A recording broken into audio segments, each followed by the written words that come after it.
Powerless by Lauren Roberts. Read by Cecily Bednar-Schmidt and Chase Brown. For every girl who has ever felt powerless. Chapter 1.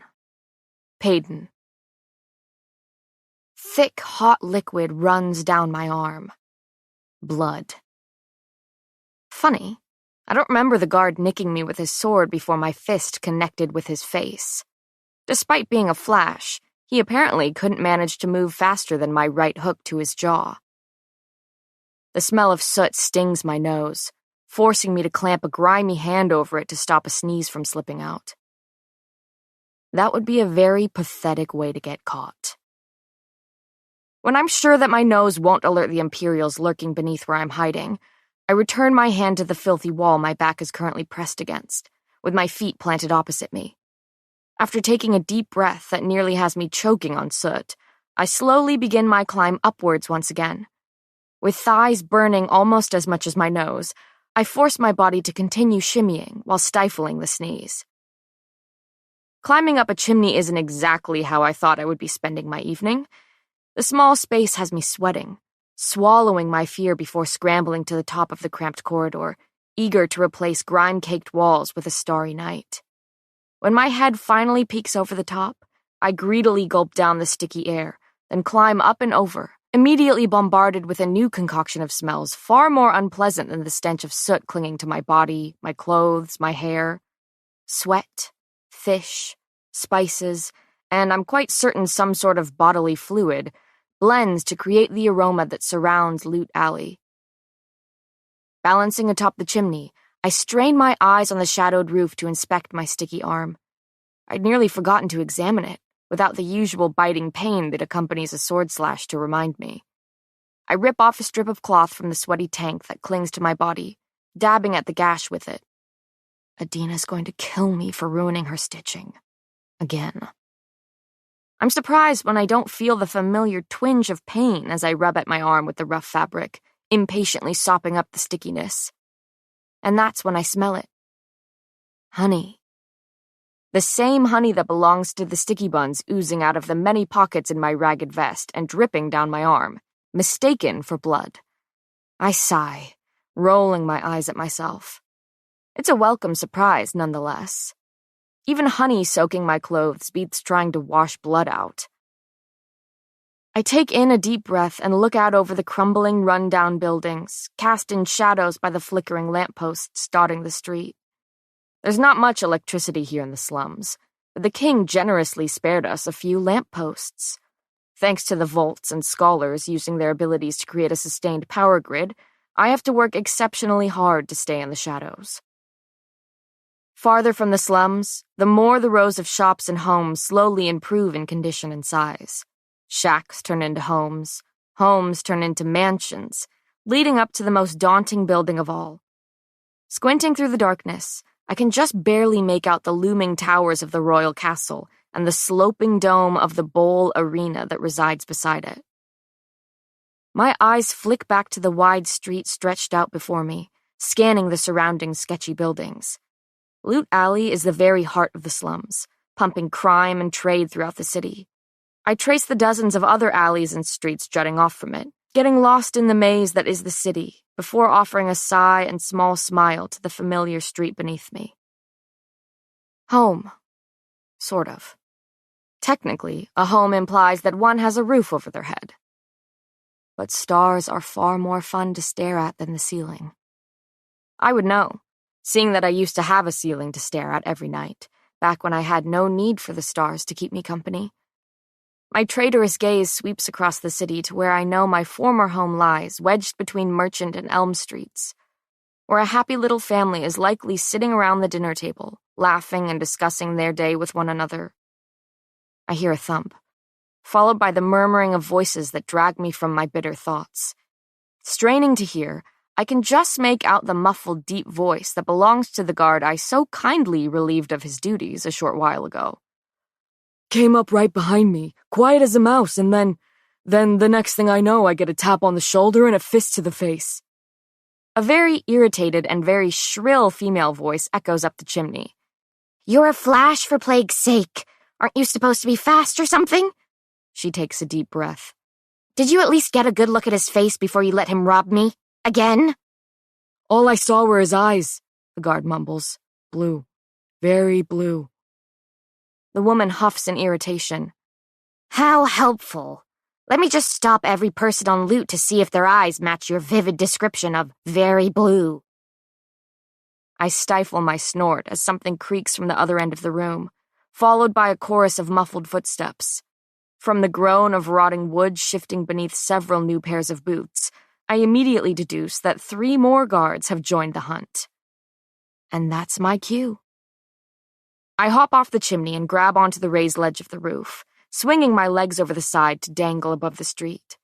Blowing out a breath, I let go and bite my tongue against a yelp as gravity yanks me towards the ground.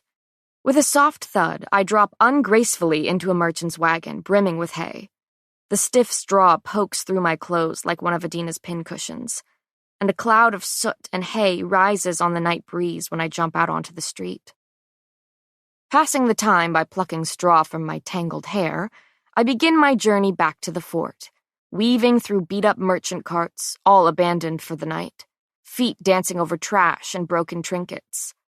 Looters slumped against alleys or tucked in between buildings whisper among themselves as I pass. I feel the weight of the dagger tucked into my boot and relax at the comfort of the cool steel as I pass groups of fellow homeless huddling together for the night. I can see the faint shimmer of purple force fields shielding some, while others don't even have an ability strong enough to allow them to sleep peacefully, which is the exact reason they call the slums their home. I keep my steps swift and sure as my eyes sweep back and forth across the alleys, never letting my guard down. The poor don't discriminate. A shilling is a shilling, and they don't care if they jump someone worse off than them to get it. Several guards cross my path as I zigzag down streets, forcing me to slow down to steer clear of them. Every shop, corner, and street has been bestowed the gift of leering, white-uniformed law enforcers. These brutal Imperials have been stationed everywhere along Loot Alley by decree of the king due to an increase in crime. Clearly has nothing to do with me. I slip down a smaller alley, making my way towards the dead end. There, tucked in the corner, is a mangled barricade of broken merchant carts, cardboard, old sheets, and plague knows what else. Before I'm even halfway to the pile of garbage we call home, a face obscured by wild, shoulder-length curls pops up over the fort. "Did you get it?" Untangling her long legs from where she sits, she effortlessly stands and phases right through the 3-foot wall of our trash barricade without a second thought. And then she's bounding towards me with so much hope in her eyes that you'd think I've offered her a real roof over her head and a warm meal. And though I can give her neither of those things, I do have something far better in her opinion. I sigh. "I'm offended you doubted me, Adina. I thought you'd have a little more faith in my abilities after all these years." I sling my pack from my back and pull out the crumpled red silk from within, unable to suppress my smile as a look of awe settles on her face. She greedily claws the silk from my hands, running her fingers through the soft folds of the fabric. Peeking up through the curly bangs hanging in her hazel eyes, she looks at me as though I've just single-handedly eradicated the plague, rather than steal fabric from a woman not much better off than we are. Like I'm the hero and not the villain. Adina's smile could rival the sun over the scorches desert. "Hey, you and your sticky fingers work magic, you know that?" She throws her arms around my neck, pulling me into a crushing embrace that causes more honey to ooze down my vest and pool in my pockets. Speaking of sticky fingers, I peel myself from her hug to fish around in my pockets. I retrieve 6 smashed sticky buns, only slightly unappetizing with the hay now decorating them. Adina's eyes go wide at the sight before snatching one from my hand just as greedily as she did the fabric. She turns mid-bite and strides right back through our fort without a second thought, plopping herself down on the colorless, rough rugs that lie on the inside of the barricade. She pats the spot beside her expectantly, and, unlike her, I ungracefully leap over the wall before I can take a seat. I bet Maria wasn't too happy about her shop being looted. Again. Poor thing should really up her security, Adina says between bites, a crooked smile joining the crumbs on her face. Despite my robbing the woman at least once a month for the past several years, she's only managed to conclude that I am a he. At least she's trying. Actually, I say with a shrug, she had 2 more Imperials stationed around her shop than normal. She must be getting tired of all the stolen sticky buns over the years. Adina narrows her hazel eyes at the sight of my smile. Thank the plague you didn't get caught, Pay. As soon as the familiar phrase slips past her lips, my jaw sets instinctively, while hers falls open mid-bite. She visibly cringes, her brow crinkling and throat clearing. Sorry. Bad habit.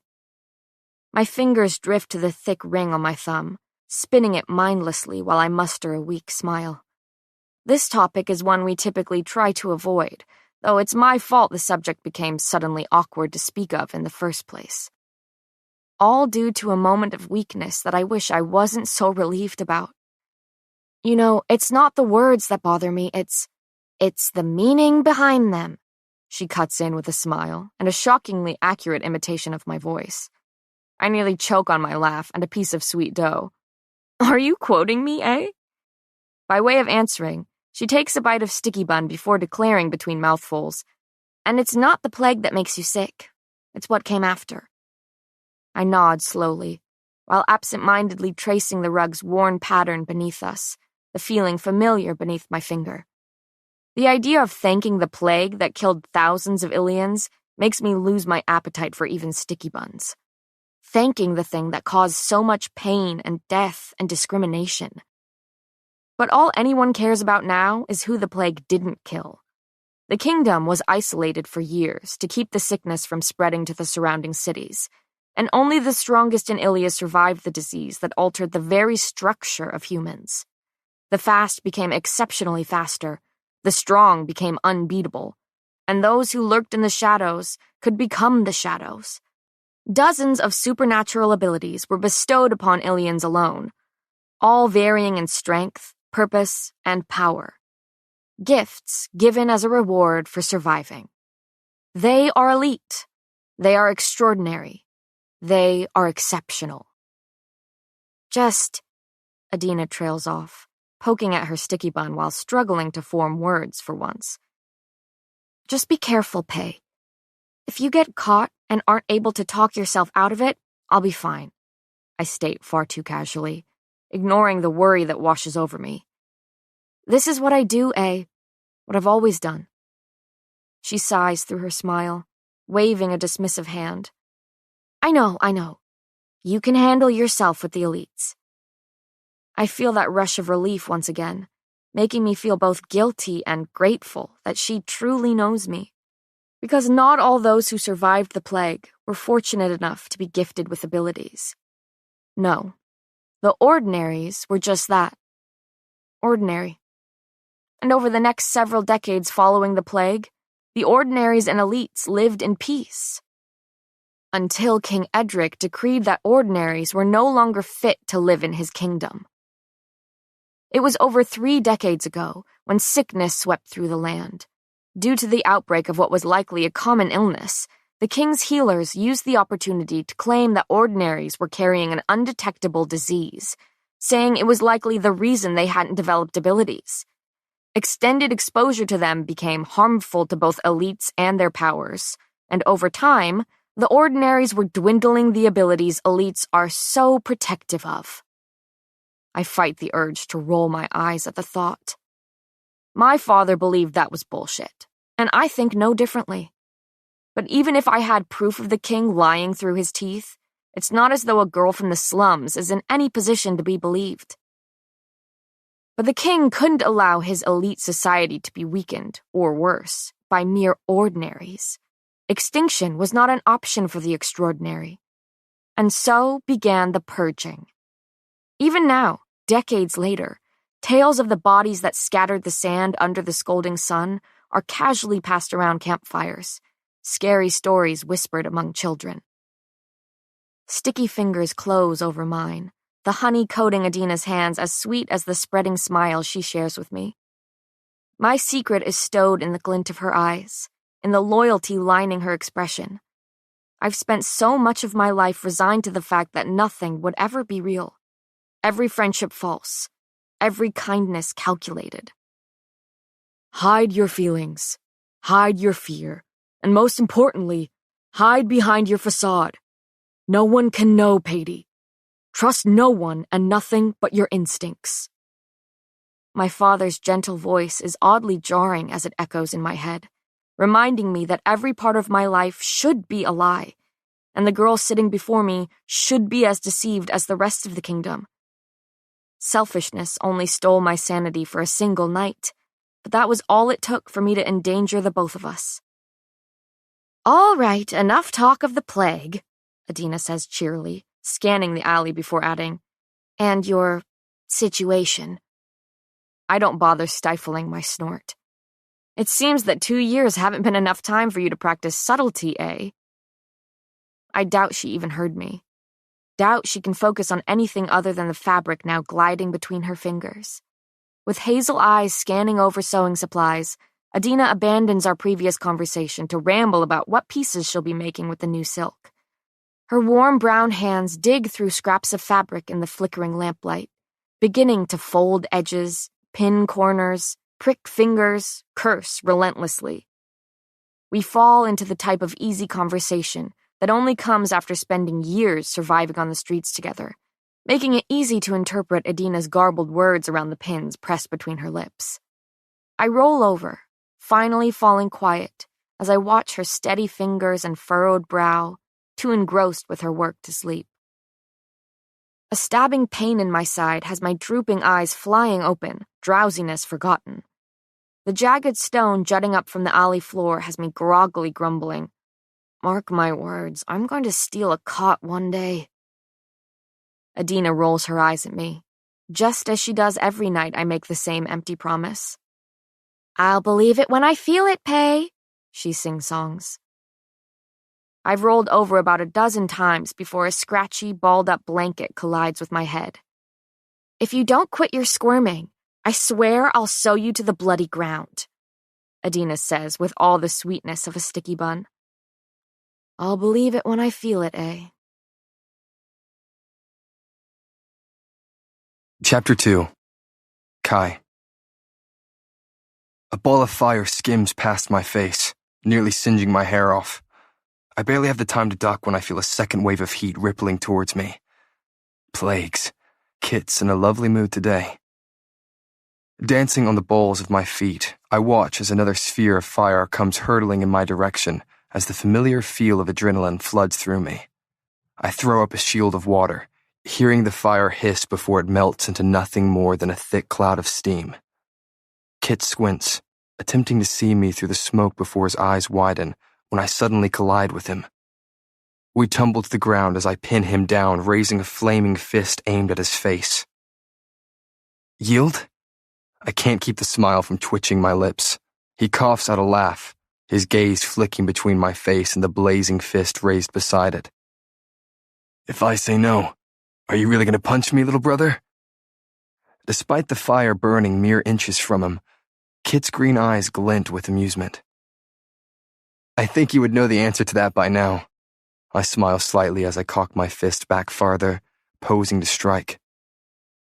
All right, I yield, Kit sputters, but only because I wouldn't want poor Eli to have to set another one of our broken noses. I chuckled darkly at the thought of seeing the look on the royal physician's face if we were to stumble in with yet another broken bone. After standing to my feet, I offer a hand to Kit, who's still sprawled on the ground. The smile he gives me doesn't quite reach his eyes when he finally says, Plagues, Kai. You're better with my powers than I am. And that is why you will be ruling the country, I say simply, while I'll be fighting on the battlefield, distracting the enemy with my dashing good looks. Are you saying I couldn't distract the enemy with my own dashing good looks? Kit asks through his deep laughter, feigning offense.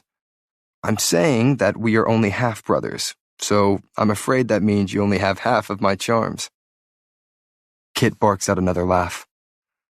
By that logic, I suppose you only have half my brains then. Thank the plague for that. The words are barely out of my mouth before he's shoving me with a grin. We walk the worn path between the dirt training circles that reside on the castle grounds. Imperials in training and other elites of higher status continue their sparring as we pass, most using abilities while few use weapons. Heads turn towards us, their eyes burning my skin, mirroring the sun beating down on us from above. Ignoring the stares, I breathe in the training ground's familiar scent of literal blood, sweat, and tears before grabbing a sword from a weapons rack and tossing one to Kit, whose expression can only be described as exasperated. You know, I've always enjoyed fighting with weapons more than abilities, I say in answer to his pointed look as I mindlessly test the balance of my blade. Kit saunters farther into the muddy ring, all but rolling his eyes. Yes, I'm well aware of how much you love to beat down on me with a sword. I rotate my wrist, swinging my blade as we begin circling each other. It does happen to be one of my favorite hobbies, yes. I advance suddenly, swinging my sword down hard against his and sending a jolt up my arm. See? Isn't this fun? Kit grits his teeth against my strike. Riveting. I fall into a familiar trance, letting my feet dance around the ring as we spar, getting lost in the rhythm. My mind clears. My body hums with energy. I've always felt most alive when I fight. It's what I was made to do, what has kept me sane over the years of training and tutoring. A dim-witted king is a dead king. Father's words ring through my mind, having been drilled through my skull after every complaint about my tedious lessons as a boy. Though, I won't have to worry about being a dead or dim-witted king, seeing that I won't be a king at all. And after arguing just that to Father, he kindly created a new saying for me to live by. A dim-witted enforcer is a defeated empire. Encouraging. A sharp pain sears at my forearm, dragging me from my thoughts with a jolt. Better get your head in the game, Kai, or I might actually beat you. Kit has a look of triumph on his face that I intend to wipe off. I wouldn't want my future enforcer slacking on the job. Before he can even finish his remark, I'm pushing his sword to the ground and pinning it under my own before swiveling behind him. In one swift motion, I kick my boot up, sliding a dagger from it to settle the sharp tip against his back. I'm sorry. What was that, Your Majesty? I release my hold on him, and he turns as I sweep into a mocking bow while tucking the dagger back into my boot. That earns me a solid shove that nearly has me staggering, one I return in kind while Kit chuckles. His dirty blonde hair is far more dirty than blonde at the moment, splattered with chunks of mud from rolling around in the ring. Our shirts have long been abandoned in the summer heat, and, like me, sweat slicks his tan chest. It's almost comical how obvious it is that we're only half-brothers. Other than our physical differences, I lack Kit's caring like he lacks my callousness. He's patient, personable, and fit for the throne like I'm fit for the battlefield. A king, where I am a killer. Kai, are you even listening to me? Kit looks equally concerned and amused as he snaps his fingers in front of my face. Plagues. How much blood did you lose? I follow his gaze to see rivulets of red trailing from the wound on my arm, blood weaving between my knuckles and dripping from my fingertips.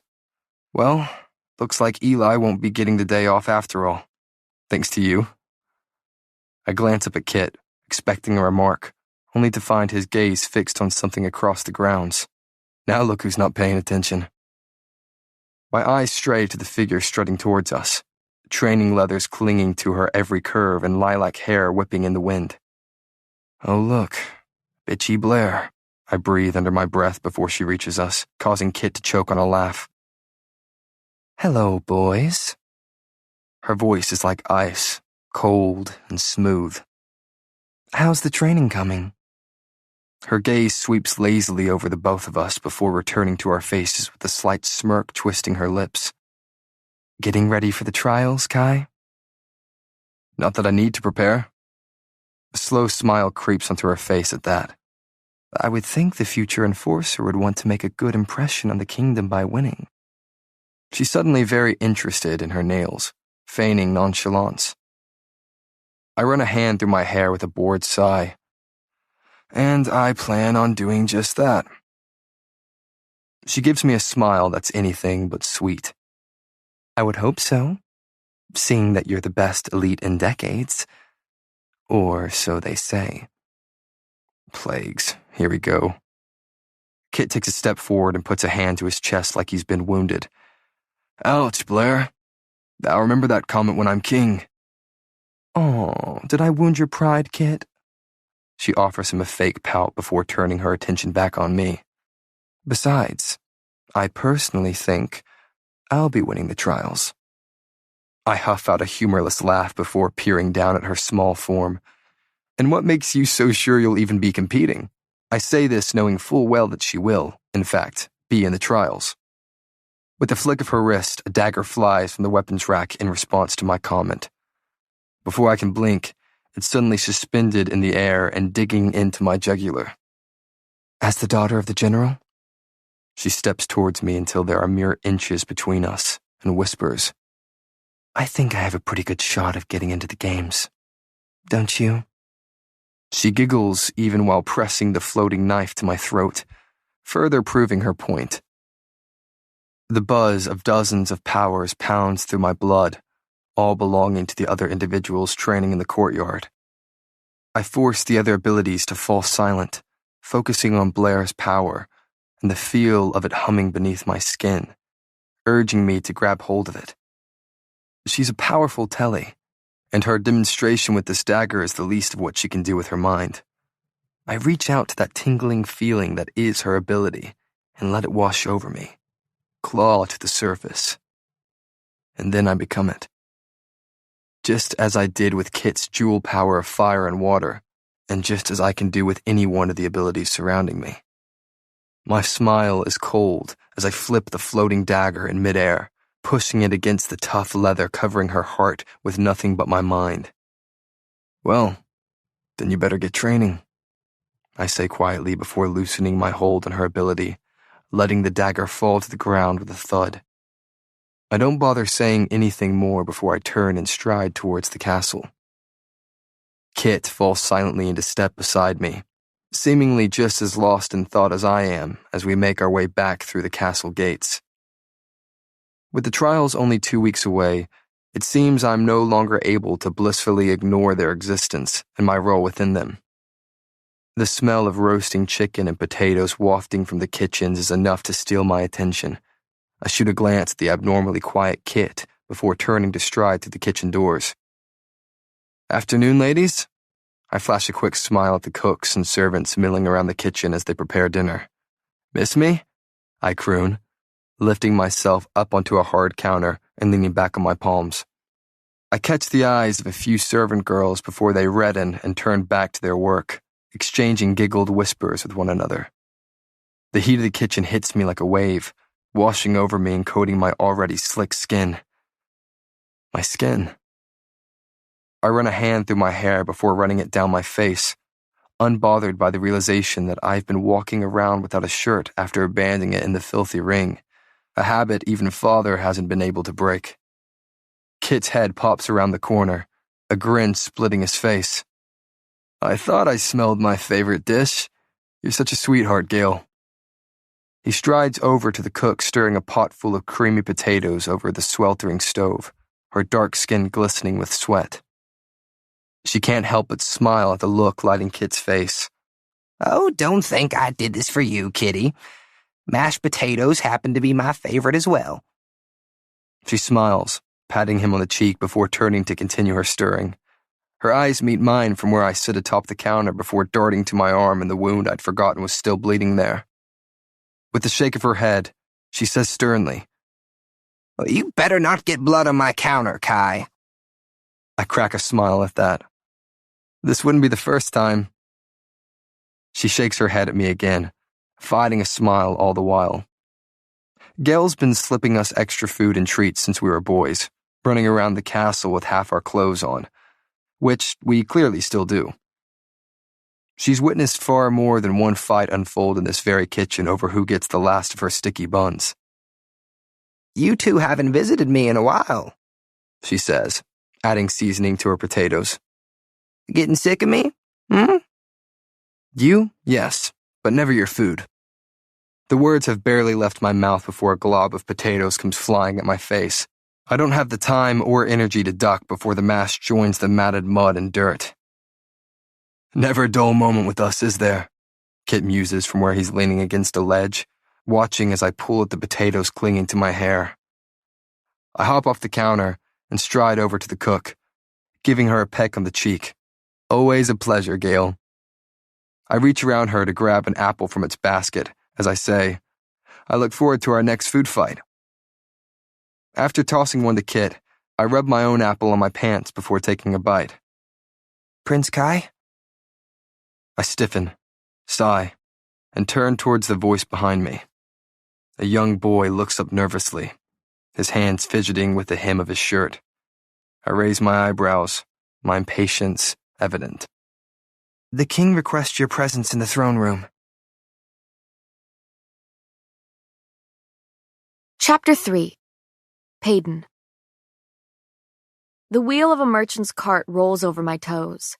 I bite back a yelp, but don't bother biting back my rather rude retort directed at the oblivious man who's mindlessly crippling people with his cart. Well, today's off to a great start. I slept fitfully last night, tossing and turning as I faded in and out of my recurring nightmares. Flashes of my father dying, while I can do nothing but hold his hand. Climbing up a chimney only to find the top boarded up, and Adina, the only person I have left in this world, being dragged away from me screaming. Sometime between my numerous nightmares, Adina made a feeble attempt to shake me awake.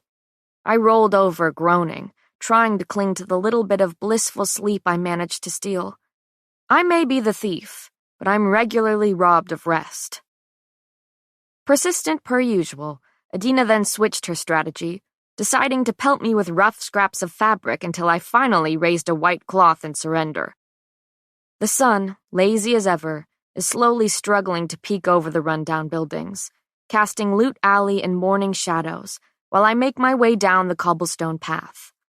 As the street comes alive with the hustle and bustle of merchants haggling while beggars plead with anyone who spares them a glance, I easily blend into the chaos that surrounds the slums. My hands itch to snatch some food to quiet my grumbling stomach and to bring back for Adina. My eyes flick across the street in search of my next unfortunate victim to rob when... something's not right. 14. There are only 14 Imperials lining the street. But there should be at least 16 today. I would know, seeing that I've memorized their rotations. I spot Egghead and Hooknose in their usual spots outside of Maria's shop, along with several other Imperials with equally accurate names. With the white leather masks obscuring half their faces from view, it's rather difficult to come up with creative nicknames for the bastards, so I pride myself on the few I've invented. Normally, the prospect of fewer guards would be a relief, and perhaps it's my psychic abilities kicking in, but the sight worries me. My stomach growls angrily, impatient as ever. Food first, funny feeling second. I zigzag through the crowd with ease, swiping apples from the cart that ran over my toes, the revenge as sweet as the crisp fruit I bite into. Leaning against the crumbling wall of a shop, I spot what looks to be a young apprentice haggling with a tradesman. I watch as he fixes the merchant with a glare before throwing down several coins and snatching up a bundle of what can only be black leather. My eyes skim over the shillings as they roll on top of the cart, counting them quickly to find far too many coins there for leather. He's in a hurry. That's why he's willing to pay double what he should, rather than take the time to negotiate a cheaper price. And he has the money to spare. The perfect target. I step onto the street and head for the boy, now quickly shoving through the crowd, while I pull at the leather strap holding my hair out of my face and off my neck. It falls down my back in a cascade of messy silver waves, while I curse the sweltering heat that already has my neck sticky with sweat. Letting a curtain of hair fall over my shoulder and into my face, I morph myself into the perfect picture of innocence. Make them underestimate you. Make them overlook you until you want to be seen. It's been so long since I've heard my father's voice that the soft sound of it threatens to slip from my memory and drift into death with him. The thought shatters when we collide. I stumble, scrambling to grab hold of the unsuspecting apprentice as I let myself fall. Gathering a fistful of his shirt in one hand, I slip the other into his vest pocket where I saw him grab his coins. I can feel 6 shillings there and resist the urge to grab all of them before only palming 3. Greed is not an easily tamed emotion, but I force myself to leave the other coins, knowing that he's likely smart enough to feel the lack of weight in his pocket if I take them all. And I don't need to add any more scars to my back for getting caught. But right as I'm about to pull out my hand and ramble an apology for nearly running the boy over, my fingers catch on the inside lining of his vest. No, not just the lining. A secret pocket. I feel a folded piece of parchment within, and on an impulse I can't explain or justify, decide to palm that too, before sliding my hand out and shyly looking up into the apprentice's face. His brown eyes are wide as I stare up at him through the strands of hair blowing across my face. I arrange my expression into that of utter embarrassment and quickly uncurl my fist from his shirt. Blowing a strand of hair from my eyes, I take a step back to put some space between us. I am so sorry, sir. I force myself to sound breathless, embarrassed, harmless. I'm quite certain I am the only person in all of Ilia who is capable of tripping on air. Go on.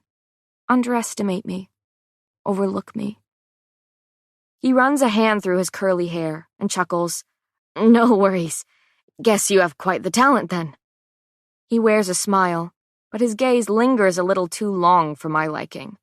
So I offer him a grin and a nod of my head before turning on my heel and vanishing into the crowded street. The sugary scent of sticky buns wafts down the busy alley as I stroll past Maria's shop and sidestep into one of the many small alleys branching off Loot. The note I nicked grows damp with sweat as I grip it in my palm. What could possibly be written on this little piece of paper that warrants it to be so hidden? I intend to find out. Flattening my back against the grimy brick wall, I unfold the edges of the paper to reveal a scribbled note. Meeting begins midnight. White House between Merchant and Elm. Bring the supplies. I stare at the note, blinking in confusion while my heart races in anticipation. That's my house. Well, that was my house. I can tell by the slant of the letters and the smudging of the ink that whoever wrote this was likely in a hurry to hide the note from prying eyes. Prying eyes like mine.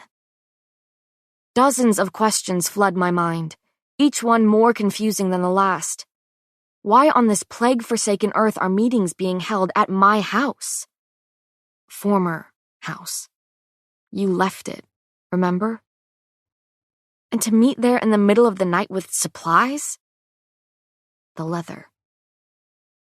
I trip over the uneven cobblestone, ripping me back to reality and the realization that I've been pacing this whole time. I shove the crumpled note back into my vest, mind still reeling as I step out onto the busy street now bathed in sunlight. I shake my head, trying to clear it, as I push through the throng of people bartering, gossiping, and cursing. Beginning to wind through the merchant carts once again, I fall into the familiar rhythm that is my honest occupation. Thieving. My mind wanders as I work, leaving me to wonder whether Adina is having any luck selling her clothes on the other end of the long street. I steal, she sews. And that's been our lives for the past 5 years. I was barely 13 and utterly alone in the world when Adina quite literally ran into me. Well, she phased right through me. I'll never forget the look on the Imperial's face as he sprinted after her, screaming about stolen pastries. And without a second thought, I didn't hesitate before sticking my foot out into his path. As soon as I got a glimpse of the guard's face meeting the pavement, I was chasing after the gangly, curly-haired girl who ran right through me. An uneasy alliance was born that day, one that was supposed to stay that way. My hand freezes mid-air, hovering over a plump grapefruit, when a chilling scream cuts through the mayhem of loot. I twist around, fruit forgotten, searching through the throng of bodies to find the source of the noise. My eyes scan the crowd before snagging on a small, slumped figure crumpled against a wooden pole stained red at the center of the street. An Imperial hovers over the small boy, whip in hand, looking disgustingly pleased with himself as he stares down at the child. I know that look all too well. I've been that bleeding child far too many times. He got caught. I wonder what it was he stole, what it was that could possibly justify such a beating. Some fruit? Maybe a few shillings from a merchant? I remember slumping up against the wooden pole, shaking with the pain caused by each crack of the whip, while I bit my tongue to keep from crying out. The pain fades, but the scars remain as a reminder to do better. The young ones always get caught. They're needy. They haven't learned to control their greed or live with their hunger yet, making them easy targets for the Imperials to use as an example. There's nothing you can do for him. I have to beat those words into my head to ensure my feet don't find their way to the boy. Because I tried once. Tried to step in and help a little girl who reminded me of myself. So scared and yet so determined to never show it. When she looked up at me, the fire in her gaze reflected my own. In the end, my attempt to help only ended with extra lashings for the both of us. I grimace and quickly turn away from the gruesome scene, only to get a mouthful of starchy, crumpled uniform when I slam into the lowlife wearing it. The Imperial stares down at me, amusement flickering in his eyes surrounded by that white mask. Though he looks to be at least 10 years my senior, blonde hair sticking up at odd angles, he takes his time lazily trailing his gaze over my body. I bite my tongue before I can say something he'll likely make me regret. Imperials aren't known to be gentlemen when it comes to young girls, or to anyone for that matter, and I don't intend to find out if he is the exception. So sorry, sir. I seem to be madly clumsy today, I say, planning my escape into the crowd. A clammy hand wraps around my wrist and spins me back around. I summon every bit of strength I have to suppress the fighting instinct that screams at me to knee him in the groin and bash his head into the stones beneath our feet. Why in such a hurry? His toothy grin and black eyes send a shiver down my spine, and the foul stench of alcohol on his breath only adds to my unease. I smile and force myself to be polite as I shake out of his grasp. Just trying to run some errands before the market gets too crowded, that's all. He grunts, eyeing me skeptically. Say, what's your power, girl? I fight the urge to stiffen as he continues with a grin. By decree of the king, I'm to question anyone I feel should be questioned. He loves being in control, having power. I'm a mundane, I say simply, stating my tier on the elite's food chain to prove that I am of little threat and importance to him. A psychic. I look him right in his black eyes as I say it, willing his black heart to believe me. Is that right? I've never met a psychic before. He chuckles darkly and takes a step towards me, bending his head close to mine so I get another whiff of the alcohol clinging to him. Prove it, then. I'm growing quite tired of that demand. I meet the Imperial's eyes, refusing to give him the satisfaction of thinking I'm concerned, though my pounding pulse proves otherwise. I'm sensing anger and regret from you. You've just split up with your wife. Well, actually, she left you. The look of utter shock on his face brings a small smile to my lips. And if you really want me to be specific, because, well, you told me to prove it, it's because you... I stop mid-sentence, squeezing my eyes shut while pressing fingers to my temple, putting on a convincing show. You cheated on her? Wait, I'm getting something else. I peek up at his face, now red with rage, as I continue rubbing my temple. You want her back. But she doesn't want you. I'm prepared for the backhand before I feel the sting of it across my face. Blood flies from my mouth, and I keep my head turned away from him as he growls close to my face. Bloody witch is what you are. Get out of my sight, mundane. I spin on my heel and smile, blood pooling in my mouth and dribbling down my chin. I force myself to stumble back into a cart, snatching some fabric hanging off the edge from behind my back. I turn around quickly, clutching the bundle to my chest as I tear off a corner with my teeth to wipe up my bloody mouth and chin. I'll use part of the fabric as a napkin, and the rest can go to Adina. 2 birds with 1 stone. Shoving the remaining cloth in my pack, now stuffed full of food, coins, and other stolen goods, I head back towards the fort, all while replaying the last 5 minutes over in my head. It wasn't hard to get under the Imperial's skin, and I knew once I had, he'd slap me silly and let me scurry away. This wouldn't have been the first time I've let that happen, and proving my psychic abilities was hardly difficult considering that the evidence was written all over him. The thin tan line on his now empty ring finger was my first clue that he was formerly married. Then, there's the fact that he moved his wedding band to his other hand, rather than pawning it off for money, telling me that he still cares for his ex-wife, and is probably still pining over her. The disheveled hair, crumpled uniform, and smell of whiskey on his breath further prove that he is obviously a single man who no longer has a wife to make him look presentable. Men would likely go extinct without women to coddle them. As for the part where he cheated on his wife, well, that was more so an educated guess, based on the way he looked at me along with the stellar reputation the Imperials have made for themselves. Clearly, the assumption hit a nerve before he hit me. The midday sun beats down on me as I make my way back to the fort to meet Adina for lunch, just like always. I take my time meandering down loot, gnawing on an apple while hunger gnaws at me. The salty smell of fish basking in the sun atop merchant carts hangs in the air. Children scuttle in front of my path, laughing as they chase each other down the street. The sound of voices haggling and cursing is like a chorus to me, a tune I'm all too familiar with. A large colored banner catches my eye as it begins to rise above the crowded alley, strung between 2 shops by a crawler. He scurries up the wall as though there's glue on his palms and feet, allowing him to climb up the smooth shop with ease.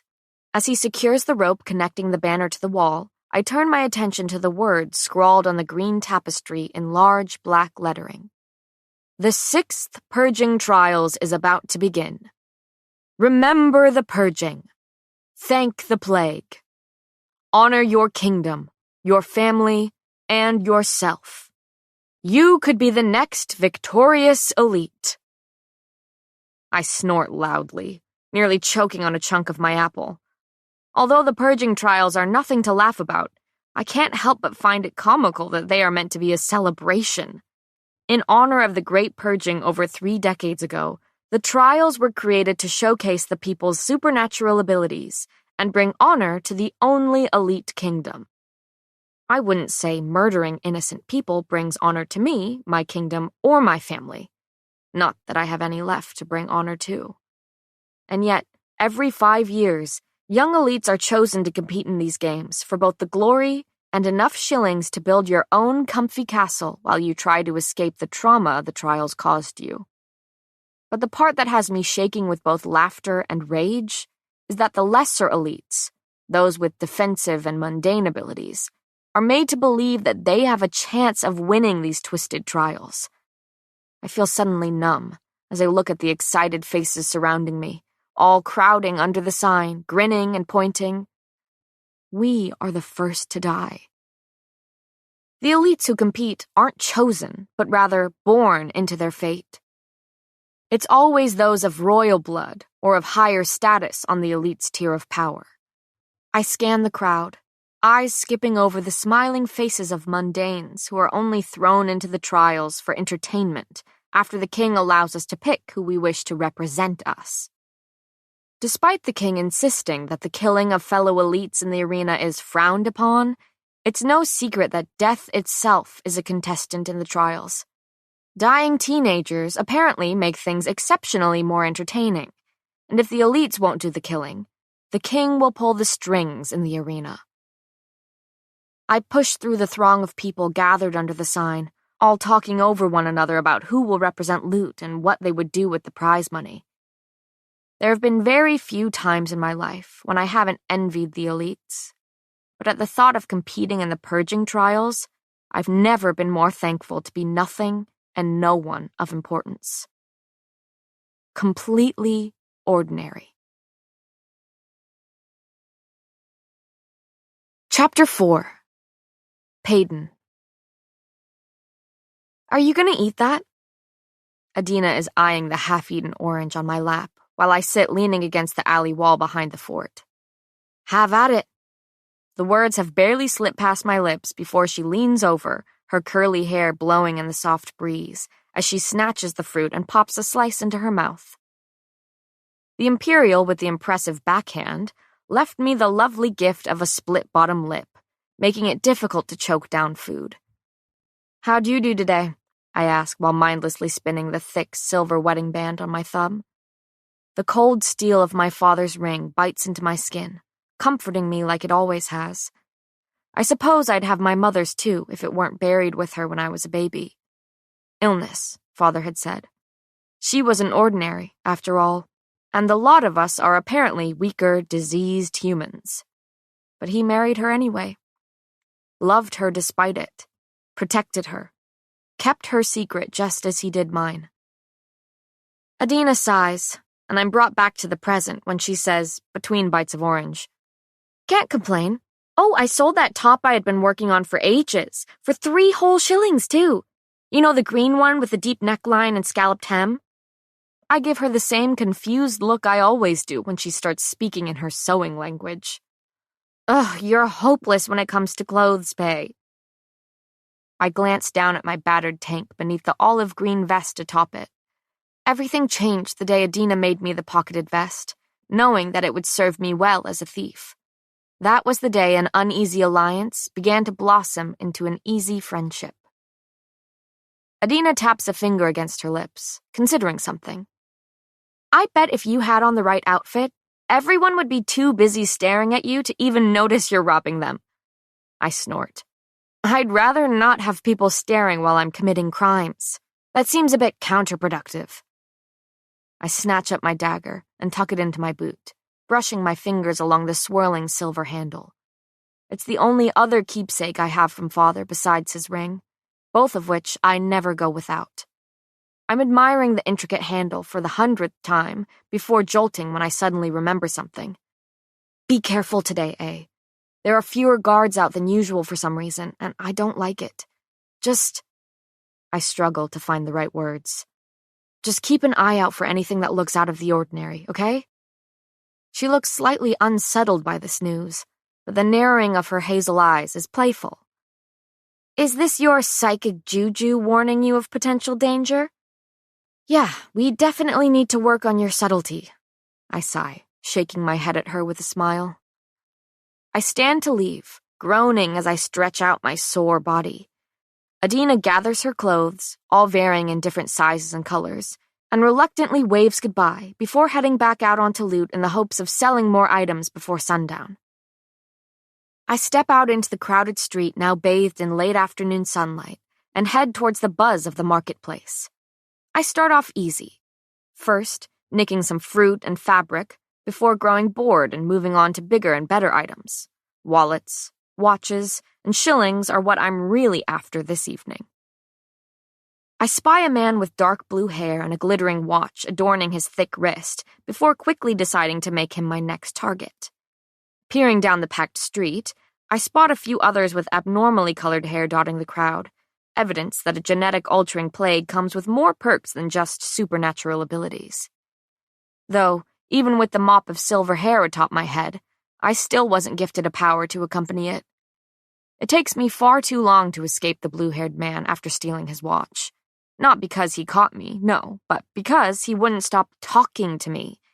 After stumbling into him and slyly slipping the accessory from his wrist, it was clear the poor man was dying to spew gossip with anyone willing to smile and nod at him.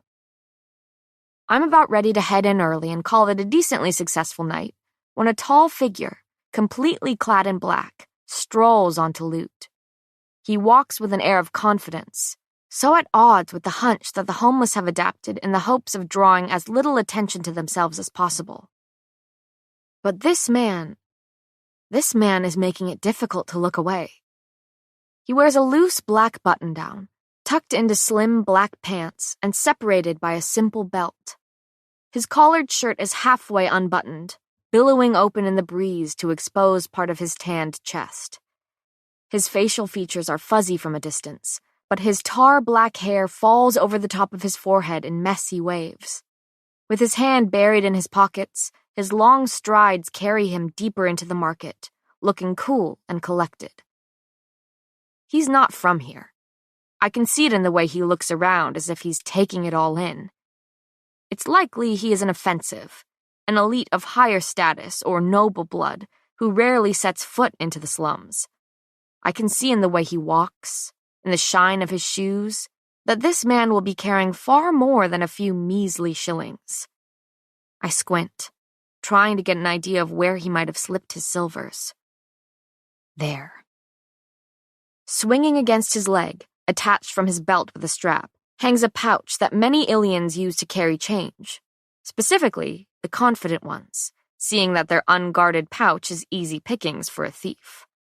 Easy pickings for me. My last unlucky target for the night. It's a good thing he's so bleeding tall, or I would have lost him in the swarm of people. I watch women of all ages crane their necks as he passes, trying to get a better view of the handsome stranger before he melts into the mass of people. I shove through the crowd and tail him until he steps out of the main path, between merchant carts, and onto a less crowded street. I shake out my hair, letting the long waves fall limply over my shoulders as I cut down a street, heading to cut him off. The back alley I zigzag through spits me out onto the same one the stranger strolled down, and now I am heading straight for him. I keep my eyes glued to the ground when we collide. Following my usual routine, I let myself stumble backward from the impact, fighting against every instinct screaming at me to plant my feet and stand my ground. Strong arms wrap around my waist to keep me from falling, leaving his money pouch open and exposed to lowlifes like me. I grab hold of the front of his shirt, acting as if I did so as a reflex to keep my balance. Really, I just needed a reason to have my hands so close to his body without looking suspicious. The starving boys from Loot don't feel like this. The thought dissolves when I reach my hand into the pouch at his hip, my fingers deducing that there are at least 20 shillings casually hanging from this man's belt. He must be very confident in his abilities to walk around Loot with so much, well, loot. I'm tempted to rip off the pouch and run, knowing full well he'd catch me in about 3 long strides. But, not knowing when I'll quite literally run into an opportunity like this again, I refuse to leave without at least half of what's in his bag. But he'll feel the weight difference if I take half. My mind is reeling. Then distract him. With all this plotting happening within a matter of moments, I quickly and quietly clutch half the coins in my fist before carefully pulling my hand out of the pouch as I steady myself against him. Then, I slowly tear my gaze from his partially exposed chest, where the edge of a dark tattoo peeks out behind the folds of his shirt. My eyes finally meet his. It's like looking into a storm. His eyes are the color of thunderclouds settling over Ilya, of smoke puffing from the chimneys overhead, of the stolen silver coins clenched in my fist. His black, long lashes are in total contrast with his steely gray eyes, now sweeping across my face. Shock raises his dark eyebrows, tightens his sharp jaw, emphasizes his strong cheekbones. We stand there, staring at each other. I'm suddenly acutely aware of every place he's touching me. His strong arms are still wrapped around my waist and half holding me up, though his gaze feels like a caress in and of itself. I clear my throat as I remove my fisted hand from his shirt, revealing crumpled, fine fabric beneath, before moving to step out of his hold. His lips twitch, allowing me to glimpse a dimple on his right cheek. He slowly slides his arms from my waist, releasing me as his hands catch on the rough bottom of my vest. Calluses. He's a fighter. Not that I need to be a psychic to figure that out, seeing as his physique makes that fact obvious. With the thought of him being a trained fighter and double my size in mind, I nonchalantly pull my hands behind me to hide the evidence of my crime. The coins slide silently into my back pocket as I take a deep breath, trying to pull myself together. Do you always fall into the arms of handsome strangers, or is this a new thing for you? His question displays that dimple again when a grin settles on his face, revealing white, straight teeth. No, only the cocky ones. I smile coolly while he looks at me like I'm a puzzle he's trying to decipher, amusement playing all over his face.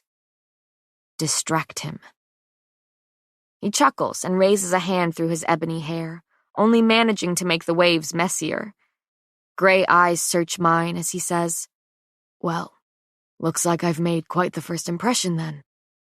Yes, I say slowly, though I still haven't decided if it was a good or bad one yet. Keep his mind off the money and his focus on you. He shrugs, shoving his hands into his pockets, the perfect picture of cool indifference. I caught you, didn't I? Now it's my turn to laugh. He cocks his head slightly to the side as he peers down at me, the corner of his mouth tilted up.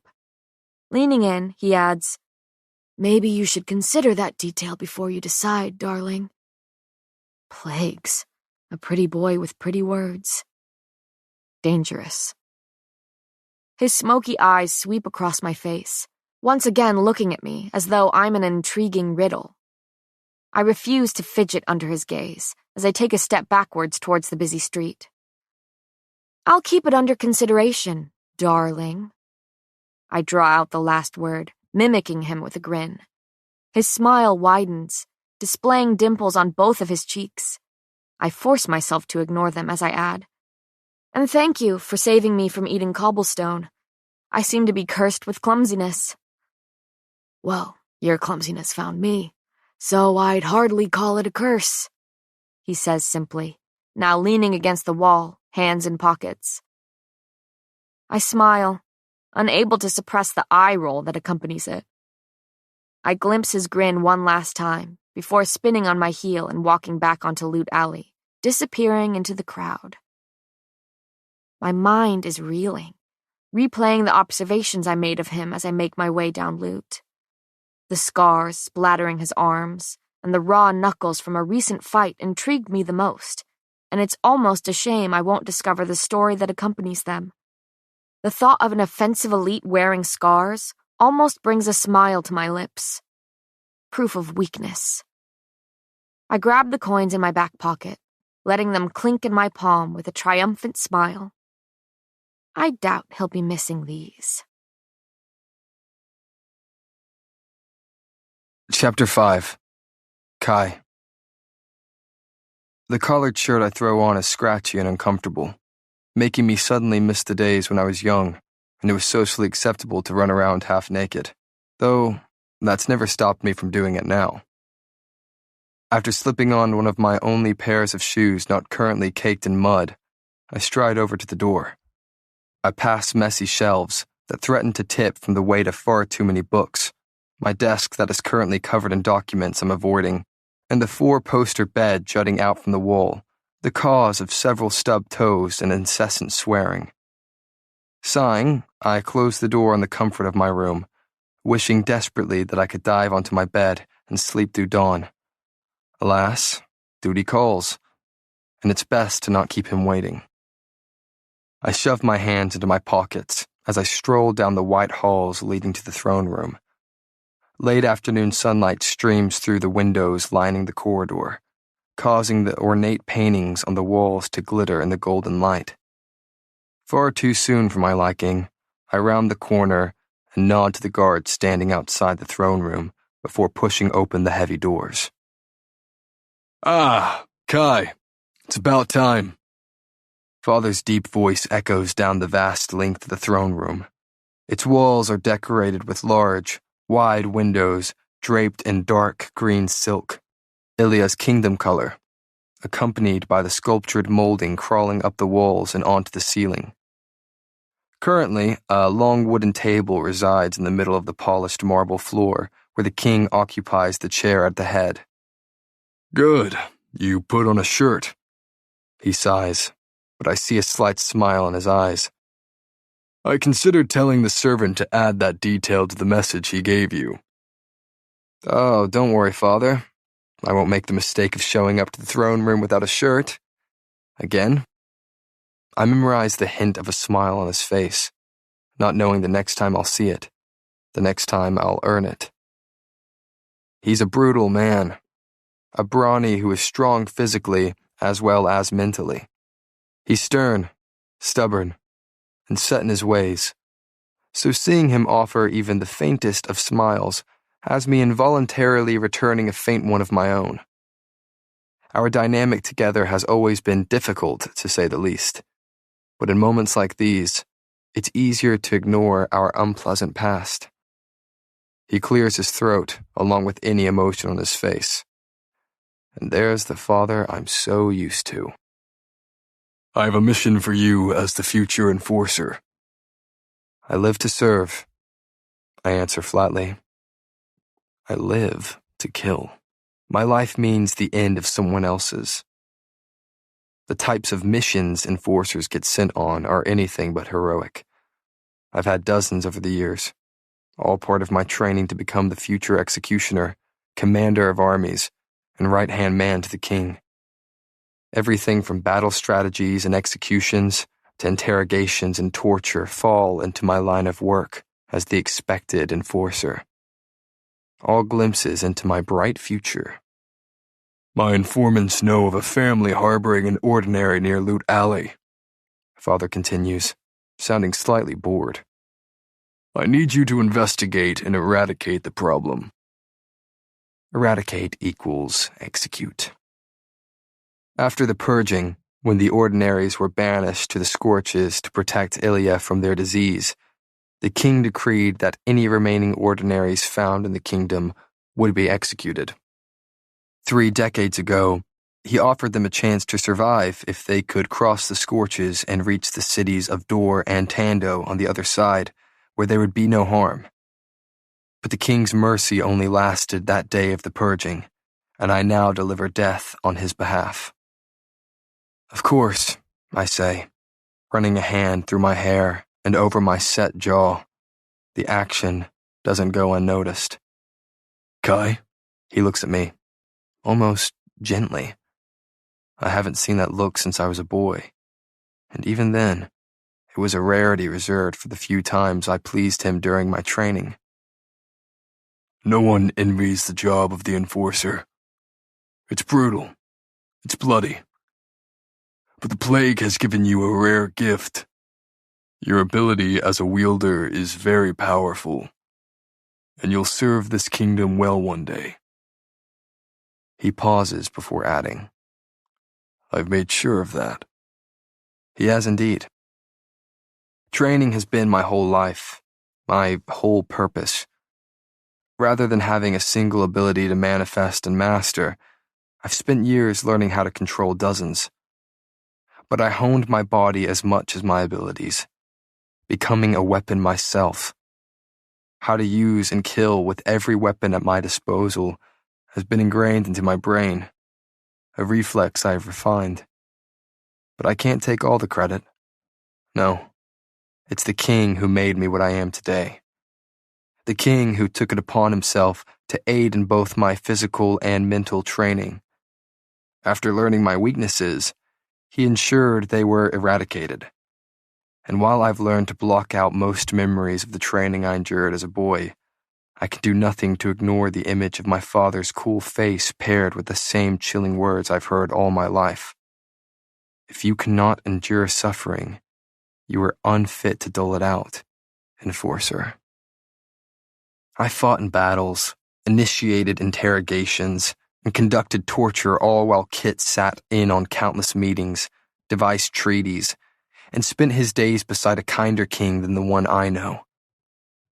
His days consisted of education, tutoring, and far more pleasant times spent with the father he loved so much.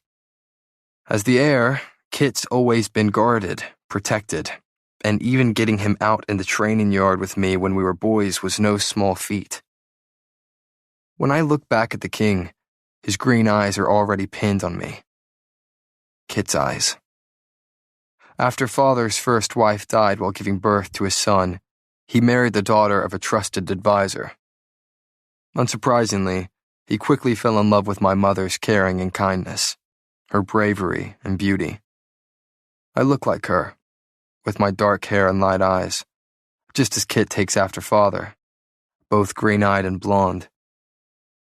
I clear my head, tucking my thoughts of the past away until the next time I'll allow myself to dwell on them again.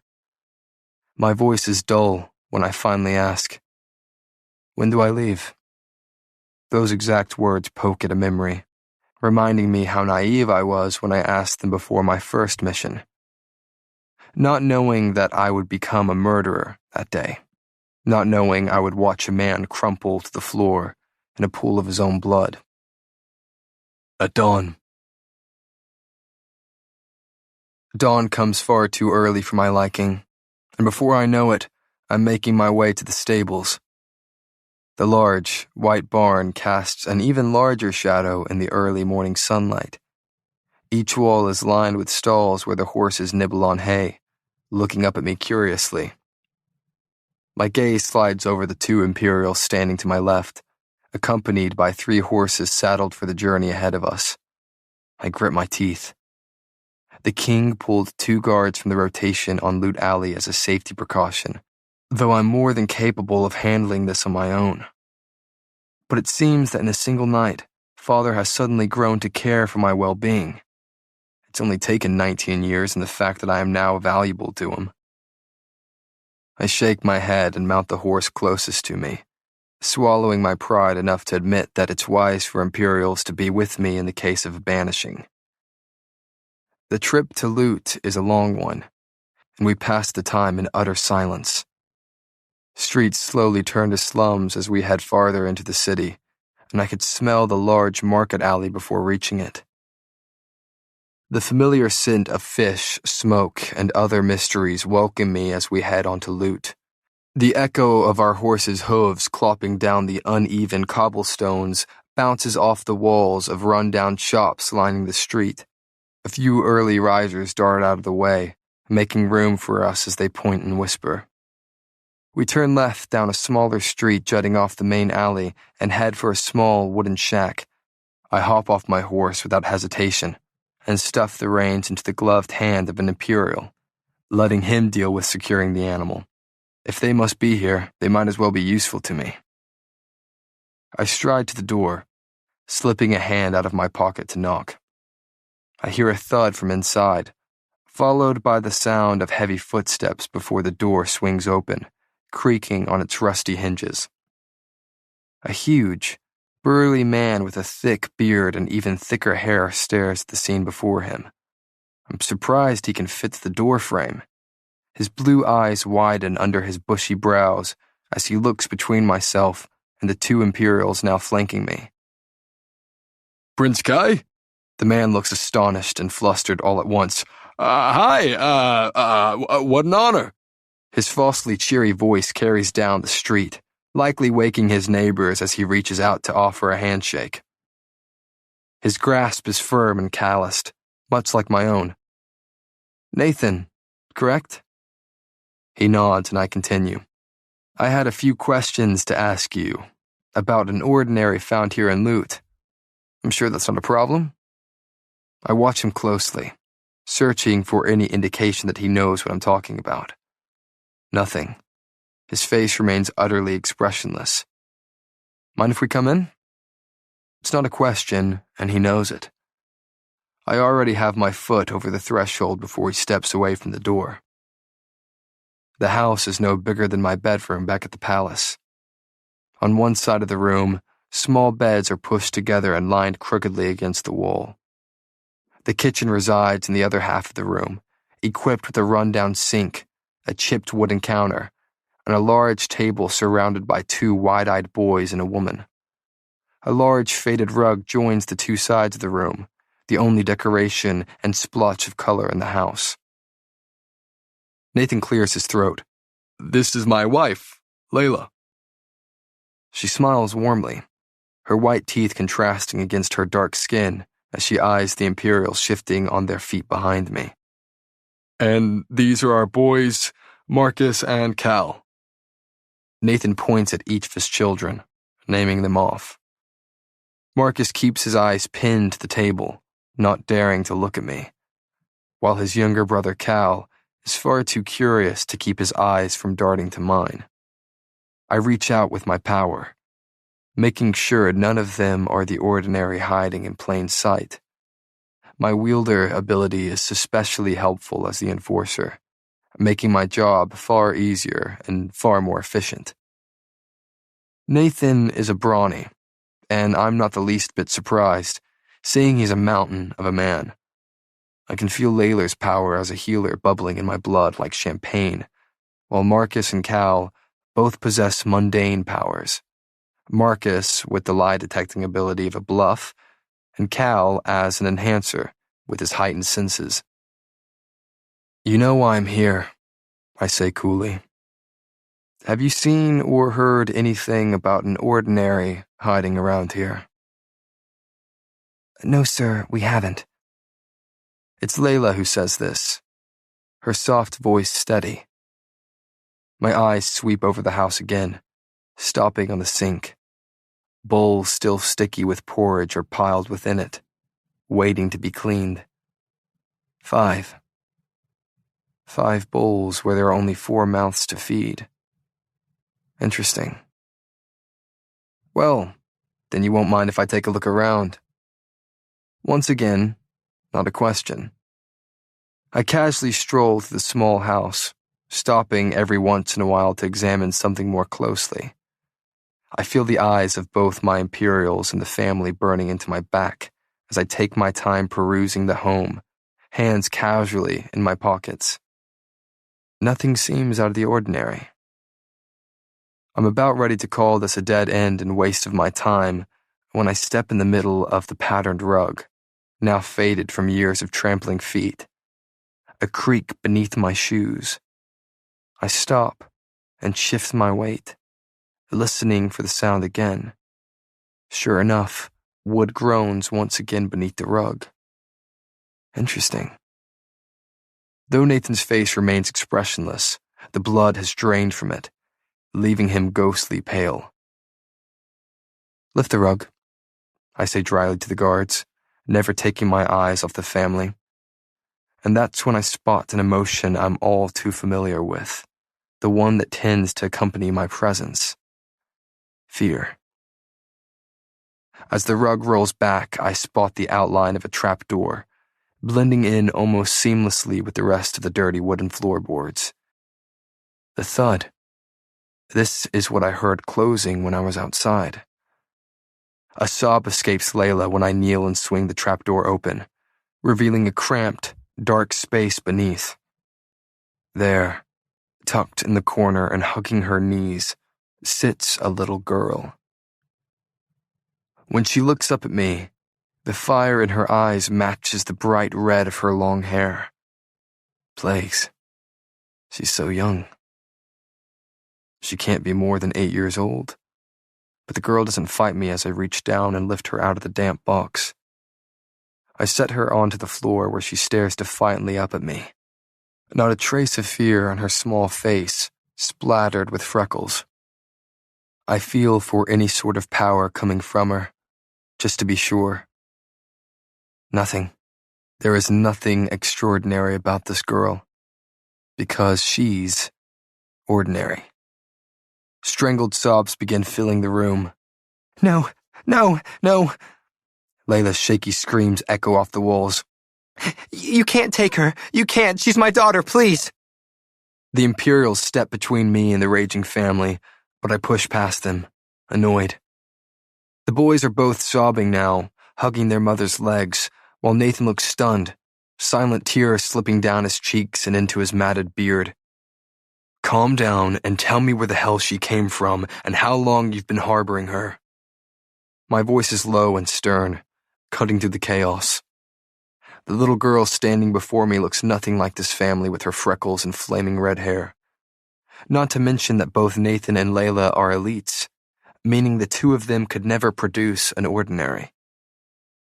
She's been here for 3 years. Layla's voice trembles, sobs racking her small frame. We found her in the streets, so we took her in. We wanted a daughter. I couldn't have more kids.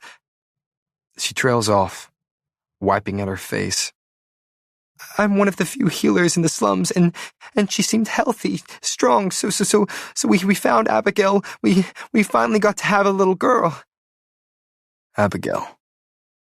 I wish I didn't know.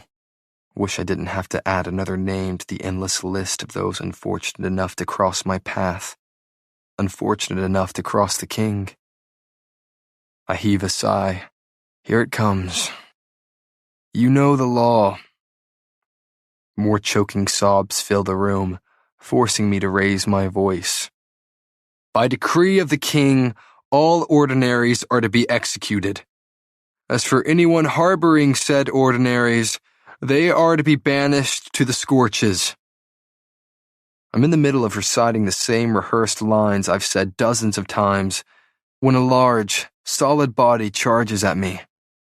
The blank stare he wore just moments ago is long gone, replaced by a hatred that contorts his face in fury. Nathan hits me around the middle and runs me into the wall, knocking the air from my lungs while bashing the back of my head against the hard wood. That's gonna kill like the plague tomorrow. I distantly hear a scream tear from Layla's throat, along with the Imperials' heavy footsteps as they run over to intervene. No! I shout at them, ducking under a punch aimed at my nose, while the guards halt, confused. I'll handle him myself. He throws another punch, this one intended to break my jaw.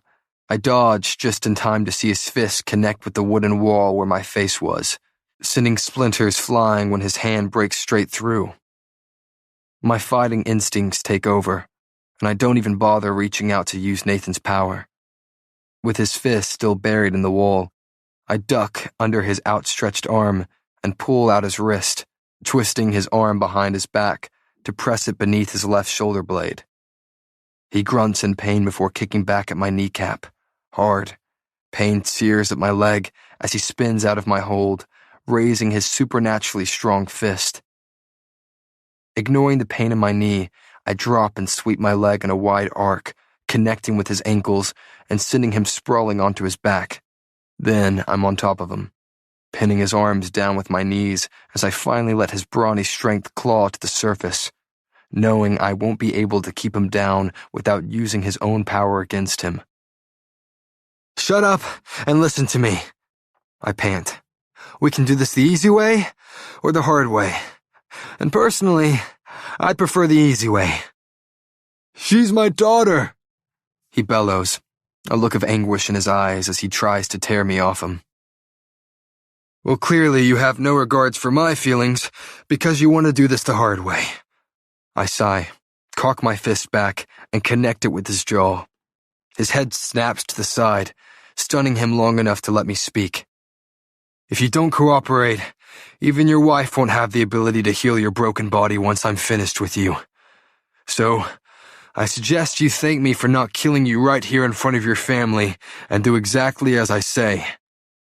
Nathan stills beneath me, the fight seeming to drain from his eyes.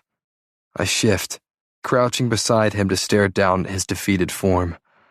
Now, get the hell up before I change my mind, I murmur before standing to my feet. When he doesn't budge, I add, patience is about as foreign to me as mercy, so I wouldn't press your luck. At that, he scrambles to his feet and steps in front of his huddled family, blocking them from me, shielding them from a monster. I keep my eyes locked on the side of them, taking in the tears spilling down their cheeks and sobs slipping past their lips as I bark orders to the Imperials. They hurry to heed my commands, tying up the prisoners as I casually add, "Keep to the side streets. Clearly, I'm in a good mood today, feeling merciful, if you will." I huff out the words. "So I'd rather not have an audience."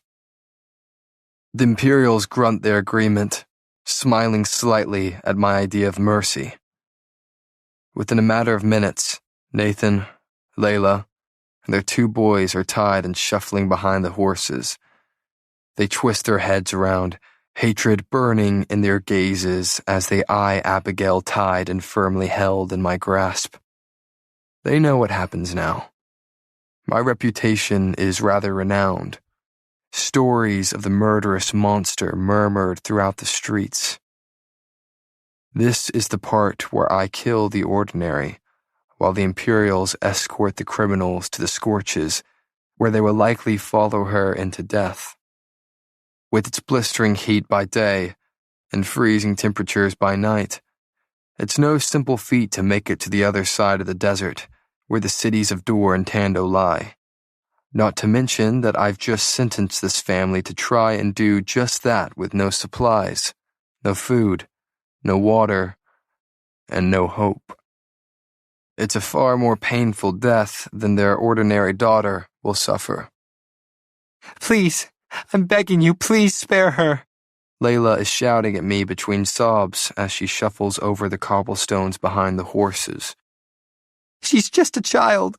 An Imperial reaches behind from where he sits atop his horse and strikes her across the face, cutting off her plea.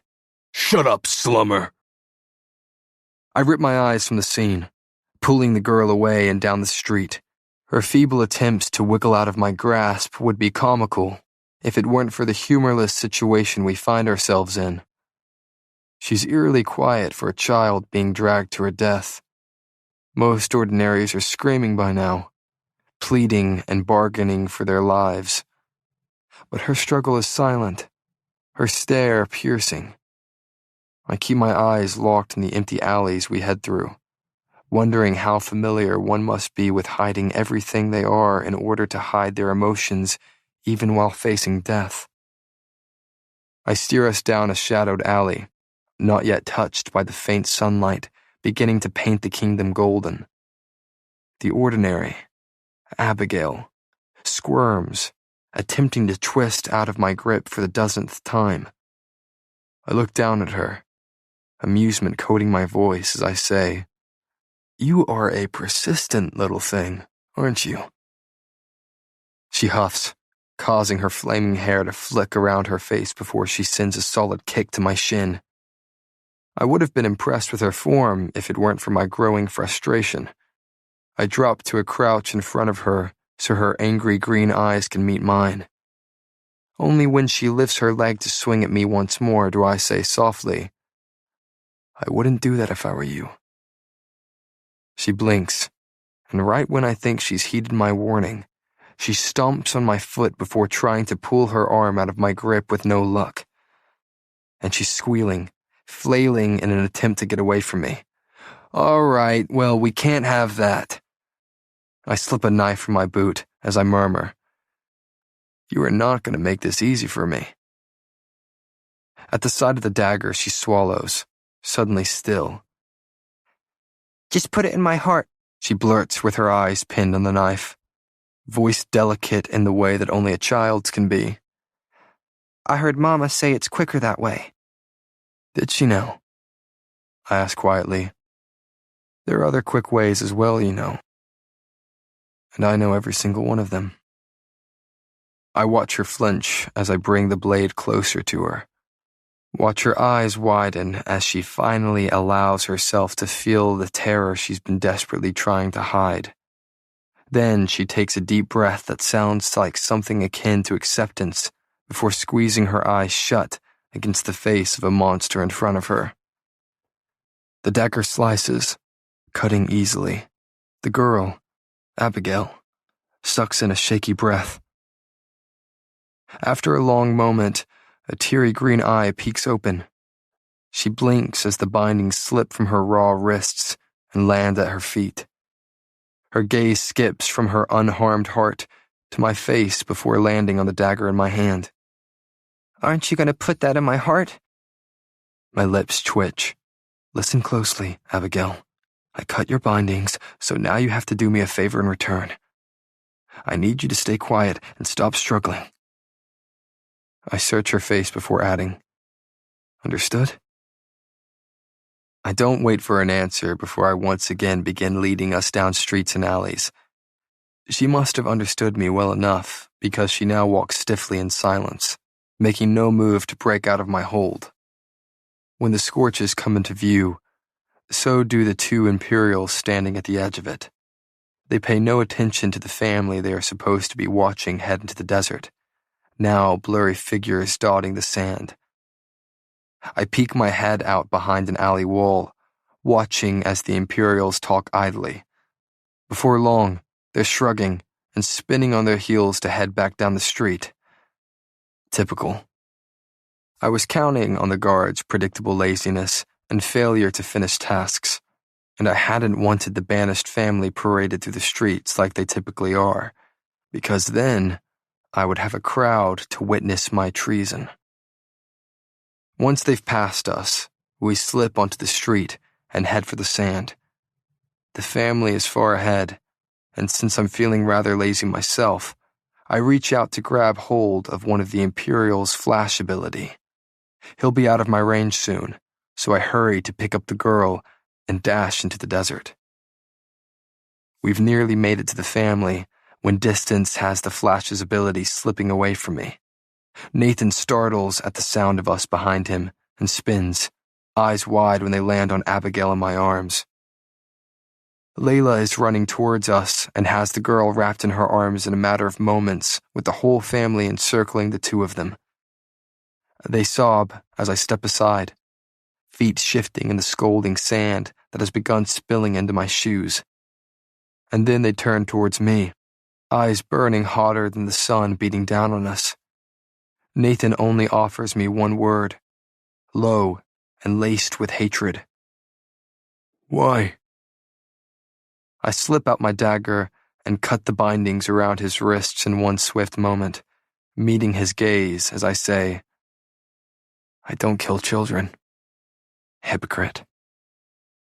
As if that is not exactly what I'm doing. In fact, I'm only prolonging the inevitable. But at least they will all get to be together in the end. A mockery of mercy that I only bestow upon children. I move down the line of stunned prisoners, cutting their bound hands free. I look them each in the eyes, most still glossy with tears, before turning to the little girl. The ordinary. Abigail.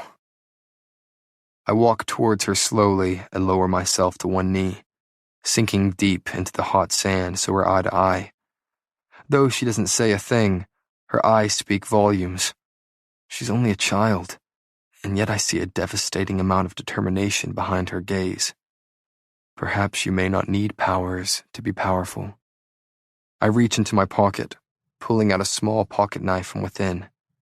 Its white handle is engraved with golden swirls, but its small blade is sharp. I hold it out to her. Every girl deserves something equally as pretty and deadly as they are, I say, urging her to take the knife. She eyes me warily before stretching out a small hand to pluck it from my palm. Use it wisely. I run a hand through my hair as I stand to my feet with a sigh. In accordance with our laws and by decree of King Edric, I hereby banish you from the kingdom of Ilia for your acts of treason. With that, I watch as Nathan puts an arm around his wife, who in turn reaches out an arm for her children to huddle into. They turn as one, and I watch as they walk to their doom. Chapter 6. Kai. Despite my swollen knee screaming in protest, I force myself to walk evenly. By the time I make it back onto Loot Alley, late afternoon has cast the street in a warm glow. I always enjoyed it down here. There's nothing regal about the slums Villia, and yet it's refreshing in a way the stuffy palace never could be. My eyes sweep back and forth as I weave through the throng of people bartering, cursing, and shopping. I allow myself a moment to take in the sights and smells of Loot, neither of which are very pleasant. Everything down here is dull, leached of color. The banners, the food, the people. By midday, the street always smells of sweaty bodies and questionable food. But despite it all, Loot is buzzing with life. The crowd pushes and pulls me in different directions like a human current, and I fight to escape the wave of people. I finally break free to head down a smaller, less crowded alley where homeless crouch against walls, some begging for money, while others use their powers to entertain themselves. Though the slums are mostly home to the mundanes, I spot the occasional defensive elite sprinkled among them. The purple glow of force fields engulfing a few catch my eye, as well as a shimmer, manipulating the light around him into a darting beam, occupying both himself and a stray cat. I keep walking as I look around, paying no attention to the path before me. And apparently, neither was the person who slams into my chest with a grunt. Instinctively, I reach out to steady the individual before they fall over from the impact, my arms wrapping around their waist. Her waist. The body I'm holding undoubtedly belongs to a female, though the mass of long silver hair brushing against my arms is proof enough. She's small, but strong, leaner than most of the scrawny girls from the slums. I can feel it in the curve of her waist where my hands fit comfortably, though it's evident that malnourishment stripped her of most of the muscle she evidently once had. Her palm is pressed to my chest where a thick ring hugs her thumb, and after a few seconds of my studying her while she attempts to steady herself, she heaves a shaky breath before meeting my gaze. It's like drowning in the ocean. Her eyes are the color of the shallow sea's deepest corner, a clear sky as it begins to drift into night, the subtle shade of a forget-me-not. And like the hottest flame, her eyes are blue and full of fire.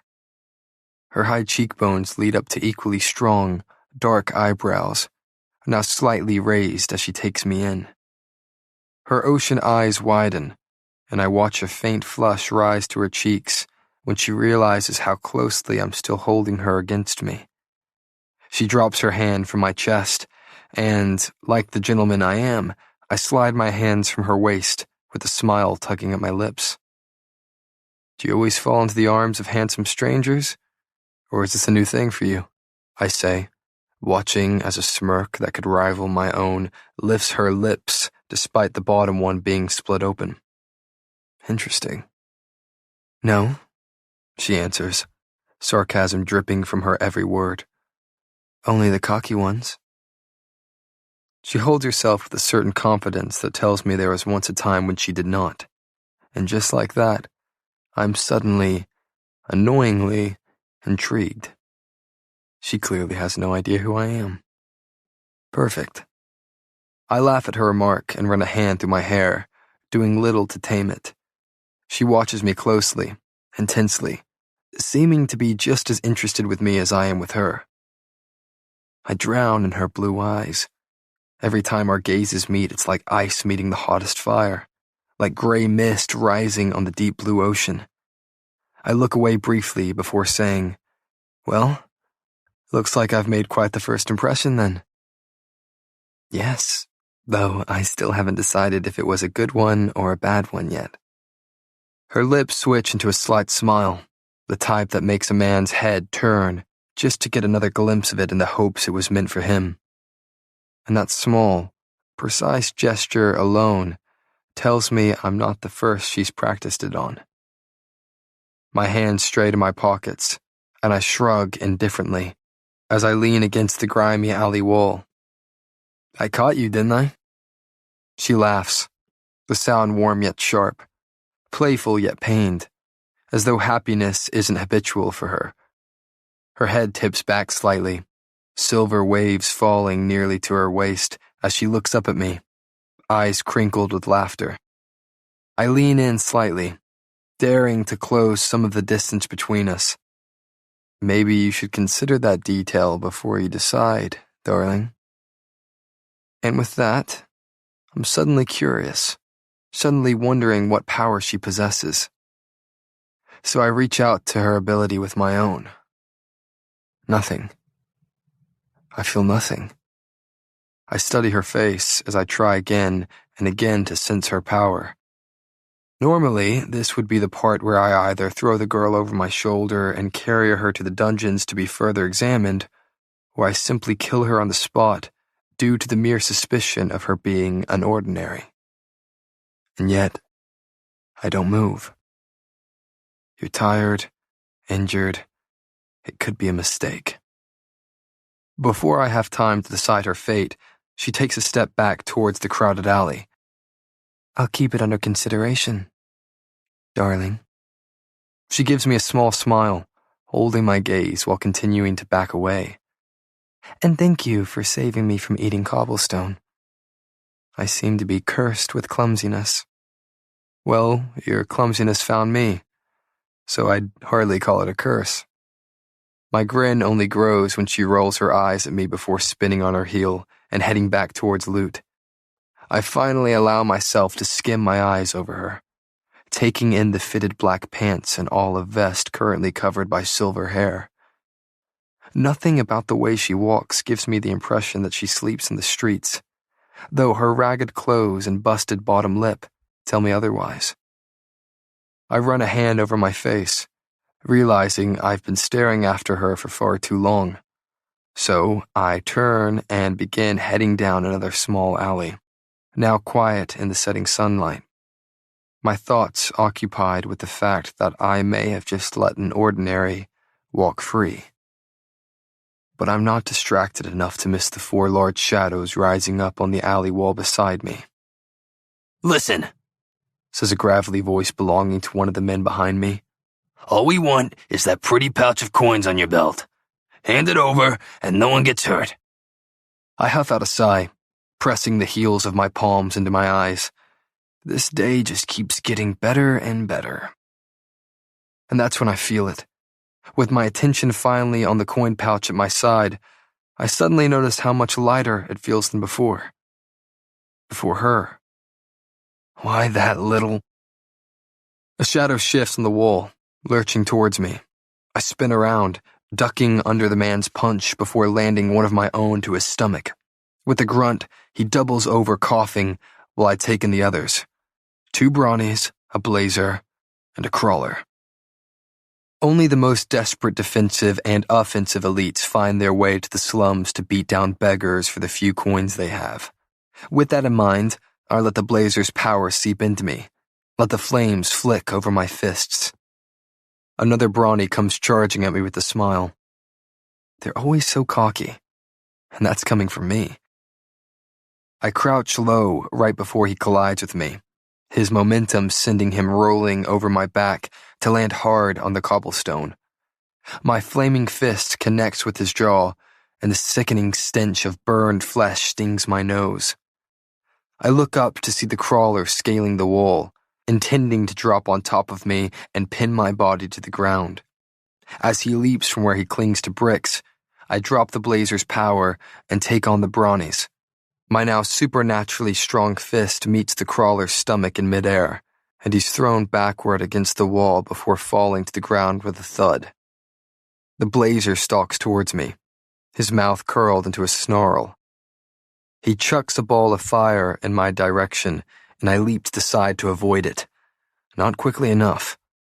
I curse colorfully as fire scorches the outside of my bicep, burning my flesh and slowing me with the pain.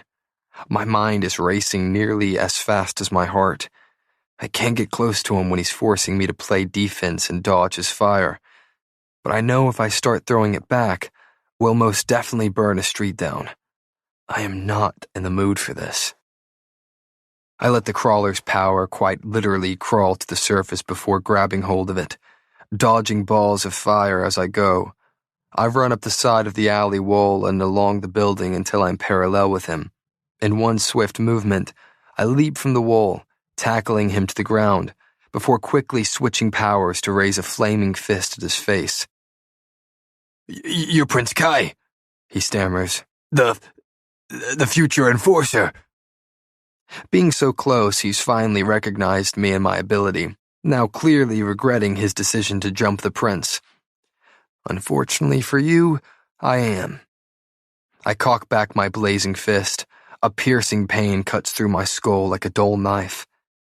The blazer's power flickers out, and I'm unable to do anything but clutch my pounding head, panting from the pain.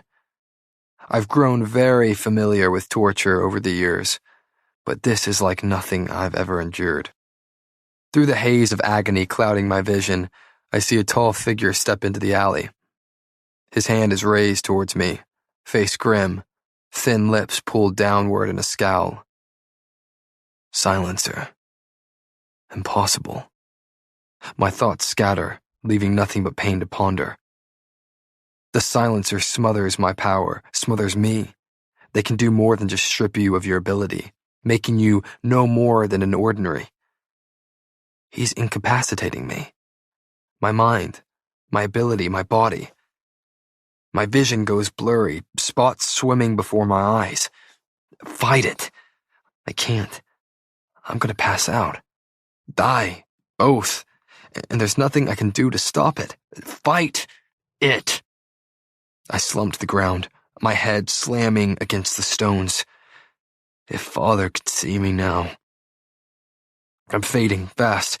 Even with all my training, I've never felt so weak, so powerless, so out of control. I take one last look at the man leeching me of my strength. I hadn't realized we'd drawn a small crowd until I see faces swimming in my vision. They have no idea who I am. An unsuspecting audience to watch me drift into darkness. Or worse, maybe they do know who I am. Maybe they're celebrating at the sight of the monster finally being put down, put out of his misery. And then something catches my eye.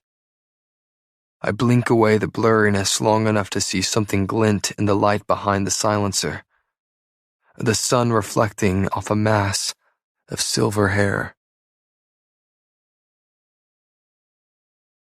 Chapter 7. Payden. Adina is going to collapse from shock.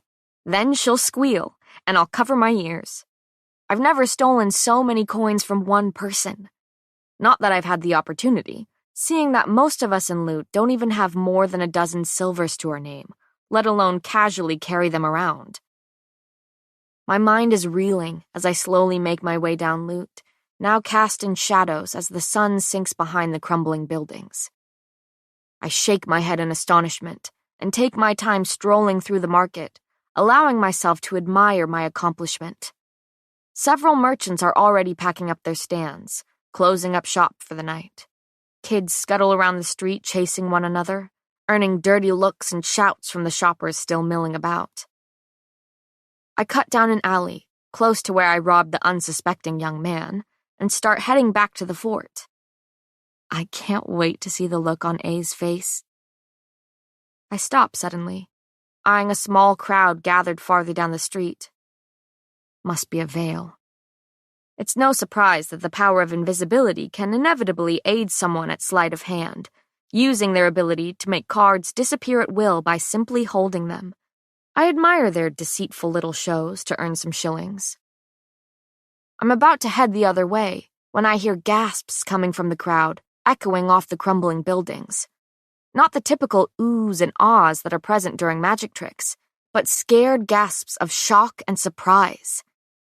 When my curiosity gets the better of me, I find myself behind the throng of people, wedging between sweaty bodies and pushing my way to the front of the crowd.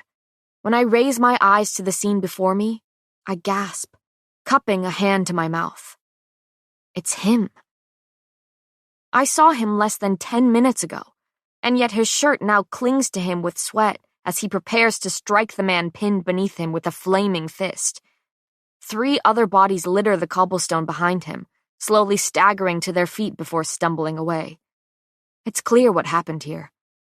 Obvious that these men had the same idea I did upon seeing the pouch hanging from the stranger's hip. But they chose a much more violent way to get the coins. Well, whatever is left of them. I see the stranger say something to the man before he raises his fiery fist, ready to strike. And then, something is suddenly, terribly wrong. He's clutching his head, and I watch his cocky expression crumple into utter agony when a figure steps out from the shadows. I can only see his back, but he's tall and lean, raising a thin hand at the stranger gasping in pain on the alley floor. That's impossible. The crowd around me seems just as confused and awed as I am. With his hand still outstretched, the silencer takes small steps towards the black-haired figure, now slumped on the ground. He's crippling his power. He's crippling him. I can see the stranger still trying to fight, trying to hang on to consciousness. The sight is suddenly so startlingly familiar, so sickening that I nearly stumble into the man beside me. This stranger and the man who raised me look nothing alike, and yet the image of one crippled on the ground seems to bleed into the other. I suddenly feel like that little girl again, standing idly as my father died beneath me. I look around, eyeing the gawking crowd. No one budges. Even with their fancy powers, no one makes a move to help, either too afraid to do so or too heartless to help. I know how this ends. I've lived it. When I look back at the stranger, it's my father I see. Taking a deep breath, I take a step forward. I won't stand by idly again. I couldn't save my father, but I'll honor him now by saving someone from the same suffering he endured. I'm probably going to regret this. I creep to the edge of the crowd and begin slinking up behind the silencer. I can practically feel the audience's attention shift to me, the throng of people silently watching. Crouching low behind the man, I spot a large, loose rock lying on the cobblestone and snatch it up. Here goes nothing. I draw up to my full height right behind him and silently raise the rock, intending to connect it with his skull. No such luck. He pivots, his black eyes boring into mine. With his attention on me, his crushing hold on the stranger drops, and I hear him gasping for air on the ground. The silencer lifts his slender hand towards me, his shoulder-length hair whipping in the breeze. He's trying to silence me. I almost smile. No such luck. Nothing happens, of course, considering I have no power for him to smother. He looks at his hand, then back at me, confused. The sight is almost comical. And that split second of hesitation is all I need. I grab his wrist, twisting his arm at an odd angle before driving my knee into his stomach. I hear the air whoosh out of his lungs as he clutches his arm to his body. And with that, my adrenaline kicks in, itching for a fight. It reminds me of all those late nights and early mornings with my father, hours of training in the makeshift dirt ring behind our home. Both your mind as well as your body need to be trained. Conditioned, he'd say as I dodged his punches, all while answering his dozens of questions that tested my observation. I wielded any weapon we could get our hands on, while my father trained every part of my being. My mind, my body, my psychic ability. Until one day, he wasn't there to train me anymore. Wasn't there to protect me anymore. Wasn't there to continue teaching me how to protect myself anymore. The silencer recovers quickly, throwing a punch with his good arm and jolting me from my thoughts. I duck under it and aim a right hook at his jaw. His forearm flashes up to block my blow, forcing my arm down before grabbing it and spinning me so my back is pressed against his chest. And then, the crook of his other arm is trapping me in a chokehold. I gasp for air, trying to remain calm. I fight the urge to claw uselessly at the arm crushing my windpipe, and instead whip my head back, connecting my skull with his nose and earning a sickening crack followed by the sound of gurgling blood. Blood. There was so much of it coating the floor of our small home, resting between Merchant and Elm Street, coating me, my father. I haven't been back since that night I ran. That night the king plunged a sword through my father's chest. The silencer's hold around my neck loosens as he stumbles back, clutching his nose. But I'm not done yet. Not even close. I slip the ring from my thumb and slide it onto my middle finger before sinking my fist into the silencer's cheek, ignoring the sting in my hand. Dropping his hands from his gushing nose, he swings at me again, but I already knew it was coming. He always takes a step with his left foot before he punches. I block the blow and grab his shoulders as I bring my knee to his stomach once again. Before he's even caught his breath, I have his head in my hands, driving his already broken nose down into my awaiting knee.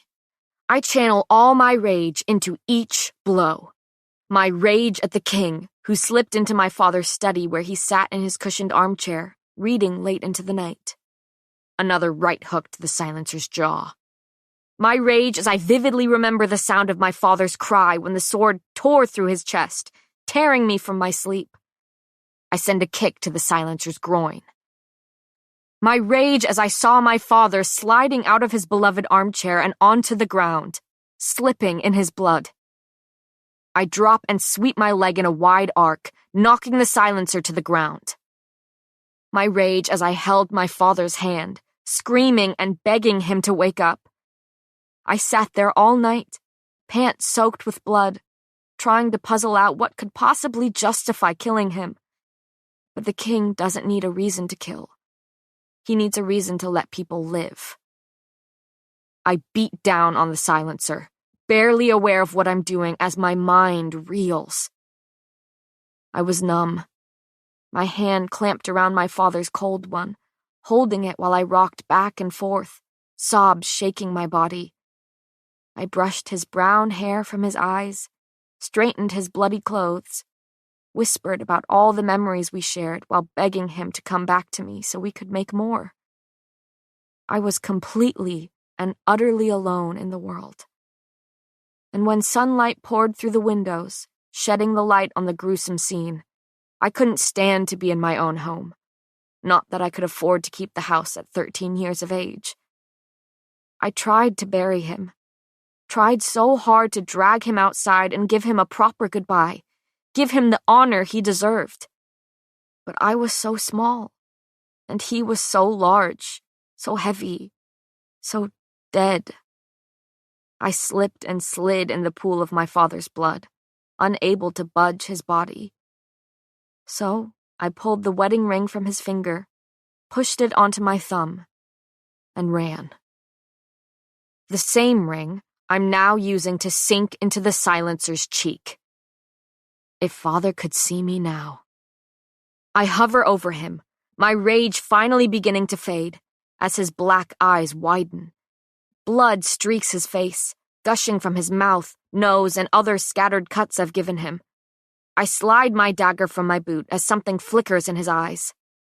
Fear. He fears what he cannot control. And in this very moment, that something he cannot control is me. I bring the hilt of my dagger down hard against his temple, knocking him out cold. Still crouching over him, my gaze finds the gray one pinned on me. Emotions flash across the stranger's face as he takes me in, takes in what I've done. Shock, awe, confusion, and amusement of all things flicker across his face. I tear my eyes from him, returning my knife to my boot as astonished murmurs rise from the crowd. I turn, stunned to find a mass of people staring. Merchants, women, and children gawk at the scene, all whispering and pointing. 3 Imperials suddenly push through the crowd, hastily throwing people out of their way. I stiffen, preparing for some sort of punishment. Maybe a few more lashes to decorate my back with. But they charge right past me, right past the unconscious silencer, and drop to their knees before the stranger. That's interesting. And apparently, I'm not the only one who thinks so. The hum of whispers from the crowd grows louder, allowing me to catch bits and pieces of their hushed conversations. Silencer here in Ilya. It's Prince Kai who fought off 4 men, fought the Silencer without using a power. I freeze, heart pounding, barely breathing. Prince Kai. I'd never seen the man. Never thought I would. Never thought I would steal from him either. But I've heard enough about his reputation. How he's supposedly the strongest elite in decades. How he's the future enforcer, said to be calloused and calculating, yet charismatic and charming when he wishes to be, when he chooses to play the part. I've heard how he's a rare and powerful wielder, able to sense another's power and use it himself, so long as they are close enough to him. The deliverer of death, they call him. The prince usually stays in the comfort of his cushy palace, so it's likely that no one recognized the stranger as anyone of importance. And when he does leave the castle, well, the people he visits don't typically live to tell the tale. I slowly turn towards the Imperials huddling around the prince and watch as he shoves past them, irritated by their smothering. He barks an order, telling them to take the Silencer to the dungeons as well as clear the crowd from the street. The prince exudes authority and power with every step, every word. Imperials scurry to obey him as they round up the mob of people and push them back out onto loot. His eyes find mine. Even with his countless injuries, he strides towards me, pushing the limp from his walk. A predator stalking its prey. And that's my cue. I try to slip into the crowd unnoticed, hoping to be washed away in the current of bodies, hoping he will forget that I saved him and let me leave quietly. No such luck. A calloused hand grips my arm before spinning me around to pin me against the alley wall. He presses both my wrists against the brick with strong hands before leaning in towards me. I writhe in his grip, but he doesn't budge. I'm not sure what I was expecting him to do, but it was certainly not this. Maybe offer a polite thank you, not an interrogation against a grimy wall. I would have never saved him if I knew who he was, what he is, what he does. I huff in irritation, sending silver hair blowing into my eyes and obscuring my view from his piercing gaze. Is this how you treat all the people who save your life, or is this a new thing for you? I grind out the words through clenched teeth, mocking his first ones to me. I wouldn't know, seeing that no one has ever saved me before. There's a ghost of a smirk on his face, offering me a glimpse of that annoying dimple. Well, let me enlighten you. When someone saves your life, a polite thank you will suffice. Maybe, he sighs and leans in closer, but not for those who steal from me. I think my heart stops beating. The prince knows I stole from him. The prince, the future enforcer, the deliverer of death. I'm dead as the plague. But my fear is quickly replaced by a much more welcome emotion. Anger. I'm angry with myself for helping the prince who kills like it's nothing and grants his father's wishes like he is everything. I'm angry for finding him not repulsive, since the very kingdom he's so loyal to makes me sick with its twisted values and beliefs. He is the future enforcer, the executioner of innocence, of ordinaries, of people like me. Feeling reckless and rather emboldened with death a mere breath away, I say, So, he's pretty and he has a brain. The ladies must love you. The smile I give him is anything but sweet. You know, you might make a good thief if it weren't for the fact that you were easily fooled by one. He's smiling, amused, arrogant as ever. You do realize who you're talking to, right? A cocky bastard? I say innocently before biting my tongue. I clearly have a death wish. But to my surprise, he tips his head back and barks out an authentic laugh, the sound rich like the chocolate I occasionally steal, and deep like the shallow sea. I've been called worse, he murmurs after composing himself, his hand still clamped around my wrists. Then the amusement fades from his eyes, quickly replaced by cool consideration. Despite you robbing me, I suppose I should thank you for your help. I almost laugh at that. Apparently, saving his life is comparable to simply helping. Although I am curious as to why the silencer couldn't smother your power, along with why I can't seem to sense one from you. He's eyeing me like he did in the alley when I stole from him, like I'm a puzzle he's trying to piece together. I blink up at him as realization rams into me. He has the rare ability to sense another's power and use it himself. He tried to sense my power in the alley, only to find that there was none. I'm dead as the plague. I look up at him, filtering the fear from my expression despite my frantic thoughts. I shrug my stiff shoulders, hoping the action looked far more casual than it felt. I'm a mundane, a psychic. A psychic? He echoes, disbelief dripping from every word. Tell me, what is it that you can do? He pauses, shrugs. I've never met a psychic before. Call me curious. I swallow the hysterical laugh threatening to bubble out of me. The future enforcer isn't curious. He's calculating. But he must be rather amused by me, otherwise I'd likely be dead by now. My power is a sort of sense, I say easily, reciting the rehearsed line. I can only sense strong emotions from others, getting flashes of information because of it. I look into his eyes, willing him to believe me, hoping he'll accept the answer and move on with his life, hoping that he will let me move on with my life. He looks to be fighting a smile. Is that right? And why would it be wrong? His eyes flick between mine for a long moment. Why is it I can't sense or use your power then? I swallow, trying to seem as though I'm not struggling to come up with a believable lie. My ability is unpredictable. Even I can't control what I see or when I see it. That, combined with the fact that my power has little strength as it is, must be why you and the silencer can't pick up on it. It's a mental ability. I shrug. I must be able to guard my head from those trying to get into it. I hold my breath, waiting for his answer. Except that he doesn't give me one. He simply stands there, staring at me. I huff before blurting, "Go on. Ask anyone in the slums about me and my power. Better yet," I lean forward slightly, "you can ask your Imperials. I had a lovely conversation with one of them just this morning." His eyes narrow slightly before he slowly releases my wrists and takes a step back. Maybe I will.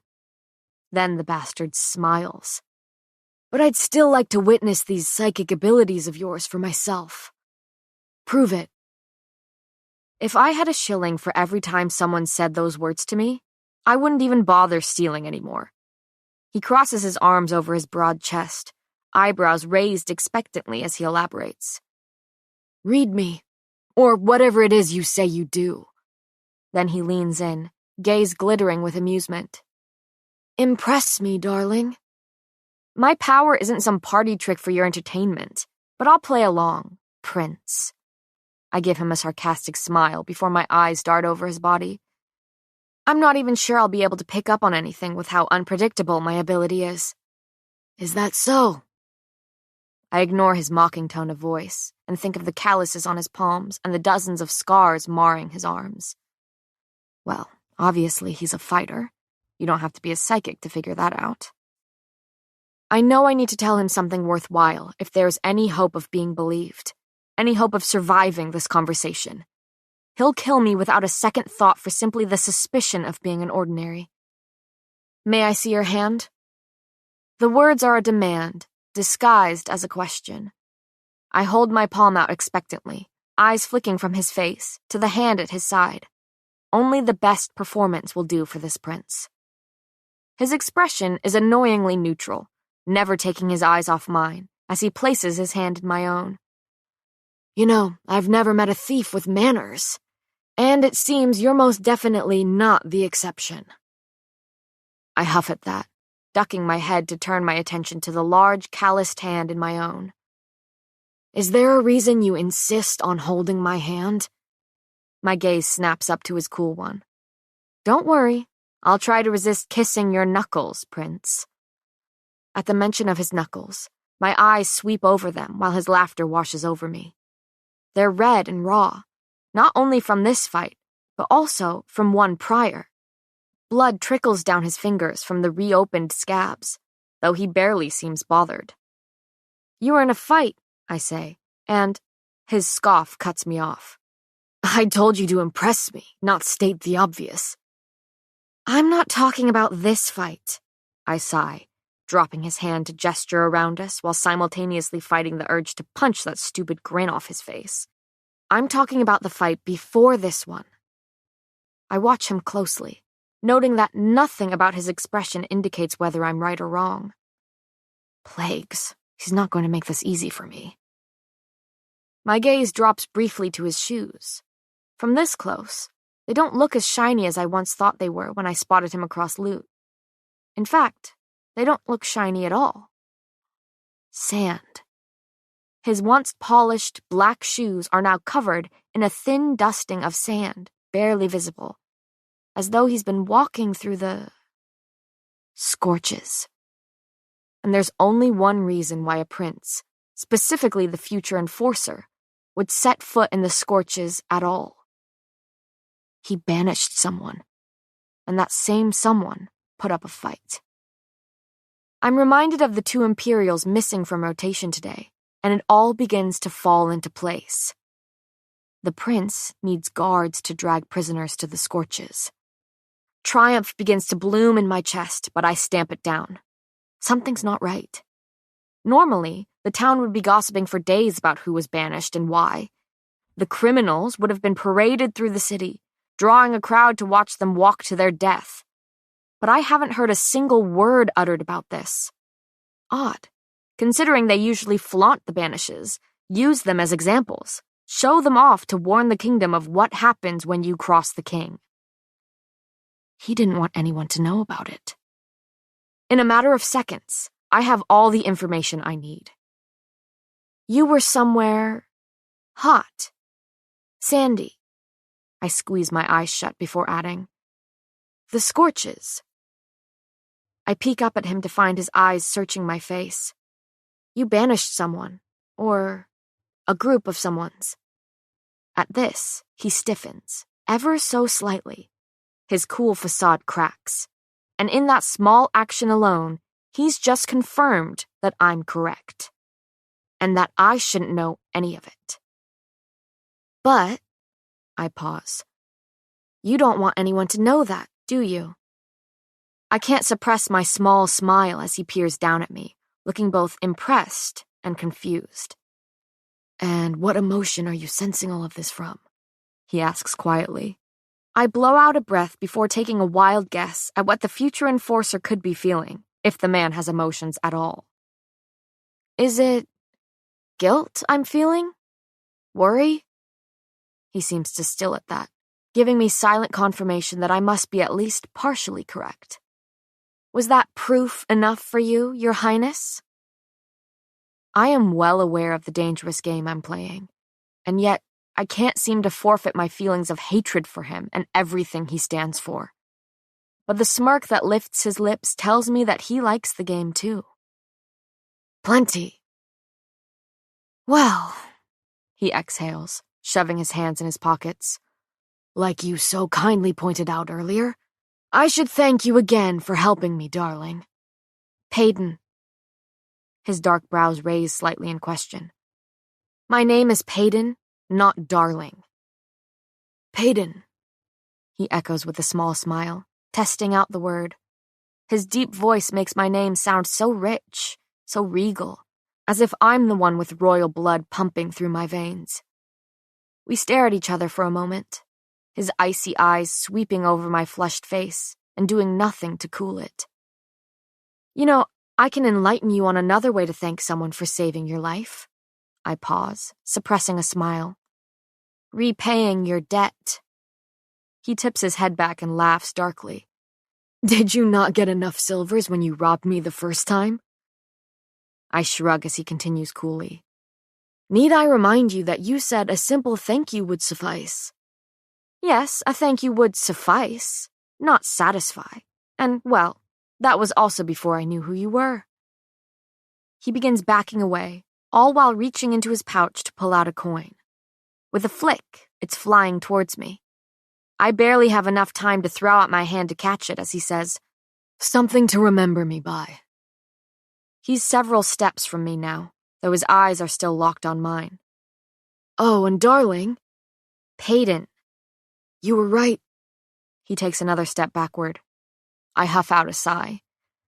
"I'm not sure I should even listen to what you're about to say since you didn't address me by my name, which is Peyton. The sound of my name from his lips cuts me off. The ladies do love me. And with a wink, he turns and strides out of the alley. Chapter 8. Peyton. What the plagues happened?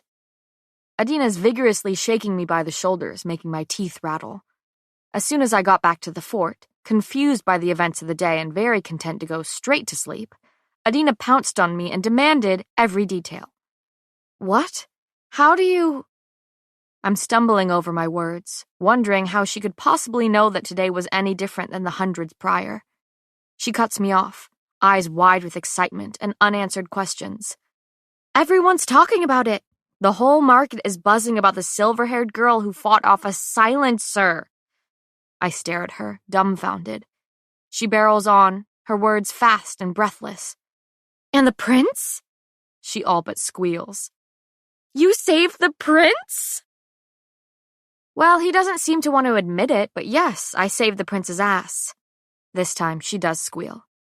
But only after I stole from him. Her mouth flies open. It's so dramatic that I can't help but laugh. You what? In my defense, I say, hands raised in innocence. I didn't know it was him. Pay, the prince. Concern clouds her gaze, and she blinks about a dozen times before saying, He's a wielder. Could he sense you didn't have a power? I cut in before any more color can drain from her face, quickly explaining the events of the last half hour. Adina's eyes are wide, her curly bangs clinging to her lashes as I fill her in on everything from robbing the prince to fighting the silencer. After she learned of the lie I'd spun for the future enforcer, we talked quietly until the shadowy alley was swallowed in darkness. Okay, but is he really as handsome as everyone says he is? I give her a flat look that I doubt she can see, but know she can sense. That is the question you're dying to ask after everything we just talked about? That wasn't an answer, she sing-songs. I lie down on the rough carpets, stifling my groan with a scratchy blanket. Choosing to keep my mouth shut gives Adina all the answers she needs. She squeals, and this time I stifle her with the blanket. Dawn creeps over the rooftops, and I mimic it from below and tiptoe along the streets. Blending into the utter chaos that ensues every morning on loot, it normally isn't hard for me to slip around unnoticed, while slipping watches from shoppers' wrists or coins from unguarded pockets. But not today. Today, I'm not invisible. A thief's worst nightmare. Eyes, dozens of them, all pinned on me as I pass. I hear them whisper to one another, pointing and gawking.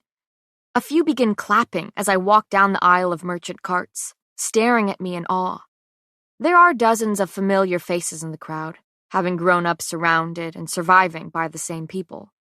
Friend is too strong a word for anyone who isn't Adina, but I've been building my reputation as a psychic for years, earning respect and witnesses to my abilities. The crowd seems to part for me, leaving a wall of people watching on either side. The Silver Savior, I hear a man whisper before others echo his words. I stop, almost stumbling when my feet seem to stall.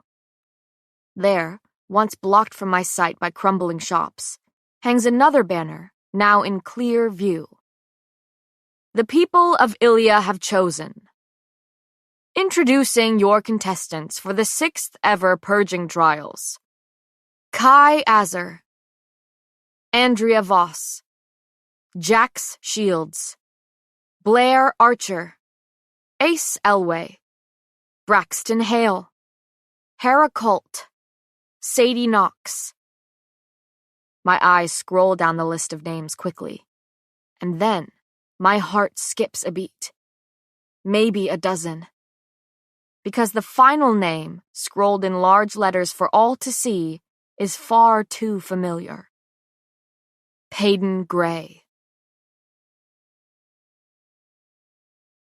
Chapter 9. Kai. Blood seeps through my shirt.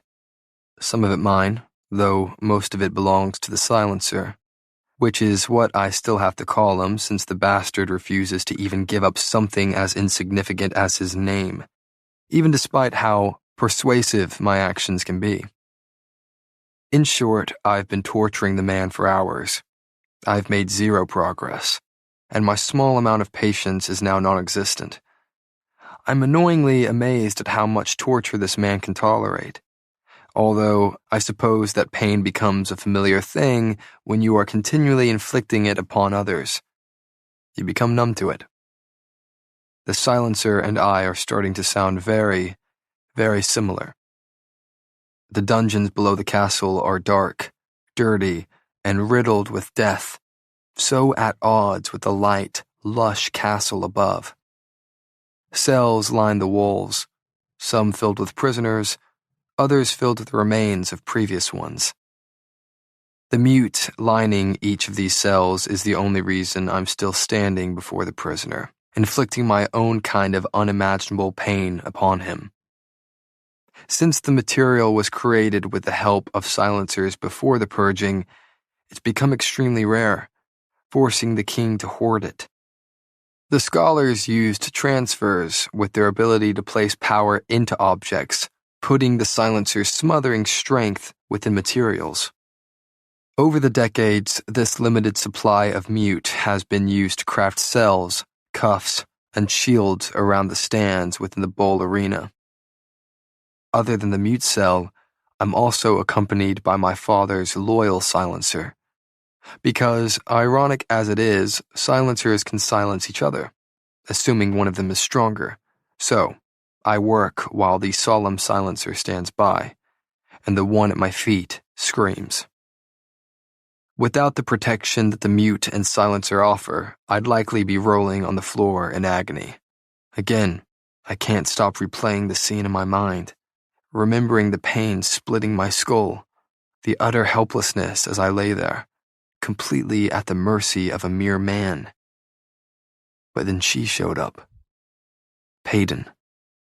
A mundane, a psychic, a fighter, a thief, and yet, the only one willing to help for whatever reason. The only one able to help. Or so she says. Although I'm skeptical, her demonstration was impressive. She shouldn't have known about the scorches, the banishment, the fight, any of it. And seeing that I don't know a single thing about psychics, nor have I ever encountered one, I can't exactly prove her wrong. There are dozens of powers I have yet to witness, considering that my training consisted of mostly offensive abilities. Father made sure I never wasted my time, stooped so low as to learn the powers of lesser elites. But even in my haze of pain, the glimpses I caught of her fighting were captivating. She was captivating. Yes, she was skilled, but what intrigued me most was how much emotion she channeled into each blow. The passion packed into each punch, the rage rolling off her. I take one last look at the bloodied, slumped man in the corner of his cell before turning to my father's silencer. I'm done here, Damien. You're free to go. Wiping my bloody hands on my already bloody shirt, I step out of the cell to stride down the long hallway of the dungeon, passing glaring prisoners as I go. I make my way up the stone stairs leading to the main floor of the palace and nod to the Imperial stationed beside the heavy metal door at the top. The king will be expecting an update of what I've learned from the interrogation, which happens to be absolutely nothing. I steel myself with the unpleasant conversation we're about to have. Far too soon, my feet find the worn rug that covers the floor of his study, a victim of being paced and trampled on for years. My eyes roam over the large desk and cushioned chairs before settling on the two individuals sitting near the stone fireplace. Relief washes over me at the sight of my brother. His blonde hair is messy, like he's been running his hand through it for hours, mirroring father's ragged look. Well, someone's been playing with the prisoner for quite some time now. Kit's tone is dark, but his eyes brighten when they land on me. I sigh before settling into my usual cushioned seat beside father. Crossing an ankle over my knee, I casually confess. And after all this time, you'd think that I would have learned something useful. The thud of father's papers hitting the table is a sound I've come to associate with disappointment. What seems to be the problem? He's being... I pause, searching for the right word. Difficult. It's the best I can come up with, earning a snort from Kit. Father looks less amused. In fact, he doesn't look amused at all, and he never really has when it comes to me. Then make him less difficult, Kai. He pinches his fingers to the bridge of his nose and closes his eyes, the action making him look older, wearier. Either make him talk or kill him. I have no desire to keep the silencer alive if he has nothing to offer us. I glance at Kit, his face grave, void of its usual amusement as he watches father. When the king is distraught, Kit is devastated. It's that damn resistance, father growls, his hand dropping from his face to reveal a grimace. Do you really believe the silencer is in line with the resistance? Kit asks, concern written in the creases around his eyes. Why else would he try to take a prince? My son. The king shakes his head, staring blankly at the flickering flames in the fireplace. They're trying to attack me in any way they can. I thought I took care of them, purged the Fatals so they couldn't harm us, overpower us. He takes a deep breath before continuing. Apparently, I thought wrong. Some remain, and they've joined them. We need to put an end to this little resistance. Father spits before downing the rest of the alcohol in his glass. They may want ordinaries to live, but in doing so, the elite race and power will eventually die. Ridding my kingdom of ordinaries is the sacrifice that must be made for the good of the people. But they are too damn selfish to see that. Kai, his gaze is piercing when it lands on mine. Make the silencer wish he were dead before bestowing that mercy upon him. Oh, I was already planning on it, Father. I'm drenched in sweat. Not an uncommon occurrence when training. My bloody shirt is long gone, and the sun beats down on my back as Kit and I circle each other in one of the dirt training rings. We go through our normal routine of sizing one another up and spewing nonsense before actually making a move to fight. The familiar pattern calms me, eases my restless mind for the time being. We dance around the ring, swords flashing, laughing as I nick him on the cheek with the sharp tip of my blade, an action he returns in kind. The swords are soon discarded, replaced by our powers. Kit easily hits targets with fireballs before dousing the burning wood with water. I, on the other hand, find myself indecisive and antsy. A terrible combination. I filter through the abilities of those surrounding me, attempting to choose one to train with. The rings are full of dozens of elites, all filthy from fights and slumped from sparring. I jump from a flash's power to a veil's before switching to a shell, though I've never especially liked the feeling of my skin turning to stone. I can't seem to focus, and that only frustrates me more. I hear the whoosh from behind before feeling the familiar wave of heat that radiates towards my back. I drop to the ground, barely avoiding a stream of fire that would have singed off my hair. What has you so distracted? I turned to see Kit grinning crookedly at me. Hey, I almost got you there. Wouldn't be so pretty with that mop of hair singed off your head, now would you? I can't decide if I want to laugh with him or wring his neck, a common predicament I find myself in. I guess beating you in the ring today was too easy. Now I'm bored. I shrug and grab some throwing knives from a weapons rack before beginning to pelt them at a tree a few yards away. Kit hums. Even with my back to him, I can hear the smile in his voice when he says, "Can't stop thinking about the girl who saved your life, huh?" By way of politely answering, I spin and throw a knife at my brother. It just barely skims past the side of his head, sinking into a target far behind him with a thud. He blinks at me.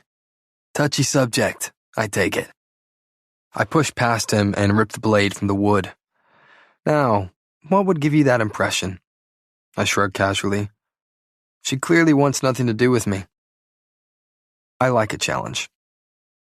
And besides, I add, clearing the thought from my head, it's not like I'm ever going to see her again. Kit's response is quickly drowned out by the sound of our names being yelled across the yard. We turn in unison, watching as a lanky boy bounds towards us. I see the flash of a white smile against dark skin before he disappears, simply winking out of existence. Before I even have time to blink, he's standing right before us with a goofy grin splitting his face. I curse under my breath. If you pop up like that again, I'll make good on that threat to stake you to the ground. What our brother means to say, Kit cuts me with an amused look, is, "Hi, Jax. How are you?" The boy before me is only 15 and growing like a weed. He's gangly, clearly still trying to figure out how to work his long limbs. I don't know when he suddenly started growing up, and quite frankly, I don't like it. The small boy who lost his parents in a shipwreck is now the tall young man we've adopted as the little brother we never asked for. But after all these years, Jax hasn't just grown in height. He's grown on us. I'm good, Kit. How nice of you to ask.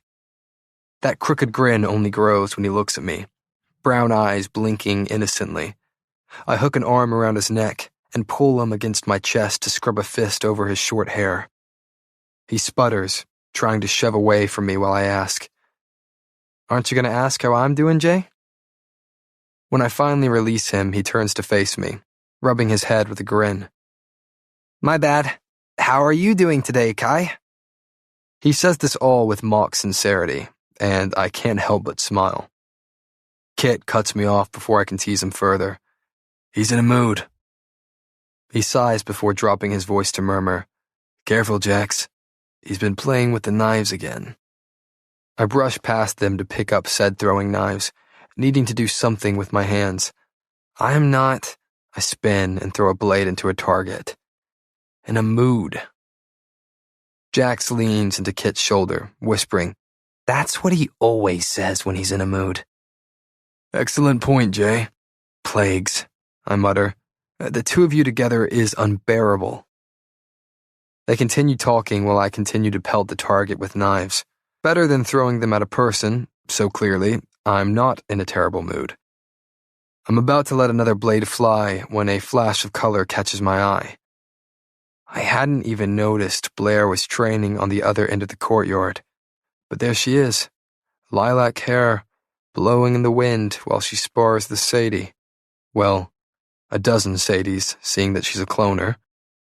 They circle each other before Blair is suddenly surrounded by a barricade of bodies, all tall and chestnut-haired. It's chaos. Blair tosses a copy of Sadie through the air with her mind, only for another one to jump on her back, trying to bring her to the ground. It's almost comical to watch, except that I know firsthand how deadly their powers can be, know what it's like to possess them. I look over to Jax and Kit, their eyes pinned on the fight as I move to stand in line with them. Before long, Blair is strutting between the rings with Sadie following behind. Blair's pale skin is in complete contrast to Sadie's dark complexion, opposites of each other in every way. Despite the two of them having grown up together, they couldn't be more different. Since Sadie's father is an advisor to the king, her family lives with the other nobility that are deemed important enough to reside in that designated wing of the castle. They stop in front of us, Blair tipping her head as she says, "Boys?" Kit slings an arm around Jax's shoulders before nodding at each of the girls. Sadie offers us a small smile, genuine but reserved in the way she's always been. I wanted to congratulate you two on making it to the trials.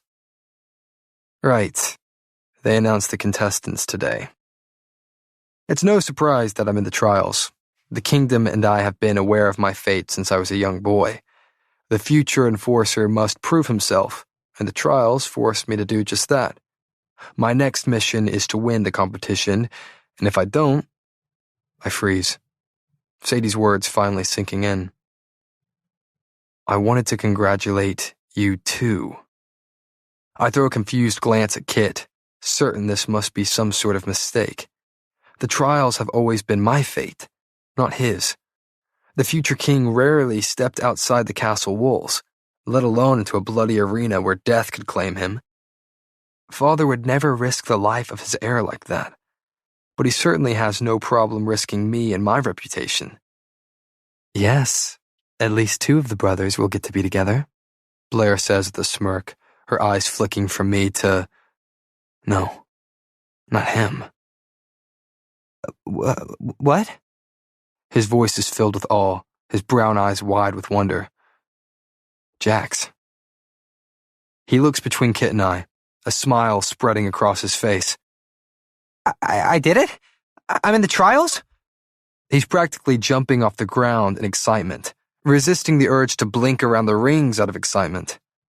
I meet Kit's gaze, and his knowing frown matches my own. This is going to make the trials far more difficult. Now, I'll not only be protecting myself, but also a little brother who nearly faints at the sight of blood. But we say nothing to discourage Jax, pasting on smiles to replace the frowns pulling at our faces.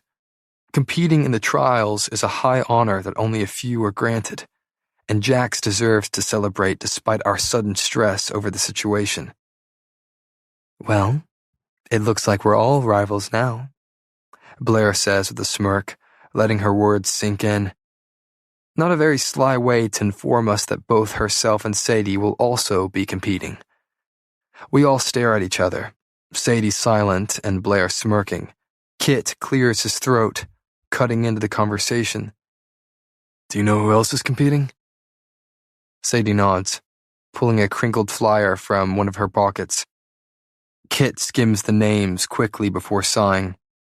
Yep, there are only 3 names I don't recognize. Must be defensive or mundanes from the city. He hands me the flyer, and I quickly scan the list. My eyes snag on a particular arrangement of letters before my breath snags in my throat. There, at the bottom of the list, lies a name I've thought of far more than I care to admit. It's her. Chapter 10. Payden. I might have stood there for hours, gawking up at the banner displaying my name in giant letters, if not for the mass of people gawking at me. They chose me. Or, in other words, they chose me to die. And all because I saved that prick of a prince. A tap on my shoulder shakes me from my stupor. I stiffen at the sudden smell of starch and heave a sigh before turning slowly to face the Imperial. He's young. My eyes flick between his messy red hair and brown eyes boring into mine, completely unbothered by my obvious disdain for his kind. He offers me a small, shy smile. Unsettling. In all my years, I have never met a kind Imperial, and I doubt he is the exception. You're Payden Gray, correct? He gestures to the sign above us with a wave of his hand. Who wants to know? I blurt. He rubs the back of his neck. The king? I'm here to escort you to the palace where you'll be staying until the trials are over. The unspoken words hang in the air between us. Or until you die. Now? Right now? I hate how high and breathless my voice sounds, but I can't stop the panic rising up my throat. But the trials don't begin for another 2 weeks. He almost looks apologetic, and I hate it. The contestants always head to the palace 2 weeks in advance for training, interviews, and of course the first ball. How could I forget how showy the trials are? His head whips around, red hair rippling like flames as he searches to see if anyone is watching. Then he leans in slightly, his next words a murmur. I can give you about 5 minutes or so before we have to leave. I don't hesitate before bounding down the street as fast as my legs can carry me. Adina. I skid to a stop in front of our little alley and swallow the lump in my throat at the sight of her tucked behind the fort, humming while she sews. I take it all in as I stride towards her. Every piece of garbage we scavenge together to keep us warm at night. Every scrap of clothing piled beside her as she works. Every curly piece of hair escaping the messy bun at the nape of her neck. Her dark brows furrowed over hazel eyes in concentration. Will I ever see her again? I try to push the thought from my head as I sink to the ground and pull her into a crushing hug. She gasps in surprise before quickly discarding her work and squeezing me tight. Happy to see you, too. She laughs into my hair and pulls away, concerned by my sudden show of affection. Are you okay? I meet her eyes, memorizing the specks of gold flecking them. I'm leaving, A. What? The look on her face is equally scared and skeptical. They're sending me into the trials. The people want me there, apparently. I'm rambling. For entertainment purposes, of course. I offer her a weak smile, but nothing can stop the look of horror from spreading across her face. She brings a soft brown hand to her mouth as she breathes. Oh, Pay. She trails off, not knowing what to say, what to do. But you don't have an ability. It's gonna be all right, I say, trying to convince her as well as myself. Don't you dare say you'll be fine. She huffs as anger temporarily swallows her fear. Pay, the trials are deadly enough, but if they find out about what you aren't, they will kill me. I finish for her. I know. The fear floods back into Adina's eyes, crashing into her so hard I worry she may crumble. A sad, small smile lifts my lips as I take her in. I'm leaving the only person who knows me, the only person I can truly trust. She's been a constant in my life, an anchor that I'll be drifting without. But this is for the best. It's safer for her without me here. I can do this, I say softly. I was made to do this. Adina nods numbly, knowing this already. Knowing how my father began training me when it became apparent to him that his little girl was an ordinary doomed for death. She knows how, at the age of 5, my life changed before it had even begun. Father sat me on his lap, whispered that I was different, that I had to pretend to be something I wasn't if I wanted to grow up with him by my side. It was our little game, he said. A game of pretend. A game in which he'd already chosen the perfect role for me to play for the rest of my life. What's a seichich, Daddy? That question is still so vivid in my mind, though it was over 13 years ago when I'd asked it. Father had just chuckled softly, a seemingly simple sound that I wish I could have memorized. A psychic, Patey, is a fancy word for someone who's observant. A power that can be faked with years of practice. Something you don't have to be gifted with, but a skill you can learn. At that, he bopped the tip of my nose with his finger. And I'm going to teach you. That way, we can always be together. If only death had any regard for promises.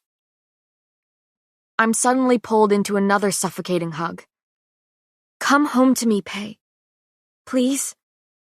Adina's voice is muffled against my hair. You're all I have left, you know? I wish more than anything that those words weren't so terrifyingly true. When Adina's mother fell ill, it was likely my father who tried to treat her.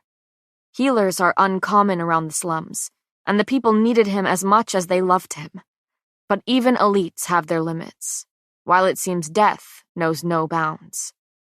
And since Adina never knew her father, he could have been the hazel-eyed merchant I robbed this morning for all we know. A pained laugh slips past my lips. And you are all I have left, eh? Good, she sniffs, and pulls back to look at me. Then you better find a way to make it back to me. If anyone around here can make it out of those bloody trials, it's you. The look she gives me is defiantly determined. At worst, you lose and come home. At best, you win the damn thing. I huff out a laugh at the absurd thought. I'll try my best for you, eh? After swallowing the lump in my throat, I add, I'll visit you. I promise. I'll find a way. Walk if I have to. She smiles, giving me one final hug before waving as I head down the alley. Standing to her feet behind the fort, she shouts, This is not a goodbye. Only a good way to say bye until I see you next. It's the same cheesy line she's said for years, and yet this is the first time it sounded like a goodbye. You're my favorite, eh? I call back to her, voice breaking without my permission. And you are mine, Pei. Smiling, I finally tear my eyes from her and begin hurrying down Loot, considering running away from the Imperial, the trials, everything. But the reckless thought is gone as quickly as my feet are pounding against the cobblestone. I'll be hunted down and killed if I run. At least with going to the trials, I have a fighting chance at survival. Sort of. Panting, I make it back to the Imperial, who is now joined by a small girl, assessing me timidly. Ready to go? He says, looking between the two of us. I humor him by nodding, despite having no choice in the matter. We head down Loot in silence, passing crowds of people as we walk, all clapping and shouting their congratulations at us. As we near the end of the long street, I see a dark coach awaiting, paired with an Imperial sitting atop the driver's bench, with his white uniform nearly blinding in the sun. Our red-headed Imperial opens the door for us, before he too joins the guard on the bench. The girl scrambles in and I follow, peeking my head out the door for one last look at Loot Alley, before the coach seals me inside, separating me from my former life. Cushioned black seats await us, and I'm almost too busy admiring the fanciest thing I've ever seen to notice the boy sitting across from us. His brown hair is neatly styled on his head, just above his dark green eyes that are currently pinned on me. By the condition of his clothing, I can tell he comes from a nicer area of the slums, and likely falls into the defensive tier of elites. The coach lurches forward, and I cling to the wall. I already don't like small spaces, let alone small spaces that move. I steady my breathing, forcing myself to calm down, before I look back at the bored boy. Hi, I say, trying to ease the tension. I'm Pei. I know who you are. He cuts me off, immediately deciding that staring out the window is far more interesting than our conversation. You're the girl who saved Prince Kai. His tone suggests that this is not, in fact, precisely what happened, as if dozens of people didn't see it happen. I open my mouth, allowing words to spew out before I can think better of them. Correct. And clearly, you don't have a reputation, or I would have heard of you by now. His eyes snap to mine, nostrils flaring. I'm Ace Elway. He says this proudly, straightening the collar of his shirt as he continues. I'm an illusionist. Rare. That's why I'm here. His smile is as cold as his eyes. And I'm going to need those 20,000 shillings to finally get me out of these slums. So I'm sure I'll be making quite the reputation for myself soon enough. I've never encountered an illusionist, but I've heard enough about them to know he's dangerous, even as a defensive. And who are you? He asks the girl beside me. What can you do? She glances between the two of us, looking as if she wants to disappear.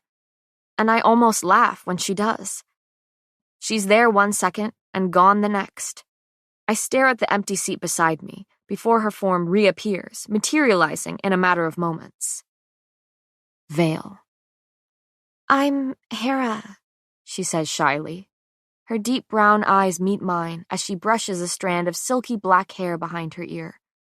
Something about the action seems vaguely familiar, making me wonder if she's one of the popular Vales that perform street magic. I'm Peyton, I say over the rumbling of the coach, rolling over uneven cobblestones. What's your power? She asks curiously. Psychic, I shrug casually. I mostly sense strong emotions that give me flashes of information. It's not much, but it's all I've got. Liar. You haven't got anything. Really? Her eyes go wide, probably shocked that someone with such a weak, mundane ability could make it into the trials, let alone defeat a silencer. It's an uncontrollable mental ability, and the only reason the silencer wasn't able to get into my head when I saved Prince Kai. I toss a pointed look at Ace. I guess that's why people want me in these trials at all. Ace the ass snorts. They only want you in the purging trials to watch you die, mundane. I stare at him, and after a long moment, a small smile tugs at my lips. Oh, most definitely. But at least they'll be watching me at all. Chapter 11. Peyton. Silence is the only sound for the remainder of the ride, leaving the window beside me to be my only source of entertainment. We pass dozens of streets crowded with smiling strangers, all waving and gawking. Some cheer and run next to the coach as we pass, trying to get a glimpse of us before we roll away to our dooms. As we get closer to the palace, the houses grow larger, finer, and the streets are no longer riddled with homeless shuffling about. I spot the tips of the daunting towers before the whole daunting palace comes into view below them. It's huge.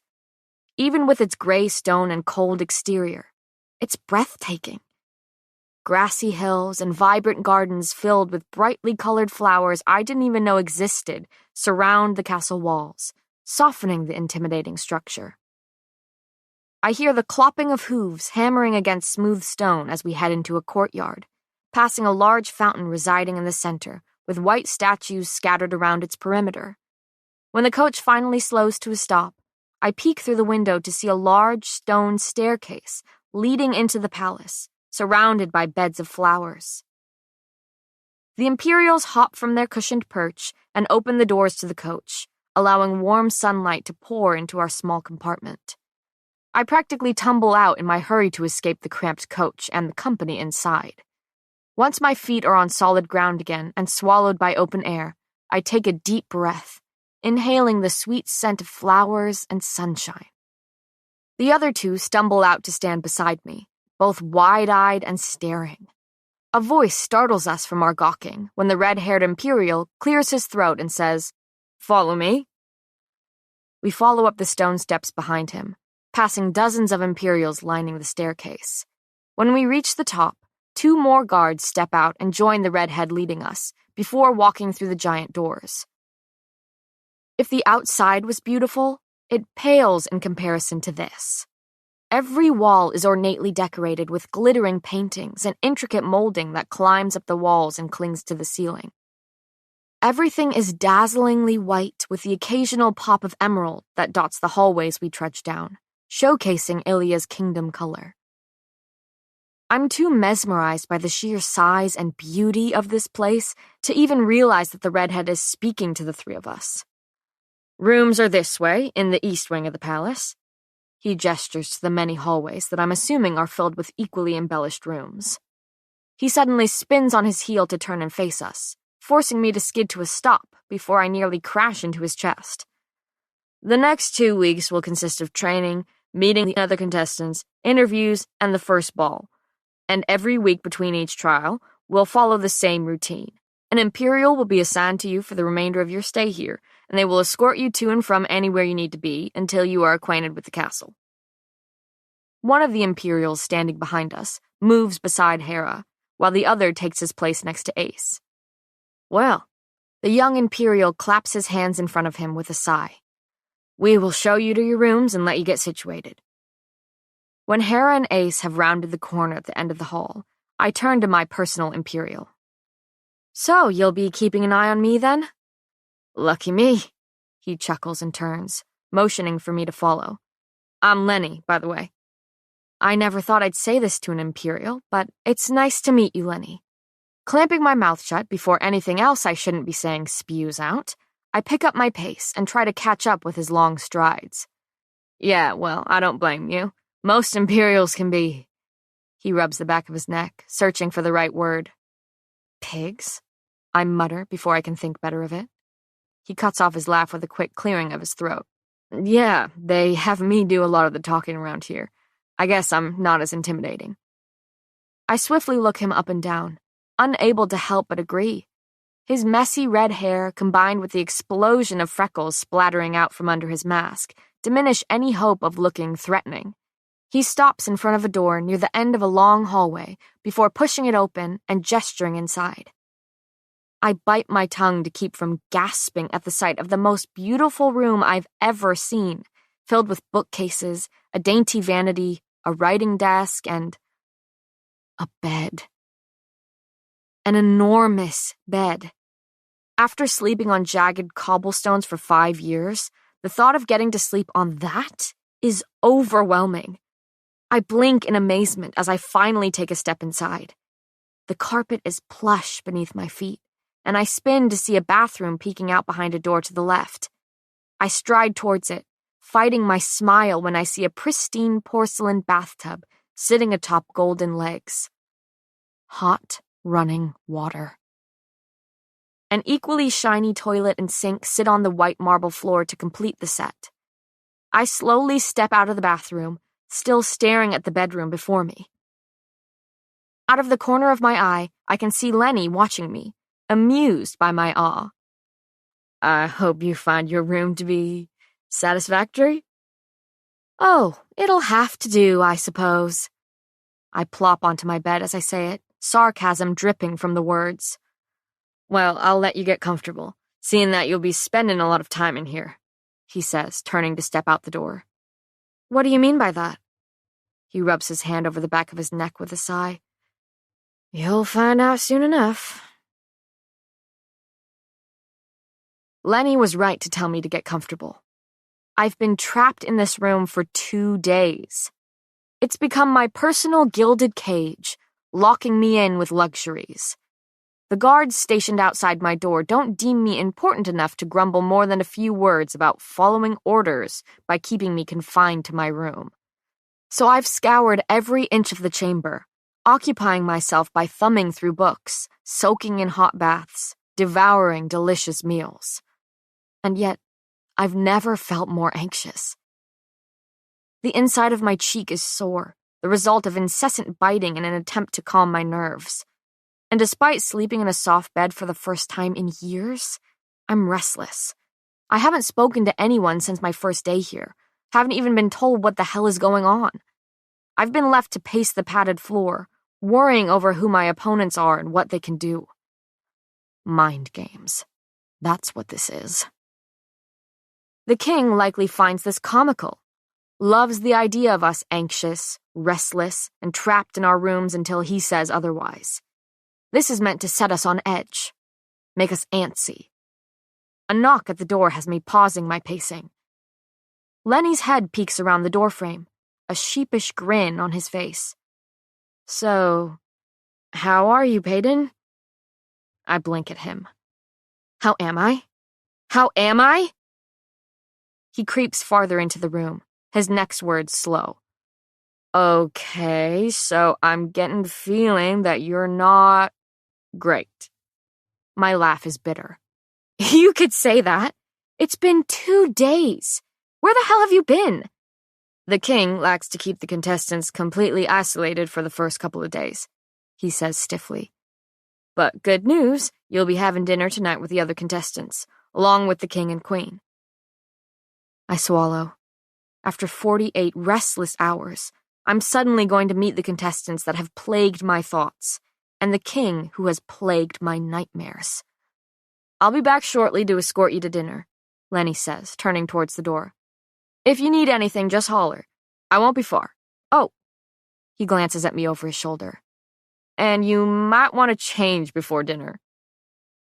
When he's gone, I slip into the bathroom and fiddle with the various knobs on the tub until hot, steaming water begins pouring out. Within minutes, I'm stripped and soaking in the now foamy water, thanks to the unnecessary amount of soaps and salts I dumped in. I scrub my hair and body vigorously, leaving my skin red and refreshed. I haven't felt so clean in years. My mind wanders to my many worries, the warm water doing little to soothe me. The trials consume my thoughts, reminding me of the power I lack and the little protection I possess. Not to mention that if the trials don't kill me, being discovered as an ordinary most definitely will. I soak in the bubbly water until it grows cold, like the baths I'm so used to. When I finally muster the strength to force myself out of the tub, I'm shivering as I slip on a green silk robe. I make my way back into my room, opening the white doors of the giant wardrobe across from my bed to stare at the dozens of colors and patterns, all hung neatly on a rack. Attire for every type of occasion is casually hanging there, all at my disposal. Adina would die if she saw this. I stare blankly at the clothes, then down at my ratty ones lying forgotten on the floor.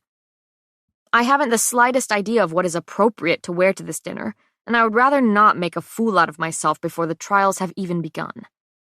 Remembering that Lenny said to holler if I needed anything, I intend to do just that. I'm sure the Imperial has witnessed several of these meals, and will have some idea of what the expected attire is. I stride to the door and wrench it open, looking down as I tighten the tie of my robe. I do, in fact, holler, "Lenny, what the hell am I supposed to wear?" And then I look up. My eyes meet wide, bright green ones. I've never seen the man standing before me. I would have remembered.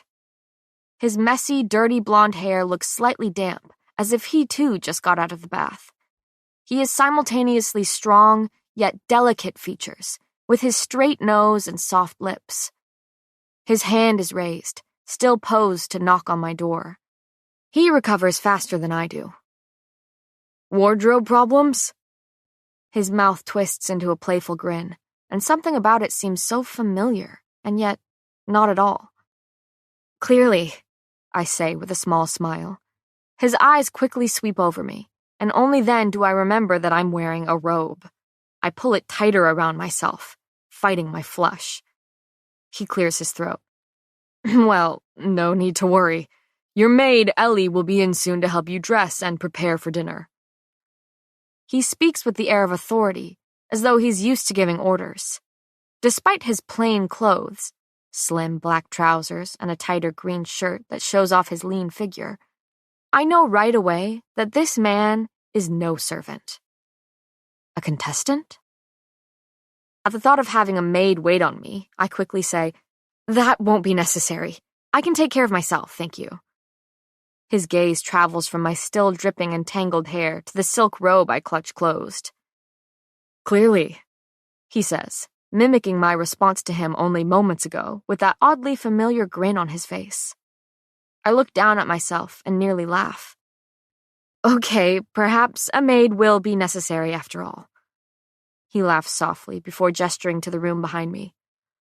I just stopped by to see if everything was adequate. I find myself almost laughing once again.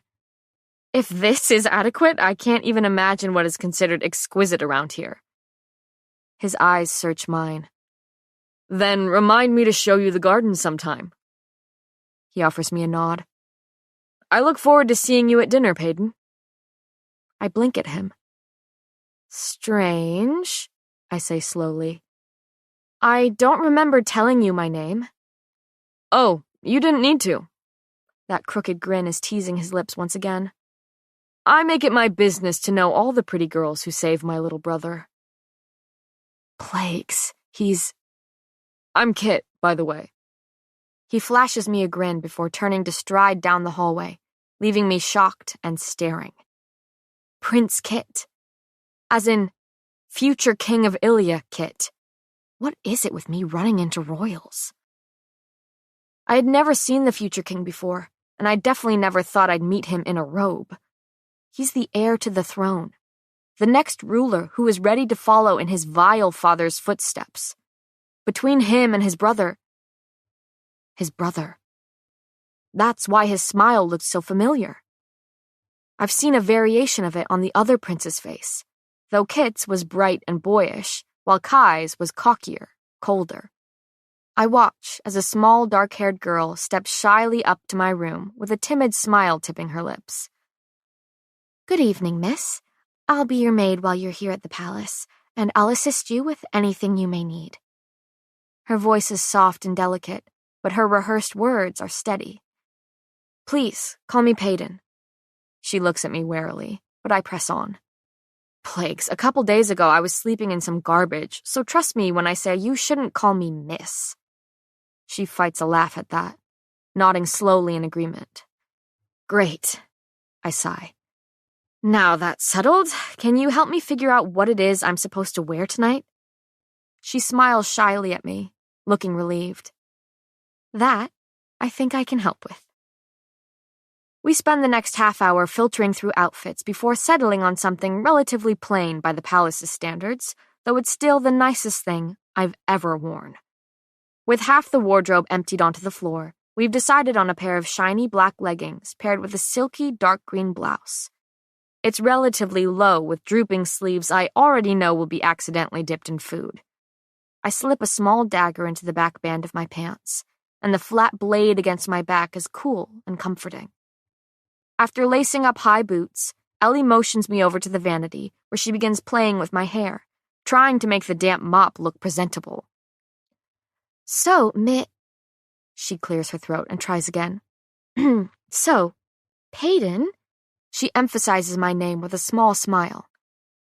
Do you have any idea what the trials will be like? Not a clue.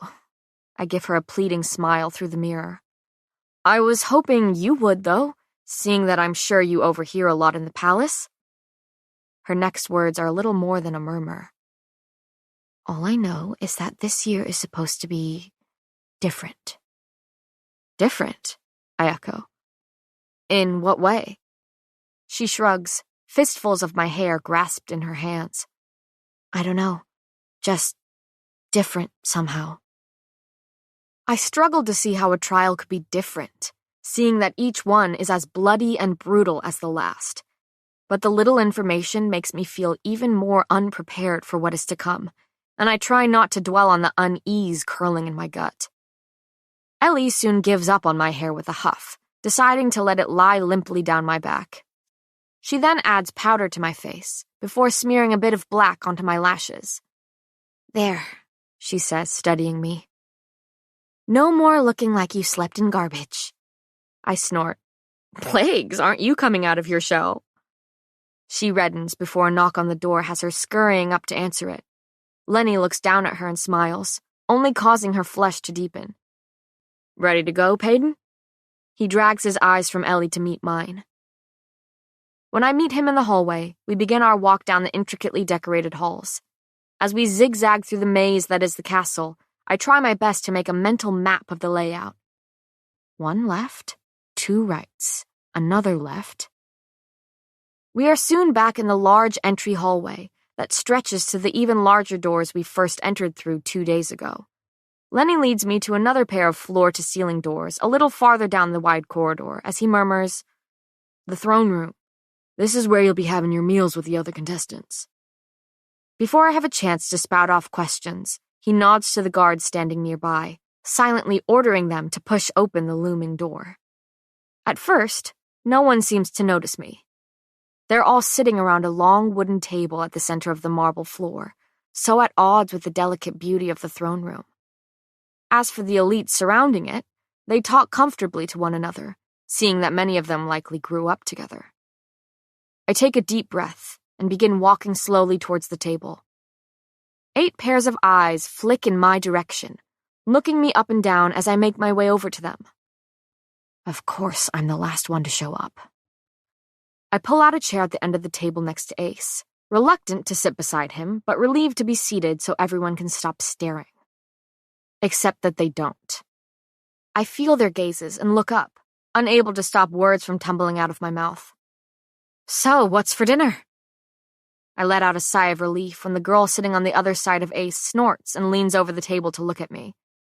Her bob of wine-red hair shines in the late afternoon sunlight streaming through the window, competing with the shiny silver hoop in her nose. I keep asking the same question. Her honey eyes seem to glitter with mischief. I'm Andy. Peyton, I say, offering her a small smile. Well, if we're making introductions, a deep voice carries from the other end of the table. I'm Braxton. I look up to see a huge, dark-skinned boy tipping his head towards me. Brawny. I nod at him as a higher male voice calls out, I'm Jax. I look down the table at him, taking in his shy smile. Names are now being shouted across the table. Other than Hera and Ace, who came from the slums, it's obvious that everyone else is well acquainted. I'm Sadie. I turn towards the voice to see a girl with warm skin studying me. Her stare is assessing, curious. The girl beside her tips her chin up and clears her throat, drawing my attention her way. Blair, pleasure to meet you, Peyton. She spits out the words like they leave a vile taste in her mouth, all while looking down at me like I'm something sticky on the bottom of her boot. I get the immediate impression that this girl wants nothing to do with mundanes, let alone anyone who calls the slums their home. Her lilac hair spills over her shoulders, contrasting against the brown eyes glaring at me. She's stunning, yet startlingly cold. The pleasure is all mine, Blair, I say coolly. The hungry look in her eyes makes me feel as if I'm going to be her next meal. And then, a deep and annoyingly amused voice comes from the end of the table, directly across from me. And I'm Kai. But you already knew that. Chapter 12. Kai. She's here. Kit was howling with laughter when he discovered exactly who Peyton Gray was, though a flick of one of my knives shut him up real quick. But even while raising his hands in surrender, he couldn't stop babbling about how funny the whole situation was. And he's right. It is laughable. The sidekick girl who unwittingly saved a prince she clearly couldn't care less about is now rewarded for it by being forced into trials that could kill her. And now she's sitting right in front of me. After washing my body of the sweat and blood that accompanies a long day of training and torturing, I made my way to the throne room. Soon after, Braxton shuffled in, followed by Jax, who's still bouncing with excitement. The rest of the familiar group followed shortly after, along with a boy and girl I hadn't recognized, the ones from the slums. The seats around the table filled up, leaving the two at the head for the king and queen and one beside me for Kit. But right as we all get comfortable and begin idle conversations about the same regurgitated topics we've spoken of for years, something happens. She happens. She walks in. Taking the seat across from me, not even glancing in my direction, she says, So, what's for dinner? She speaks confidently, even as her fingers fidget, spinning the ring on her thumb. Interesting. Introductions are quickly exchanged between Andy, Braxton, Jack, Sadie, Blair, and the newcomers, Ace and Hera. And yet, she still hasn't even bothered to look at me. That just won't do. And I'm Kai, but you already knew that. That finally gets her attention. The corner of my mouth twitches with the ghost of a smile when her eyes lock with mine. Her lashes are darkened with makeup, contrasting against the bright blue of her gaze. Soft, silver waves tumble over her shoulders and into her face, and I have the sudden annoying urge to push the strands out of her eyes, if only so I can see them better. Yes, unfortunately, I did already know that. Her soft smiles in total contrast to the sharpness of her gaze. Our eyes snapped the large doors when they groan open, my attention now fixed on father and mother striding through them. No, the king and queen striding through them, looking every bit the part. They glitter in the sunlight that streams from the huge windows surrounding the throne room, light reflecting off their crowns and jewels as they make their way to the table. I'm used to this formality.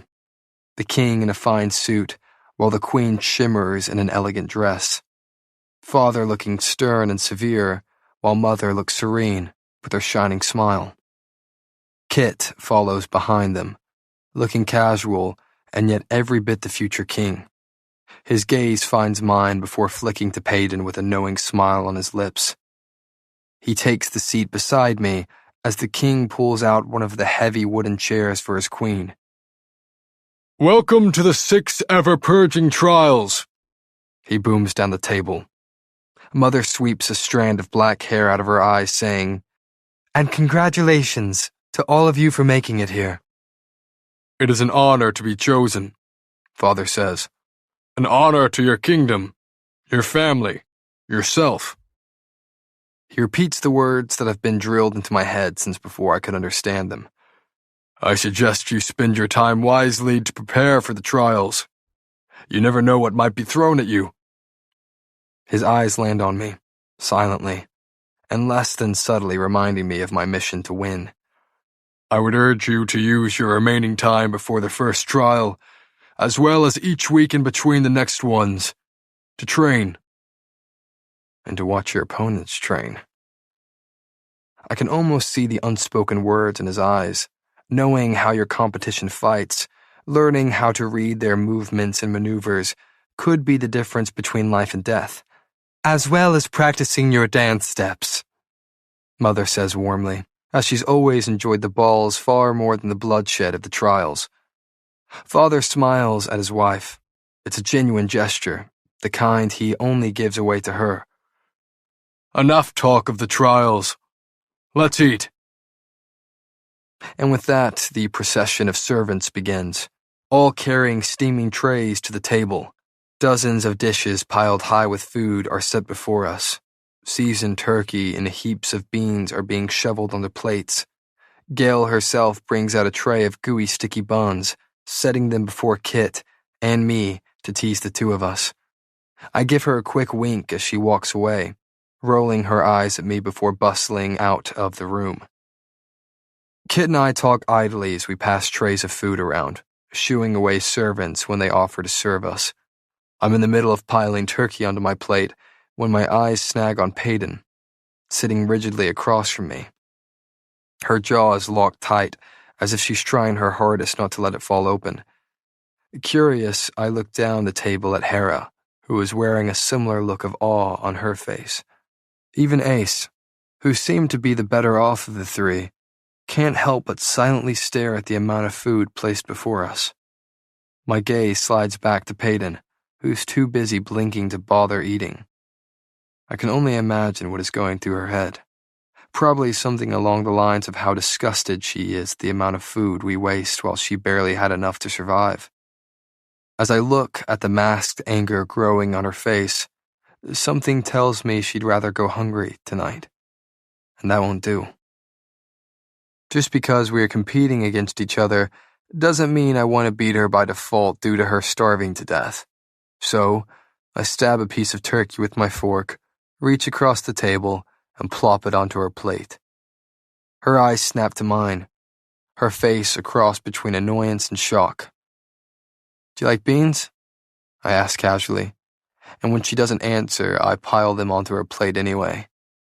"Well, I guess I'll find out." I lean over the table, adding potatoes to the growing pile of food on her plate as I murmur, "Are you going to make me spoon-feed you too, or can you handle feeding yourself?" With that, I smile at her in a way that will undoubtedly make her want to throw her beans and a punch at my face. Her eyes burn like blue flames, practically scolding me with a glare. But, just as I suspected, She reluctantly picks up her fork and shoves some beans into her mouth, with her gaze pinned on me. I leaned back in my chair, grinning.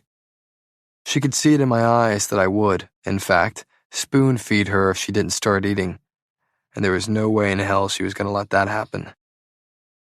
The next several minutes are filled with the sounds of clinking silverware and scattered conversations.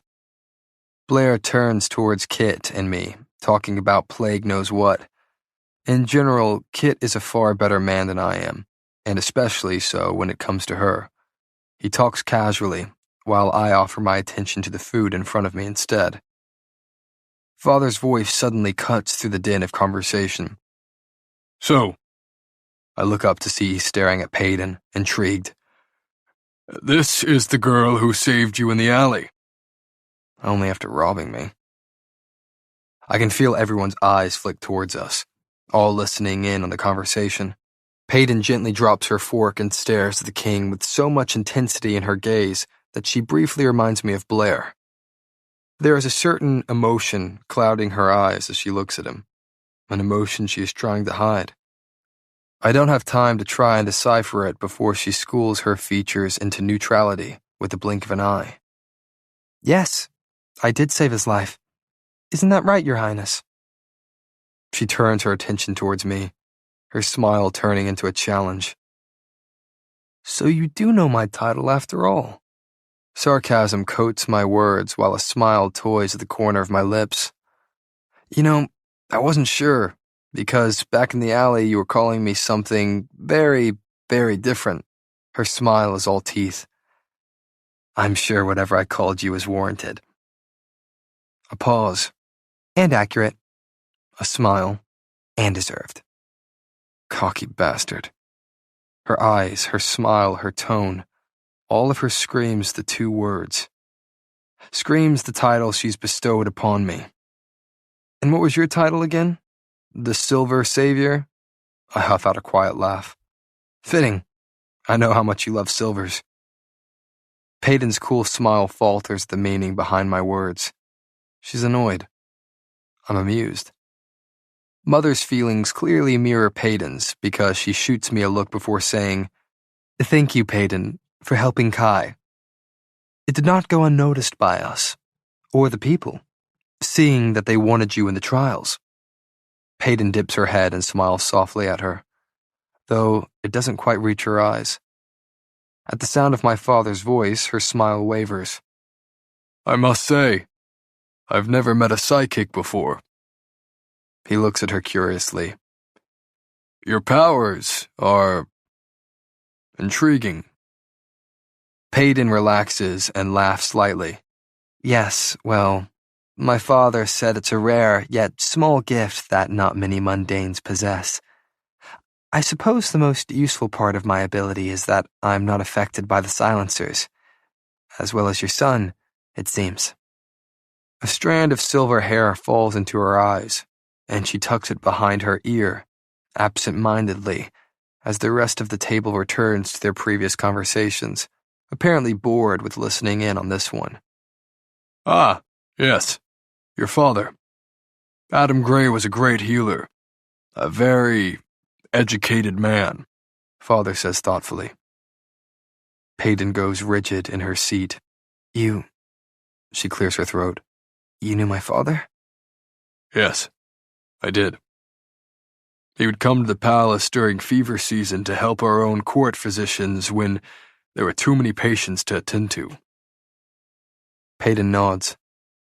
Yes, I remember him doing that every winter. Their conversation is cut short when the servants pour back into the room to clear the dishes. They weave around the table, grabbing plates and silverware before disappearing back into the hallway, leaving a spotless table in their wake. Father and mother stand as one. Get some rest, elites. Your training begins tomorrow. With the king's final words, they turn and stroll out the grand doors. A beat of silence passes before chairs are scraping on the marble floor, and everyone is standing to their feet. 3 Imperials are heading towards the new elites, ready to escort them back to their rooms. I watch as a young, red-headed guard saunters up to Peyton with a grin, and suddenly, I'm stepping between them before I can stop myself. I'll take it from here. He looks at me confused. Sir, I'm to escort, I'm aware, and I'm perfectly capable of making sure she gets to her room. Don't you agree? Yes, Your Majesty. And with that, he tips his head towards Peyton before striding from the room. I glance at her myself, the look of confusion on her face mirroring the boys. And then I turn and stroll out the doors, not waiting for her to catch up.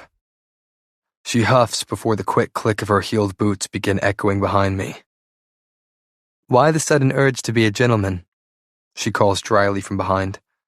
I stop and spin on my heel, watching her as she walks towards me, my gaze briefly flicking over her.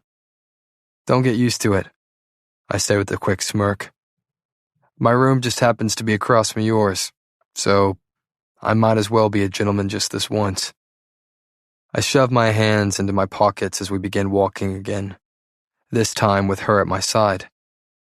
And why would a prince be staying in the contestants' wing of the palace? Well, in case you haven't noticed, I too am a contestant in the trials. She huffs out a humorless laugh. Yes, I have happened to notice, but I thought the prince was supposed to have some grand room stocked full of servants who wait on him hand and foot. Her question is accusing, lovely words laced with venom. Oh, don't worry, I have one of those too. I reply coolly, hearing her scoff beside me. She's only partially right. I do have a grand room, though I refuse to let servants wait on me. All the contestants are to have the same living conditions before and during the trials. That way, no one can accuse anyone of being favored or having the upper hand. We stop outside her room, where she turns to face me fully. She looks like she might laugh again, but when she speaks, her words are bitter. Just because we are all staying in similar rooms doesn't mean others don't have the upper hand. I'm quiet as I consider her for a moment. If I were a mundane thrown into the trials, pitted against some of the strongest abilities elites can have, I doubt I would feel any differently. Her power isn't something she can wield as a weapon like the rest of us. She's forced to rely on her own strength rather than the strength of an ability. I suddenly think of how she fought the silencer, so skilled and so sure of herself. Perhaps she has a better chance of surviving these games than she gives herself credit for. I watch her gaze trail over my shoulder to the door I'm currently blocking. She opens her mouth to say something, drawing my attention to the healing split in her bottom lip.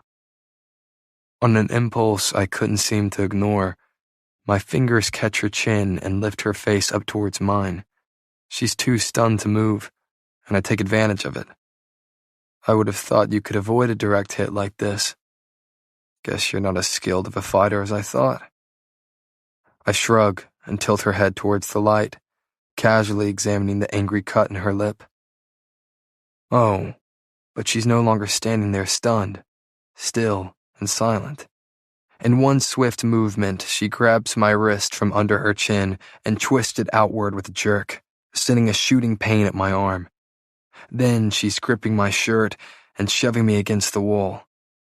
Her free hand finds the dagger strapped to my hip and slips it out, settling the sharp blade against my throat. Would you like to find out just how skilled of a fighter I am?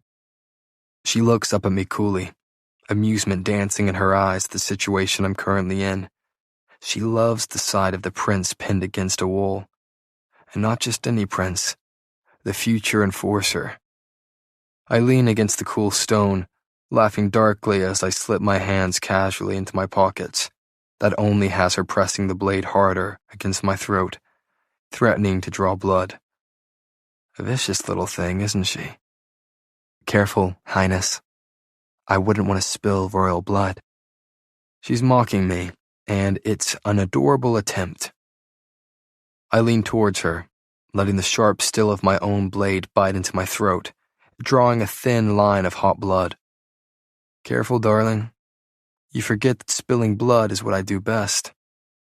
We stare at each other, She's eyeing me with an expression I can't quite read, but she recovers quickly, diverting the conversation with ease. One of your Imperials did this to me. She uncurls her fist from the shirt and gestures to her lip. Speaking of, did you ever ask him about me? I'm sure he had much to say. I had, and he did. After speaking with each Imperial assigned to the morning rotation, one mentioned his recent encounter with the psychic. The man's disdain for Peyton was more than obvious as he recapped what she had sensed from him. And yet, he failed to mention how he'd hit her.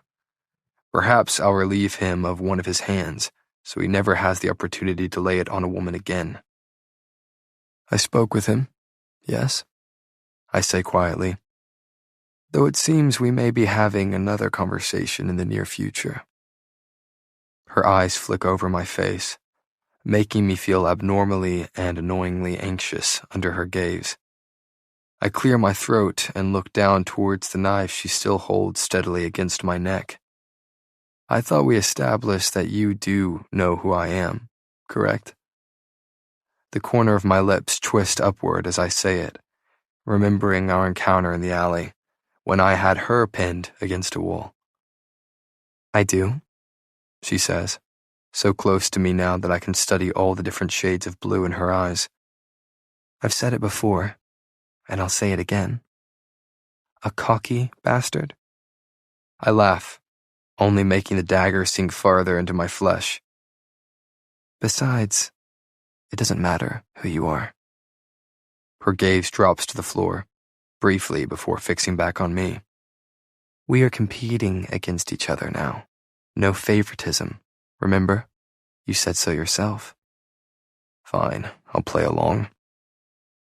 I slip a hand from my pocket and reach around her back, slowly holding her gaze all the while. She looks at me, confusion written all over her face, though her hold on the knife is firm. She and I both know she won't actually slit my throat, so I'm not the least bit worried as I continue to wrap my arm behind her until my fingers brush against the cold handle of a dagger tucked into the band of her pants. I knew it was there. Saw the sun glint off the silver hilt when she stood from the dinner table, turning her back to me. Smiling down at her, I slide out the dagger slowly, my fingers briefly brushing against her lower back. I think I hear the faintest gasp slip past her lips as I press her own knife to her throat, mirroring what she's doing to me. You're right. We're competing against each other now. I laugh softly. Guess I better start trying then. We watch each other for a long moment. Her gaze is unwavering, reminding me of the still ocean, the calm before the storm. Mark my words, Prince. I will be your undoing. I lean in, ignoring the knife against my throat as I murmur, "Oh, darling. I look forward to it."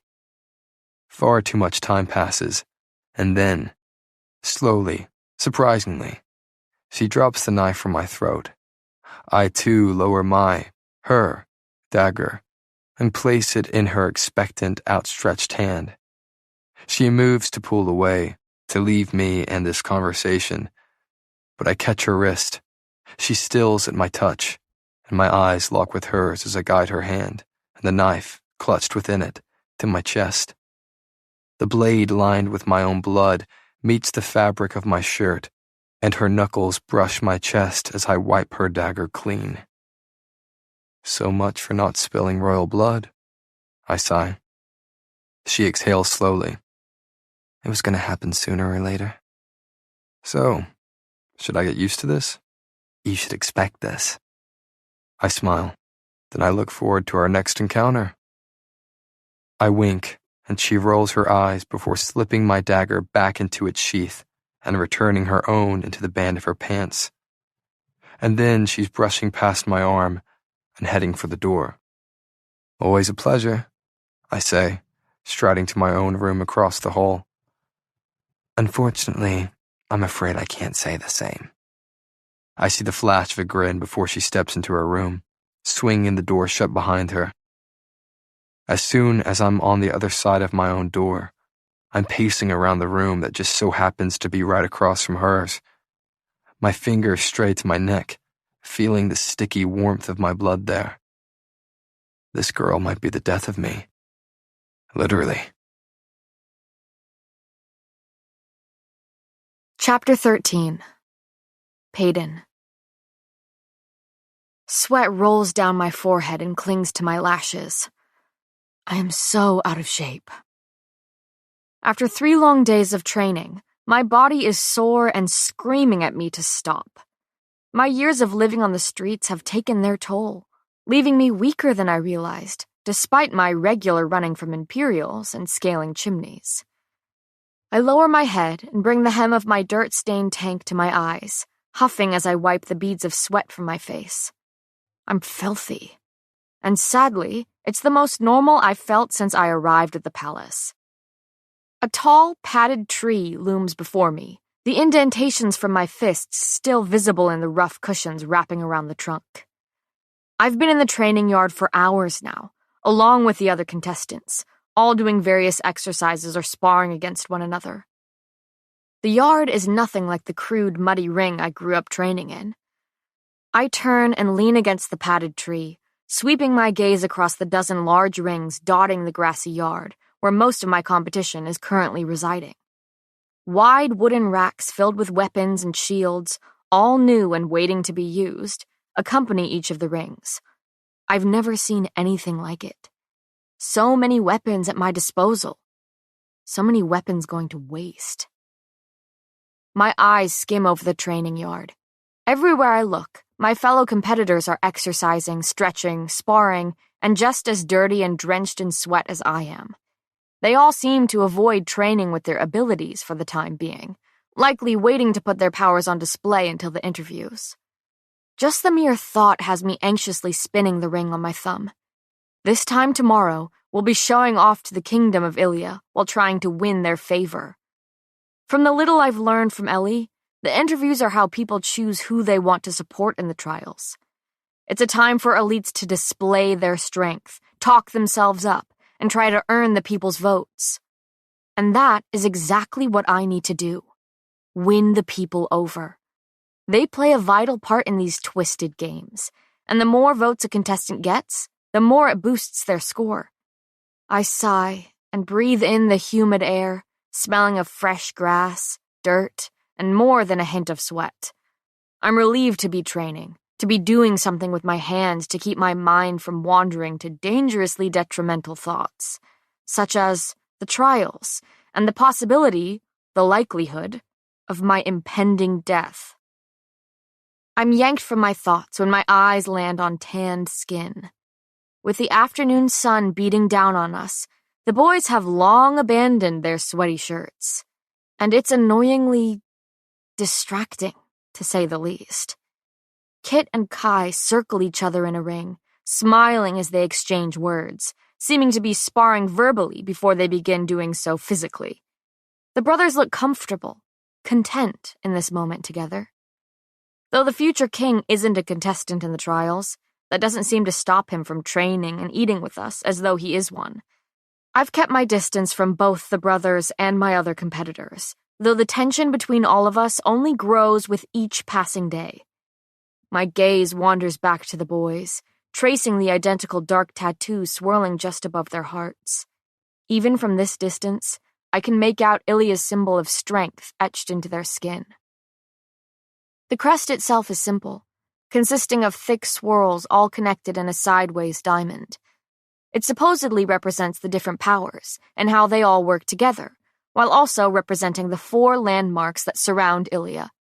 There's Plummet Mount to the north, the Shallows Sea to the west, the Scorches Desert to the east, and the Whispers Forest to the south, all coming together to create a diamond around the city.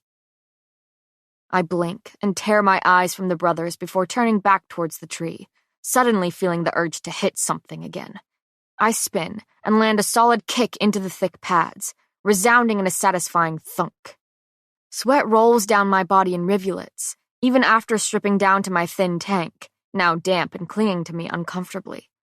My slim black pants are hot to the touch under the cooking sun, and I roll them nearly to my knees, tempted to tear the damn things off. I hammer blows into the matted tree until my knuckles are red and raw, before leaning my sweaty forehead against the cushion, panting slightly. The mat stifles my groan before I force myself to make my way to the closest weapons rack. My fingers dance along the beautiful throwing knives lying innocently on the rack. The smoothness, the sheer sharpness of these knives has me itching to throw them. I turn my attention to the target 10 yards ahead of me and begin burying several knives deep into the rough wood. I fall into a rhythm, letting my body relax with each knife I let fly. I feel focused. I feel dazed. I missed this. I let my mind wander, watching as the knives meet their mark. Suddenly, I'm standing in my backyard again, throwing small, measly blades into the rough bark of a tree. My father paces behind me, drilling me with questions. Questions about my surroundings, about things I should observe in seconds, even while my mind focuses on the blades sinking into their target. I can almost hear my father's footsteps in the dirt behind me. The familiar whoosh of a knife cutting through the air has me ducking instinctively, feeling the whisper of a blade above my head before looking up just in time to see it sink into the target. A beautiful throw. But I'm far too pissed to admire it. I drop to my full height and whirl on my heel, eyes locking on the gray ones a few yards away. He's the perfect picture of innocence. Hands already in his pockets, hair ruffling in the breeze, and a lazy smirk on his lips. Good reflexes, Gray. That cocky son of a... What the hell is wrong with you? I stomp towards Kai, closing the distance between us in a matter of seconds. What if I didn't duck, huh? He shrugs. Shrugs. Then I would have had less competition to worry about. So you're admitting that I'm a threat to you? I never said that. But you implied it. Don't flatter yourself. My chest heaves as I hold his gaze. A single dimple makes an appearance when he looks down at me, the corner of his mouth tilted in amusement. And with that, the urge to hit him only grows. I knew you'd duck, Gray, he murmurs, his lips twitching with the use of my last name. A shiver runs down my spine, despite the sun beating on my back, when he leans even closer to whisper something in my ear. But I never find out what it was he wanted to say. A prick of pain pierces my ear, and I jerk in shock. I hear the thud of a knife hitting the target behind us, and look up over Kai's shoulder to see Blair, hand outstretched. A smirk twists her red lips, but her dark eyes flick between Kai and me. I reach a hand to the shell of my ear where my fingers are quickly coated with sticky blood. She sent the knife flying into the target, but not before it left its mark on me. She cut me. On purpose. A muscle feathers in Kai's jaw, the only indication of his temper. He remains hovering over me, refusing to turn towards Blair, while half blocking me from her with his body. Territorial, are we, Blair? I say, looking from Kai to her blazing gaze. She clearly didn't like the fact that the prince was giving someone else attention, even if that attention was him throwing a knife at my head. Maybe she's into that. She ignores my question, voice smug. Just thought I would mark my target before the trials begin.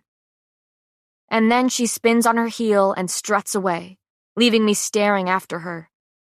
I swallow, feeling smaller and weaker than I have ever before. Blair's display was a reminder of how easy it would be for any of these elites to end my ordinary life. She marked me. You're getting blood in your hair, darling. My eyes snap to Kai, still looming over me, now assessing my wound with his piercing gaze.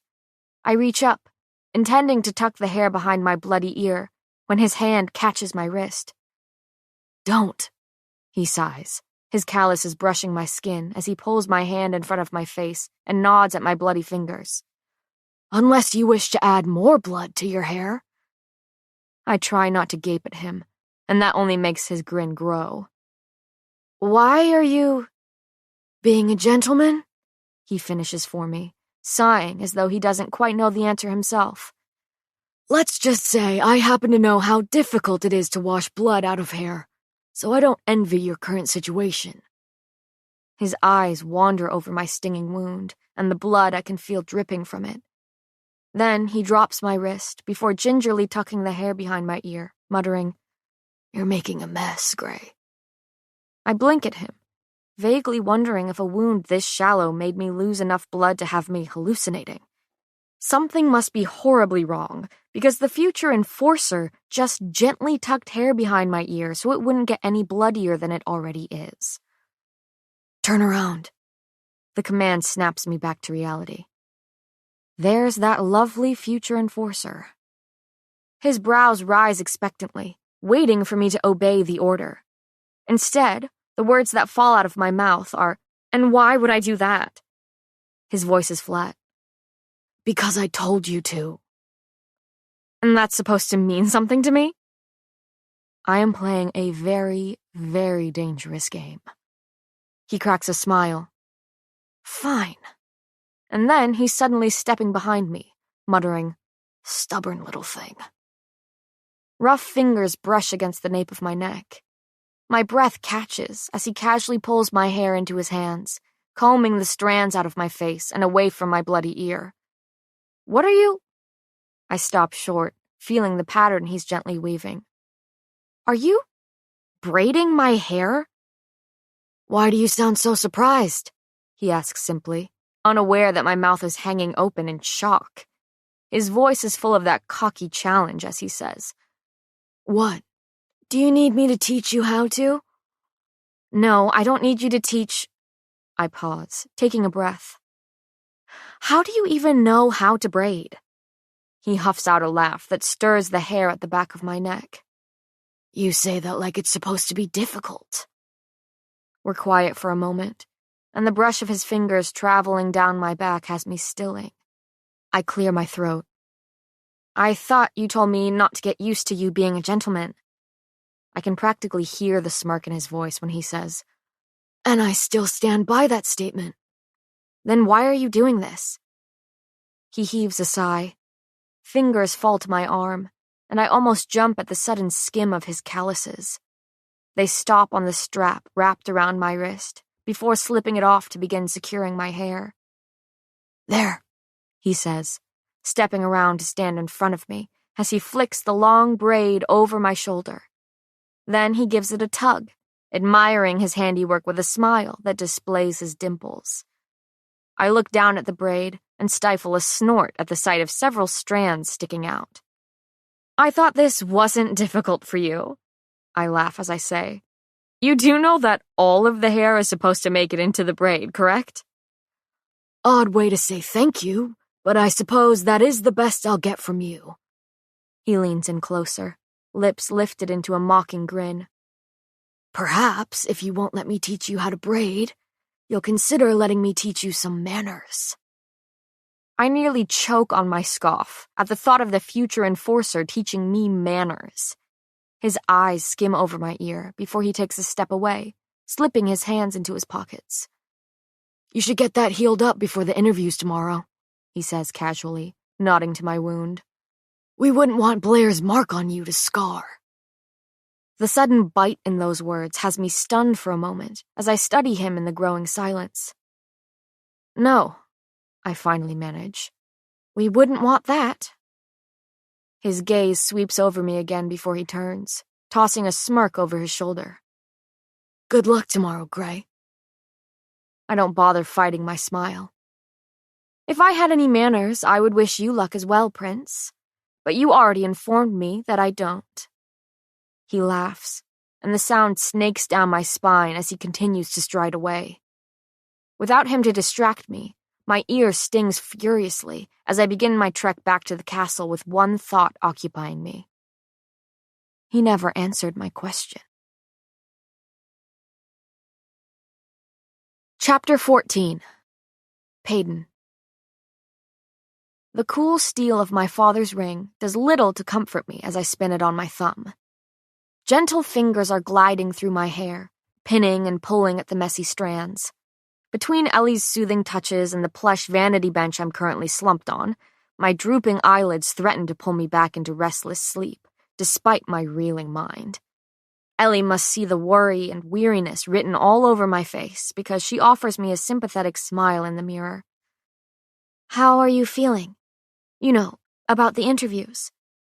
The constant spinning of my ring never slows, though my nerves never calm. "Well, I have no idea what to expect, and if it goes poorly..." I trail off as Ellie nods at me in the mirror, not needing me to finish that thought. "Don't overthink it. You'll be fine," she assures me while continuing to pin up my hair. "Besides, the people can't stop talking about the Silver Savior." The Silver Savior. I nearly laugh at the name I've been bestowed.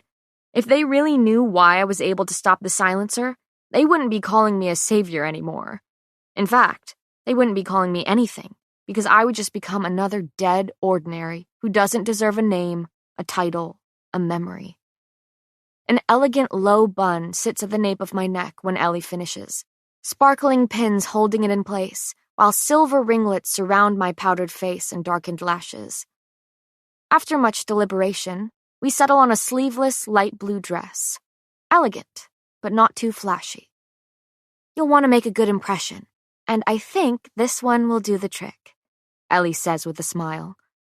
As soon as I've slipped into it, I'm being dragged over to the mirror so Ellie can admire her handiwork. Between the hair, the makeup, and blue gown hugging my body, I almost look like I belong here. Like I haven't been sleeping on the streets for the past 5 years of my life. A knock on the door startles me enough to stop staring at my reflection. "You ready in there?" Lenny is waiting outside the door when Ellie pushes me into the hallway, sneaking a shy glance at him before retreating into my room. He gives me an easy smile, before leading us back to the main massive doors of the castle and into the sun-bathed courtyard beyond. We're not alone. Most of the other contestants are tensely milling about, while the rest slowly file out of the castle. Soon, Imperials are shuffling by, joining the group of us standing idly. "What's going on?" I breathe to Lenny, still standing beside me. He gestures to his fellow Imperials, "are escorting you all to the bowl."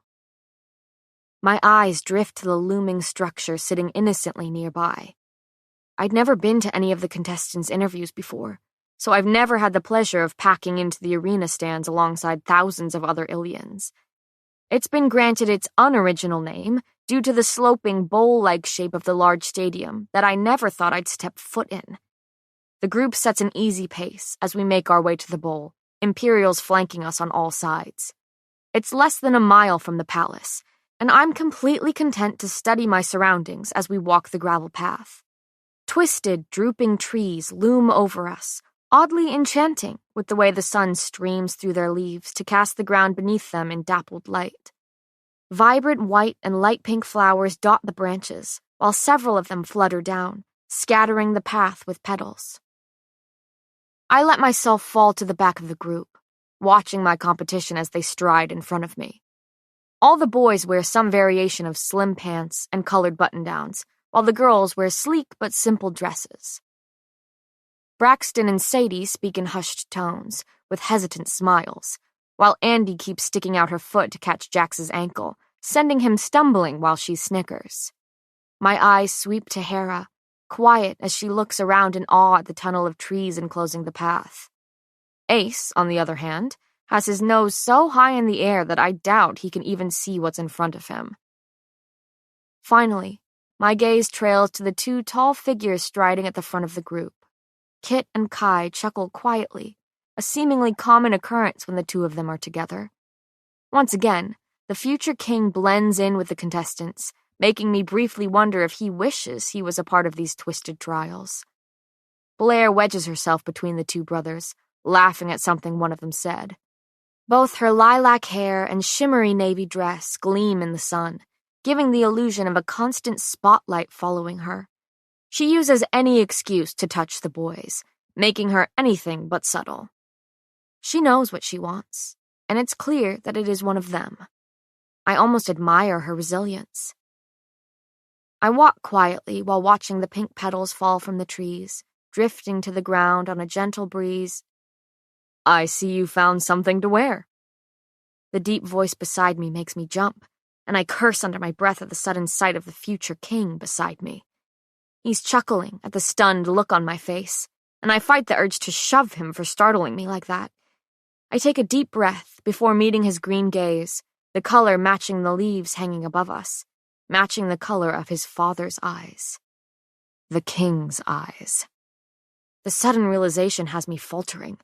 I force myself to swallow my disgust towards this man and the corrupt kingdom he will rule in his father's likeness. Taking a deep breath, I remind myself to be civil, polite. Play the part. Yes, but I can't take all the credit. I look down at my light blue dress, billowing in the soft breeze. I have Ellie to thank for this. Ah, yes. The future king's grin is teasing, startling me.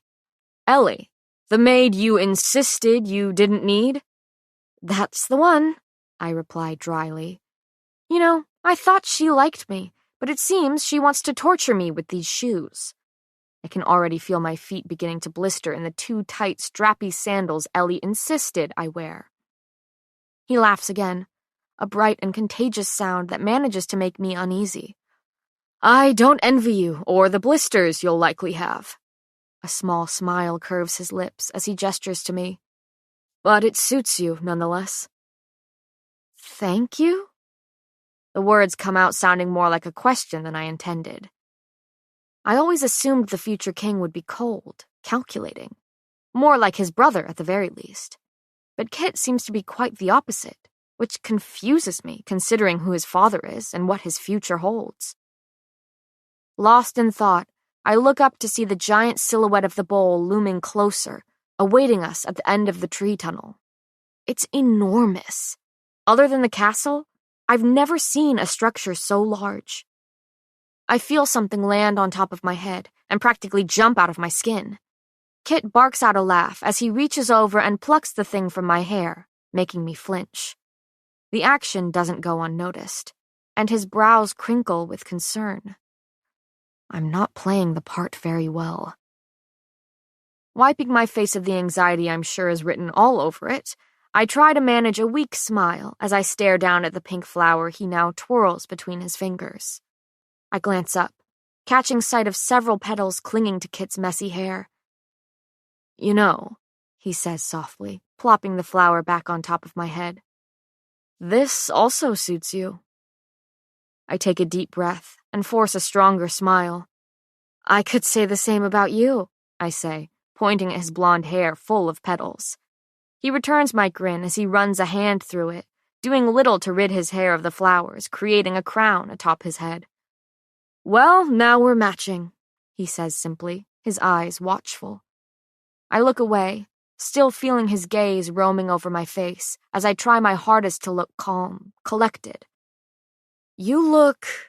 He pauses, trying to find the right word. Anxious. So much for calm and collected. I offer him a quick smile that doesn't reach my eyes. Well, let's hope anxiety suits me as well. Is it the interviews that have you nervous? Or is it something else? His words are soft, curious, concerning. My gaze slides to his before quickly looking away at the sight of the king's eyes staring back at me. Just the interviews, and the possibility that I'll make a fool out of myself. You'll be fine, especially after your incident with my brother in Loot. He gives me that charming grin of his. You know, the people are still talking about you. I'm about to respond when my face is suddenly bathed in sunlight. I hadn't realized the tunnel of trees had ended, leaving me blinking rapidly in the blinding light. But the sun is gone as quickly as it came. The group quiets when we step into the shadow cast by the bowl. We make our way into one of the many large cement tunnels leading into the arena, our footsteps echoing off cold stone walls, until we are spit out onto the lowest level of the stadium. My head swivels back and forth, eyes wide as I take it all in. Wrapping around the entire oval arena are dozens of wide rows covered in concrete benches that climb up the side of the bowl. My eyes sweep over the thick glass encasing each section of the stands. No, not glass. Mute. I've only briefly learned of the rare material invented by the scholars, let alone seen it myself.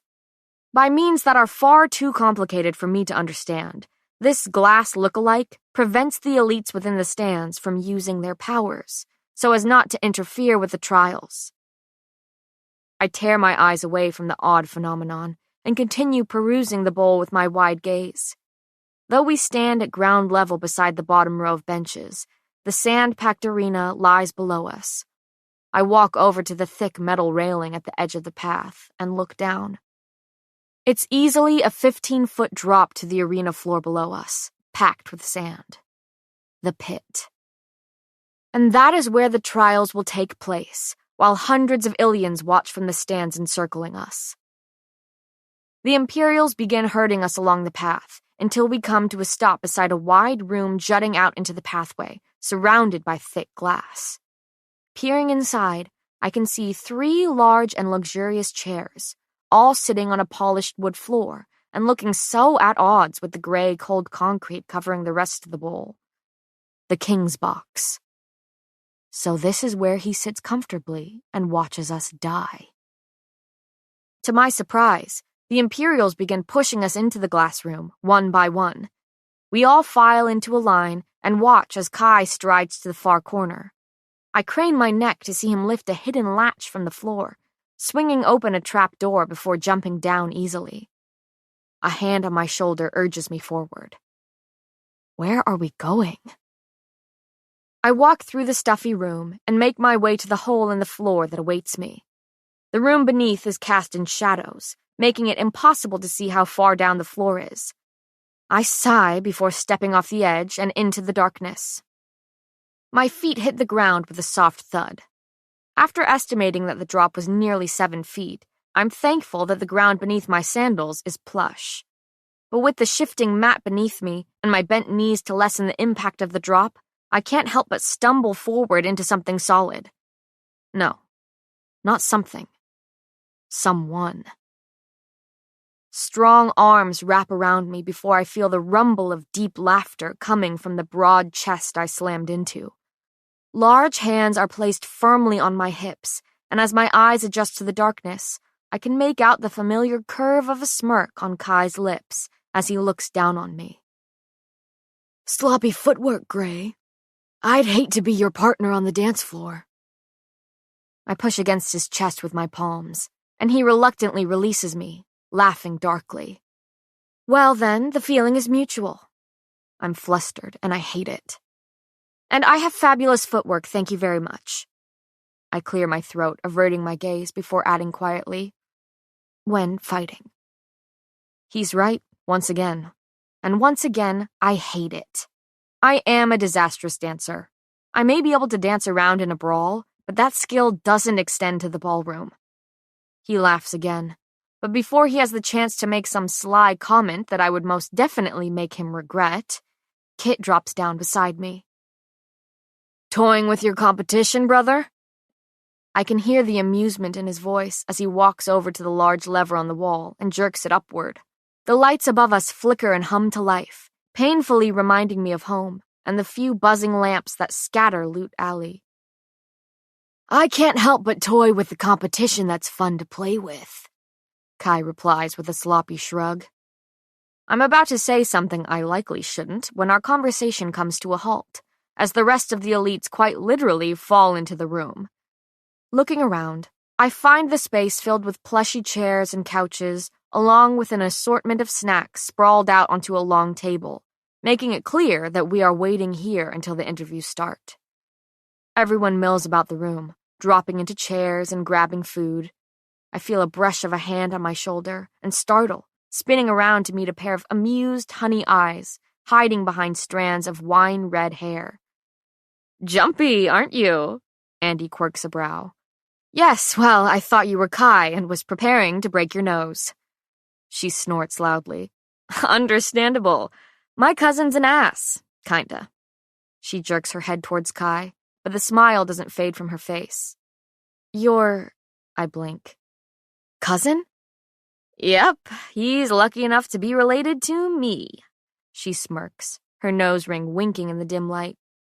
They both are. So you grew up in the palace too, with them? I nod my head towards the boys, who look to be mercilessly teasing Jax. Yeah, unfortunately, she shakes her head and chuckles.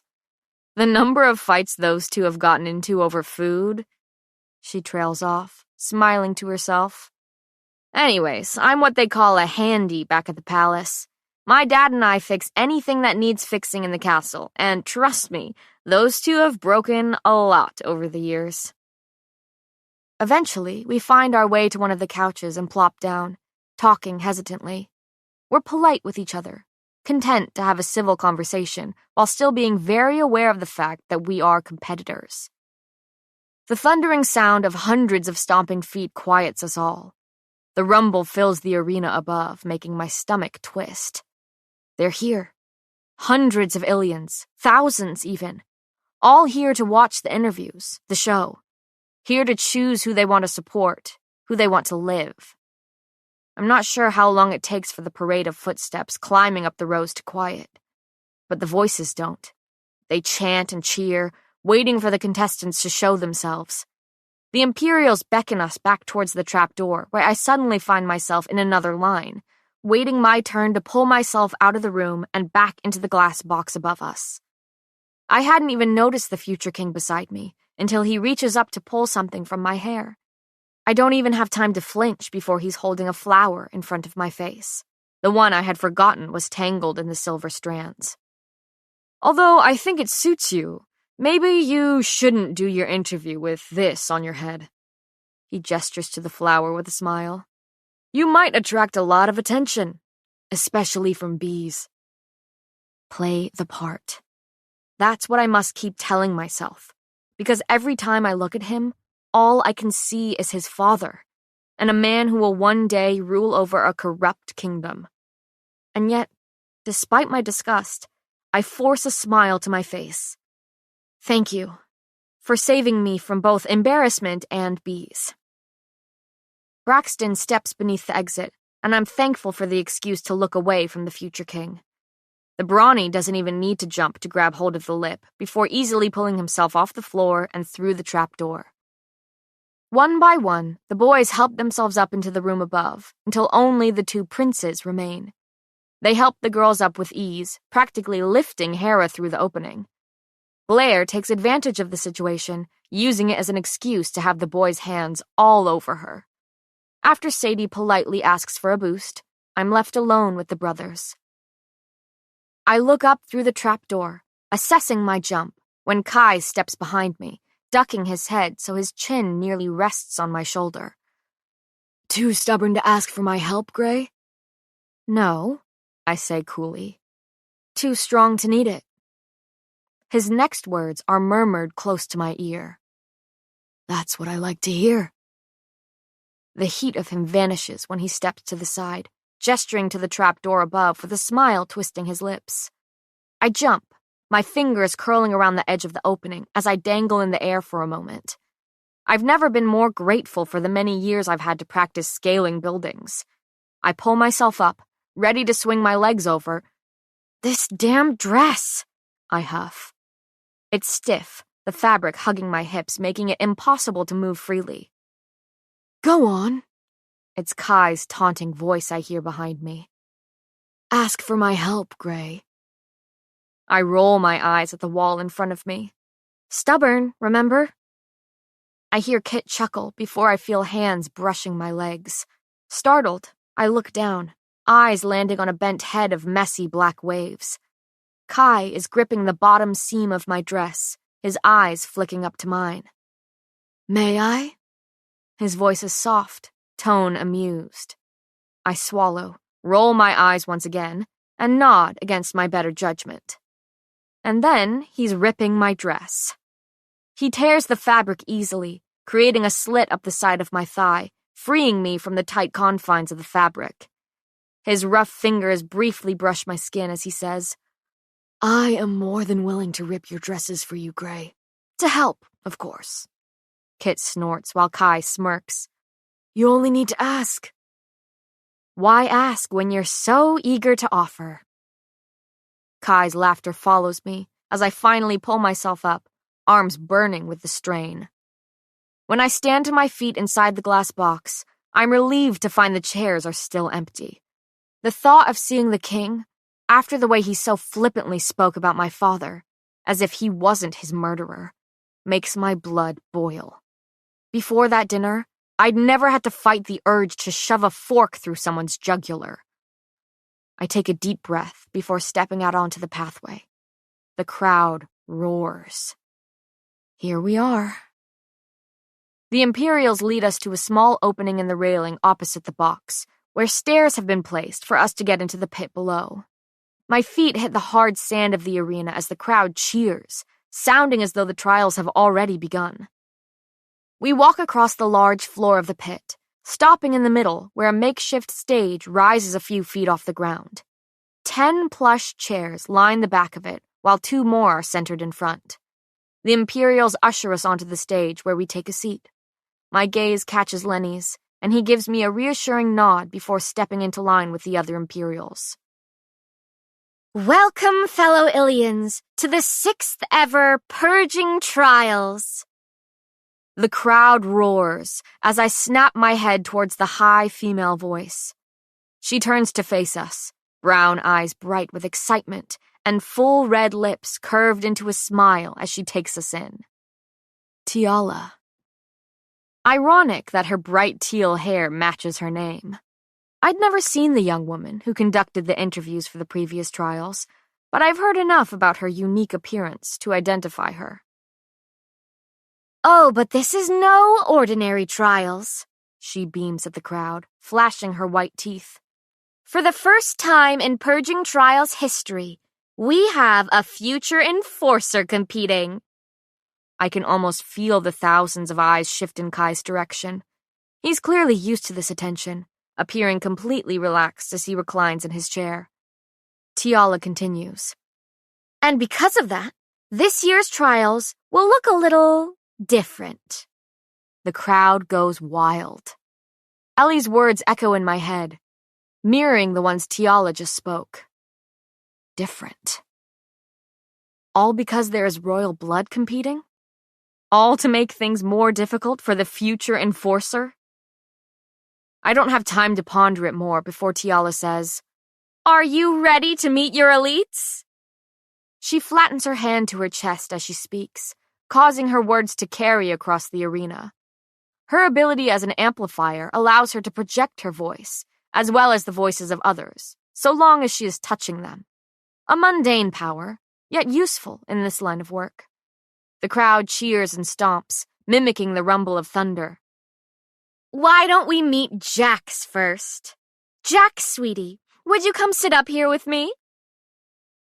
Jax plops down in the chair angled towards Tiala at the front of the stage with a shy smile on his face.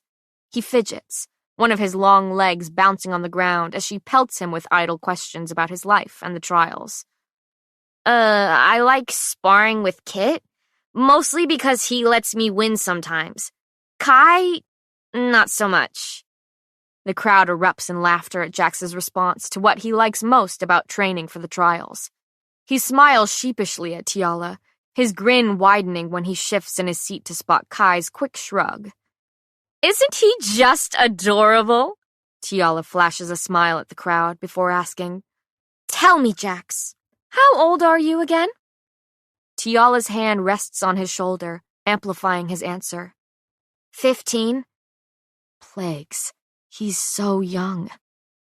15, and already bestowed the honor of competing in the trials, Tiala exclaims, looking towards the crowd for approval, which they offer in the form of stomps and cheers. And remind us again of your power. He clears his throat. I'm a blink. How fascinating! Tell us more for those who haven't witnessed this ability. Well, he straightens in his seat.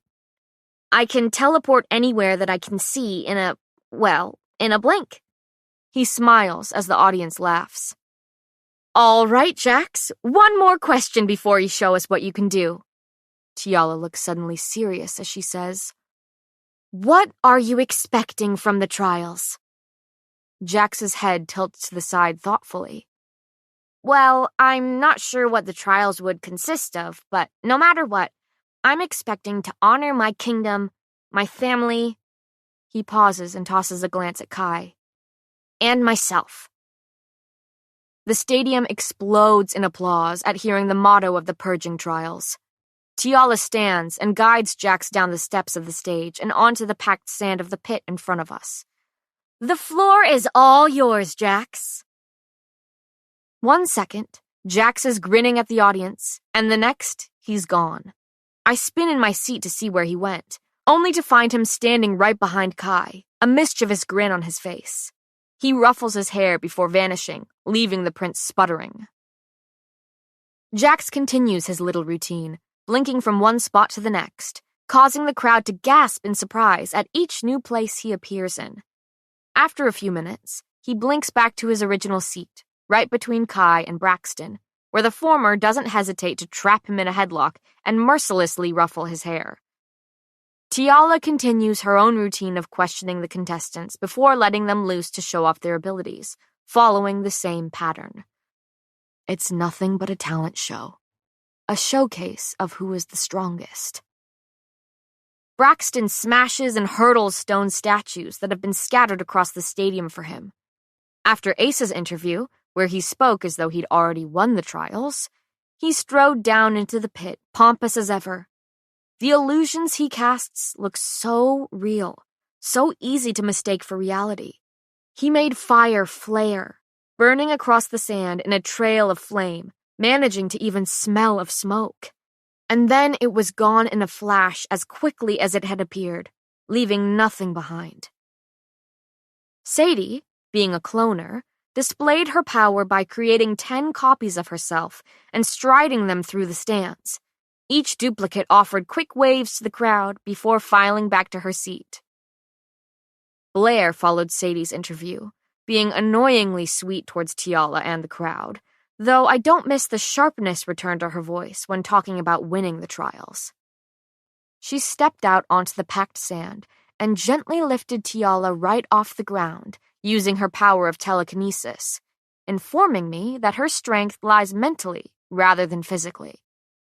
In fact, the blade that sliced my ear only yesterday was likely thrown by her power, not her hand.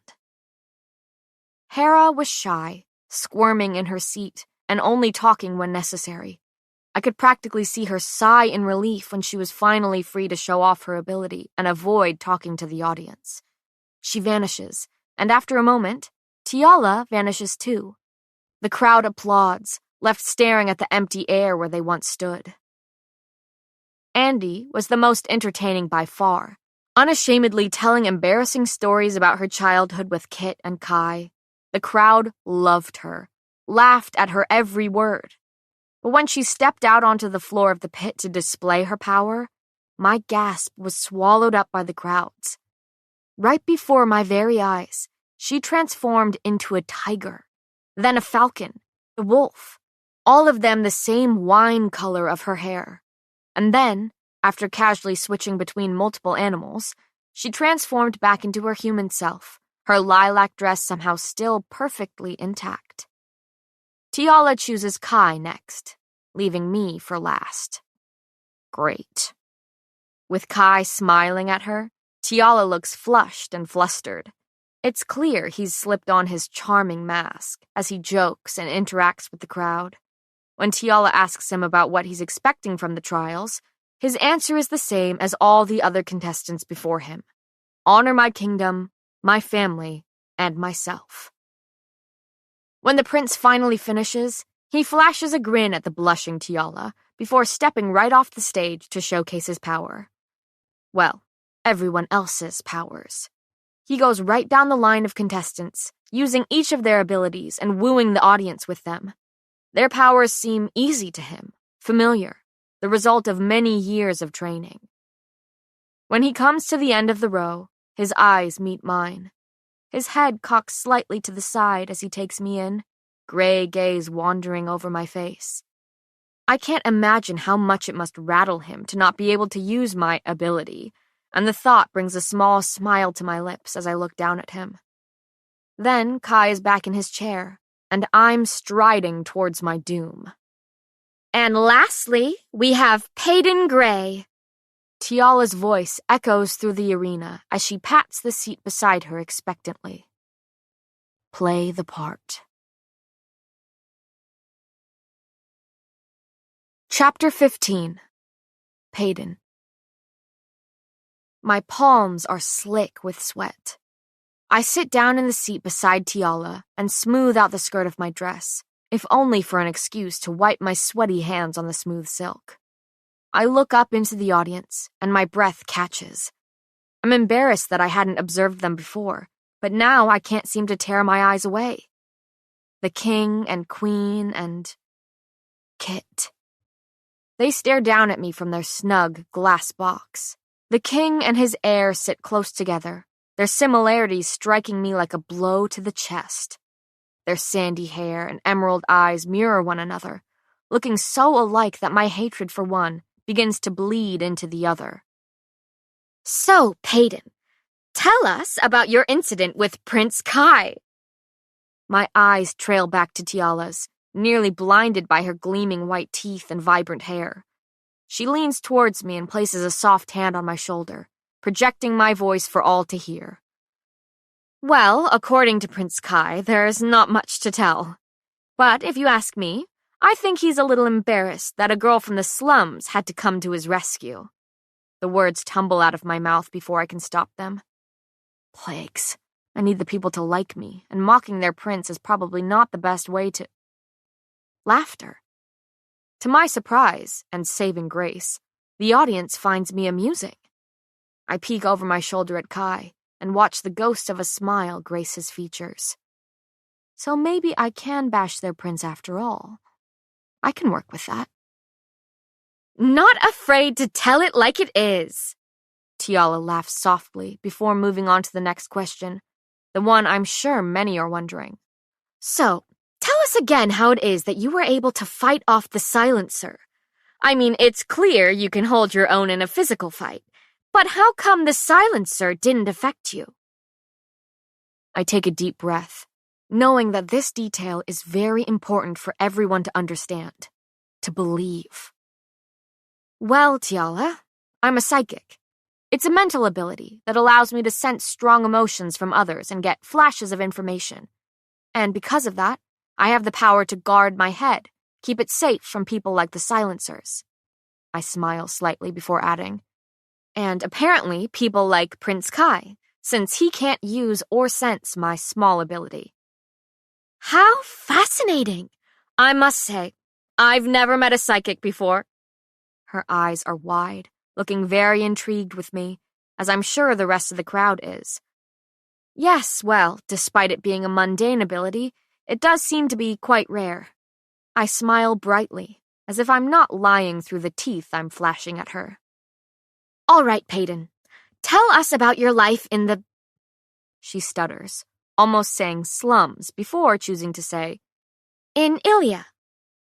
I contemplate lying some more, saying how it wasn't that bad, how it was easy living in the slums. But it seems I suddenly have the urge to be honest.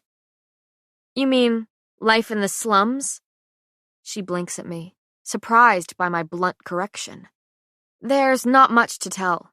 Life on the streets isn't much of a life at all. I look her right in the eyes before turning to face the hushed crowd. These past few years, hunger and cold have been the only constant in my life. But it's not just me. There are dozens of others who sleep on the same hard cobblestone I did. Dozens of others who will do anything for a single shilling. I pause and take a breath. Living in the slums is survival of the fittest. So, in a way, I'm more prepared for these trials than anyone. Tiala stares at me in shock, clearly not expecting that answer. Then something like pity gleams in her brown eyes. I hate it. I don't want her or the crowd's pity. I want change.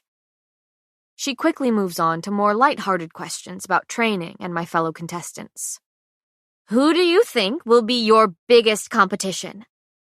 I tuck a strand of hair behind my ear, contemplating my answer. Perhaps Prince Kai, seeing that he has the ability to use any power? Tiala offers. Not mine, remember? I laugh lightly, and so does she. He won't be a problem. In fact, we'll see how far he makes it in these trials without me there to save him. I smile sweetly as the crowd roars with laughter, practically feeling Kai's eyes burning a hole into the back of my head. All right, Peyton, last question. What do you expect to get out of these trials? My mouth opens, intending to spew out the practiced motto of the purging trials like everyone else had, like I'm supposed to do. But when my eyes lock on the glass box above me, lock on the current and expected king, words fall out of my mouth before I can bite my tongue. The wrong words. Survival. I expect to survive this. I can feel thousands of eyes pinned on me. Tiala manages a slow blink while wisps of teal hair blow across her face in the soft breeze. Finally, she clears her throat and stands stiffly to guide me down the stage. All right, then, she tries to act natural as she says, "Show us what you can do." Now I'm blinking at her. How the hell am I supposed to do that? I look around the stadium as I say, "Why don't you choose a random person from the crowd and I'll read them?" What the plagues am I talking about? Tiala smiles and nods, clearly happy to go do something. I watch as she climbs the steps out of the pit and begins walking down the rows of people, smiling and waving as she goes.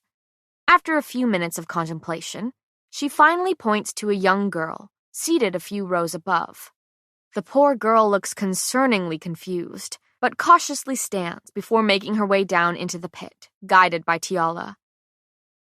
When she approaches me warily, I realize she can't be much older than I am. Her short brown hair, paired with the freckles splattering her face, grant her a constant look of innocence. I smile and reach out to take her hands, wanting to make a show of this. "Don't worry, I won't bite," I say softly when she takes a slight step back. I offer her what I hope is a warm smile, and with that, she slowly holds her tan hands out to me. Grasping them gently in my own, I quickly observe her before squeezing my eyes shut. I have everything I need. I think of the tarnished chain around her neck, paired with the faded large ring hanging from it that was just barely visible behind the folds of her shirt. I'd kept my father's ring after he died too, only I wear mine on my thumb. I'm sensing grief. I squeeze her warm hands, taking a deep breath. You lost a man that was very close to you, a while ago. Your father? I open my eyes to see her mouth hanging open. Yes, she says quietly, even with Tiala's hand on her shoulder to amplify her voice. Yes, he died 4 years ago. I'm so sorry for your loss. I know what it's like to lose a father. I keep my eyes locked on hers, though I desperately want to glare up at the king in his shiny box. A collective gasp echoes through the crowd, amazed that I could know such a personal detail. And they want more. Tiala selects person after person to come down into the pit, each one more excited to be read than the last. I spout random and personal things about them, things that a stranger shouldn't know. You just found out you're pregnant. Your father is a blacksmith. You stole the shoes you're wearing. Every time, both the person I read and the crowd above us are in awe. They gasp, clap, and cheer, a completely captivated audience. Plagues, if I knew people liked this so much, I would have charged for readings on the street. A lanky young man now stands before me, a grin lighting up his face as he stares down expectantly. Closing my eyes, I recall the faint ring of dirt clinging to the right knee of his pants as he walked towards me. That, combined with the subtle outline of a small box in his coat pocket and the happy glow on his face, means I come to my conclusion in a matter of seconds. I'm sensing joy, because I release one of his hands to press my fingers to my temple. You just got engaged. Today. I open my eyes just in time to see his mouth fall open. Yes, she's right. I just proposed less than 2 hours ago. He spins to face the crowd, a wide smile on his face as the audience grows wild. Congratulations! My shout is swallowed by the cheering crowd as he practically skips up the stairs to return to his seat. With that, I spin on my heel and head back to my chair, not waiting for another person to come striding down for me to read. Here, Tiala sweeps an arm behind her, gesturing to us. Are your contestants for the 6th ever purging trials.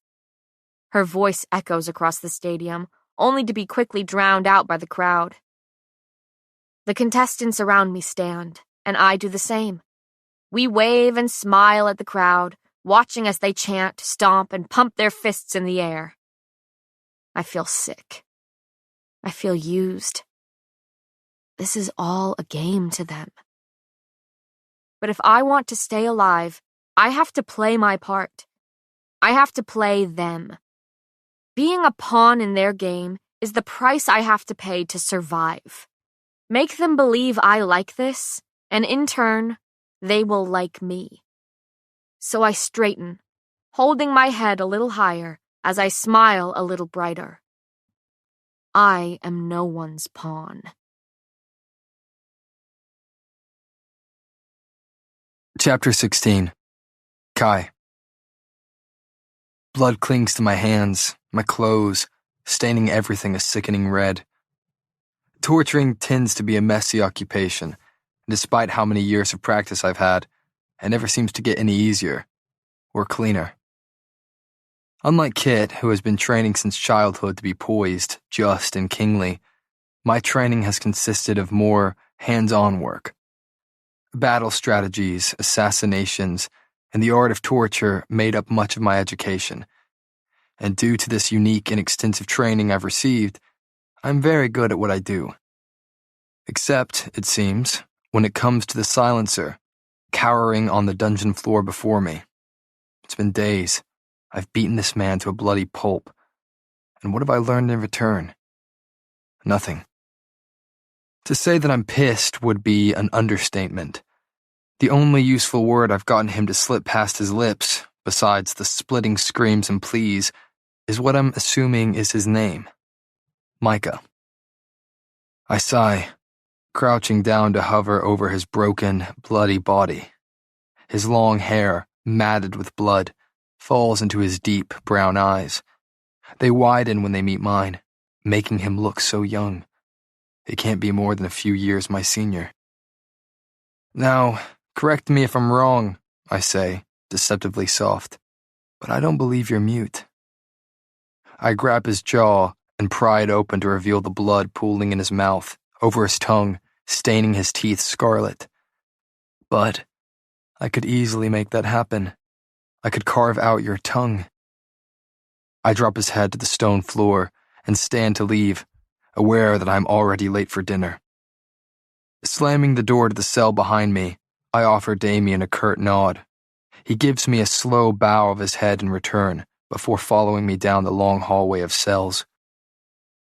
Our footsteps echo off the stone walls as we make our way up the stairs and into the bright, sun-filled hallway above the dungeons.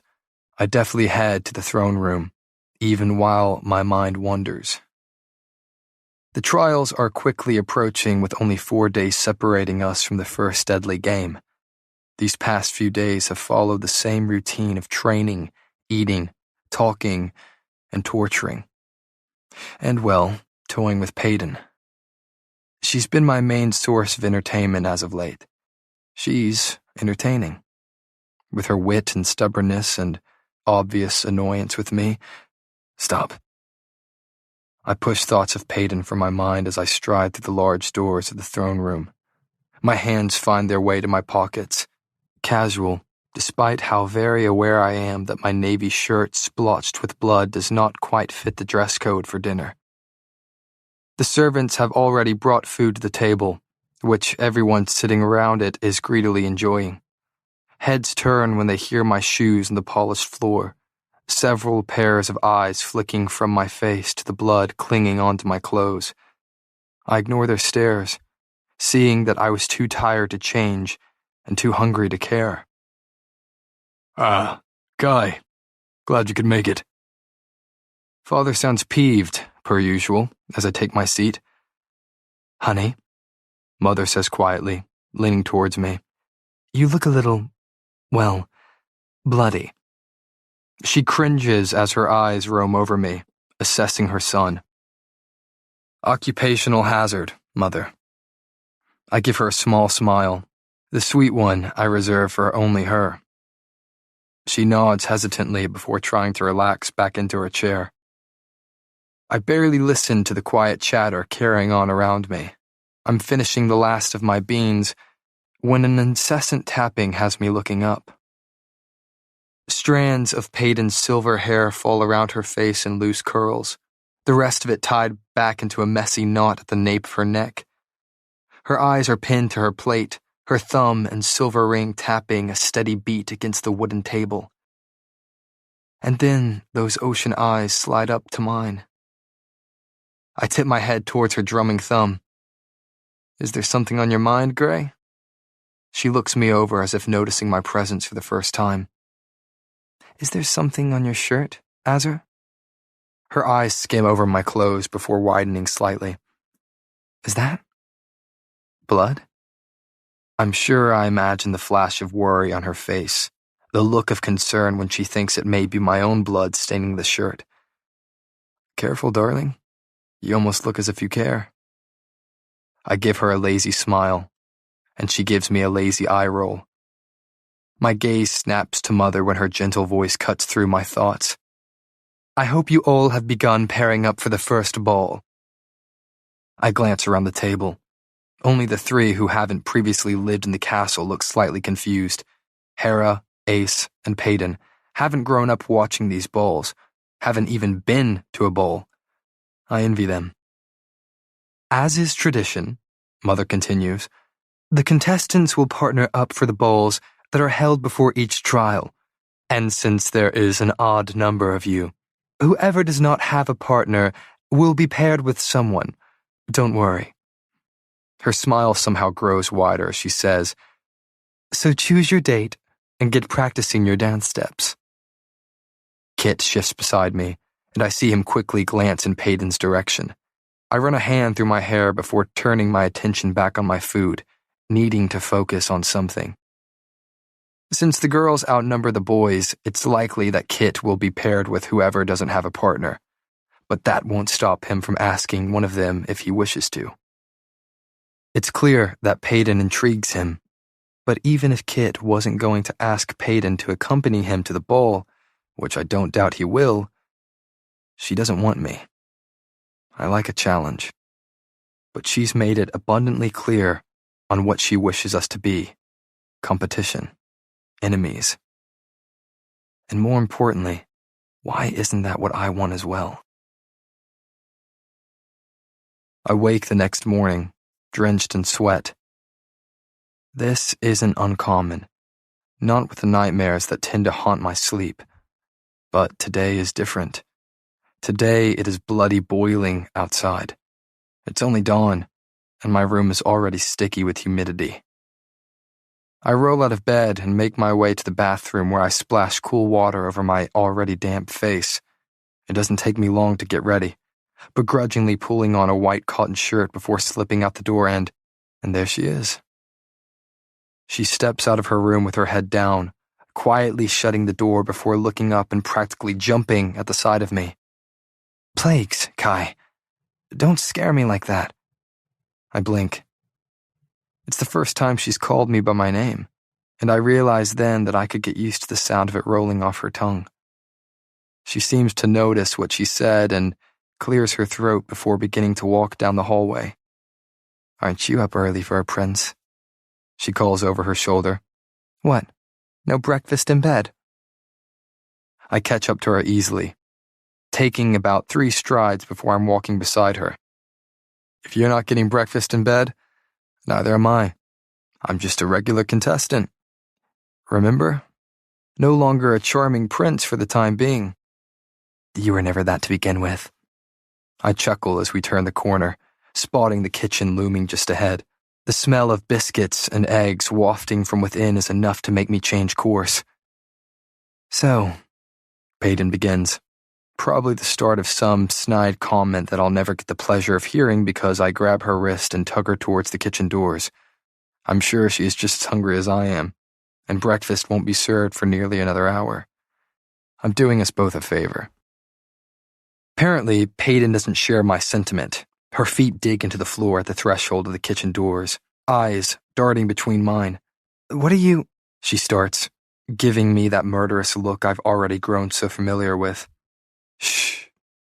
I press my finger to her lips lightly, and the words die in her throat.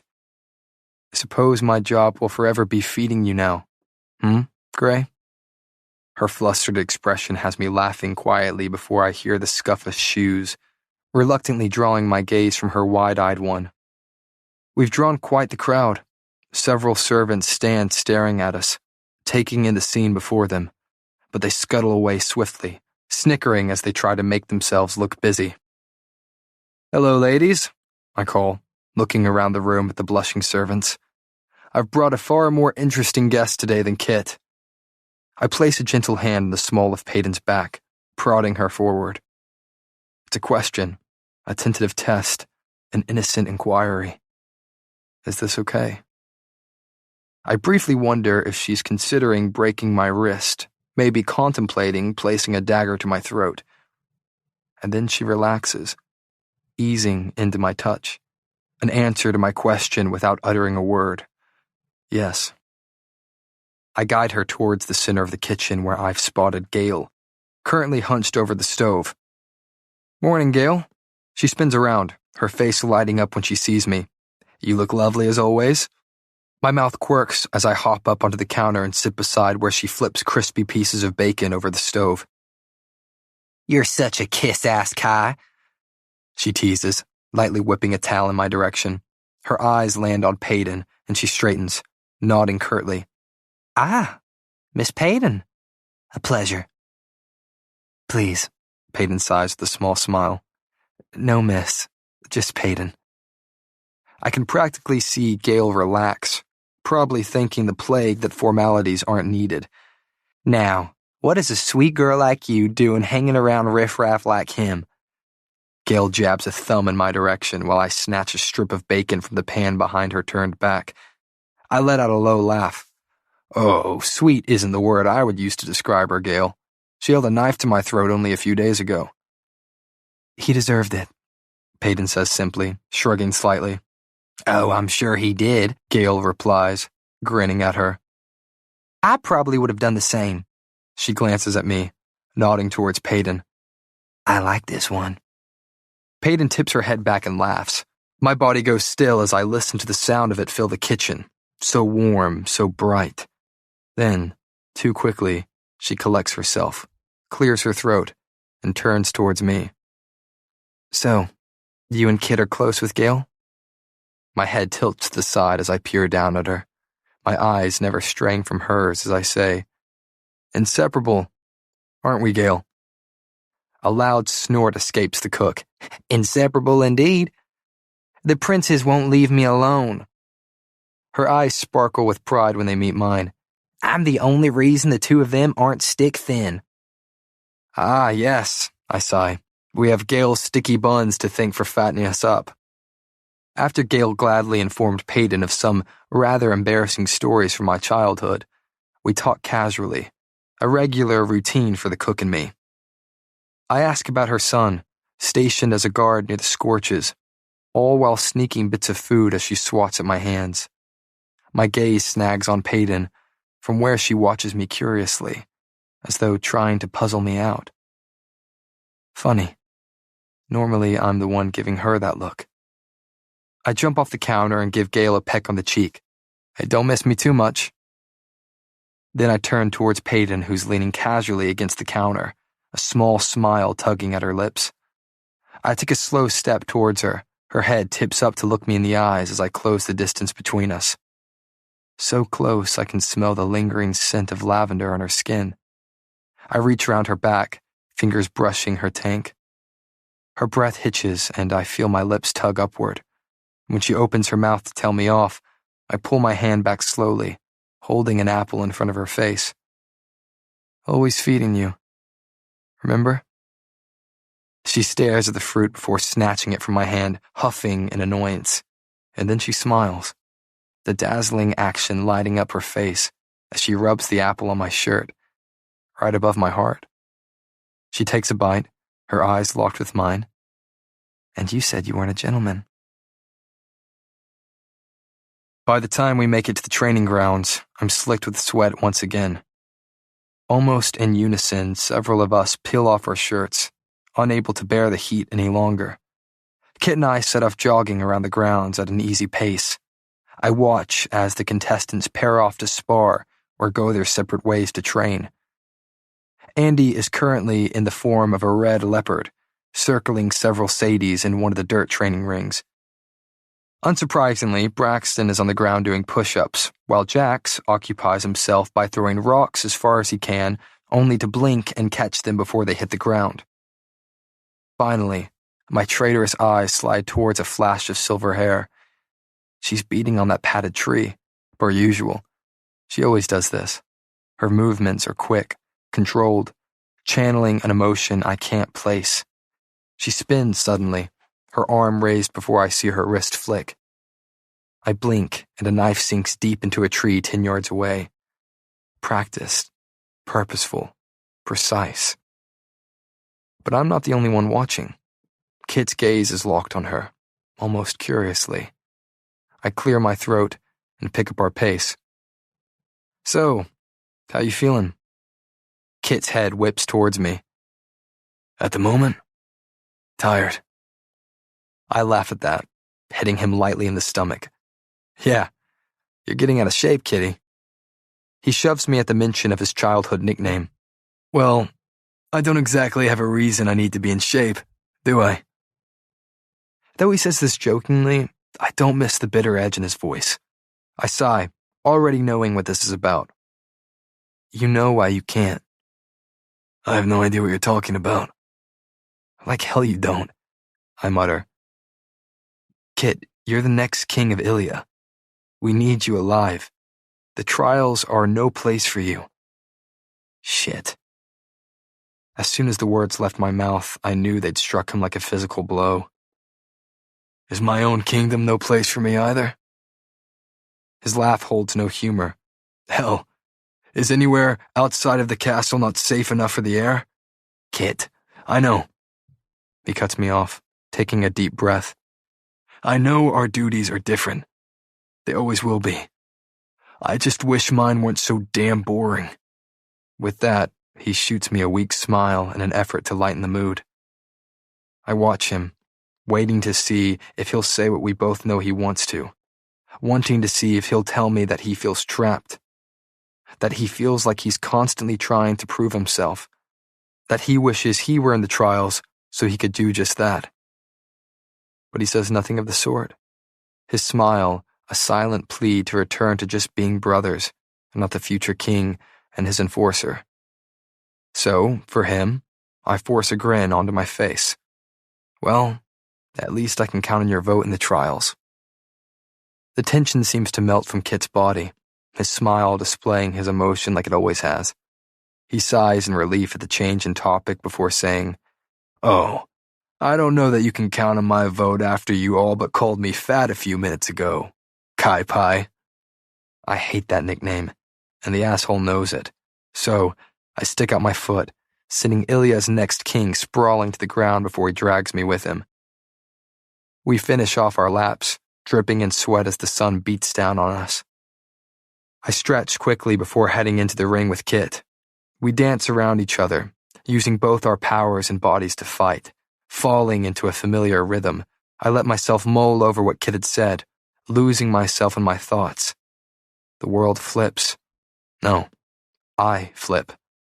And then I'm sprawled on my back, trying to suck air into my screaming lungs. Damn it. Lost my focus. Got you on the ground, Kai. Kit smiles down at me. Been a few years since that last happened, huh? I can tell he's about to continue gloating, so I don't give him the chance. My leg sweeps out, catching his ankles and sending him sprawling to the ground beside me. Don't get used to it, I say, resting my head on the ground and smiling up at the sky. Once he catches his breath, he's barking out a laugh. I should have seen that coming. He trails off as I reluctantly stand to my feet and lazily brush the dirt from my clothes before offering a hand to him.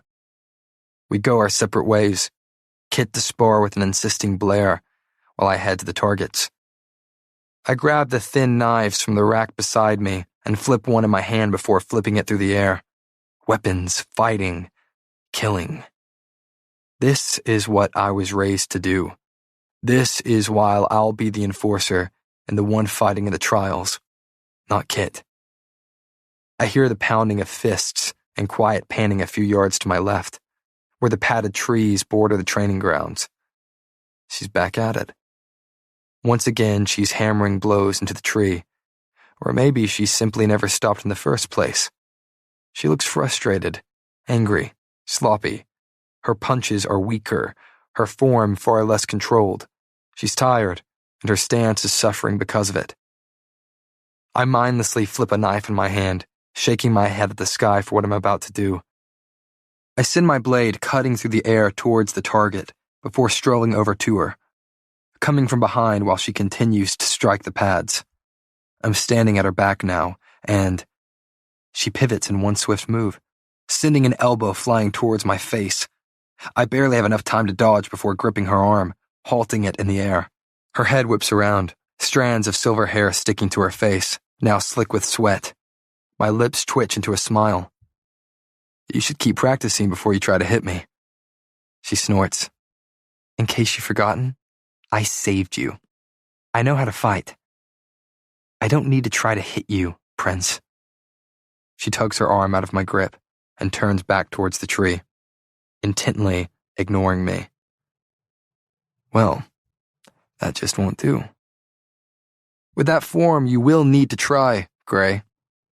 Oh, really? I can't tell if she's amused or contemplating trying to hit me at this very moment. Maybe both. Yes, really. You're sloppy. It's not like you, I state, making her scoff. Once again, she turns back to the tree and begins throwing more punches, decidedly done with our conversation. Her knuckles are red, raw, and nearly bleeding. Why does she do this to herself? I shake my head, already knowing the answer. Because I've done it before. I've hit pads, walls, anything until blood dripped from my fists, all to find a release for the anger, the frustration that was pent up inside me. And that is exactly what Peyton is doing. She's still swinging too much with her arms, rather than using her whole body as momentum. She's typically very technical when it comes to fighting, making this especially unlike her. But she's tired and frustrated, and despite me knowing all this, I can't fight the urge to toy with her. I step even closer to her back and place my hands on her hips, twisting her body as she throws another punch. She jumps and stumbles into me, her head tipping back against my bare chest. Stop swinging with your arms and swing with your whole body, I say, bending my head so I'm close to her ear. She sucks in a breath when my hands sweep over her abdomen, the whisper of my fingers dancing along her thin tank. Engage your core, Gray. Her chest heaves. Then she takes a step forward, the heat of her body leaving mine. My hands are still planted on her hips when she turns her head to shoot me an irritated look. She knows I'm right, and she hates it.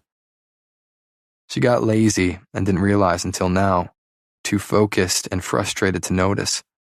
The thought has me smiling down at her as she huffs, blowing a strand of hair out of her eyes before turning back towards the tree. Now, throw a punch, I murmur, leaning in to add, correctly. Shockingly, she doesn't argue, likely realizing it won't do her any good. She squares her shoulders and balances on the balls of her feet.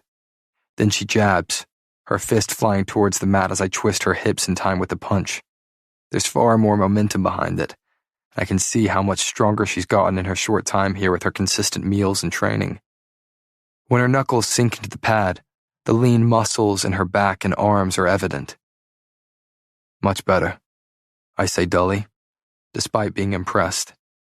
After a moment that was most definitely too long, I finally drop my hands from her hips. Now, do it on your own, just to make sure you were paying attention.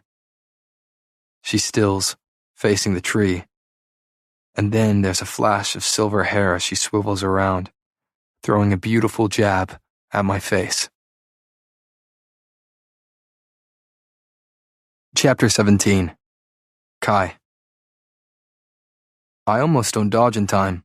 Only years of fighting allow my reflexes to react so quickly. How is that?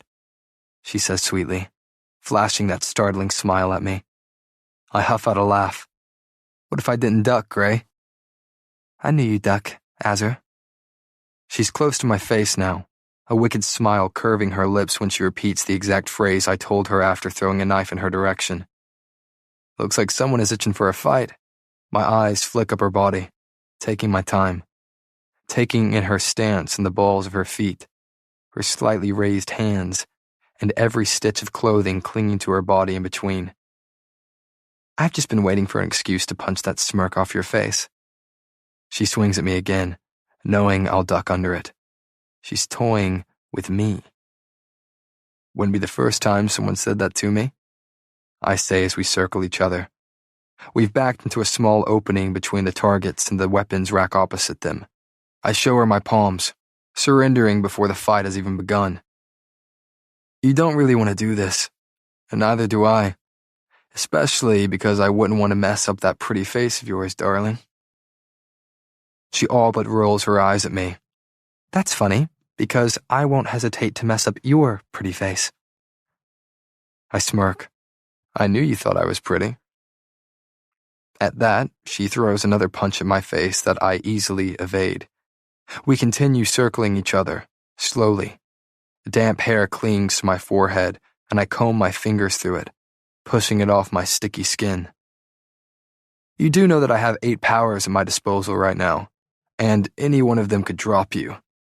I grin as I say it, watching her eyes narrow. I don't want to fight your power. I want to fight you. Just you. Her piercing gaze never leaves mine as she says it, even as the other elites turn their attention towards us, finding this fight far more interesting than their training. So, you want just me? No powers? Yes, I just want you. She breathes, annoyed with me. My mouth twists into a crooked grin. I knew you wanted me, Gray. And with that little comment, a high kick comes flying towards my face. I block it with my hands and push her leg down, once again surprised by her strength. Before I can take another breath, a beautiful jab heads for my face, this one intended to meet its mark. Hard. I duck under it before grabbing her outstretched wrist and pulling her back against my chest as I twist her arm under her shoulder blade. You're gonna have to do better than that, Gray, I whisper against her ear, smiling. She grunts and drives the elbow of her free arm into my stomach. The air whooshes out of my lungs, and she takes advantage of it. Pivoting, she swings her elbow high at my face, making my head snap to the side when it connects with my jaw. My grip on her arm loosens, and she spins out of my hold before throwing a right cross at the exact same spot on my jaw. Damn. I keep my head turned to the side, my tongue roaming over the inside of my cheek as my mouth begins to fill with blood. And then my gaze slowly slides to her. She's on the balls of her feet, hands still raised in a fighting stance as she stares at me. And then she smiles, momentarily distracting me. I laugh, deep and quiet before spitting blood onto the ground. Much better, Gray. I smile as I circle her, my fist instinctively raised. I might actually need to fight back. Her smile slips before she's suddenly dropping to the ground and sweeping her leg in a wide arc, intending to knock me to the dirt. I jump over it swiftly, but she's back on her feet in a split second, throwing a combination of punches. She peppers me with a series of uppercuts, jabs, and hooks, but I stay on defense, blocking her fists. With her quick movements, she finally gets in a sharp blow to my stomach, stealing my breath away. Fine. If she wants to fight, I'll fight. I won't hurt her. Badly. In fact, she's quite skilled, and despite my mocking, she is a fine fighter. But with my now bruising jaw and stomach, I'm done playing games. She ducks before my fist meets the air where her head was. Then she kicks out a leg, swinging it towards my ribs. I grab her ankle right before it connects with my side and yank her forward. She stumbles towards me, and I grip her thigh against my side with one hand, while the other lands a blow to her cheekbone. It was a softer hit, but still hard enough to make her head snap to the side. I let go of her leg at the same moment I wrap my foot behind her ankle, still planted on the ground, giving it a good tug. She falls, hard. Violent coughs shake her body as soon as her back hits the dirt as she tries to suck air back into her lungs. I hover over her with a smile, assuming the match is over. Wrong. She kicks me in the groin. Hard. I double over, huffing out a pained laugh. Cheap shot, darling. Yes, but an effective one. She jumps to her feet, panting even with a sly smile. Her hands are up, covering her face, while the rest of her body is covered in dirt. And then we are trading off blows and blocks as we toy with one another. It's like a dance, and she is a fierce partner. But, for whatever reason, I refuse to throw my whole weight behind the punches. I rein myself in. Not enough to stop me from fighting back, but enough to keep her mostly unbroken. Though she is clearly not doing the same. She's hitting hard, striking relentlessly, wanting to hurt me. 1 minute we're flirting, and the next we're fighting, possibly even both at the same time. I can't seem to figure this vicious girl out. After minutes of blocking and landing blows, we are both panting in the unbearable heat. Sweat rolls down my brow and stings my eyes, as the group surrounding us cheers and grunts each time one of us takes a hit. I strike her with a combination of punches, my uppercut finding its mark under her jaw and jerking her head up. I follow it with a lazy jab which she dodges, grabbing my outstretched arm in one hand and my opposite shoulder in the other. Then she steps close to me, driving a knee into my stomach. But she's left the arm that is holding my shoulder open and exposed, so I take advantage of it. I use both hands to grab hold of her forearm and wrist before pivoting so my back is against her chest. Then I use my momentum to raise her off the ground, throwing her over my shoulder and onto the dirt with a thud. She's on her back, wheezing from the impact of the hard ground as I stare down at her, hoping she's finally given up. Wrong again. With surprising speed, she grips the back of my ankles with her hands and yanks with that strength of hers. Caught off guard, she manages to pull my feet from under me, sending the ground flying towards my back. She's up and on me in a second, practically jumping on top of my chest, placing her knees on either side of me. And then she cocks a bloody fist back, her smile triumphant. I take her in, bloody and straddling me. If it weren't for my current situation, I glance at her fist still posed to strike, this could be a lot more fun. I say quietly, looking her up and down before staring into those blue eyes as they widen. Her focus slips for a moment. Perfect. I grab her waist and flip us over. Now I'm on top of her, pinning her wrists into the dirt beside her head. She pants beneath me, glaring up into my face. She's covered in dirt, and I'm certain I look no different. A dark bruise is already beginning to blossom across her cheekbone, and blood leaks from her nose and mouth. Nicely done, Gray, I say close to her face. She squirms in my hold, but it does nothing to loosen my grip. I have a few critiques. She stills, and I watch as a slow smile spreads across her lips. Seeing that you're the future enforcer, I wasn't sure if you were capable of showing mercy. Clearly you are. I stare down at her, my face morphing into its cold mask at her words. Then she lifts her head off the ground, so only mere inches separate us as she breathes. I know you went easy on me.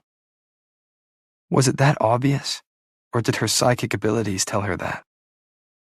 My gaze roams over her face, snagging on the dirt and blood splattering her skin, concealing the faint dusting of freckles I know covers her nose. And what makes you think that? Her face inches impossibly closer, lashes fluttering, lips quirked into a smile, and dangerously close to my own. Her voice is breathy, barely audible as she whispers, "Because if you weren't going easy on me, I wouldn't be able to do this." I barely have enough time to be confused before she headbutts me.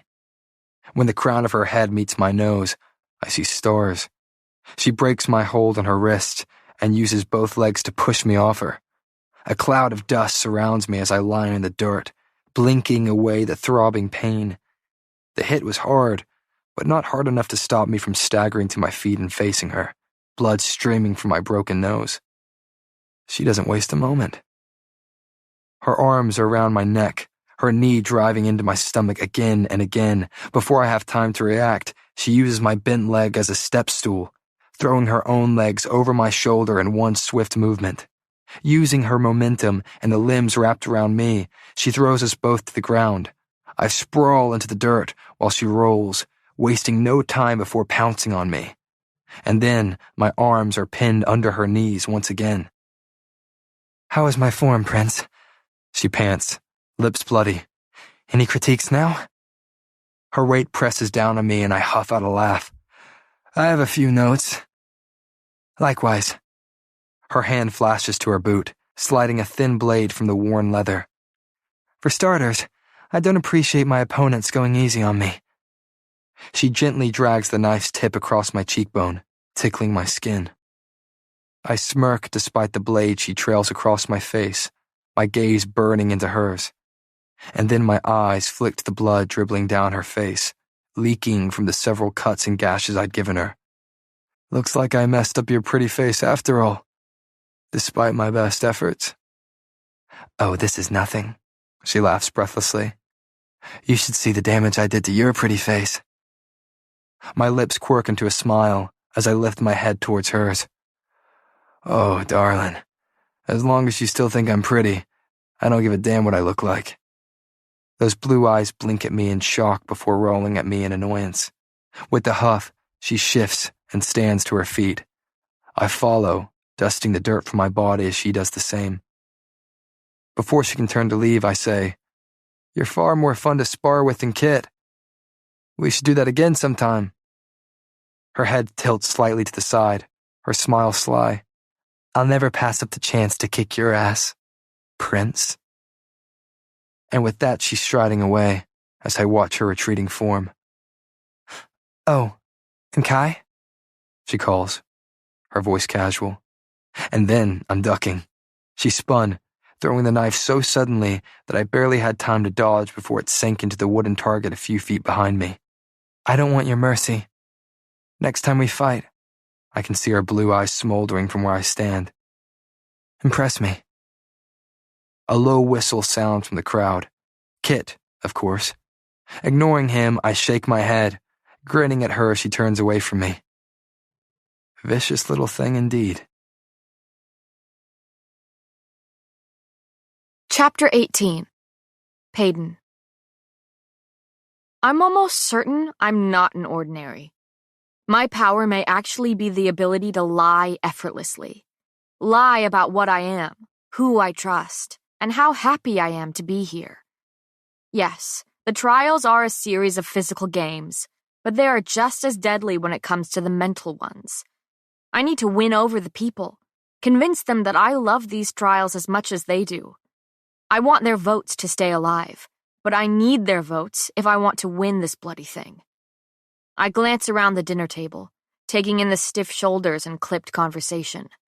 The tension in the room is nearly suffocating, choking us into awkward silence filled mostly with chewing. It's safe to say that we've become antsy as of late. So much so that a fight broke out between Ace and Braxton in the training yard, one that the former unsurprisingly initiated. I can't imagine what Ace must have done to crack Braxton's patient composure, but the brawl took 4 Imperials to break up, all but piling on top of the 2 contestants. My eyes slide over my opponent slowly, stopping on the green gaze already staring at me. I suck in a breath, steeling myself against the rush of rage I feel every time I look at the king. No, not the king. Kit stares back at me with eyes so like his father's that I have to blink the image of the king away, forcing myself to focus on the boy in front of me instead. His smile is warm, his eyes wandering over my face.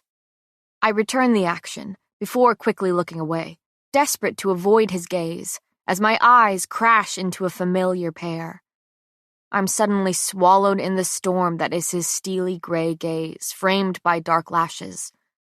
Kai tilts his head slightly, smiling at me in a way that has me spinning the ring on my thumb nervously. I hope he's losing his mind trying to puzzle me out like I am him. Kai's gaze flicks to my thumb and the ring I'm now spinning on it. There's a glint in his eyes when he leans across the table towards me.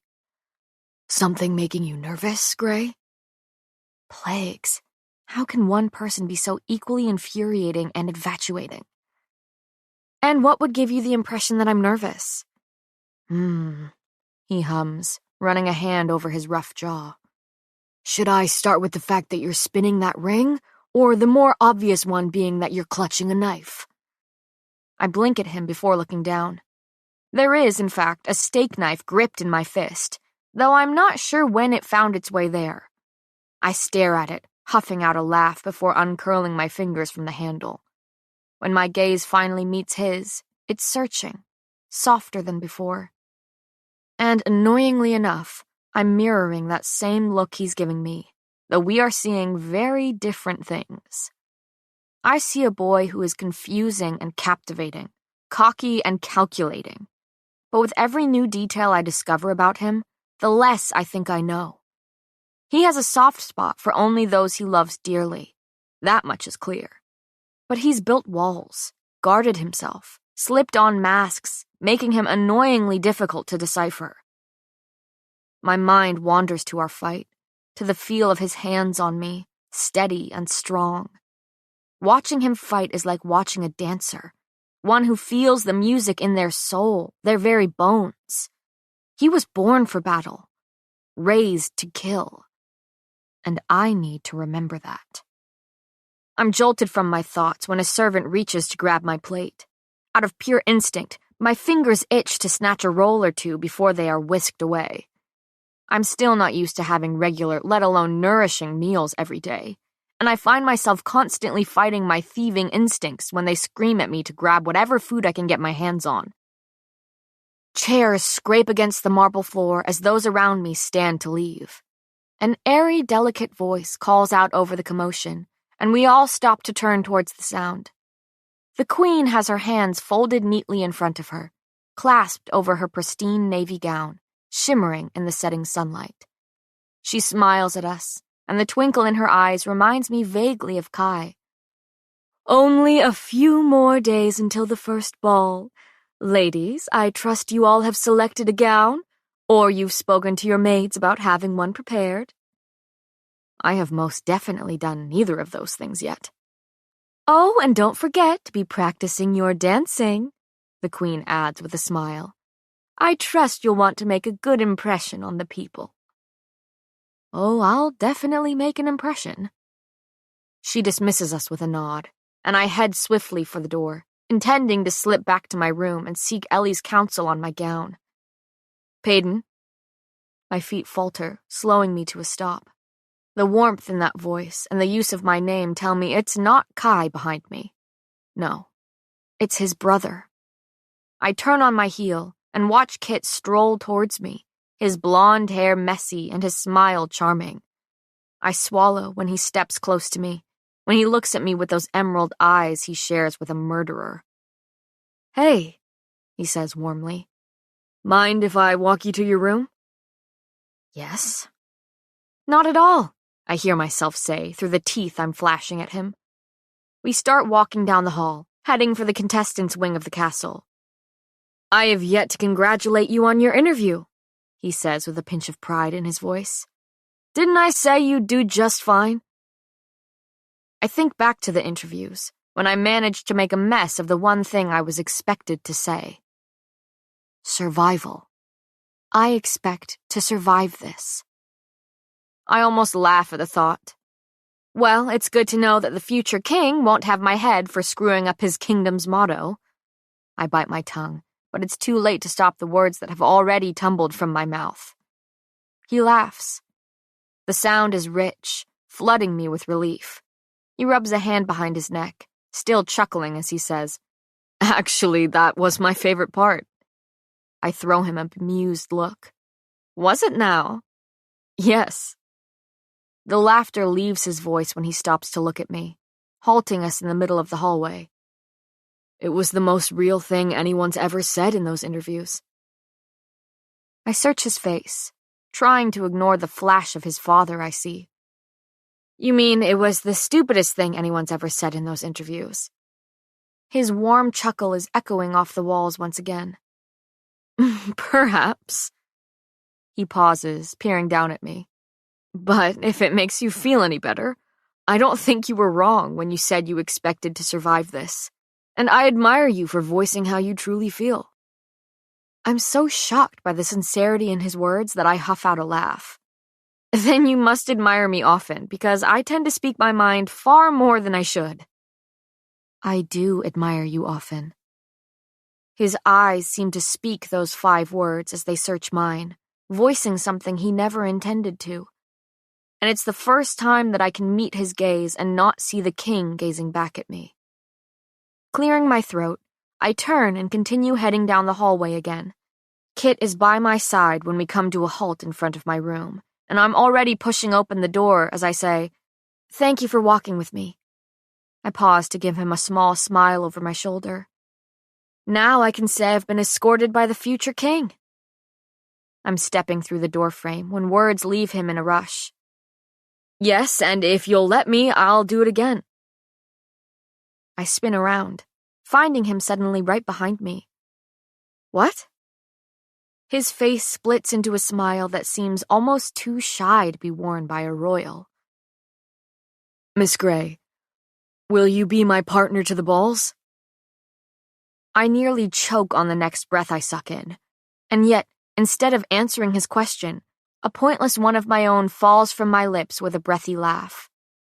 Since when have I been Miss Gray? A sly smile replaces his shy one, reminding me briefly of his brother. Since you started referring to me as the future king. And you don't like that? Me calling you the future king, that is? My curiosity forces the question from my mouth, since I assumed he was quite attached to the title and the power accompanying it. I'd rather not be called by a title I haven't earned or lived up to yet, he says simply. That's why I called you the future king. He smiles, content to let the silence stretch between us before he finally says, You never answered my question, Miss Gray. I hear the offer in his voice, see the silent question in those eyes I keep avoiding. Say yes to being his partner, and we will simply be Kit and Peyton. Say no, and the titles remain. Say yes, and I play the part. Say no, and I pass up the opportunity to please the people. The thought of hanging off the future king's arm and looking up at the similar face of my father's killer isn't personally pleasant, but it would be for the people of Ilia. I would undeniably have their attention, a terrifying yet tempting thought. A smile lifts my lips at the image of a former slummer and a future ruler hand in hand, the perfect picture of polar opposites. The most powerful man paired with the most powerless woman. It would be an honor to be your partner, Kit, I say softly, smiling slightly. Play the part. Kit chuckles, sounding relieved. I was hoping you would say that, Peyton. Ellie, help, please. I'm staring at my wardrobe, driving myself mad looking at all the colors and styles of gowns hanging inside. Which one should I wear for the ball? I need to make a good impression. Yes, you do. And you won't with one of those dresses. Ellie cuts me off, laughing softly. I tip my head back and groan. What's wrong with one of these? I gesture to the multiple dazzling dresses at my disposal. Those, she points at the wardrobe, are no ball gowns, though you'd certainly make an impression if you wore one of them. Just not a good one. So what now? I can't keep the irritation from bubbling out of me. Clearly, Ellie noticed because she says softly, "We'll need to have a dress made for you, immediately. I know several excellent seamstresses who could fix you up a beautiful gown in no time. You'll just need to pick out the style and the shade of green." Apparently, it is common knowledge that the women tend to wear green gowns to these balls, seeing that emerald is Ilya's kingdom color. It isn't a set rule, but something everyone simply does. Typical. Tradition. Tiresome. Ellie carries on about the seamstresses she knows, how wonderful their work is. And then it hits me. I know a seamstress. Lived with one. I'm suddenly crushed by the weight of what I've done. No, what I haven't done. Adina. The promise I made to her rings in my head, a reminder of how I'd forgotten about her. I vowed to visit her, and yet only remembered to do so as soon as it was convenient for me. I'm gripped by guilt, nearly choking from its tight grasp around my throat. I swallow, silently cursing myself for my selfishness. But this wouldn't be the first time I've been selfish when it comes to Adina. I was selfish the night she found me on the roof of a shop 2 years ago, hurt and hysterical, and hoping for someone to just understand. The rain rolled down my face as I studied the stars, mingling with my tears and stinging the fresh cuts I'd received from an imperial that morning. Adina pulled herself over the edge of the roof before breathlessly telling me how she was certain she'd find me up there, just as she'd been certain to never again be scaling a shop. But her smile slipped when her eyes slid to me, shaking in the streaming rain, hugging my knees. I was tired. Tired of trying to be something I wasn't while no one knew what I was. So I decided to study the sky that night, spotting similarities between us. I was lonely in a way that I imagined the stars to be, observed by everyone, yet too far to truly be seen. And for once, I wanted to be seen by someone. It was selfish of me to tell Adina about my past, present, and everything in between. Just knowing about what I am puts her in danger, and yet we've only grown closer despite that. She believed me. She listened as the truth spilled from me in a sob, stayed with me even after knowing what I am. And I've never been more relieved about a moment of weakness. "Ellie," I say slowly, deliberately, "what if I know of a seamstress?" She thinks for a moment before answering with a shrug. "That would be fine. Did you meet someone here? In the palace?" "No. She's from Loot." Ellie gives me a skeptical look, but I barrel on. "She's incredible. I can guarantee she would make me the finest dress Ilya's ever seen." "Well, I suppose I could talk to Lenny about escorting you there to get her," she quickly adds, "as long as he is allowed to." My brows knit together. "Get her?" "Oh, yes. If you get the clearance to go, she'll come back with you and be hired as your personal seamstress until the trials are over. Or until..." She trails off. The rest of her words are drowned out by the blood pounding in my ears, and my heart is racing so quickly I feel as though I'm in the middle of a fight. Adina is going to live here. With me. She'll be fed and paid. I'll get to see her. She'll be safe. Relief washes over me, feebly attempting to replace the guilt I still feel. Ellie promises she'll speak to Lenny about taking me to Loot before saying goodnight and slipping out the door. I flop onto my bed, staring up at the intricate molding on the ceiling. I'm not sure how long I lay there, letting the hope and happiness wash over me at the thought of seeing Adina safe and sound. And then, a light knock at the door has my thoughts shattering. Chapter 19. Payton. It must be nearly midnight. So who the plagues is that? I gripped the handle of my dagger and slide it out from beneath my pillow, holding it loosely at my side as I pad across the floor. When I swing open the door, my eyes meet the pair of gray ones on the other side. Kai's gaze drops to the dagger in my hand, before returning to my face, lingering on my bruised cheekbone and split lip that he so generously gave me in our fight this morning. My pride wouldn't allow the healers to tend to my injuries, and, unsurprisingly, the prince seemed to have the same problem. Faint bruises have bloomed across his jaw, a reminder of each blow I landed. Do you plan on pressing that to my throat again? Kai's lips twitch upwards as he inclines his head towards the dagger clutched in my fist. Don't tempt me, I say, running my fingers across the smooth, flat edge of the blade. Here for a rematch? He shoves his hands into the pockets of his slim, dark pants before crossing his ankles and leaning against the doorframe. Don't tempt me.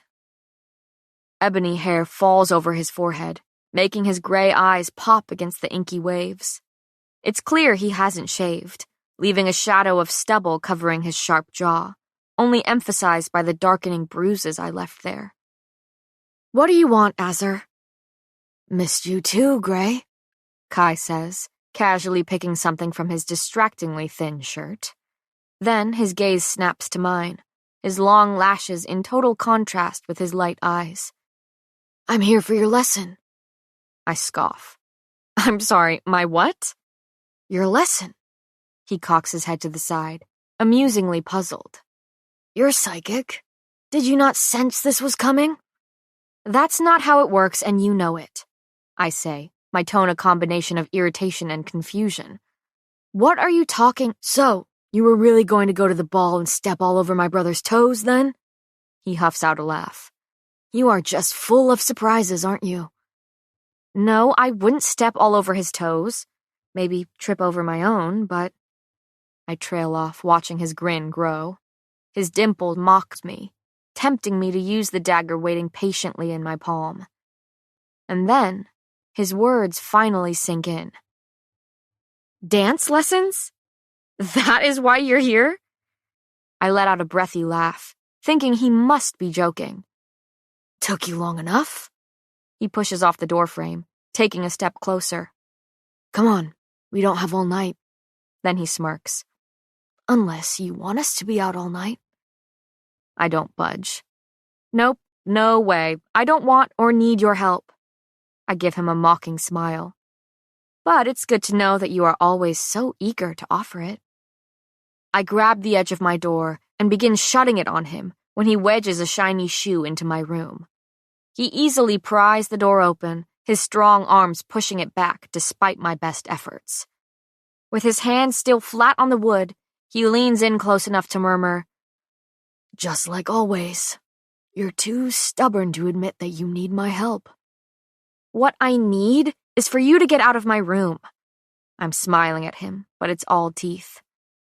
And yet, with every word that says otherwise, I know he's right.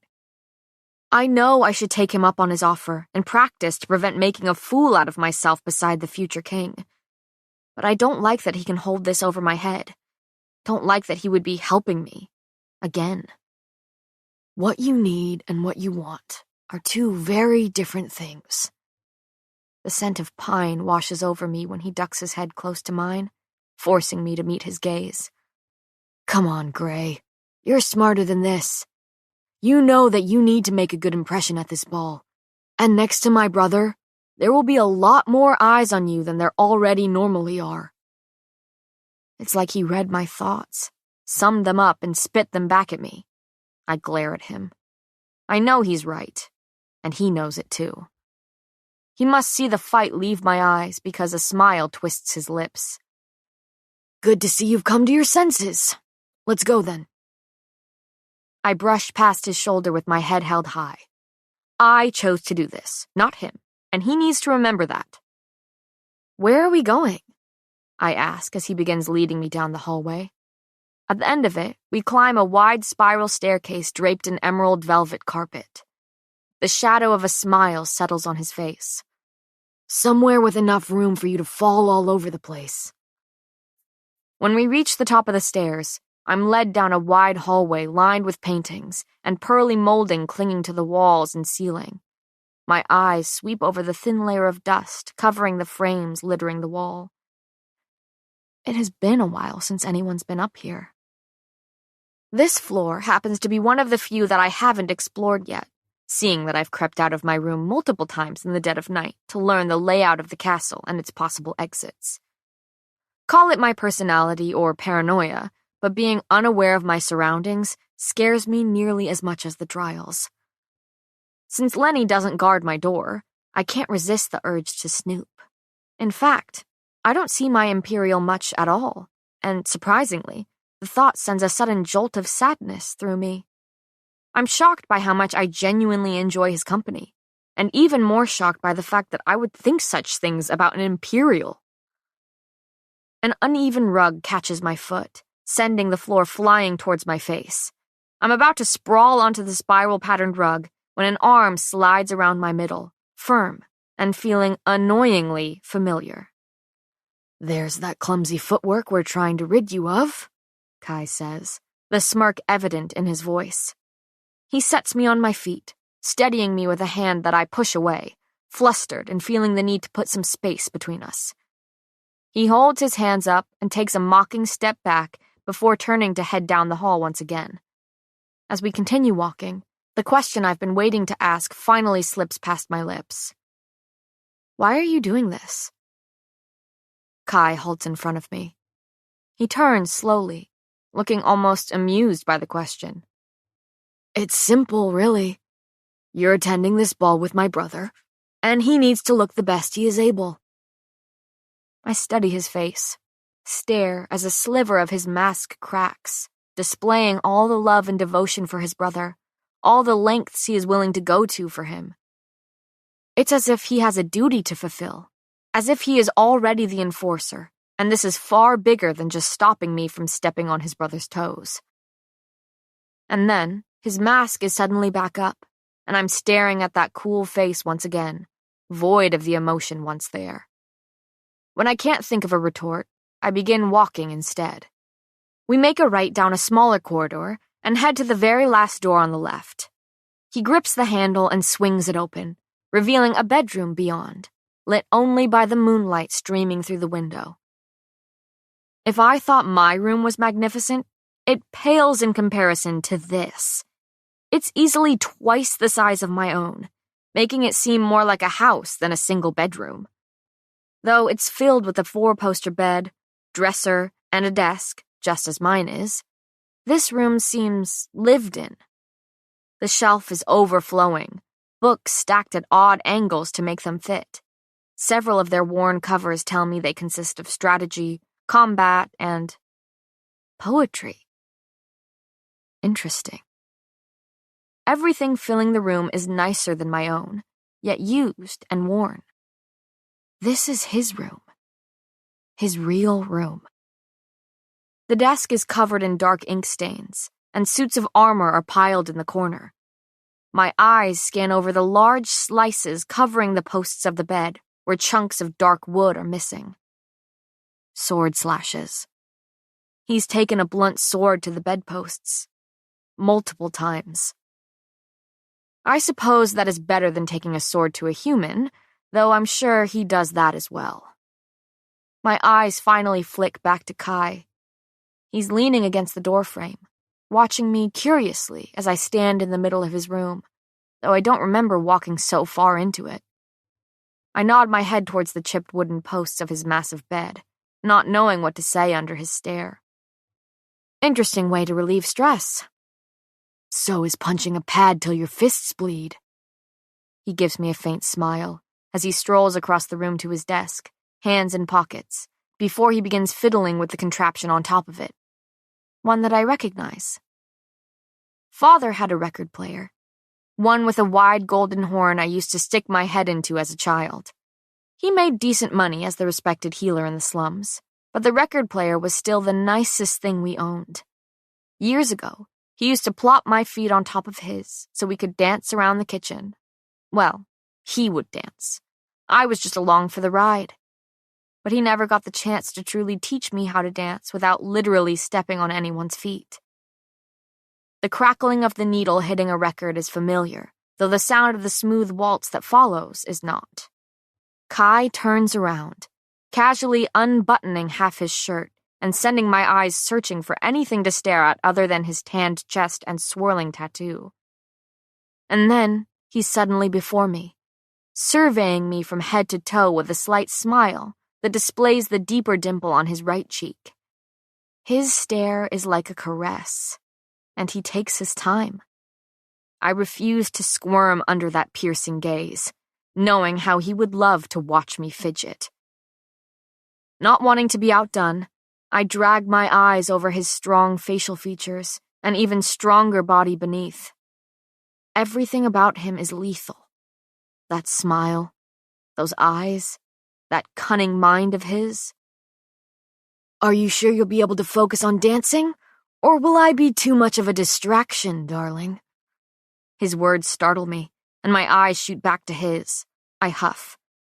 I think I'll manage, thanks. He gives me a doubtful look. I guess we'll find out, won't we? I expect him to reach out and pull me into a dance, and the thought has my heart pounding, has me preparing to feel his hands on my body. But he doesn't move, doesn't try to close the distance between us. Good. For now, you will start by just learning the steps to the average waltz, he says. Mostly because I don't want you stomping on my toes. With his hands still in his pockets, Kai steps in and out, side to side, showing me the basics. He's so graceful, so elegant, so natural. Fighting is also a dance to him. I feel stiff and suddenly so unsure of myself. Even with his hands still in his pockets, Kai easily steps in time with me, though he doesn't dare get close enough to be trampled by my clumsy footing. I sigh, irritated with myself and the smirking prince in front of me. Relax, Kai murmurs across from me, with more than a hint of humor in his voice. You're thinking too much. Don't calculate. Just move with the music. I look up to see him already staring at me with a grin. Also, you do know this is a dance, correct? So, no fighting stance is necessary. Only then do I notice how tight and poised my body is, hands slightly raised as though readying to strike. I straighten and run a hand through the strands of hair falling out of my loose braid. I'm oddly nervous, and it's maddeningly annoying. This would be a lot easier if he weren't staring at me.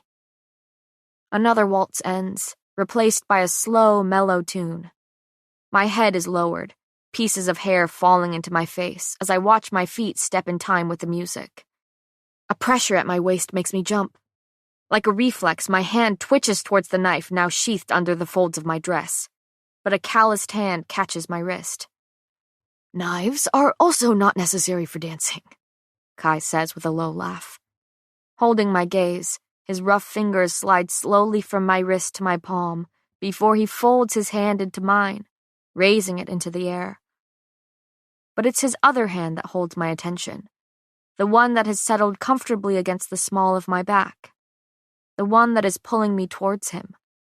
Through the thin fabric of the dress I threw on for dinner, I can feel the warmth of his palm seeping into my lower back. I stare at him as he pulls me close. It's not as if I didn't know this was bound to happen. I just wasn't expecting it so suddenly.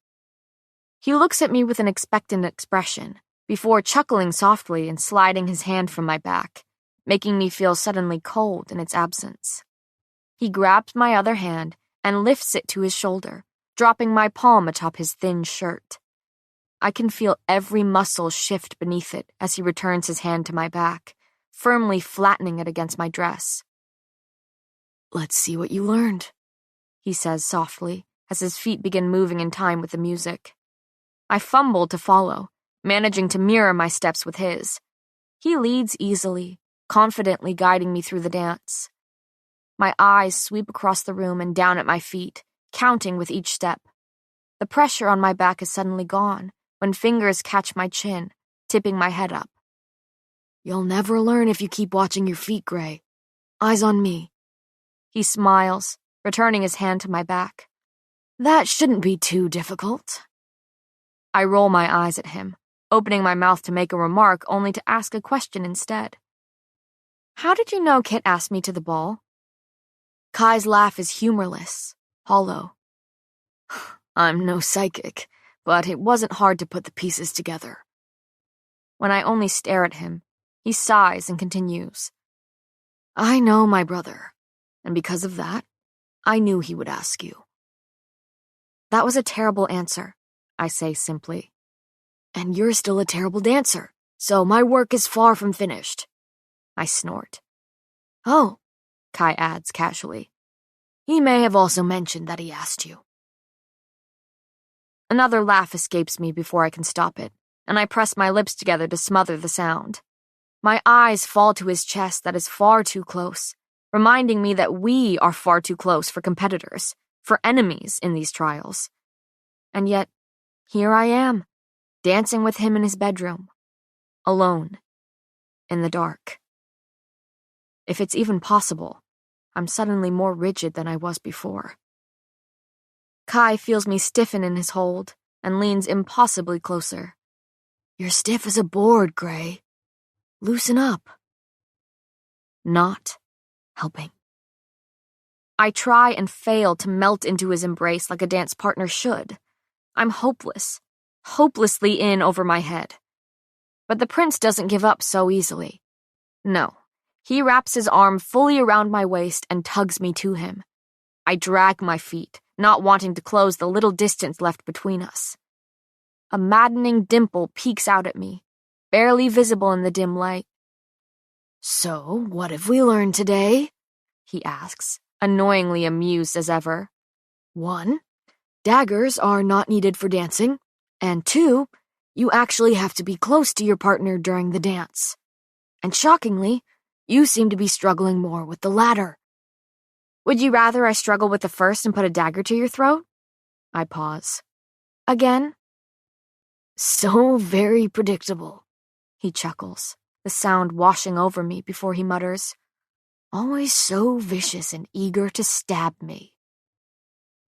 He is very close to me. Too close to me. And it's because I'm so distracted by that fact that my foot lands on top of his, and I stumble forward to collide with his solid frame. Both of his hands wrap around my waist, steadying me before I regain my senses and push away from him. A deep laugh rumbles from his chest, paired with a genuine smile, one that I've only ever seen him wear around his brother. Lethal. How can a fighter have such poor footwork? His eyes dance between mine. You are just full of surprises. Well, surprise, I'm done with this lesson, I say flatly, turning out of his grasp. My back is to him when he snatches my wrist and whips me around, pulling me back. But you still owe me one more dance. His wavy hair tumbles over his brow, the look in his eyes practically begging me to play with him. Fine, I say, playing along. Another dance for the answer to a question. His eyebrows rise. Is that a bribe, Gray? Those are my terms. Take it or leave it, Prince. His only response is a low chuckle. He turns his head away from me, thinking before he finally meets my gaze. Slowly, he raises my hand back into the air and rests his other hand comfortably onto the small of my back once again. Deal.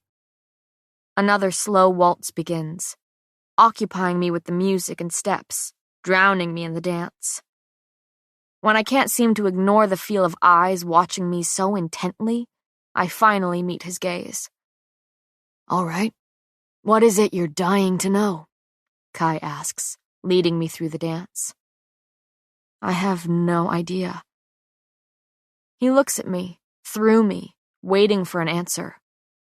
His gray eyes are like chips of ice, shards of glass. Like both, his gaze is pointed and piercing, cold yet captivating, beautiful in the way only deadly things can be. And just like that, I suddenly can't think of a single thing I want to ask him. I rack my brain for a question only to blurt out the first thing that comes to mind. Do you wish it was you? He blinks, dark lashes fluttering. Do you wish you were the future king of Ilia? The heir? It's not at all the question I thought I would be asking, but here we are. No, he says simply, holding my gaze. I raise my brows in a silent question. When he doesn't continue, I say, That's it? No? You got your answer, and I got my dance. That was the deal, darling. I can barely breathe. Adina's thin arms are wrapped so tightly around my neck that I'm beginning to see spots. She screamed and squealed when she spotted me waiting by the fort. My best friend, my literal partner in crime, safe and sound, beautiful and bubbly as ever.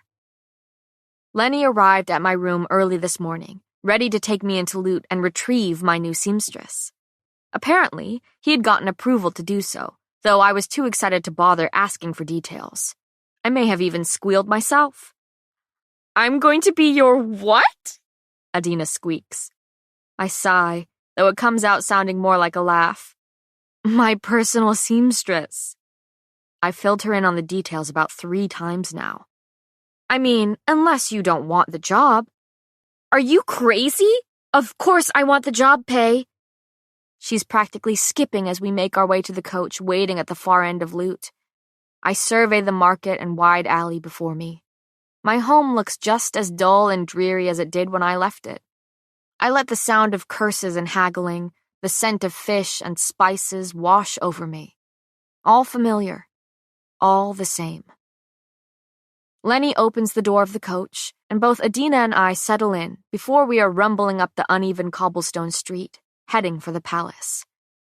I can't believe this is happening, Adina says, in awe as she looks out the tiny window. She turns back to me, taking in the casual dress Ellie forced me into with wide eyes. I can't believe this. She looks from my face to the dress, before snatching up the hem of the skirt and inspecting it. Don't get used to this, I gesture to the dress. I typically wear pants during the day, but Ellie insisted I wear a dress to make a good impression on the people who saw me at loot. And there certainly were a lot of people. Despite how early it was, the marketplace was teeming with men, women, and children, all gawking at me as I passed. I'm not sure what impression I made on them, but I certainly made one nonetheless. It sounds like Ellie and I will get along perfectly, Adina says, her smile bright. Oh, I'm sure you will, I laugh before continuing. And you will be paid, fed, and have a real bed to sleep in at night. I'm told there is a sewing room where you will spend most of your time, filled with every type of fabric you could ever dream of. Adina's eyes go glossy at the thought. Heaven. I'll be in heaven. I fill her in on everything. The training, the interviews, the contestants. She does the same, telling me of her time in loot while I've been gone. I was beginning to think you forgot about me, Adina says with a laugh, dismissing the idea. And now here you are, taking me back with you. A wave of guilt slams into me, threatening to drown. I swallow before opening my mouth to plead forgiveness, to tell her I'm sorry, I could never forget about you, A. Never again. She beams, while my heart beats wildly against my chest. She's so very good, and I am so very guilty. I'm weak for withholding the truth from her, but with each beat of my heart, I vow to never do it again. Oh, wait! Who are you going to the ball with? Adina's high-pitched question cuts through my confused thoughts. Of course Adina would know the details of the trials, how we all have to pair up for the balls. She loves this sort of stuff. I run a hand through my hair, combing it out of my face. Well, I'm going with Kit. Adina blinks. And then she shrieks. Kit? You mean the heir? She's practically hyperventilating, fanning herself with her hands. It's not a big deal, A. Except That I do need to look good, I say, trying to calm her down. Well then, you came to the right girl, she says confidently. Wow, okay. You have to look really good then. She swipes at the curly bangs falling into her eyes. Well, there are several beautiful shades of green we could choose from. We could put you in emerald or a sage. I hold a hand up, a smile curving my lips. Actually, I have a different color in mind. Chapter 20. Kai. I'm standing in a sea of black suit coats, black ties, black shoes. Like ink, the men filling the ballroom swirl around on the white marble floors, words hastily scribbled on a piece of glossy parchment. Servants dance around the room, though they have no music to accompany them as they weave through the crowd. They make their laps, bringing wine, champagne, and extravagant finger foods on even more extravagant plates. Seeing that the trials are different this year, thanks to me and the testing of the future enforcer, it's no surprise that the balls would be out of the ordinary as well. Typically, the trials balls are just that, balls. They consist of far too many hours of dancing and tedious small talk, both of which require excessive amounts of alcohol to get through. But this trial's first ball begins with a banquet. Black-clad bodies dot the room, men of all ages milling about. That is, men of all ages who are either nobility, of royal blood, or have somehow managed to get an invite to the purging trial's first ball. After an hour of hopping between throngs of men, making idle conversations with both young and old, friend and foe, I'm restless and bored at best. Kit and I have retired to reside by one of the many beautiful tables bordering the ballroom, brimming with drinks. I've passed the time by admiring my favorite room of the castle, taking it in for the 100th time. Its marble columns and large floor-to-ceiling windows line the room, giving it an ethereal look. Chandeliers droop from the ceiling, dripping with diamonds and elegance. 2 sets of emerald padded staircases mirror each other as they descend to the marble floor from the balcony high above. Golden, detailed doors open onto the half-circle platform overlooking the ballroom floor, which is so shiny I can see my own bored reflection in it. I sip at my second glass of wine, wishing I had something stronger. Any minute now. The small orchestra seated in the far corner of the elegant ballroom strums to life just as the glistening doors at the top of the balcony swing open. A beautiful woman, cocooned in silky emerald, steps up to the railing and looks down at the floor beneath her. Mother. She beams, practically glowing.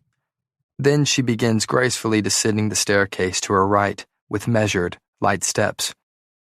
Sometimes I forget that even she is a fighter, with her volt ability to manipulate electricity that can easily be used in deadly ways if she wished.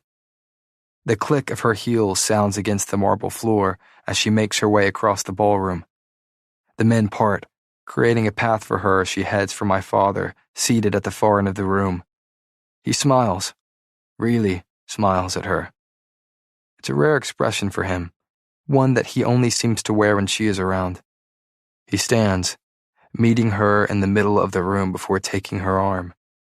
The king looks around, eyeing the men eyeing him.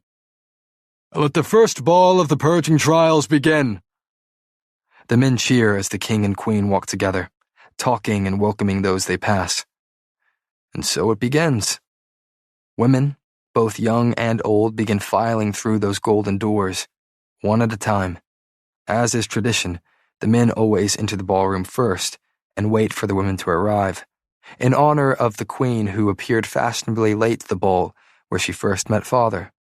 Every eye on her as she made her entrance. Since then, every woman has been given the opportunity to make their arrival for all to watch and admire.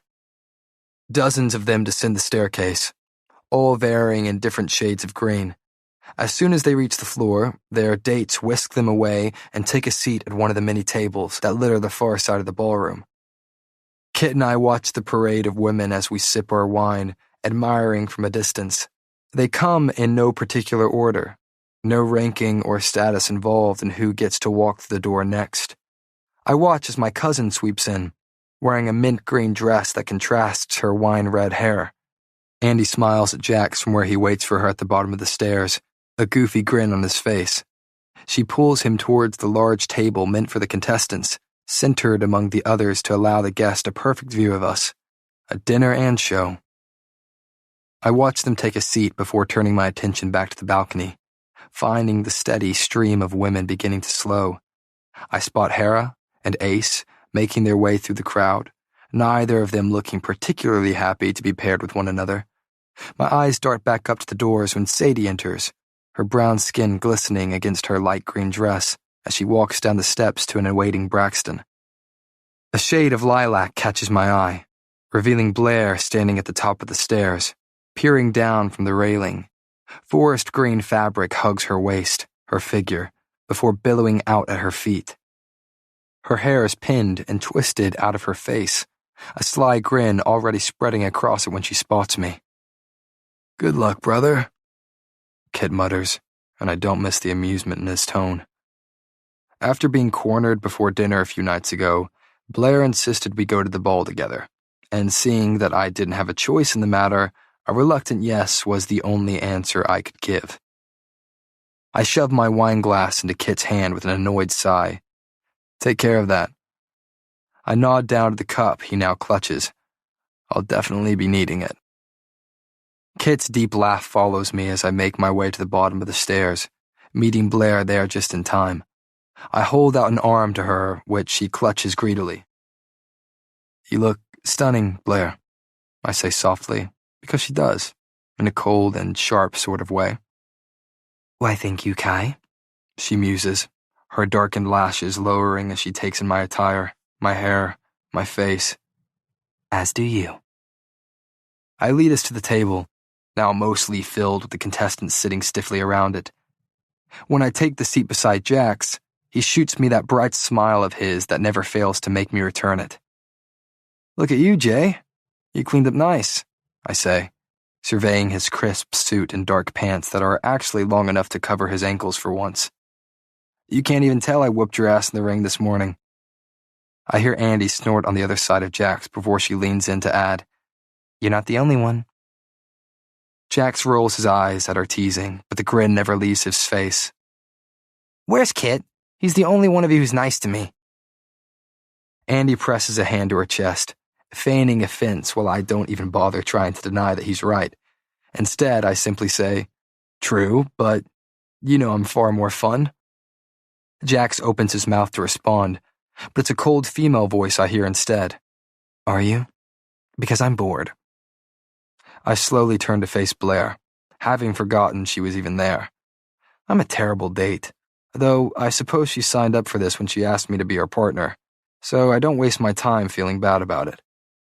"So sorry I'm not entertaining you, Blair." I hear Andy snort before I add, "How are you this evening?" She smiles, seemingly pleased that I'm providing her my undivided attention, and that is all she needs to begin complaining about the uncomfortable pins in her hair before going on to discuss the material of her gown, insisting I should feel how soft it is. Jack snickers beside me through it all, unable to stifle his laugh each time I hum in agreement or nod my head at words I'm not entirely listening to. But I'm snapped out of my bored daze when a goblet is set before me. "Thought you might want that back, brother." I turn my head to find Kit, standing beside my chair, before my eyes slide to her, shimmering beside him. She is every bit the silver savior. Shining, silver fabric clings to her body. Thin straps wrap around her shoulders, holding up the dress with its plunging neckline, revealing her tanned skin and sharp collarbones. It melds to her waist and hips like melted coins, reminding me of the one she stole when we first met. Peyton's kohl-lined lashes sweep over me as I take her in. Her hair is like a curtain covering her dress, making it difficult to tell where the silver strands end and the shiny dress begins. Fabric fans out around her ankles, displaying a large slit sliding up the length of her leg, mirroring the one I tore in her dress that day of the interviews. And there, strapped to her thigh, a silver dagger for all to see. I fight my smile at the sight of her deadly weapon, paired with her dazzling attire. So lovely, yet so lethal.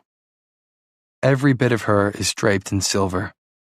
Not green, not expected. Beautiful, bold, not blending in. A statement, a reminder of who she is and what she did. The women aren't necessarily required to wear green to these balls, and it seems Peyton took advantage of that little detail. Her eyes briefly meet mine before Kit leads her to the other side of the table, and that's all it takes to have me downing my own drink and desperately wishing this night was over. My eyes flick up, meeting Peyton's across the table where she's now sitting. She holds my gaze, only breaking it when Kit says something softly beside her, turning her attention from me and pinning those ocean eyes on him. I shamelessly watch them interact, not caring who sees me staring. Peyton seems tense as they talk quietly, her eyes continually straying to the collar of his shirt, rather than meeting his gaze. I watch as she slowly spins that ring on her thumb, almost smiling at the sight of it paired with her gown. But she nods while Kit does the same, no doubt very aware of the dozens of eyes watching them from the surrounding tables. Servants begin pouring into the ballroom, carrying trays piled with steaming plates of food. It's not long before we are eating seasoned salmon and buttered asparagus in silence, the only sound is the scraping of forks and the chattering of guests surrounding us. And I would have loved to keep it that way, might even enjoyed a ball for once if we could have sat there and let the silence swallow us. But instead, my date decides to open her mouth. "That's a lovely gown you're wearing, Peyton." Blair's tone is mocking, her mouth curving into a smirk. I sigh, looking up from my plate to see Peyton smiling slightly. "Why, thank you." Her eyes skim over Blair and her green attire. "And your dress is so very unique," she says with a pointed look at the rest of the ballroom and the women wearing similar shades. Blair's eyes narrow. "I don't know if you were taught this in the slums, so let me enlighten you. Ilia's kingdom color is green, not silver." I stiffen at the way she spouted the word slums, drawing even Sadie and Braxton from their quiet conversation to cast wary glances around the table, awaiting Peyton's response. And she never seems to disappoint. After taking a slow sip from her glass, she meets Blair's burning gaze. "And did living in the palace teach you how to be a bitch?" Blair snaps. Before I can blink, the knife placed beside Peyton's plate is now raised in front of her chest, its point aimed at her heart. The sight sends a shock of anger through me. My voice is far cooler than my sudden rage as I say, "Easy, ladies." Borrowing the telly ability, I push the knife back down onto the table with a clatter while ignoring the glare Blair shoots me. I'm not normally the one breaking up fights, but let's not try to kill each other before the trials even start. Guests murmur around us, watching their contestants with eager expressions. I can't even begin to imagine how entertaining this must be for them, watching our feeble attempts to be civil with one another when we will be anything but tomorrow. Ace laughs, the sound haughty and humorless. "Is that what you intend to do, Kai? Kill us?" When I finally deign to look at him, I don't miss the gleam in his eye accompanying the challenge in his voice.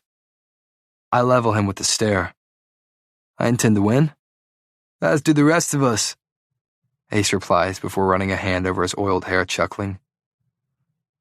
"Well, all of us except for Peyton, who simply intends to survive." He's mocking her answer from the interviews. Hera squirms in her seat beside Ace, clearly as uncomfortable as the rest of the table. And what I'm about to say is going to make things a hell of a lot worse. "Enough." Kit's voice cuts through the tension, turning all eyes on him. But he only has eyes for one person, one girl, wearing the glittering dress beside him as he says, "Dance with me, will you? Please?" Peyton hesitates for only a moment before nodding, and then I'm staring after them as they stride onto the dance floor, where several other couples have begun spinning in time to the music. Blair is suddenly saying something to me, dragging me to my feet before dragging me onto the dance floor. I don't remember when we started dancing. Suddenly, she's in my arms, and we are spinning across the marble floor. The feel of her is foreign to me after the nights spent with Peyton in my arms, nights that I still haven't told Kit about. I was doing him a favor. My eyes wander across the dance floor, landing on my brother and the girl in his arms. I'm not wearing green, but I feel it, nonetheless. Envy claws at me as I watch them step in time to the very waltz I led Peyton through only last night. She looks elegant, enticing, entrancing. What the hell is wrong with me? I turn away from their spinning forms, angry with myself for feeling jealousy and possessiveness over the one girl who's made it clear that I shouldn't. So, I distract myself. I dance with Blair and other beautiful women who sweep me onto the dance floor. I flirt and toy with them, focusing on the girls in front of me rather than the one dancing close by with my brother. I catch her watching me, and her eyes lock, sparks dancing between us. She is the embodiment of a bad decision, the twin of danger and desire, the fine line between deadly and divine, and I can feel myself drowning. Chapter 21. Peyton. The world spins around me, green and black blurring together. I gasp, caught off guard by the spin before I'm suddenly pulled back into strong arms, the faint smell of spices and deep laughter washing over me. Sorry, I thought you were ready for it, Kit chuckles, green eyes daring me to look into them. A better dancer would have been, I say with a small smile, my eyes roaming around the room instead of meeting his. The ballroom is like nothing I've ever seen before, with its windows, pillars, and beautiful molding. I'm stunned by the sheer size and elegance surrounding me. The people filling the space fit in perfectly with the surroundings, all of them groomed and graceful. The men garbed in deep black, while the women are draped in every shade of green. Well, every woman but me. Adina was stunned into silence for the very first time when I told her I wanted a silver dress. I needed to stand out, needed to remind the people of their silver savior. And since there is no rule declaring that women must wear green, the only risk in showing up in silver was drawing more attention to myself if I trip all over the dance floor. So many eyes, so many people watching as I descended the stairs. So many gazes sweeping over my body, skimming over the slitted dress and dagger beneath. Even now, I'm being watched. They all look at me with varying levels of intrigue, some with curiosity, and others with scrutiny. I'm not sure I'll be winning these people's votes tonight, but I am certainly making myself hard to forget. I look up at Kit, his blonde hair appearing even lighter against the dark suit cut close to his figure. He looks handsome, charming, like his father. He looks like his father. Are you ready for tomorrow? He asks softly, still spinning me slowly. My eyes snap to his of their own accord. Am I supposed to be? He almost laughs, but instead says, No, you're not. And does that seem fair to you? I blurt before I can stop myself. These trials? The song comes to an end, our dancing doing the same. I feel his gaze wandering over my face, even after I look away, as if he is searching for the answer there. Then he sighs. Why don't I get us something to drink? I blink. Despite him evading my question, I nod in answer to his. He looks around at the men crowding the dance floor, several suddenly staring in our direction. And I suppose I'll share you with everyone else, if only for a few dances. He smiles before giving me a slight bow of his head and striding away. As soon as the future king turns his back, a tall young man meets me on the dance floor and sweeps into a bow. I politely accept his offer to dance, and don't have time to be nervous before his arms are encircling me. I can't help but feel a pinch of pride at how well I'm keeping up with his long strides, and we talk idly while spinning across the floor. When a new waltz strums to life, a new partner steals me away. I'm suddenly folded between the arms of a young man, seemingly my age, with pale blue hair meticulously styled atop his head. I would have never guessed you were a mundane from the slums by the looks of you, he says, his gaze roaming greedily up and down my body. I shift uncomfortably in his tight grasp clamped around my waist, feeling the reassuring weight of my dagger strapped to my thigh. If it weren't for the favor of the people I'm trying to earn, that little comment would have earned him a fist to the face. His voice is lower than before when he says, "You're a vision." She is, isn't she? My heart skips a beat. The voice coming from over my shoulder is so cold I nearly shiver. Kai brushes my arm as he steps around me, facing the stunned boy still clutching me to him. I'll be stealing her now, Kai says simply, completely aware of how inappropriate it is to cut in during the middle of a dance. But then again, he is the prince, the next enforcer, a cocky bastard. The man's hand drops slowly from my waist, his eyes flicking over me one last time before he offers Kai a quick bow and steps away. The prince doesn't miss a beat. I'm in his arms before the musicians finish drawing out their note. He feels too familiar. We fit together perfectly, pieces of a puzzle snapping into place. I shouldn't let myself relax into his touch. Shouldn't let the tension ease from my body when he holds me. But I can do nothing to stop it. Utterly and completely powerless. His palm is flat and firm against my exposed back, calluses brushing my flushed skin. You look like you needed saving, Kai says, and I catch a glimpse of his smirk before he spins me. For once, I sigh, I'm going to have to agree with you. I'm sure I could think of other things we agree on. Oh, really? And what would those things be?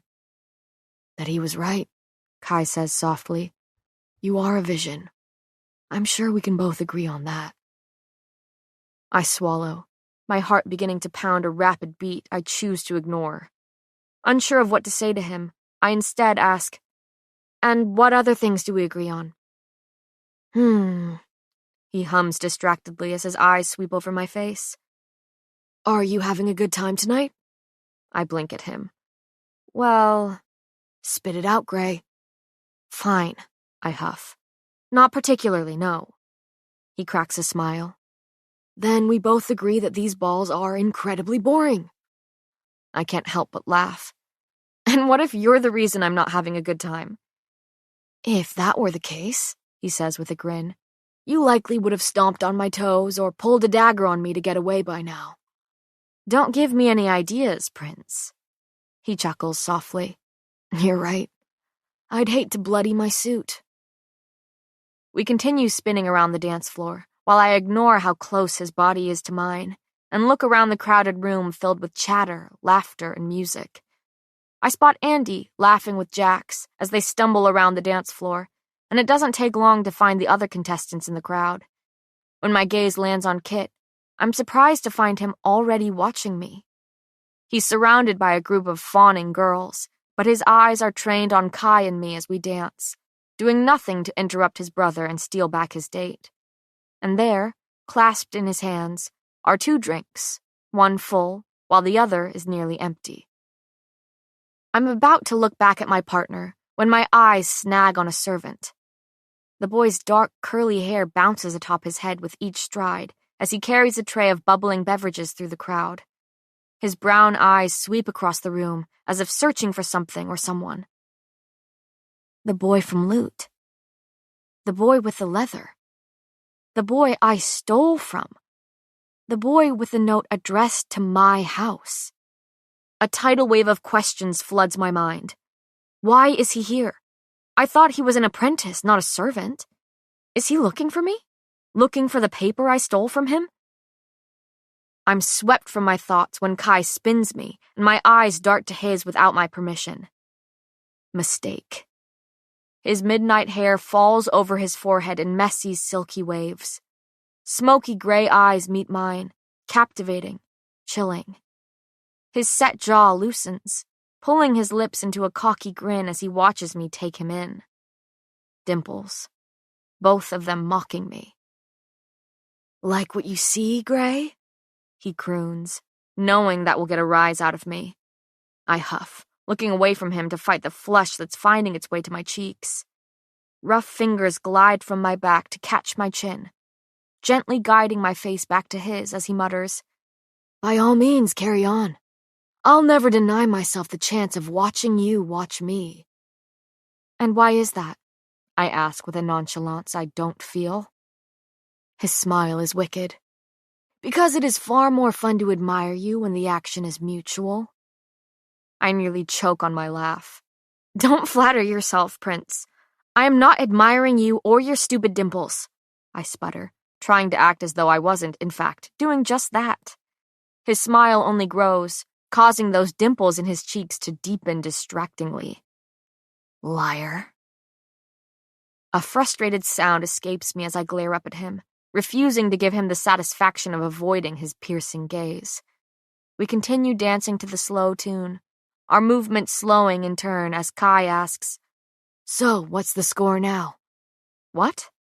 My brows scrunch in question at the sudden change of topics, though I am relieved nonetheless. "I've helped you, 3 times? Possibly 4 now?" His eyes study my face intently. "So that makes it 4-1 then." I huff out a laugh. "First of all, I didn't help you. I saved you, remember?" I raise my eyebrows at him. Surely that has to count for more than just 1 point. Besides, I didn't realize we were keeping track. "Fair enough," he shrugs slightly. "How about we say the score is 2-4 then? That's generous." My eyes light up. Look at that. The prince finally admitted I saved him. He laughs, the sound rumbling through his chest, crinkling the corner of his eyes. "I never said—" Splitting screams drown out his words. I'm momentarily stunned, only snapped out of my daze when pain tears through my left forearm.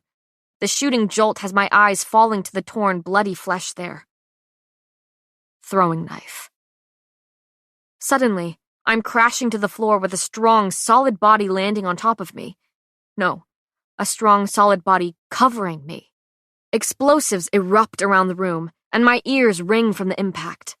I feel a wave of heat, accompanied by smoke and hunks of stone sailing towards us. Kai's large frame hovers over me, his hand cradling the back of my head so my skull didn't crack on the hard marble when he threw us to the ground. He's shielding my body from the debris and knives flying around the room. I regain my hearing slowly, each scream amplifying as my ears pop and ring back to life. I hear terror and the trampling of feet all around us, men and women rushing towards the exits, trying to escape the madness. Kai wrenches me to my feet, ducking low as he half drags me towards the wall, trying to get us out of the open. "What is going on?" I shout over the sound of explosions and echoes of screams. But Kai is busy barking orders at the guards and people around us, telling them what to do and how to do it. Every bit the future enforcer. The ballroom is utter chaos. Debris from the explosions litter the once pristine floors. Throwing knives glint as they whiz through the air, thrown by the few fleeing figures wearing black strips of leather that cover only the top half of their faces, mimicking the Imperial's masks. Who are these people? A few bodies scatter the floor, some soaked in blood, others crushed under the large chunks of stone thrown from the explosions and struggling to free themselves. But the element of surprise has passed, and the elites that were dancing cheerfully only minutes ago now fight back against the masked figures. Guards pour into the room, some flashes, others blazers or brawnies. A few shields scatter purple force fields around the room, protecting those around them from the attack as weapons bounce harmlessly off the glowing domes. Without a second thought, Kai adapts the shield's ability to throw up his own force field around us. "There's no time to explain." His eyes are wide, the only sign of his worry. "How badly are you hurt?" He reaches for me, but I step away, my back colliding with the hard wall behind me. Pain shocks up my arm, but I grit my teeth and ignore it. I'm fine, but what is... I need you to get to one of the safe rooms. The guards will take you. Kai, I'm not leaving. He flattens me fully against the wall, boxing me in with his arms on either side of my head. His eyes are wild, like smoke smoldering from a blazing fire. Then don't think I won't throw you over my damn shoulder and carry you out of here myself. Is that what you want? I know he'll do it, too. Kai is not one for empty threats. I look over his shoulder at the few masked figures trying to flee and fight their way out. They look unprepared, using weapons rather than powers, doing little damage against the abilities being used against them. I watch the chaos ensue, confusion clouding my thoughts. Where are the ignites who caused the explosions? My eyes scan the room, snagging on a round glass object sloshing with dark liquid, clutched in the hand of a masked figure. Homemade bombs. It hits me then. They aren't using powers because they have none. Because they are ordinaries. Let me help, I breathe, my eyes pleading with Kai. I need to get closer, need to see who these people are and where they came from. No, I can take care of myself. His laugh is dry. Then prove it. Go quietly to the safe room, now. Make me. I practically growl the words in his face through gritted teeth.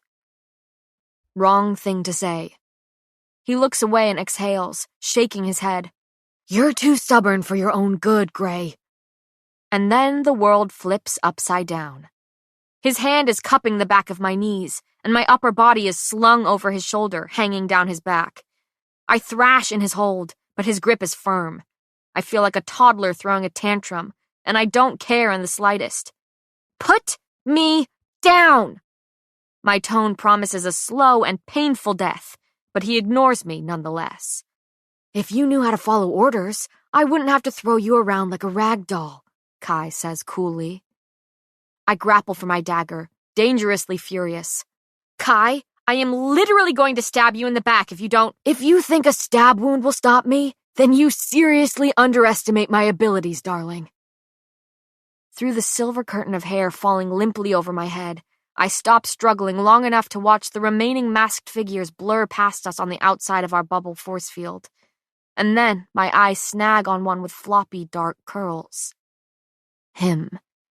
His mask clings to his face like a second skin, and when his gaze meets mine, I take a slow breath. He halts, watching me as I watch him. He's one of them. And he recognizes me. The note. The meeting place. The leather. Sure enough, each of them is engulfed in leather vests and masks. Armor. He was making armor for them. Suddenly, we are standing near a circle of Imperials surrounding something, trying to contain it. Kai pushes through the throng, and I catch Kit out of the corner of my eye, fighting and thrashing against the guards restraining him. I thought I told you to get him out of here. Kai's voice is deep, deadly. Sir, he wouldn't— An Imperial starts before Kit cuts him off, more aggressive than I've ever seen him. I'm not hiding from this, Kai. This is my kingdom, too. His voice is stern, on the verge of yelling into his brother's face. Well, there won't be a kingdom for you to rule if you die, Kit. Kai fires back, his tone cool. You need to lie low until this is cleaned up. This could be an attempt on your life. I'm not leaving this fight, Kit roars. Then you risk damning us all. Kai's cool facade finally cracks, sending shards of white-hot anger rippling through the air. He sighs and steadies his breathing. We need you alive, Kit. I need you alive. Just... He pauses, collecting himself as he pieces his mask back together. Sit this one out. For the kingdom. For me. They eye each other, silently communicating in the way that only brothers as close as they are can. I get the sudden sense that this is a frequent fight between them, a recurring battle of wills. I watch as Kit's face crumples, his walls crumble. I watch him give in. Fine. It seems it's my fate to always sit these fights out, right? Kai doesn't respond, and instead sets me gently on the ground before him. Without a single glance in my direction, he says, "Get them to a safe room with the others." And then he's running back into the thick of the fight, dozens of powers flicking over his skin before he settles on one. Fire. Chapter 22. Payton. Kit hasn't stopped pacing since the moment we were shoved into this stuffy safe room. I fight the urge to yank him to the floor, make him explain to me what is going on. Instead, I've watched him mumble and circle the room for the past hour. Watched his fingers ignite like flickering candles when his burning fury seeped out of him, displaying that dual ability of his. A thin layer of sweat has slicked my body, likely giving me the appearance of a glazed sticky bun. I'm slumped on the floor of the stone-encased safe room, the cold wall against my exposed back, the only slight relief from the heat of the room caused by the dozens of bodies crowded together, all wearing heavy gowns and starchy suits. The safe room is sealed shut by a hefty metal door, guarded on either side, and trapping the suffocating humidity in here with us. Kit and I were stuffed into the same room that the king and queen occupy, as well as most of the other contestants and whatever other guests made it in here. It's fairly large, plain, and packed with people. Out of the large throng, only 2 healers are among the crowded room. They buzz about, tending to the wounded and injured after ensuring that the king, queen, and Kit were taken care of. After a while, a stout lady in a deep green gown finally waddles over to me, saying nothing as she mends the knife wound on my arm.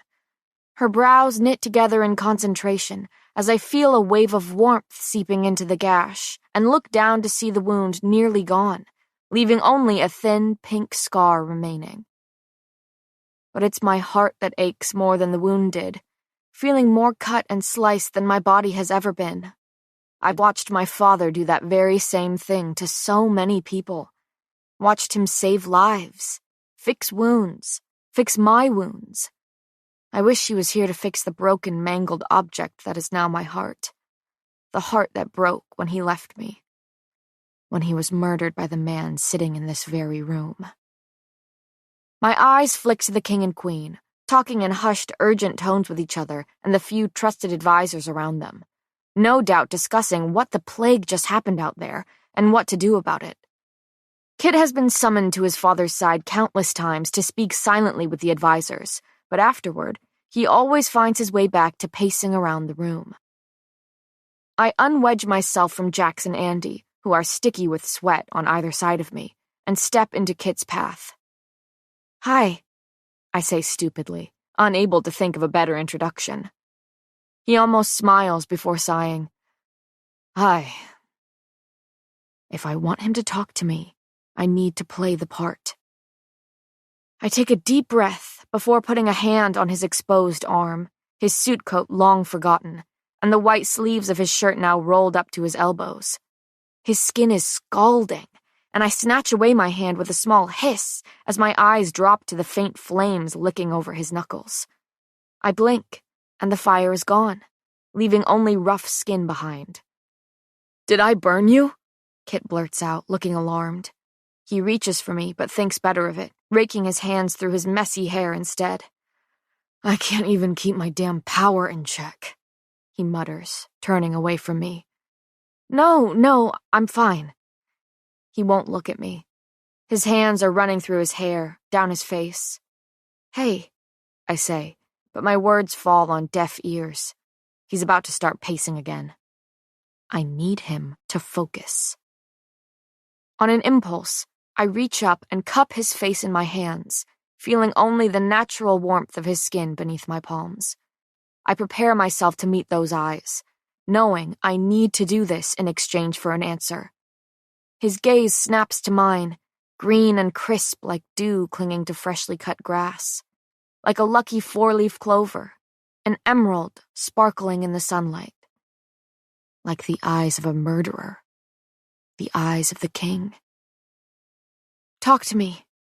The words tumble out of my mouth, sounding more like an order than I intended, so I quickly add, "Please." He sighs and ducks his head before gently grabbing my wrists and lowering them from his face. Then he guides me towards the least crowded corner of the room, his warm hands pulling me to the floor beside him before resting his arms on his raised knees. I'm sorry that I'm so flustered, Kit finally says. I've never seen him so serious, so stern, so kingly. I don't like people fighting my battles. He bites out the words like he hates the taste of them in his mouth. I guess that's something you'll have to get used to when you're king, I say softly. He scoffs. You mean get used to my brother constantly risking his life while I sit back and watch? Heat seems to ripple off him, and I suddenly wonder if he is partially to blame for this stifling room. I see it then. The green of his eyes that matches the jealousy, the envy. I can see the part of him that wishes he could run into battle and save the day like his brother. Wishes he could earn his father's favor through brawn and not brains. Wishes he could be the hero, rather than the one the hero is protecting. And yet, I feel no pity for the boy before me. To envy Kai is to envy a murderer. Play the part.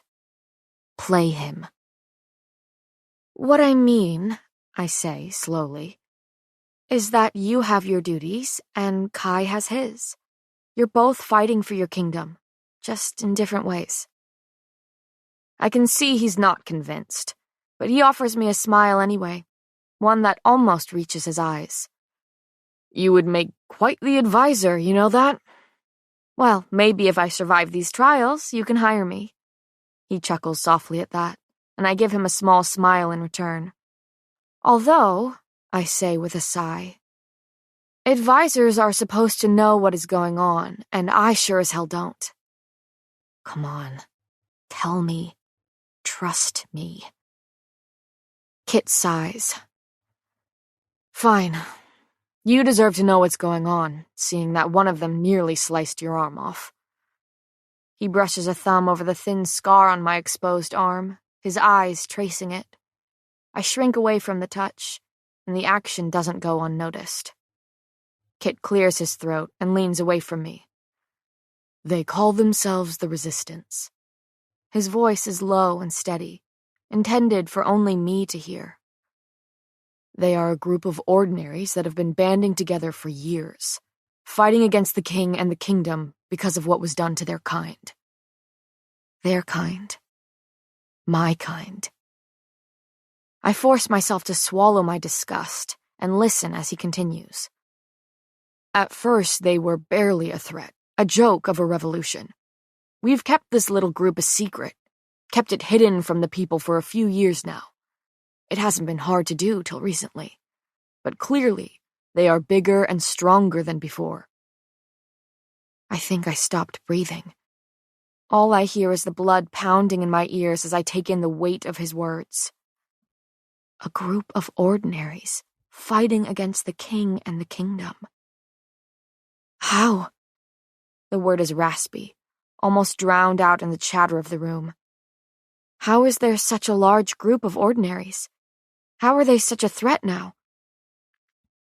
Apparently, there were a lot more ordinaries hiding in Ilia than suspected after they were banished. And as long as they repopulate here in the kingdom, their numbers will continue to grow. He heaves a heavy sigh. But the Resistance seems to be more of a cause than a group. They're spread out all over the city, hiding in plain sight, which makes things far more difficult since they aren't all gathered in one place. And what's worse, we don't think they're working alone. I raise my eyebrows in question, and he continues. They have elites working with them, powerful ones that are also pissed off at my father, at the kingdom. My forehead crinkles in confusion, trying to figure out what he means. And then it clicks, right as Kit voices what I've just pieced together. The Fatals. The Silencers, the Mind Readers, and the Controllers. Father banished them alongside the Ordinaries during the purging because of how dangerous they were, even to other elites, and he only keeps one of each in his court who are loyal to him. But there are still some out there, and we currently have one in the dungeons beneath us. He nods at me with a small smile. We have you to thank for that. The silencer. Wait, I say slowly, trying to puzzle everything out. If the Fatals are truly working with the Resistance, then why wouldn't they fight in the attack? They would have done a lot more damage if they had. Kit runs a hand through his hair. We aren't sure. Maybe they weren't intending on attacking. They were unprepared and incredibly outnumbered, which makes me wonder why they came here in the first place. Words fall out of my mouth, and I can do nothing to stop them. And what do you think about this resistance? What do I think about these criminals? He sighs through his nose, shaking his head. I understand. I think it's wrong, but I understand why they're doing it. He looks me dead in the eyes. But if they are allowed to live, then the elite race will slowly die. Who knows how many elites have already been infected by the ordinaries hiding among them? I'm sure people have already begun to feel the effects, the weakening of their power. He pauses, sighing. The ordinary sacrifice is necessary for the greater good of the kingdom. Right. I forgot that I'm diseased. I study him, taking in the strong features of his face, now etched with tension and stress. And that is what you believe? I know I should shut my mouth, should nod my agreement instead of risking speaking treason. But something about this boy brings out a recklessness in me, a need to show him how wrong he is, how twisted his kingdom is. That is what I know, he says softly, looking me in the eyes until I tear mine away, unable to unsee my father's murderer in them. And yet, you can know something and not believe it. My voice sounds shaky, and I hope he believes it to be from fear and not anger. You have a choice, Kit. You always have a choice. He chuckles, but it's void of humor. If I always had a choice, then I wouldn't be in this safe room. I'd be out there, fighting alongside my brother. My eyes fall to the flames flickering over his fingers, betraying his frustration. I lift my head and take a breath before looking him in the eyes. Do you not want to be king? He doesn't hesitate. I do not want to be a coward. I force myself to hold his gaze, seeing all the confusion and consideration reflected in it. No one has ever asked me that before. Yes, well, you'll find that I often ask questions that I shouldn't, I say, looking away from him. Don't stop, he says quickly, quietly. My gaze slides back towards him to rest on the top button of his shirt.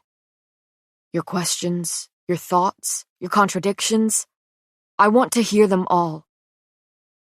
I open my mouth to reply when a gust of cool air breezes over my face, and the thick metal door swings open with a clang. My head snaps to the handful of Imperials pouring into the room, heading for the king and queen. The ballroom is secured, Your Majesty. The guard's voice is gravelly, his head bowed towards the king, who nods curtly. If I wanted to look into his eyes, I'm sure I would see all the questions swimming in them. Questions about how many dead, how many ordinaries captured, how much damage. But he doesn't dare voice his thoughts, not in front of an audience, and especially not when he's trying to conceal what is truly happening. The king stands from his large wooden chair and clears his throat, further quieting the already hushed room. What happened today was unfortunate, and I can assure you it will not happen again. I nearly snort at the empty promise. But we will not let this incident scare us, cripple us, control us. And for that reason, the trials will continue as scheduled. At that, shocked murmurs ripple through the crowd, though I can't say I'm surprised. He needs to keep up his strong facade, show no fear. We are elites. We are power. The king pauses, scanning the crowded room with that green gaze I avoid. Honor your kingdom. Honor your family. Honor yourself. The cluster of people around me echo his words, reciting Ilya's motto. My lips move with them, playing the part of the contestant, the one who is honored to be here, the one who is an elite, just like them. The guard begins ushering guests and nobility out of the sticky room, and I'm nearly trampled by pointy heels and polished shoes from where I sit on the floor before I scramble to my feet. I wish I could walk you to your room, but unfortunately, I'll be trading this stuffy room for another one. Father will likely have Kai and I in meetings right up until the first trial begins, discussing the events that occurred tonight. Kit's voice is strained, tired. But the guards will make sure you arrive safely to your room. Not that there is any real threat now. His eyes slide down to the dagger hugging my thigh, on display for all to see. And if there was a threat, I'm sure you could handle yourself just fine. He offers me a smile that I barely manage to return. His eyes drift from me to land on something else near the back of the room. I follow his gaze, only to find that the king and queen are staring right back at me. The king is watching through narrowed eyes, and it takes all my strength and training not to throw the same look his way. I'll see you after the trial. Kit's voice cuts through my thoughts. I will see you after the trial. You expect to survive this, remember? I duck my head and smile despite myself. If I make it out of this first trial alive, I know exactly what I'm going to do. I'm going to find the resistance. And thanks to the curly-haired boy and the note I nicked off him, I know exactly where they will be. See you then, I say to that top button of his shirt, before briefly meeting his eyes. They hold a certain warmth and worry, looking less and less like his father's with every blink. I'm shoved towards the door in a current of human bodies and swept out into the hallway. The corridors are teeming with guards and guests, all scurrying from one place to another. I'm herded down the hallway, swallowed by the sea of people around me. We pass the cracked doors of the ballroom, and through them I can see rubble and red painting the floors. My curiosity refuses to release me from its clutches. It's not hard to slip away from the Imperials, the group. I've mastered the art of going unnoticed and overlooked. Soon I'm pushing open the ballroom doors, the guards completely oblivious in the mayhem.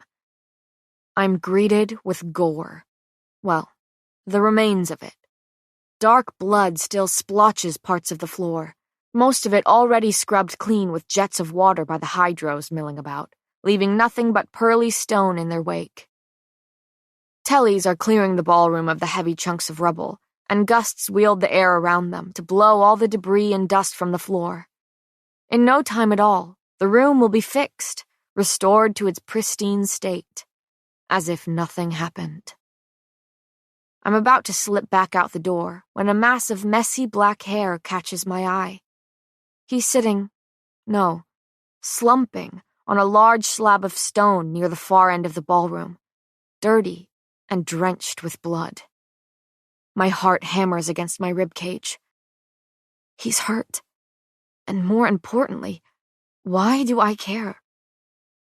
I stumble down the steps, taking them two at a time. I nearly twist my ankle in the deadly contraption that are my heels before ungracefully flinging them off my feet, letting them tumble down the stairs before I nearly do the same. I'm suddenly in front of him, having cleared the ballroom in a matter of seconds. I drop to my knees, looking up into his bloody, dirt-streaked face.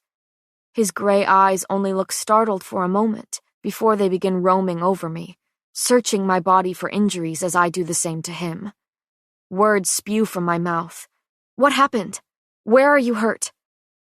I look around, scanning the room. And where are those damn healers? Ah, Gray. Just the person I wanted to see. He grinds out the words through gritted teeth, though he's still acting like his cool, collected self. What happened? I demand, taking in his ripped clothes and the exposed chest beneath, now covered in gashes. His hands and most of his body are coated in blood, though I'm sure most of it doesn't even belong to him. Before we get to that, he fights to keep the grimace from gracing his features. Did a healer get to you? He's suddenly serious, pain forgotten as his eyes sweep over me yet again. I'm both confused and annoyed with him, a common occurrence, it seems. What? Yes, I'm fine. I dismiss his question and scoot closer, hands slightly outstretched. But clearly you're not. And here I was thinking you hated me and my stupid dimples. I'm touched you care so much about my well-being, Gray. Even while in obvious pain, he still finds a way to smirk, along with being a total ass. Oh, don't mistake my motives, Prince. I only want to keep you alive long enough so I can punch that smirk off your face. Again. There's little bite in the words, and he huffs out a laugh as he shifts on the stone, exposing more of his back to me. I gasp. What the hell is wrong with you? Darling, that is a very loaded question. I ignore his comment, unable to tear my eyes from the throwing knife buried deep into the flesh of his right shoulder blade. You've had a knife in your back this whole time and you just let me talk? I'm sputtering. A dimple accompanies his crooked grin. Oh, but the sound of your voice was such a welcome distraction from the pain. Once again, I ignore him before standing to my feet to inspect the knife slicing deep into his back. Sighing, I mumble, Yeah, well, now you get to hear me telling you that you're a complete idiot. That's still one of the nicer things you've said to me, so I'll take it, he says smoothly, seemingly undisturbed by the piece of metal impaling his body. I can't even imagine what pain he's been through to make this wound seem so bearable. Okay, I say slowly. Tell me what to do. His laugh is strained. You say that like you'll actually listen to me for once. Kai, I'm about to add another knife to your back if you don't. I just need you to pull it out. I blink. He says this so casually that I almost think he's joking. Then we need to have a healer here, ready to mend it as soon as the knife is out. He breathes out a strained laugh, the muscles beneath his torn shirt shifting. I'm offended you doubt my abilities so much. There's a healer not too far from me. I can feel their power. I'll heal myself. Right, okay. I take a deep breath and grip the handle of the knife. This is going to hurt. You know, it's a shame we never got to finish our dance, he says. It was the first time I could actually focus on you rather than dodging your stomping feet. I yank the knife out in one fluid motion. He grunts and doubles over on the stone. I smile slightly, having gotten revenge on him for what he said about my dancing, however true it may be. I step around the rubble and crouch in front of him, my face close to his as I watch the pain crowd his handsome features. I flip the knife in my hand, still slick with his blood. Tell me, did that hurt as much as my stomping feet? His laugh is gruff, pained. I stand to my feet and watch as he reaches a hand around his shoulder, pressing it atop the wound now steadily gushing blood. I stare as the shredded skin stitches itself back together. Stare as flesh and muscle reform before my very eyes, leaving nothing but a jagged scar to join the others across his back. The tension eases from his stiffened shoulders, and he sighs in relief. Much better. Thank you. I'm wondering how rarely those last two words leave his mouth when the corner of it lifts and he uncoils to his feet. Who knew that you'd be the one to pull a knife from my back and not the one to bury it there? There's still plenty of time for that. Don't worry. He grins, white teeth flashing against his filthy features. Then he rolls his neck and stretches, acting as though he wasn't just impaled a few moments ago. His palm is suddenly extended towards me expectantly, and I stare at the calluses blankly. When I make no move, he slowly drops his hand to the one at my side, his rough fingers closing around my wrist. My heartbeat quickens, and I curse the stupid organ. He pulls my arm, my hand, towards him, the one still clutching the throwing knife. Then his other hand brushes against my palm, gently prying the handle from my fingers. You have enough of these to bury in my back, don't you think? He says softly, his hands still wrapped around my wrist, where he can likely feel my stupid, stammering pulse beneath his fingers. So I think I'll hold on to this one. I step out of his grasp, needing to put some space between us. Don't you have an important meeting you're supposed to be in right now? I ask because I simply can't think of anything else to say. Probably, he sighs, running a hand through his hair. I'm assuming Kit filled you in. I nod before he says, Father will go through with the trials. A power move, of course. And he'll need to finally inform the people of what is going on. He can't hide who and what the resistance is after tonight. What happened? I breathe before I'm suddenly annoyed with him, remembering what he did. What happened after you bodily removed me from this room like an ass, even though I could have helped? Now he's laughing at me. You seem to keep forgetting who I am, Gray. My apologies, Your Highness. What happened after you bodily removed me from this room like a royal ass? Well, that's progress, I suppose. He smiles, looking me over again with that piercing gaze of his. And to answer your question, that wasn't your fight. Not to mention that I couldn't risk a contestant dying before the first trial even began. My laugh is bitter. You know damn well that I can take care of myself. And you know damn well that I could take care of it myself. You got stabbed, remember? Occupational hazard. We stare at each other, faces close. I can smell the sweat, blood, and dirt on him, along with the underlying scent of pine still lingering on his skin. I'm breathing heavily, and after a moment too long, I finally take a step away from him. How many casualties? I ask slowly. He looks away from me, sucking in a breath before saying, Only 2 elites dead, multiple injured. 4 ordinaries dead and only 2 prisoners. His eyes trail back to mine as he says, There were less than a dozen ordinaries to begin with, which makes me wonder what their real mission was, since I don't believe it was to attack a ballroom full of elites. I nod absent-mindedly, taking in the information. So, some escaped? A muscle feathers in his jaw. Unfortunately. And with that, he begins to back away from me, his eyes never leaving mine. I'll see you tomorrow, Gray. See you tomorrow, Azur. He finally turns, making his way across the ballroom as I watch his retreating form. Then he calls over his shoulder. Do me a favor, darling. And what's that? Promise me you'll stay alive long enough to stab me in the back. I laugh loudly. That's been my goal all along, Prince. Chapter 23. Kai. I nearly swallow a mouthful of damp dirt. My eyes flutter open, and I cough into the wet soil beneath me, soaking my clothes and causing them to cling uncomfortably to my body. I roll onto my back, crunching on moss, twigs, and rocks as I blink against the sunlight, streaming through looming, tall trees. Plagues, where am I? The melody of chirping birds woke me from my heavy, deep sleep.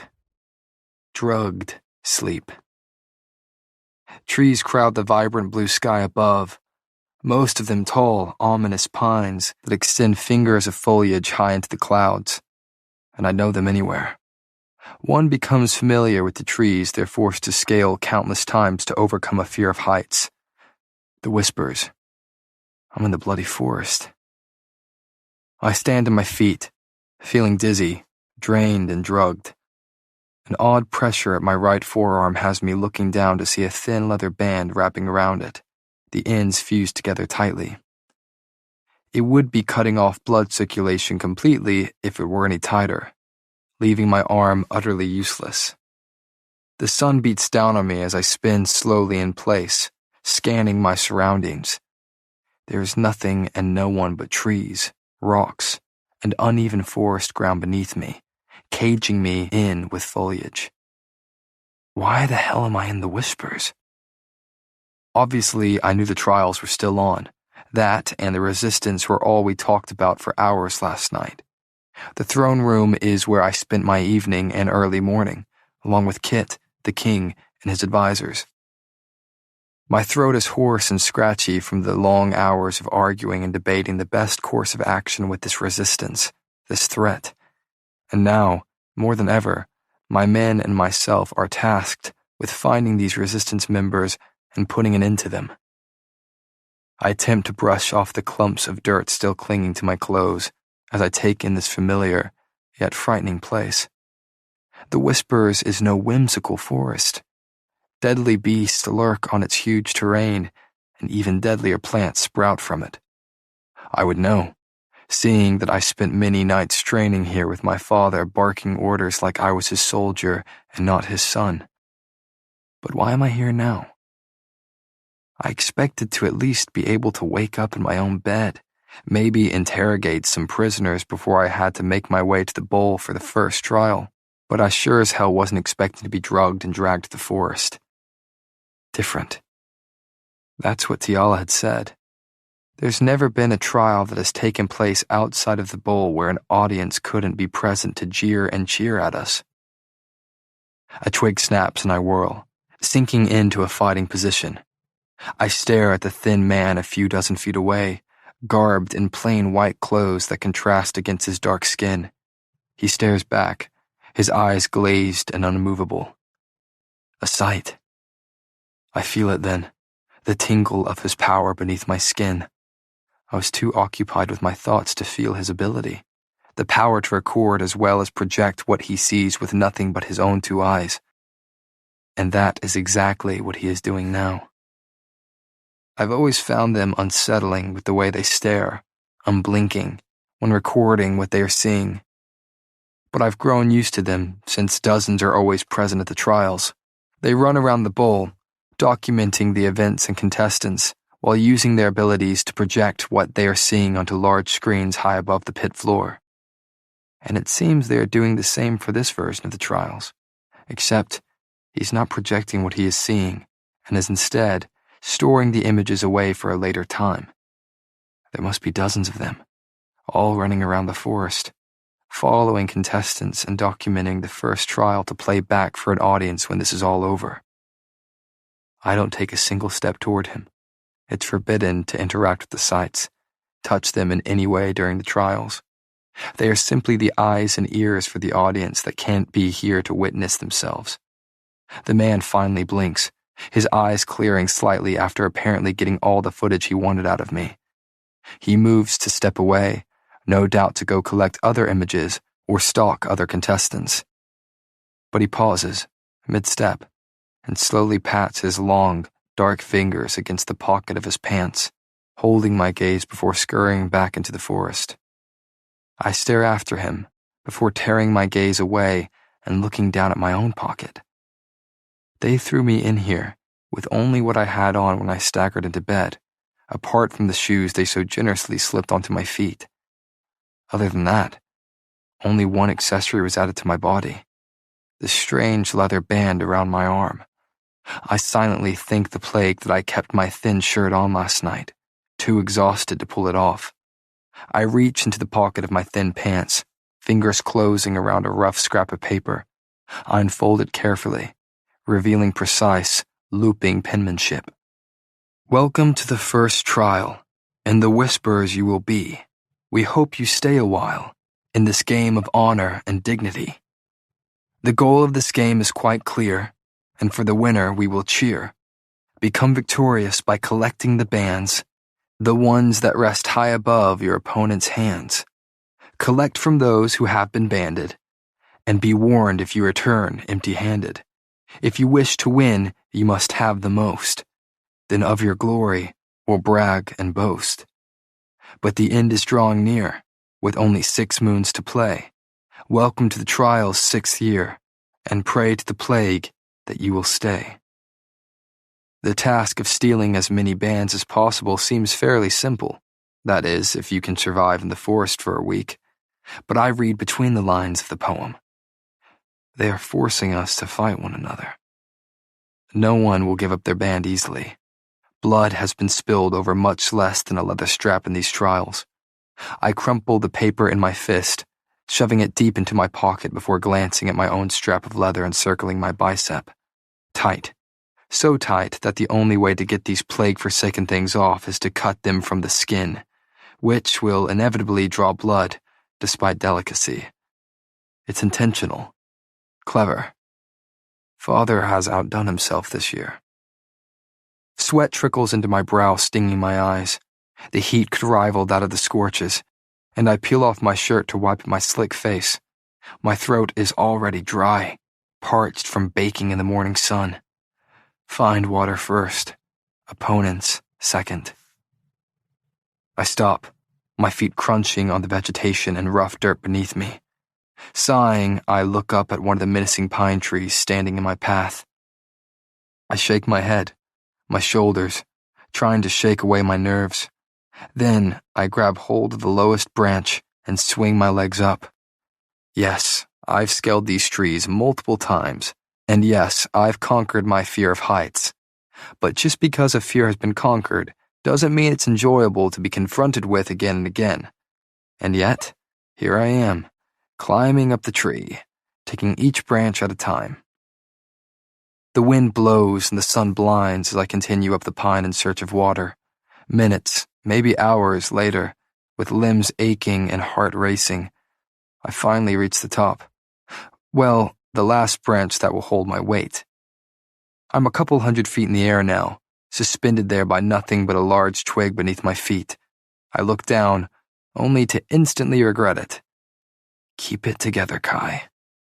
Falling to my death during a trial would be a pathetic way to die, and would completely ruin my reputation, even in death. With that in mind, I clutch the now thin trunk of the tree beside me as I peer through the leaves and over the top of the canopy of trees. I feel like I'm back in the ballroom, looking out into a sea of several shades of green. Branches full of leaves swaying in the wind like the finely dressed women swaying on the dance floor only yesterday. There. My eyes sweep over a break between the line of trees, a pause in the dance of their leaves, a sliver for a river, a brook, a source of water. At the moment, I don't care if it's a damn puddle. I painstakingly make my way back to solid ground, my breath coming in quick pants. By the time my feet meet the soil, the sun has inched its way across the sky, informing me that it is already late afternoon. And then I'm off in the direction of the water every contestant craves after being drugged and having to trudge through the forest for hours. Father has woven a trap for us, one we are all willingly walking into. Hours, long, tiresome hours of trekking through foliage is what my life has come to. I've encountered several venomous snakes and plants daring me to draw close. I'm so bloody bored. My eyes and body are alert as I trudge forward, though my mind wanders as much as I do. I think on the trials, the contestants, and then my thoughts are on her. Stop. If Peyton is so determined to hate me, I could make it very, very easy for her. It wouldn't take much. But I'm selfish, weak, and unwilling to make it anything but difficult for her to push me away. She's bewildering as much as she is beguiling. That pretty mouth of hers says one thing, but those ocean eyes say another. She pulls a knife from my back only to say she'll bury another one there. She's confusing, captivating, and we're completely wrong for each other in all the right ways. She's a flame, and I'm gonna get burned. An ocean, and I'm gonna drown. I run a hand over my face, wanting to blame my dehydration for whatever the hell is wrong with me. I've never been so affected by a single girl, and it's absurd, absolutely annoying. But then I grin, remembering her heartbeat hammering beneath my fingers, her breath catching every time I touch her, her eyes drinking in every smile and dimple she supposedly hates. The feeling of absolute annoyance for being so affected by someone is most definitely mutual, though I'm sure she'd deny it with a dagger to my throat. So very vicious, that one. Something glints in the light of the sinking sun, catching my eye.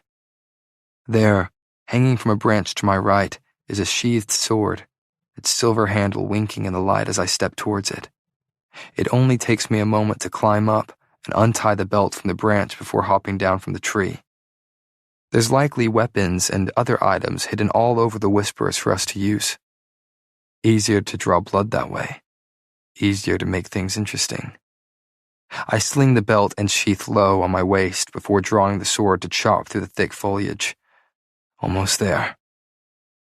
The ground is covered in shadows, and I now have a rabbit that needs to be cooked, along with a stomach that needs to be fed. I'd come across a single throwing star, lodged deep into the bark of a tree, and used it on the unsuspecting rabbit now tied to my belt. I pause, hearing it before seeing it. Gurgling, glorious water. Then, a small, shallow creek emerges from the trees, running water skipping over the rocks that occupy it. I hesitate, eyes scanning the seemingly peaceful place. All is clear, for the time being. I creep to the edge of the creek, sinking to my knees before it, and darting a look over my shoulder every few seconds, not wanting to leave my back exposed. I splash the cool water on my face, letting it drip down my skin and bare chest. The bubbling brook flows from a small pool a few dozen feet away, the water clean, crisp, and cool. Man-made. And fresh. The work of hydros, no doubt, allowing us the small favor of fresh water. I thank the plague the water is so clean, so purified that it saves me the trouble of having to boil it somehow. I'm scouring the area for kindling and firewood when I nearly smack my head on something hanging from the tree above, hidden in shadows. Canteens. 2 of them, swinging in the evening breeze. I find myself thanking the plague once again.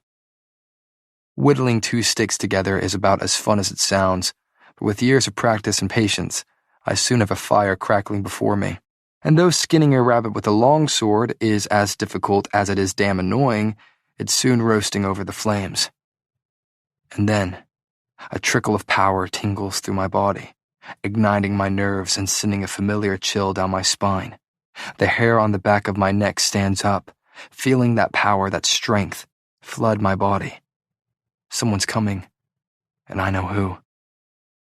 A twig snaps to my left, then another. I don't remember when I stood up, but I'm now dancing on the balls of my feet, unable to help that familiar itch for a fight and looking forward to that dance of dominance and destruction. Fighting is my favorite waltz, and I know the steps by heart. Braxton barrels through the line of trees, eyes wild when they land on mine. He saw the smoke from my fire and figured he'd ambush whoever had lit it. But, unlucky for him, I felt him coming before I even heard him sprinting through the forest. I see him hesitate, as if he's debating turning back around rather than risking a fight with me. But the uncertainty flickers from his face, and he begins slowly striding closer. He steps into the ring of firelight, his silhouette large and lumbering. "Hello, Brax. Nice of you to stop by." He tips his head towards me in that same way he always has. "Evening, Kai." The brawny has never been one for talking, instead choosing to patiently observe before uttering a word, making him and Sadie oddly similar. We slowly begin to circle each other in silence, sizing one another up. "So, I'm assuming you're here for my band and not a friendly chat."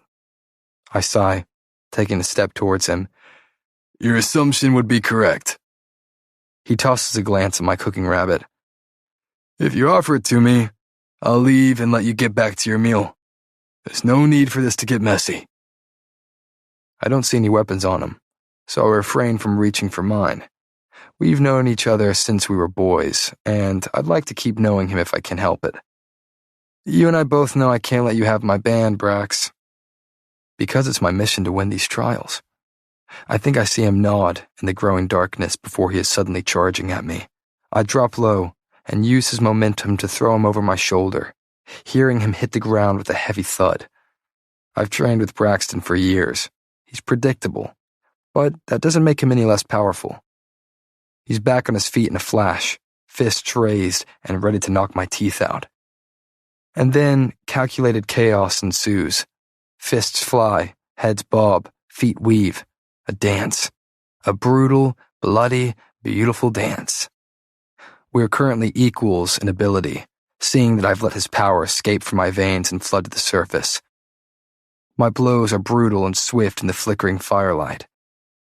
His fist connects with my jaw, nearly breaking it, causing hot blood to pool in my mouth. I stagger back as he steps behind me, and he wraps his massive arm around my throat in a chokehold. I can feel his hesitance before my head snaps back, skull meeting his nose with a sickening crunch. Now he's staggering, blood streaming from his nose and into his mouth. I use the split second to pepper him with swift blows that he can barely block. He recovers quickly, jabbing at my ribs with a powerful fist. I duck under his next swing and land a blow to his jaw. It's a vicious circle. I hit him, he hits me back. To his credit, I'm impressed. I've never seen him so focused, so determined. This is the best fight I've had with him to date.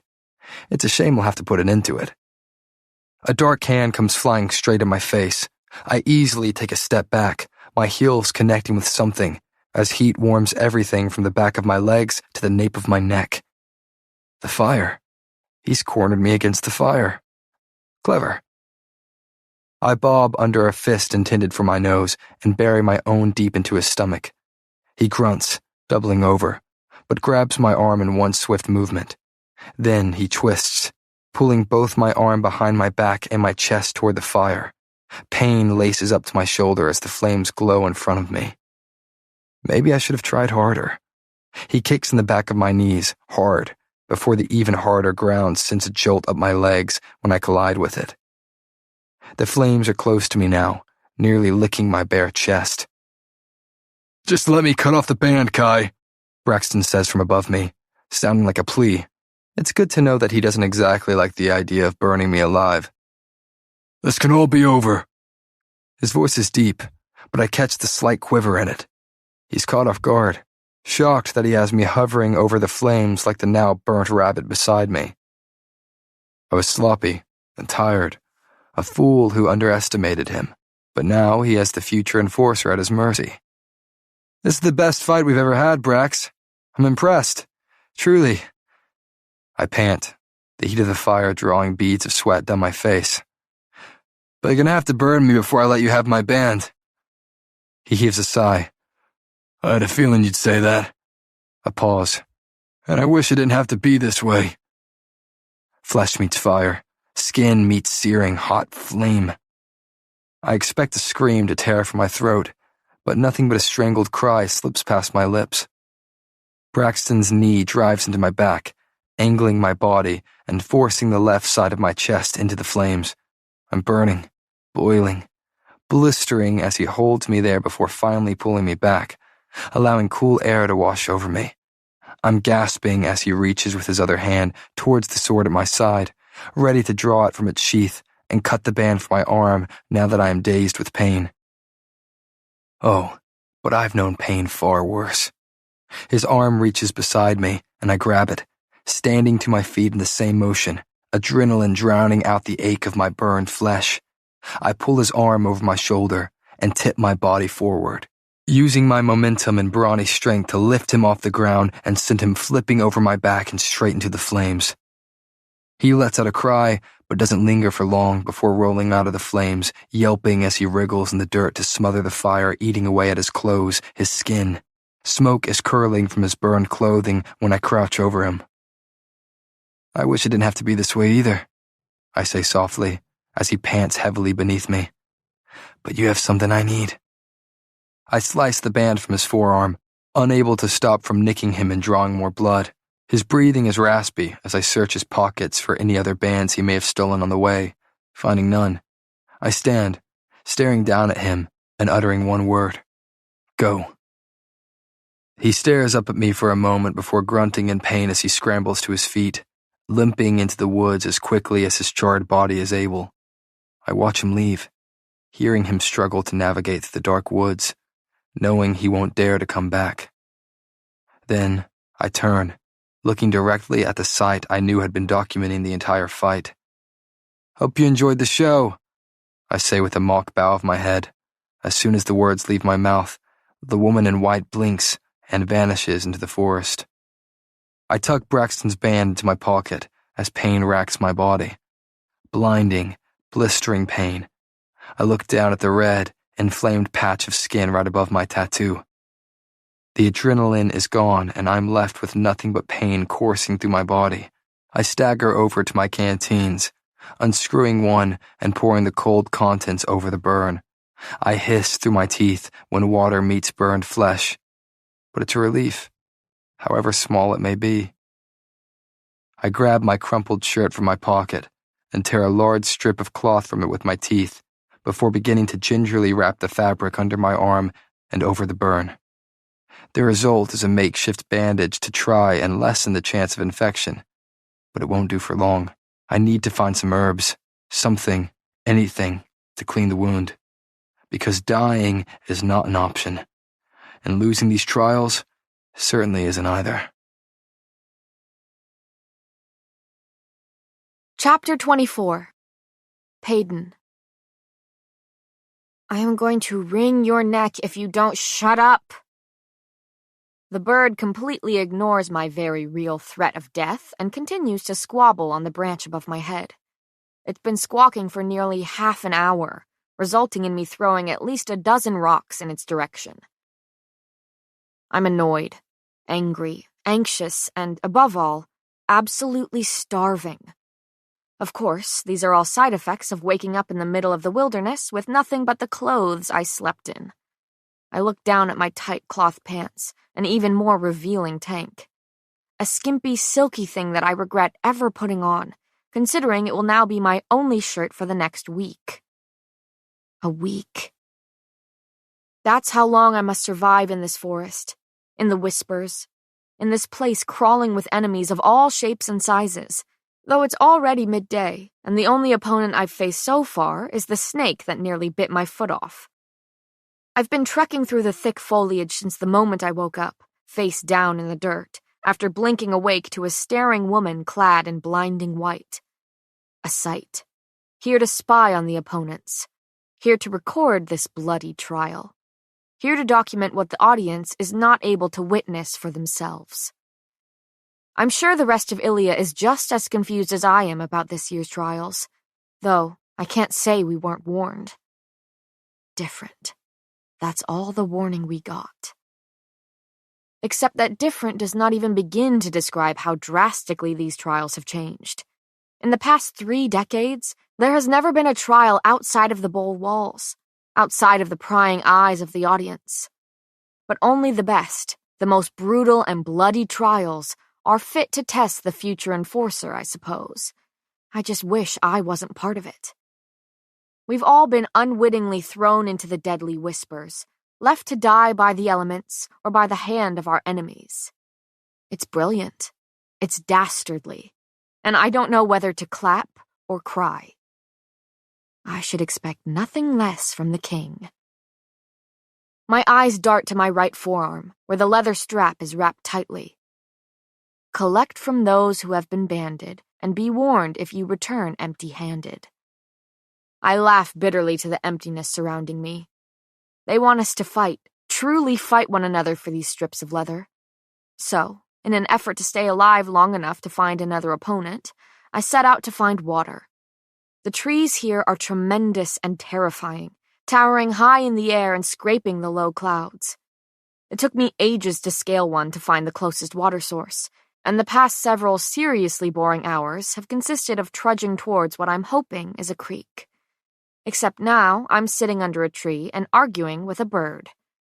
I chuck another rock at it for good measure, before turning my attention back to the bundle of sticks at my side. I pick up another arrowhead that I've collected along the way, one of the generous gifts left to aid us, and fasten it onto one of the sticks.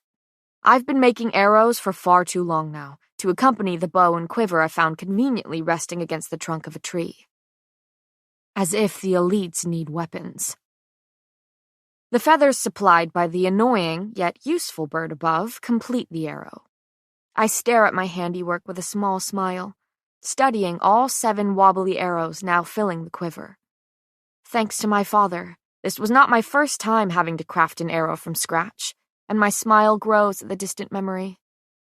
I throw the quiver over my shoulder and cross the bowstring along my chest, saying my goodbyes to the bird still perched in the tree. I heave a sigh and begin, once again, heading towards the water I so desperately need. My feet are light and quiet as I tread across the terrain, my eyes peeled for any animal I can devour. There. A fat rabbit hops out of the bushes a few dozen feet away, completely unaware of my ill intentions for it. I pull the bow over my head and slip an arrow from the quiver. I nock it, aim, and breathe deeply just as my father taught me to. And then I send the arrow flying towards its mark, straight through the rabbit's eye. It's dead before it even crumples to the ground. I snatch up the animal, wipe the arrowhead on a nearby plant I hope wasn't poisonous, and return the arrow to my quiver. Find water, start a fire, eat food.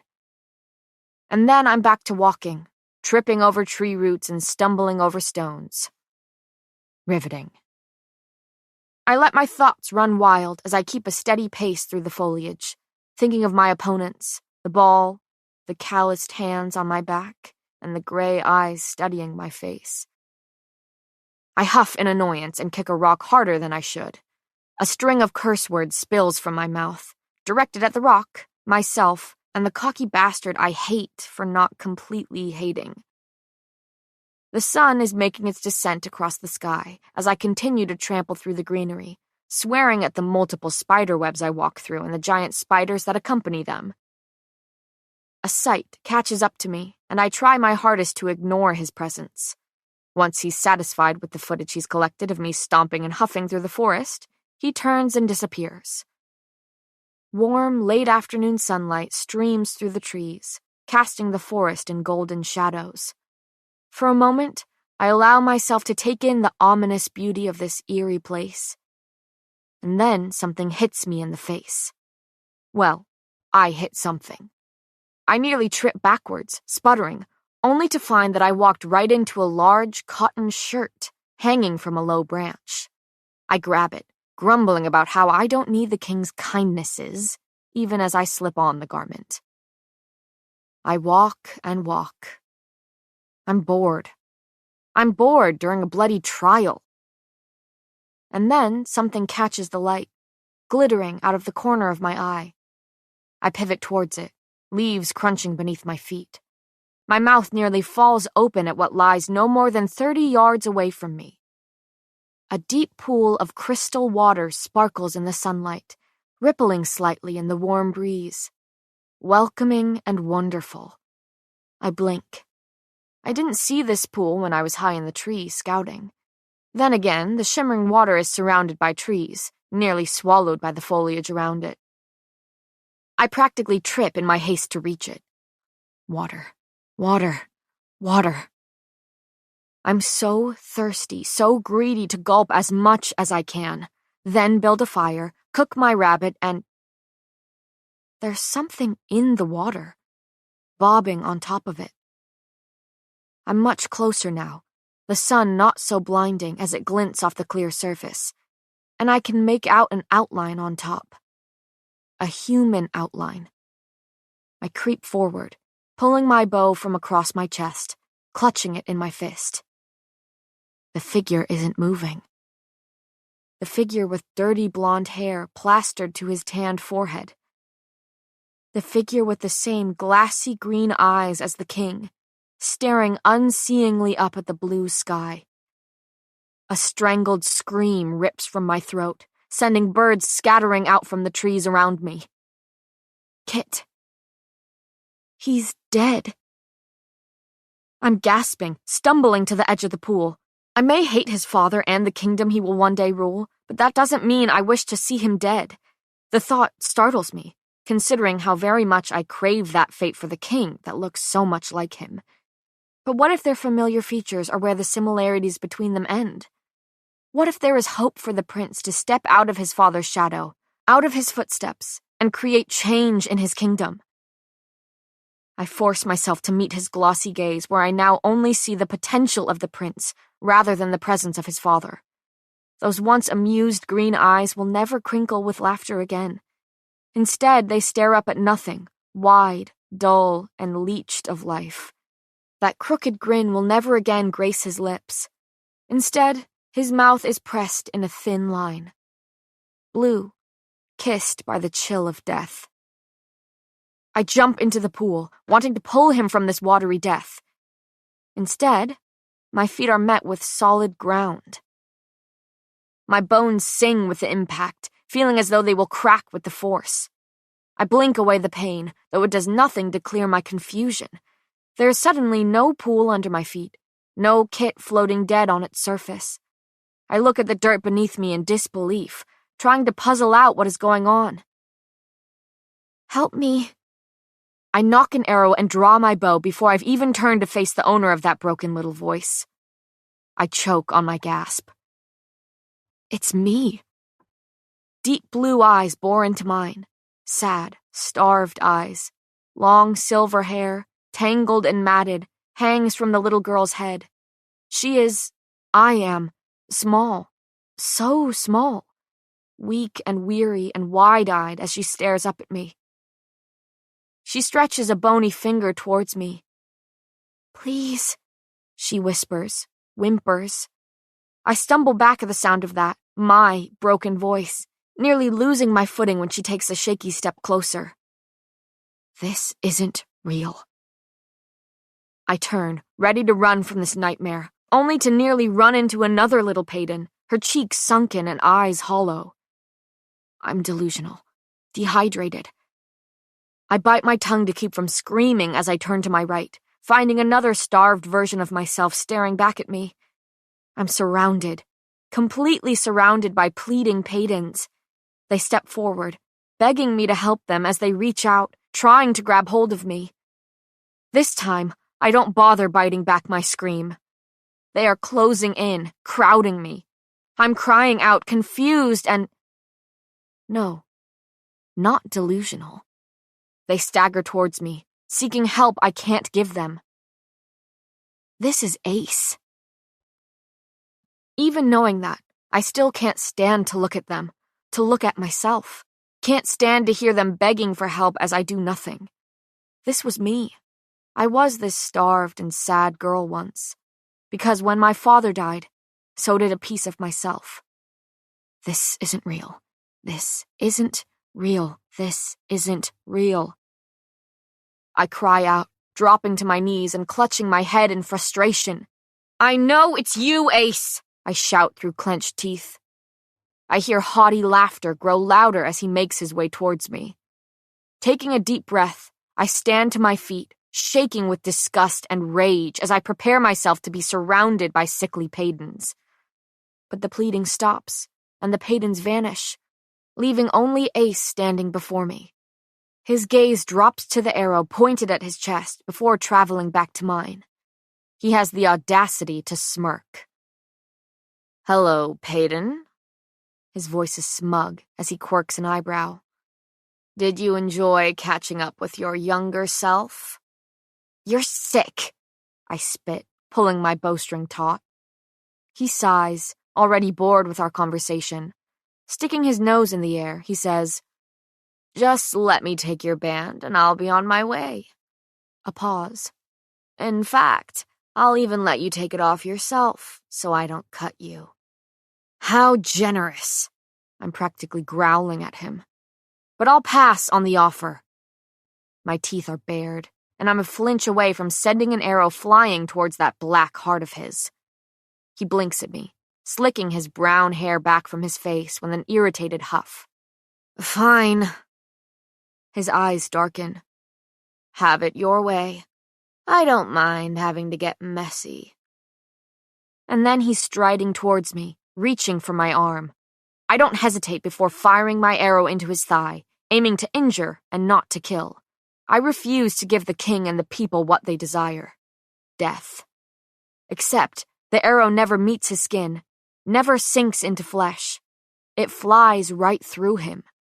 The illusion blows away like smoke on the wind, tempting me to scream in frustration. Another ace steps out from behind a tree a few feet away, leaves crunching under his feet as he claps slowly. Wow, good try. He grips a sharp spear in his hand, smiling like a cat. Quit hiding behind your illusions, you coward!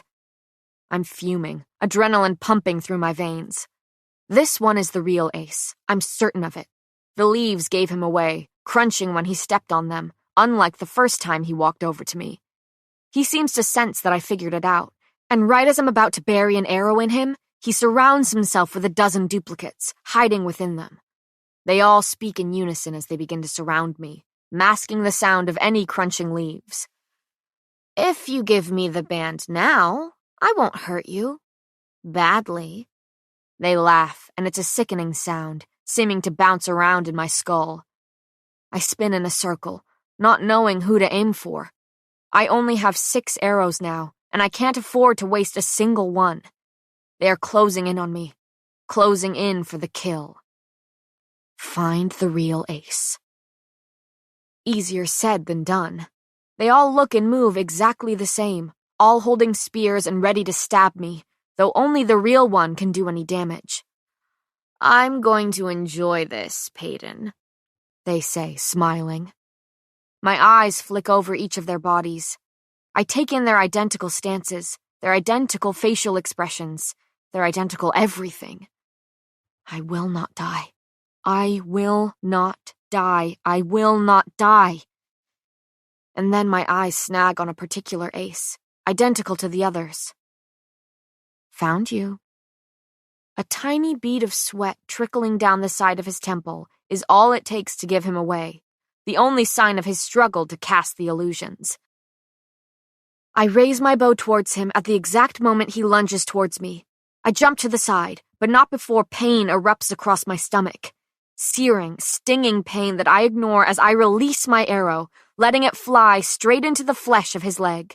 He screams, dropping to his knees in the dirt, hands trembling as they wrap around the arrow protruding from his thigh. But I don't give him, or the sight now watching, a second glance before I spin and sprint. I don't know how far I've made it. Don't know how much distance I've put between us before the adrenaline bleeds from my body, reminding me that I'm bleeding. The searing pain is back, punching me so hard in the gut that I'm panting. I lift my loose shirt to reveal the silky tank beneath it, now sopping with blood. I take a deep breath and pull up the layer of cloth separating me from the wound before shuddering at the sight of it. A long, bloody gash slices open the skin right beneath my rib. A spear wound. My breaths come in shaky, shallow pants. At least I'm alive. But I sure as hell don't feel alive. It's excruciating. The pain is biting and blazing, setting my nerves on fire. I gingerly pull off the large shirt, wincing and choking back cries of pain with every lift of my right arm. The movement pulls at the skin, the gash, causing it to gush even more blood. I rip the bottom hem of the shirt, creating a wide strip of white fabric. I work as swiftly as the injury will allow me, gingerly wrapping the cloth around my waist and over the wound. I gasp for air at the throbbing pain this causes, blinking away tears as I pull on what is left of the shirt, so large it still covers my stomach. I need to find water. I heave a shaky sigh, that action alone jolting a sharp pain through me as I begin walking again through the forest. No, stumbling is more like it. Chapter 25. Peyton. Stay awake. Stay awake. Stay awake. My traitorous eyelids feel like lead. With each blink, I'm afraid they won't open again. I've been slowly stumbling through the shadowy forest towards the creek for what feels like hours, blindly hoping I'm still headed in the right direction. I'm tired. So very tired. I want nothing more than to slump against a tree and close my eyes for a minute. Just one blissful moment of peace. No. I pinch my arm hard, causing my drooping eyelids to fly open. If I fall asleep, I likely won't wake back up. I'm in bad shape, and I don't need to be the daughter of a healer to realize it. I've lost so much blood, making my head swim as I try to keep my footing. I shake my head, trying to ignore my fevered skin and shivering body. Just like I ignore that the strip of cloth I used as a bandage is already soaked with blood, staining the cotton scarlet. I need to clean the wound, and soon. If I don't, I'm as good as dead. What I need is water. Every part of me burns with pain and thirst and hunger. If I can just get to some water, I can wash out the wound at the very least, cure my dehydration, and come to my senses long enough to create a concoction of herbs to clean the injury. I hope. Then I'd worry about eating, seeing that I can barely pull back my bowstring, and the rabbit I shot is long forgotten at the site where Ace ambushed me, leaving me defenseless and starving. Get to the creek, get to the creek, get to the creek. A faint orange glow peeks through the trees ahead of me, blurry from my drooping eyes. I squint at it, unsure if I am hallucinating or not. I tighten my sweaty grip on the bow, already knocked with an arrow, though it's practically useless if I can't pull back the damn string to fire it. I continue to creep closer to the fire, flickering a few dozen yards away, completely unattended. The light it casts reflects off something shimmering beside it. The creek. A relieved, breathy laugh escapes me as I cautiously continue forward. I'm being reckless, of course, but I don't particularly care in this state. Someone started this fire, and I may be walking straight towards them, but I'll die if I don't get to that water, though I might be killed if I do. Both options will likely lead to my imminent death. Great. I'm only a few feet away from the fire now, my eyes searching the shadows for any sign of the human who lit it. Get to the water. Get to the— You just can't seem to stay away from me, can you, Gray? I halt, heart hammering. I can hear the amusement in his voice, practically picture the dimples peeking out on either side of his smirk. I take a deep breath, mentally preparing myself for the excruciating pain I'm about to endure. Whipping around, I raise my bow and pull the string taut. I swallow my cry of pain as I feel my wound tearing, stretching with the movement. I can't let him see I'm injured. Put on a show. Get to the water. The tip of my arrow is pointed at his heart, and I just make out his exposed chest in the flickering light. It looks as though I'm not the first opponent he's encountered, nor am I the first one to aim something at his heart. He's wrapped a strip of cloth under his arm and around a wound just above his swirling tattoo. My eyes flick back to his, willing the agony from my features, willing him to see me as a threat. His gaze sweeps over me with an expression I can't decipher, but I'm not in the mood or headspace to puzzle him out. Leave or I shoot. My arm is beginning to tremble with the effort and pain of keeping the bow trained on him. He only chuckles and takes a step towards me. Good to see you too, Gray. You think I'm kidding? How cute. I bite out the words, my chest heaving. What, that's it? You're just gonna shoot me?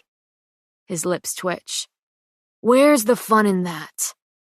Oh, it'll be fun for me, I assure you. My voice is shaky. I'm shaky. Kai takes another step towards me, cocking his head to the side. His hands are casually in his pockets as he looks me over again. I'm confused. You do realize that the point of this trial is to take my band, correct? His smirk grows. Or at least try. Well, I'm letting you off easy by allowing you to leave. The words don't sound threatening in the slightest. I'm swaying on my feet now, head spinning. I can't do this for much longer. I can feel the hot blood running down my stomach from my torn wound, and black dots are swimming in front of my eyes, threatening to swallow me whole. I'm going to pass out. What if I don't wake up? What if I die because I wasn't strong enough? Because I'm a weak, ordinary— Gray? Between my drooping eyelids, I can see Kai take a hesitant step towards me, all amusement wiped from his face. And I must truly be hallucinating, because I think I see worry flickering in his gaze. Gray, what happened? He's stepping slowly towards me, but I can't keep my hold on the bow any longer. For a reason I can't explain, I aim at the ground instead of him, releasing my grip on the string and letting the arrow fly into the dirt at his feet before the bow slips from my sweaty hand. I can barely hear Kai's shout through the ringing in my ears. Gray! I don't remember hitting the ground. My face connects with the packed earth, but I barely feel it. My whole body is on fire, hardly breathing as I burn from the inside out.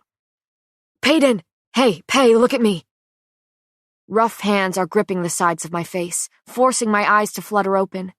They feel cold against my fevered skin, now slick with sweat, and concern is written all over the beautiful face hovering over me. I've never seen him so worried, so full of emotion. His cool mask has cracked, shattered, splintered into a million pieces as he lifts my head off the ground, pulling me towards him to search my face with wide gray eyes. And then he's gone. Darkness. Hey. Calloused hands are pushing the damp hair off my forehead, while words are muttered close to my face. Pay, stay with me. His voice is stern, despite the panic lacing each word. Slowly, I force my eyes to crack open, while I croak out quiet words through cracked lips, words that suddenly seem so important. You've never called me that before. I've only ever heard him say my real name once, when he had me pinned against an alley wall, while he tested the word out for the first time. But I haven't heard my name slip past his lips since.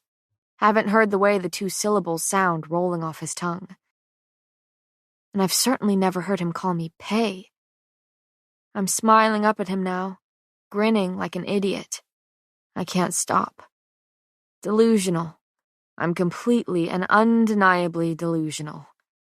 But in this moment, I don't want to die, if only so I could hear him say my name one more time. Delirious.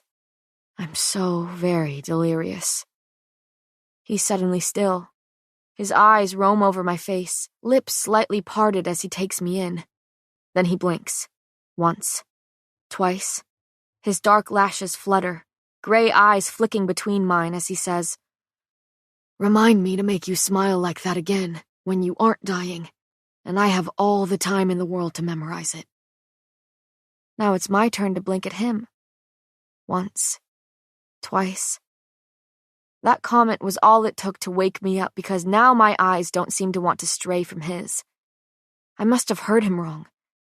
I'm so delirious that my mind is playing tricks on me, playing with my emotions, my feelings. But I'm certainly not imagining the hands that are running up my body. I nearly choke on my ragged breath when his fingers brush my ankles, slowly running up each of my legs. He's trying to find the wound. I open my mouth to tell him where it is, but my head is spinning, and I'm on the verge of passing out from the pain. I breathe heavily, trying to calm my pounding head and heart. His fingers pass over my legs, gently poking and prodding as he searches for the wound. Once he's satisfied that my legs are functioning just fine, his hands slide up to my hips, lifting me slightly off the ground to run a hand over my lower back. His brows are knit in concentration as his fingers feel over my lower stomach. Pain like I've never experienced before erupts from the wound when his fingers dance over it, followed by a strangled sob tearing from my throat. The pain is so blinding that I think I'm about to black out. And I find myself wanting to, if only so I don't have to feel like this anymore. I watch through blurry vision as he lifts the hem of the tattered shirt to reveal the silky one beneath, soaked with blood. He sighs through his nose before lifting the hem of the tank, exposing my fevered skin to the cool night. There's a flash of something small and sharp in his hands as he begins to carefully cut the bloodied cloth from around my middle. His jaw tightens at the sight of the jagged wound stretching below my ribcage, a muscle ticking in his cheek. His eyes, full of an emotion I've never seen from him before, trace the bloody mess on my stomach. and then my own eyes slam shut, sealing the image of him out, leaving him in the world that is beginning to fade. Peyton! Kai's voice is so far away, so distant from where I'm slipping into oblivion. Peyton, open your eyes!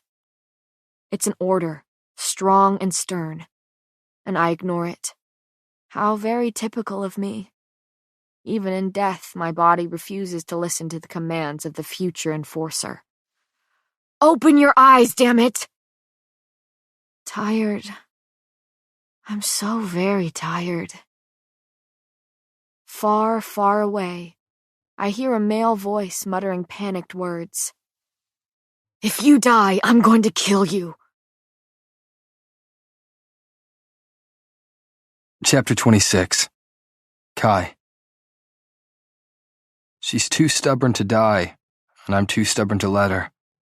I brush a hand over her forehead, her fevered skin hot to the touch, her breaths coming in shallow pants. She's dehydrated, delusional, dying of hunger. Just dying.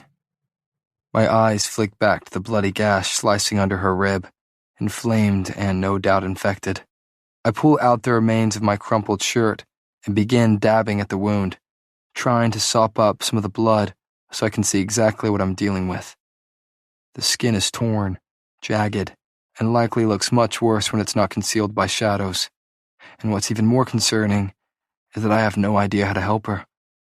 I have no supplies, no healing ability around me to draw from, making me utterly useless. I'm holding her life in my useless, unequipped hands. I stand to my feet, searching for my canteens in the dim light. She needs water. That's what she came here for, after all. Why she risked walking straight into someone's camp. She needed water, needed it to drink, to wash out her wound. But that won't save her. I can't save her. I sigh in frustration, threatening to lose my temper as I run my hands through my hair, still searching for those damn canteens.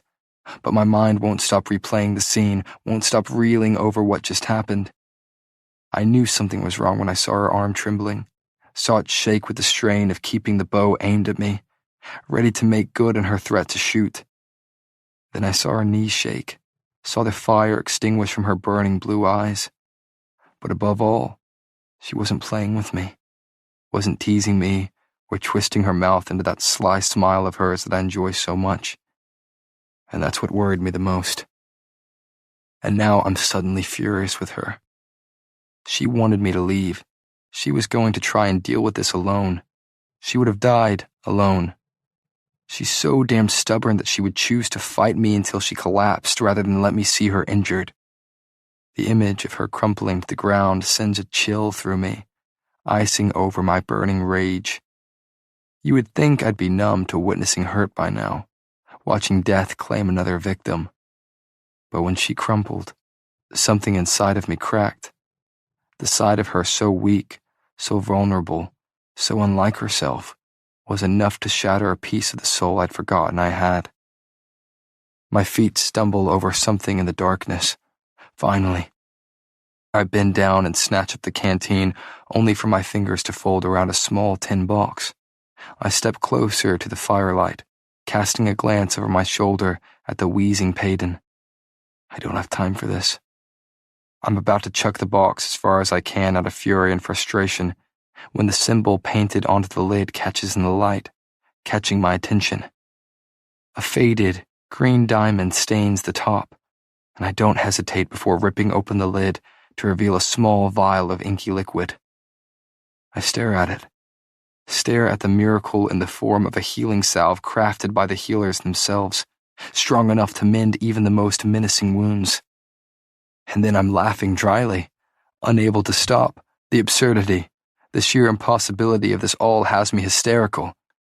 Braxton must have picked it up in the forest somewhere and dropped it during our fight.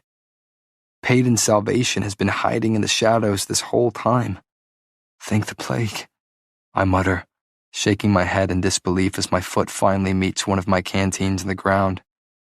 I'm on my knees beside her in a matter of moments, her chest barely rising with shallow breaths, I yank the salve from the box, revealing a needle and thick thread for stitching wounds lying beneath. I find myself laughing again. Unbelievable. Bloody unbelievable. I carefully pour some of the dark liquid onto a clean corner of my remaining shirt. This is going to sting, so it's convenient that she's unconscious when I press the cloth against her wound, letting the salve seep into the gash, slowly. I make my way across the cut, watching as the steady flow of blood already begins to slow. I dab the fabric against a particularly deep part of the gash, and her eyes fly open before her hand flies toward my face. Damn. Her slap is shockingly hard for someone who is just dangerously close to meeting death. My head is still turned to the side from the shock and impact of her hit, but a slow smile pulls up my lips. Ouch! I finally look at her, finding wild blue eyes staring up at me. She's panting, clearly confused. Is that how you thank me for saving your life? I scan her face, relieved to already see some color blooming on her cheeks, see her eyes gleaming again with that familiar fire. I'm the one who should be saying ouch. What the hell is that? It stings. She's breathless and shaking all over. Her eyes dart from her clean wound to the salve still clutched in my hand, and then she's trying to sit up. It's a good effort, despite her grunting in pain. Easy, darling. I place a hand on her uninjured side, fitting right into the curve of her waist as I slowly press her back down to the forest floor. You can slap me all you want once you're healed, but until then, try to keep your hands to yourself. How am I alive? Her voice is so quiet that her question is nearly drowned out by the chirping crickets surrounding us. Her eyes are trained in the sky, not daring to look at me. We have Braxton to thank for that. I grab the water canteen and push it to her lips. Drink. You're dehydrated. Though you're quite fun when you're delusional. She glares at me as I tip the canteen back, letting her gulp down the water greedily. She eyes me expectantly, and I sigh, elaborating. Braxton paid me a little visit earlier, and he must have dropped the salve he'd found during our fight. I sigh. And I doubt he's too happy about that, seeing that he could have used it for himself. She pushes my hand away, refusing to drink any more until she gets some answers. Stubborn little thing. So you didn't... Her eyes glance between my bandage injury to my face, trying to read me. No, I didn't kill him, I say dully, answering the question in her gaze. She gives me a strange look, one I've only seen her offer me a few times before. I clear my throat and look away, leaning back on my palms as she continues to study me. Killing isn't a hobby of mine, I'll have you know. I felt like I needed to say it, felt like I needed to admit that to her, to myself. What I do, what I've done, has had a purpose, a reason. I'm still a monster, just not the kind that loves the hateful things they do. There's that look again. It's like she's seeing straight through my many masks, tearing down my walls, stripping me bare with nothing but her gaze.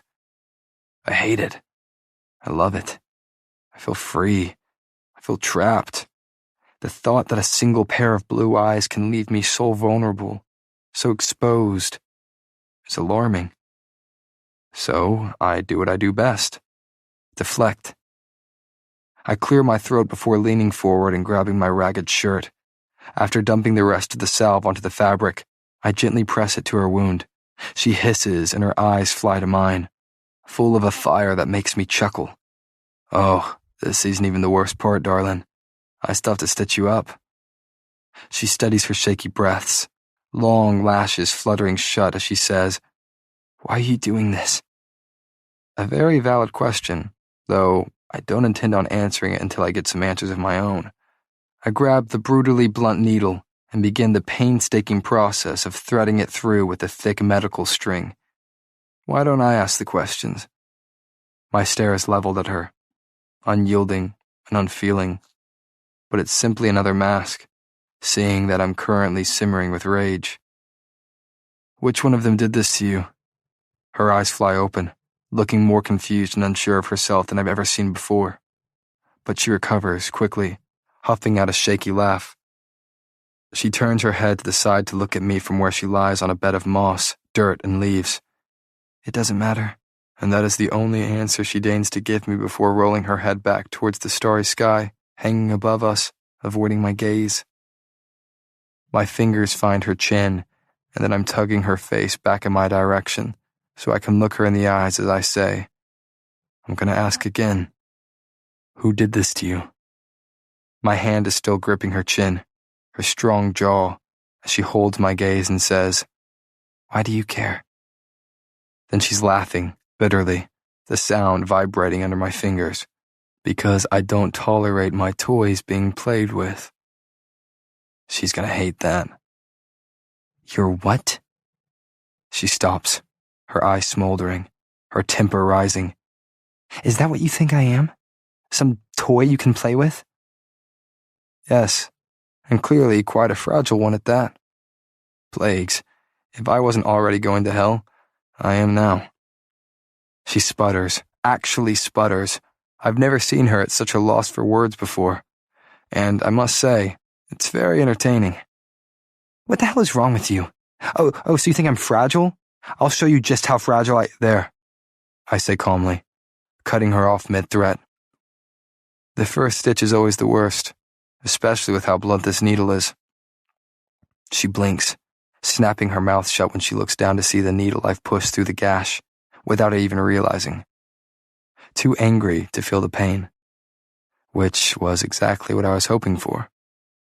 You are... She's sputtering again, so I kindly finish for her. Intelligent? Irresistible? Calculating? Cocky? And a complete arrogant bastard. She pants. That is what I was going to say. A smile tugs at my lips. Good to see you're feeling well enough to insult me. I grab the needle again and pinch the skin around her wound close together, preparing to make another stitch by the light of the fire. You distracted me, she murmurs, as though she's still taking in the information. Then she huffs at a laugh as she adds, You distracted me by being an ass. But it worked nonetheless. I look up at her briefly before saying, Yes, I was an ass, and I need you to know that I didn't mean what I said. I push the needle through her skin as I speak, using my words as another distraction, though she still lets out a small hiss of pain. You're no toy, let alone a delicate one. She watches me work, and I will myself not to melt under her burning gaze.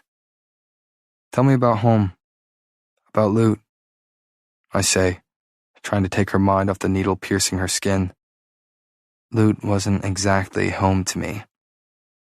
She's quiet, and I catch her chewing the inside of her cheek before she continues. I had a home once.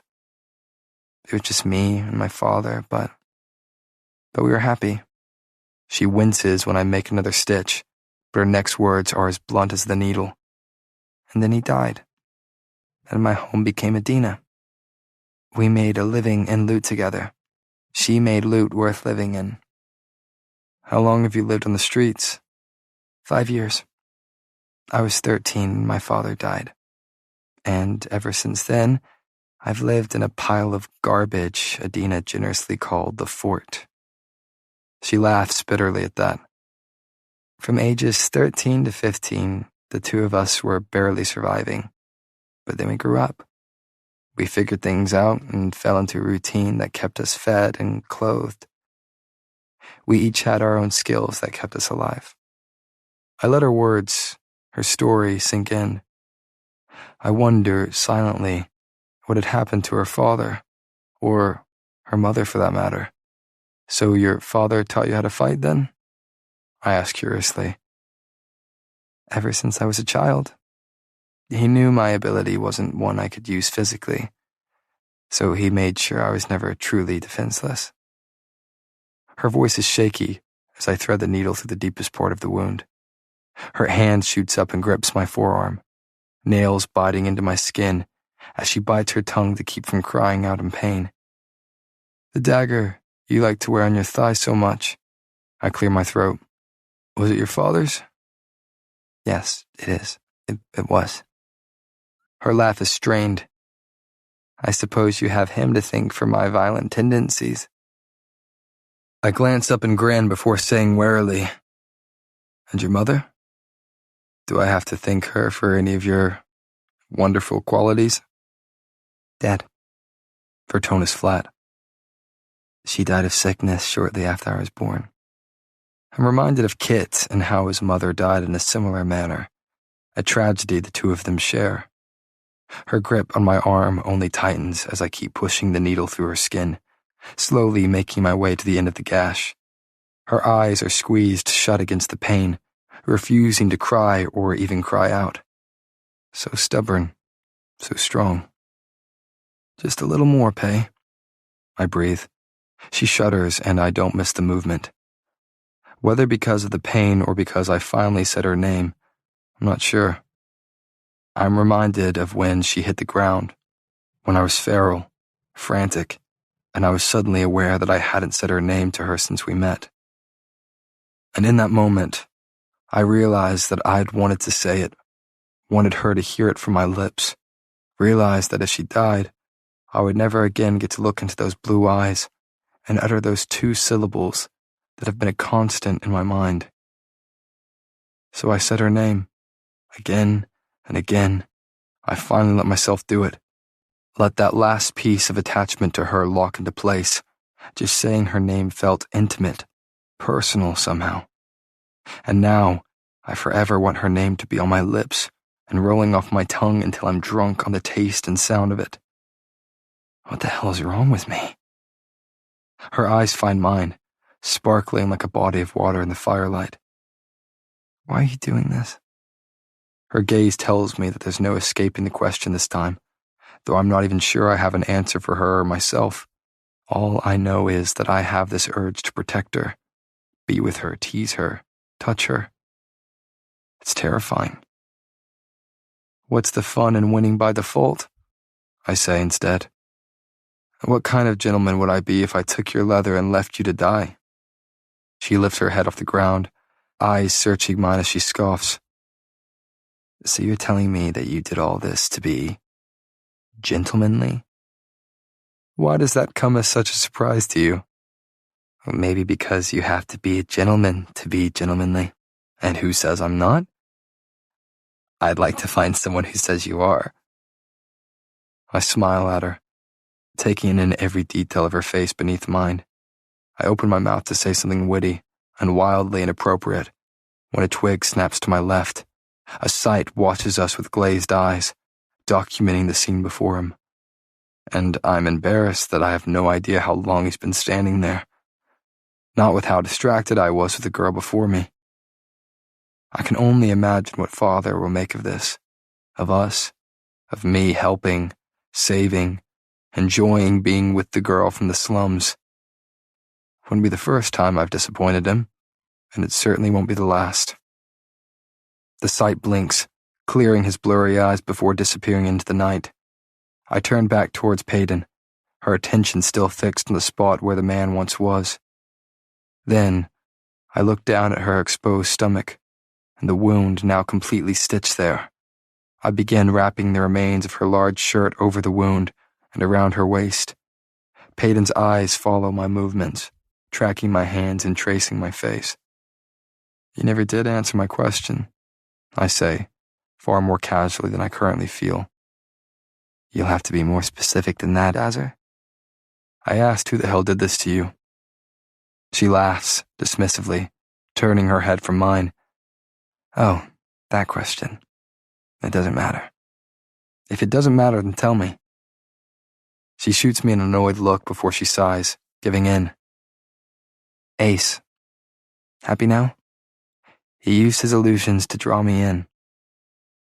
She's suddenly pale again. He made me see things.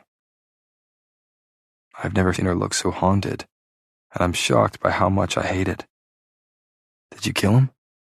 No, she says softly. No, I didn't kill him. We fall silent, and I run my hand over her crude bandage, making sure it's secure as she stares at me. Then I hand her the water canteen, before forcing her to choke down some burnt rabbit. I busy myself around the small camp, and when I look back at Peyton from where I stoke the flames of the dying fire, her lids are drooping, eyelashes fluttering with the promise of sleep. Then I catch her shiver slightly in the brisk night breeze. Well, that just won't do. I kneel beside her, scooping her into my arms before pulling her off the ground and carrying her closer to the fire. She grunts groggily against my chest before I lay her down in the packed dirt, watching her chest rise and fall with steady breaths, so unlike the ragged, shallow one she choked on earlier. And then I sit there. I can't seem to tear my eyes away as she drifts to sleep beside the fire, alive and breathing deeply. She shakes again, making me wish I had a blanket to offer her, had something to offer her. The truth of that thought hits me like a blow to the gut. I've nothing to offer her. I am wrong, so wrong for her. She is too brave, too bold, too bloody good for me. Maybe I could be a better man. Maybe I could be more like Kit, with his heart on his sleeve and happiness on display. Maybe the future enforcer could break down a few walls, become a man who is more than the masks he wears around his people. But ever since she discovered that I was the prince and declared us enemies, I've played along, not wanting to be outdone. And it's fun. It's a distraction for the both of us, the toying and teasing with one another. But now, if I am to be her enemy, I want it to be because she loathes herself for wanting me. Chapter 27. Peyton. I waked to the unfortunately familiar sound of birds squawking above me. I woke up. Squinting in the blinding sun, I gently run my hands over where my healing wound hides beneath the folds of battered cloth. I'm alive. I'm breathing. I'm healing. Then my fingers find their way to the strap of leather tied around my arm. I'm shocked to find it's still there.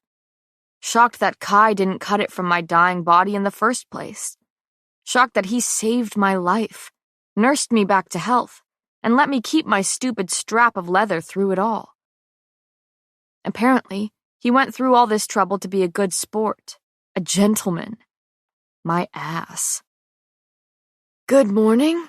Well, it's almost afternoon, actually. My head whips towards the deep voice coming from behind. And there he is, hands in pockets, ankles crossed, and leaning against a low-hanging branch. Now that I'm not a breath away from death, his appearance and lack of shirt is suddenly extremely distracting. I avert my gaze quickly, though I don't miss the smirk sliding to his lips when he catches me staring. Annoying, arrogant ass. I'm surprised you're still here. Along with my band, I say, casually dusting the dirt from my clothes. He huffs out a soft laugh behind me. Eager to be rid of me, darling? I clear my throat and turn to face him, leaning back on my palms as I eye him curiously. His hair is messy, strands of it clinging to his forehead with sweat, right above where his eyes shine like bits of silver. There's a shadow of stubble clinging to his sharp jaw, and I can just make out the faint divot of his right dimple, equally distracting and devastating. I can't stand it. So, what's the plan? I ask, gesturing between the two of us. The plan for... He tilts his head slightly to the side, peering at me, playing with me. He knows exactly what I mean. For us. Us? I like the sound of that, don't you? I roll my eyes, ignoring him. What do we do now? That is a very loaded question, Gray. I blink. He didn't say my first name, and for some maddening reason, I wish he had. I'm annoyed with both myself and him, so naturally, I take it out on the latter. Why didn't you take my band? And why not try to take it now that I'm healed? Amusement tilts up the corner of his mouth as he pushes off the tree branch and strides towards me. That's another loaded question. That right dimple deepens. First of all, you're not completely healed. Second, Why would I pass up the opportunity to work together? You know we make a great team. And third, he crouches down in front of me, so we are eye to eye as he continues. It's cute that you said I could try to take your band from you. Now both dimples are taunting me. Well, if you're so confident, go ahead and try. My face is close to him, my voice full of challenge. I'm sure you remember how our last fight ended. You're still injured, remember? And you don't look much better, I say, frowning at his wrapped shoulder, though no blood dots the white fabric. Concerned for your new partner?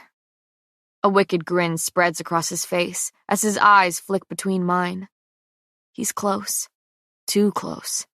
He smells of pine and rain and sweat and plagues. I need to distract myself. I tear my gaze away from his and pull on my bow and quiver as I stand to my feet. Struggle to my feet is more like it. Kai stands with me, bracing one hand on my shoulder and the other on my uninjured side. I move to take a step away, annoyed that he thinks I need his help. But my legs feel like jelly, like stone all at once, proving that I do need his help when I stumble into his solid frame. His chest shakes with rough laughter, which only annoys me further. Yeah, I don't think I would have much trouble trying to get this band from you. He traces a finger across the leather strap, brushing my skin as he does so. I catch his wrist and look up at him. Well, if we are going to be partners, you won't need to hurt yourself by trying to take my band at all. He looks me up and down, brows slightly raised. So you agree, then? Partners? I contemplate it, considering how I would much rather be fighting alongside the future enforcer than against him. I narrow my eyes at him. How do I know I can trust you? He scoffs. Didn't me saving your life mean nothing to you? And I've saved yours. That doesn't mean you trust me. And how do you know I don't? We stare at each other. Plagues, what am I getting myself into? Maybe it's because I'm too weak to fight him, or worse, maybe it's the part of me that doesn't want him to leave that makes me say, fine, partners. I glance from his injured shoulder to the tall stump behind him before placing my palms on his chest, his skin hot beneath mine. I push him back until his legs collide with the stump before pushing his shoulders down until he's sitting before me. Mischief dances in those smoky eyes of his as he looks up at me. What are you doing, Gray? Fixing up my partner, I say simply, beginning to unwrap his makeshift bandage. I smile before adding, you won't be of any use to me if you're injured. Your concern for my well-being is truly heartwarming, he says dryly.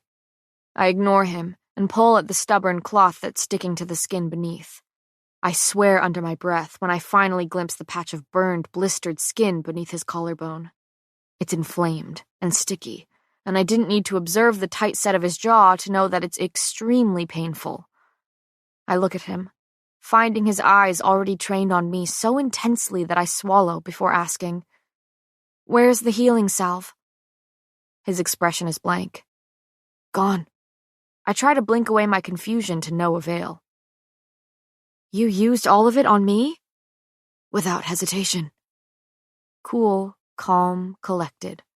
That's Kai. Well, that was... I sputter, trying to find the right word. Selfless? Stupid, I finish instead. I heave a sigh before muttering, You're always making things more difficult for me, aren't you? I spin on my heel and walk to the edge of the creek. I can feel Kai's eyes on me as I kneel, looking for specific plants to make my own makeshift salve with. It won't miraculously heal him like the healer's salve would have, but it will help significantly with pain and inflammation. Thankfully, most of the plants I need tend to grow near water, so I'm able to find them easily. I grab some more cooked rabbit to nibble on as I search for my ingredients. After a good while of walking up and down the creek while being feasted on by mosquitoes, I finally grind the leaves and stalks I've found with a rock. Adding water to the crushed plants, I'm left with a thick green paste.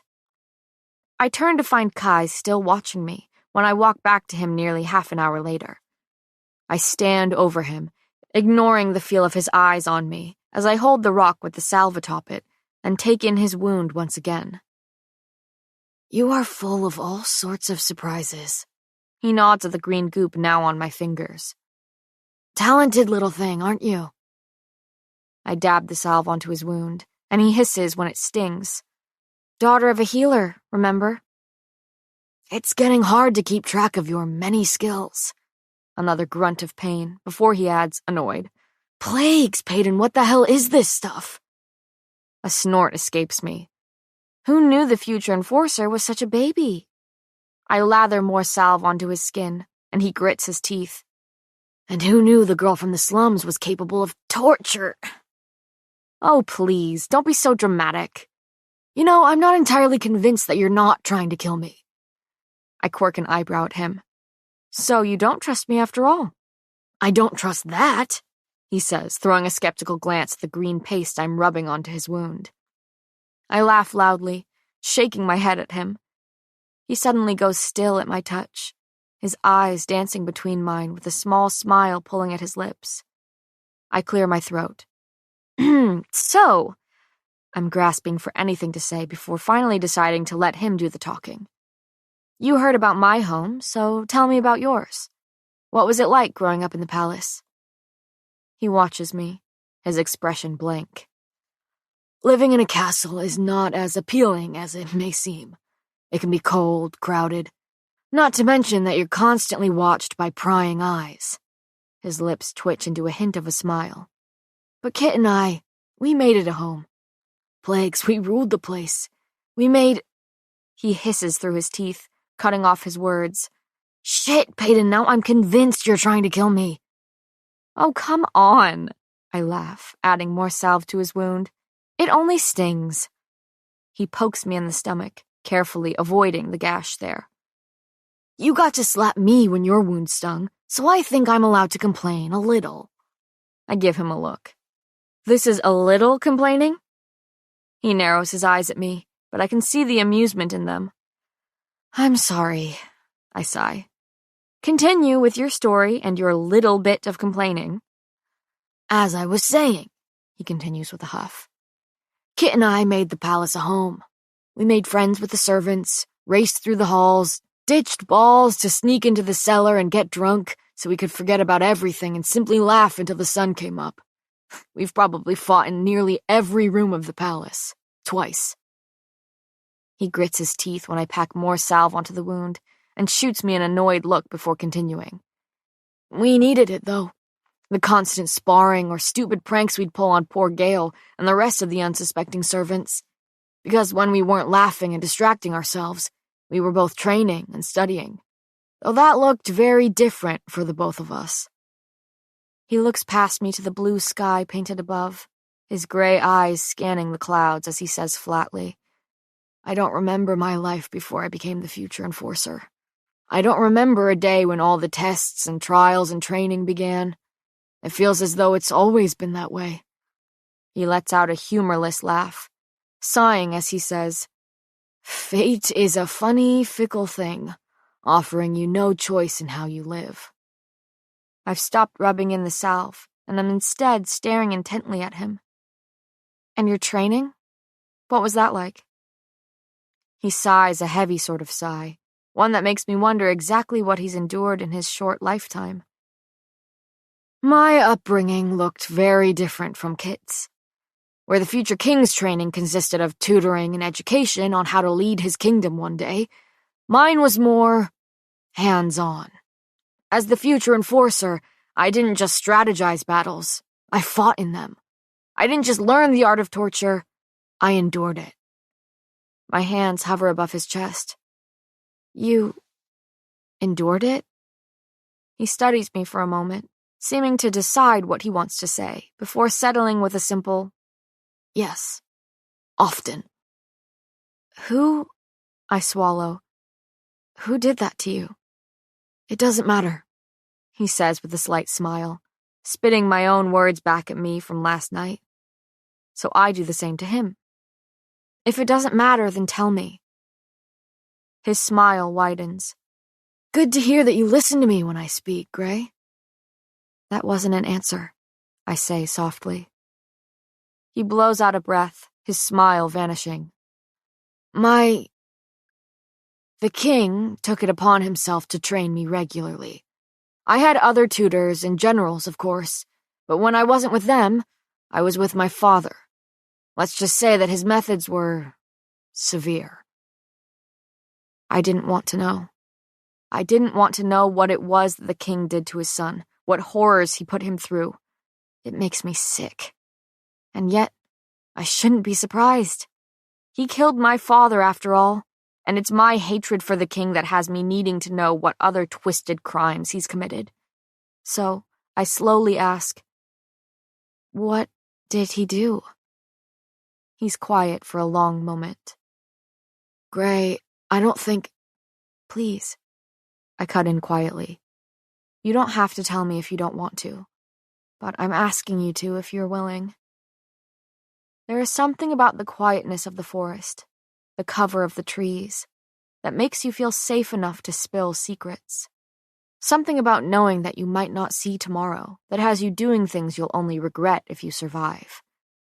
The trials aren't meant to build trust, and yet here we are, divulging the deepest parts of ourselves to one another, offering our opponents ways to cut us deeper than any weapon ever could. He meets my gaze then, holding it as he says, I'll spare you the details, but he showed me what it was to torture, what it was to be tortured. He taught me everything I know, trained me both mentally and physically until he was satisfied with what he created. He takes a breath. Kit's relationship with our father is far different from mine. They spend time poring over paperwork and bonding over their positions, while father instructs my brother on how to follow in his footsteps. And Kit will do just that. He will do anything to make the king proud, and he always has. Me, on the other hand... Kai laughs, but it holds no humor. I'm not the heir. I'm the expendable son. The future enforcer that my father has molded and sent on missions for years. He sighs, almost smiling. My brother and I have very different roles, very different relationships with our father. But because of it, Kit will make a great king, and I will be his killer. I pause, watching him closely as he says those last few words. And I will be his killer. Nothing. No emotion, no expression crosses his face. I peer at him for a moment, wondering if perhaps the masks he has crafted for himself are a result of having to suppress his emotions from his own father. And perhaps that's exactly what the king wanted, for his future enforcer to be seemingly unfeeling. You asked me once if I wished it was me who would be king, Kai says, and I stand by what I said. I don't want Kit's role in life because I refuse to give him mine. My brother is no killer, and it's better me than him. I let his words sink in before clearing my throat to ask, and these trials that are different this year? Is that all just another mission for you to complete? Not just complete. Win, he says simply. The trials are just another way for me to prove myself to my people, prove myself valuable to the king. I watch him, wanting to know what he's thinking. He's never told me so much about his life, about what he went through as a child, what he still goes through today. He is the reason this year's purging trials look so different, and the rest of us are simply pawns in a game that isn't even meant for us. I lather more salve onto his wound and wait until he finishes muttering about he's certain I'm plotting to kill him before asking the question that's been nagging at me. Your role in life as the future enforcer. What do you think of it? I think that it is my duty. I frown, and I think that you have more thoughts on your own life than that. I'm asking you, Kai, not the prince and not the future enforcer. Just you. I pause, and he studies me as I repeat. What do you think of it? Your role, your life? He's quiet for a moment, before the flicker of a smile crosses his face. If I answer as Kai, will you quit with the goop? He shoots a pointed look at the paste in my hand. I crack a smile. Yes, I'll quit with the goop. His faint smile fades, leaving a set jaw in its place. The truth, then? The truth always, I breathe. When he finally answers, his tone is dry. I never wanted this. Never wanted to be what I am today. But monsters are made, not born, and I had no choice in the matter. I have no choice in the matter. But I won't deny what I am, and I'll do what I must for my kingdom, for my king. His words hit me hard, their meanings hitting harder. He knows exactly what he is, what he does. He's a pawn to be played in a game he is forever trapped in, and each horrible act he commits is in the name of duty, the name of Ilya. But this boy before me looked into my eyes and admitted he was a monster, acknowledged what he has been created into without so much as a hint of horror. Instead, acceptance is written across his features, acknowledging what he is and always will be. Distracted by my thoughts, I reached to rub more salve onto his wound, only for him to catch my wrist. We had a deal, Gray. I may be accustomed to torture, but this salve of yours is unbearable. He offers me a small smirk, clearly wanting to lighten the mood now. Wanting to do what we do best, play with one another. So I do just that. You're right. A deal is a deal. I quickly wipe my hands in the grass before adding, Thank you for telling me about you. At that, he huffs out a laugh that I quickly cut off. And remind me to take a page out of your book and ditch the next ball to go get drunk with Kit. I could have sworn he stiffened slightly at my words. And why would you do that when I'm so much more fun? I laugh lightly. If by fun do you mean flirty? Because you certainly are more of that. He flashes me a wicked, wide grin, and my heart trips over itself stupidly. I can't seem to help it when I'm with certain company. I scoff. Yes, if certain company extends to the entire kingdom, because you seem to be flirty with every female in Ilya. I think back to the many women he danced with at the ball, the way I watched him slip on that charming smile of his. His eyes search mine. What, wanting me all to yourself? My palm connects with his face, stunning him into silence. He blinks. Confusion and the smallest hint of amusement flicker over the face I just slapped. When he finally turns his head back to me, I raise my hand in front of him to reveal the squashed bug in the center of it. I smile at him innocently. Mosquito, you're welcome. How kind of you, he says dryly. My smile is full of mock sweetness as I wrap the fabric back around his wound and shoulder, covering the salve with the battered bandage. Just looking out for my new partner. Is that so? Mm-hmm. I hum distractedly, biting the inside of my cheek as I examine my handiwork. Well, in that case... Kai stands to his feet, steps close, and hits me lightly across the face. I let out a humorless laugh, touching my fingers to my cheek. Then my gaze locks with his amused one. He shrugs casually. Mosquito. Prove it, I challenge. The corner of his mouth twists upwards as he raises his hand to cup my face. My proof happens to still be splattered on your cheek. I hold my breath as he swipes his thumb gently over my skin before holding it up to display the smudged bug. Just looking out for my partner. His tone is mocking, and yet laughter begins bubbling out of me. I can't seem to stop, can't seem to control my cackling. The thought of us hitting each other like children in the middle of a deadly trial is extremely comical, and for once, I hope there is a sight watching this unfold. The glimpse of confusion and concern on Kai's face only make me laugh more, and I clamp a hand over my now throbbing wound as I shake with laughter. Maybe I am still delusional after all. I snort loudly, and that's all it took to get Kai laughing with me, well, at me. The sound is rich and deep, and, irritatingly enough, I find myself quieting so I can hear it better. And then, all too quickly, the sound stops.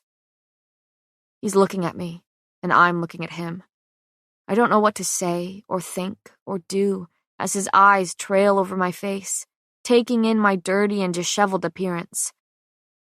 He, on the other hand, looks just as annoyingly attractive as always. I shake the thought from my head, running a hand through my tangled hair as I struggle to form words. Meanwhile, Kai is content to watch me squirm as I try to come up with something to break the heavy silence that has fallen between us. My eyes drop to his bandaged wound, and words tumble out of my mouth. So I'm assuming Braxton did this to you? Kai chuckles as he runs a hand through his own hair, only causing the messy black waves to tumble over his brow again. You should see what I did to him. He says the words so casually that I would think he was kidding if I didn't know what he was capable of. Yeah, well... I look away, about to say something that will likely piss the prince off, when he holds up a hand, quieting me. Don't move.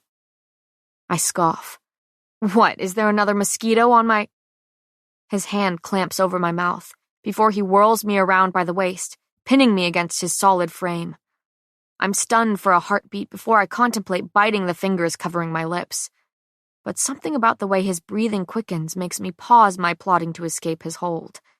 And with his chest pressed against my back, I can feel his heart hammering quickly. Too quickly. I spot movement in my peripheral, my eyes snapping to the large, looming shape now stalking towards us through the wall of trees. Silver fur gleams in the sunlight, shifting with every move of the powerful body beneath.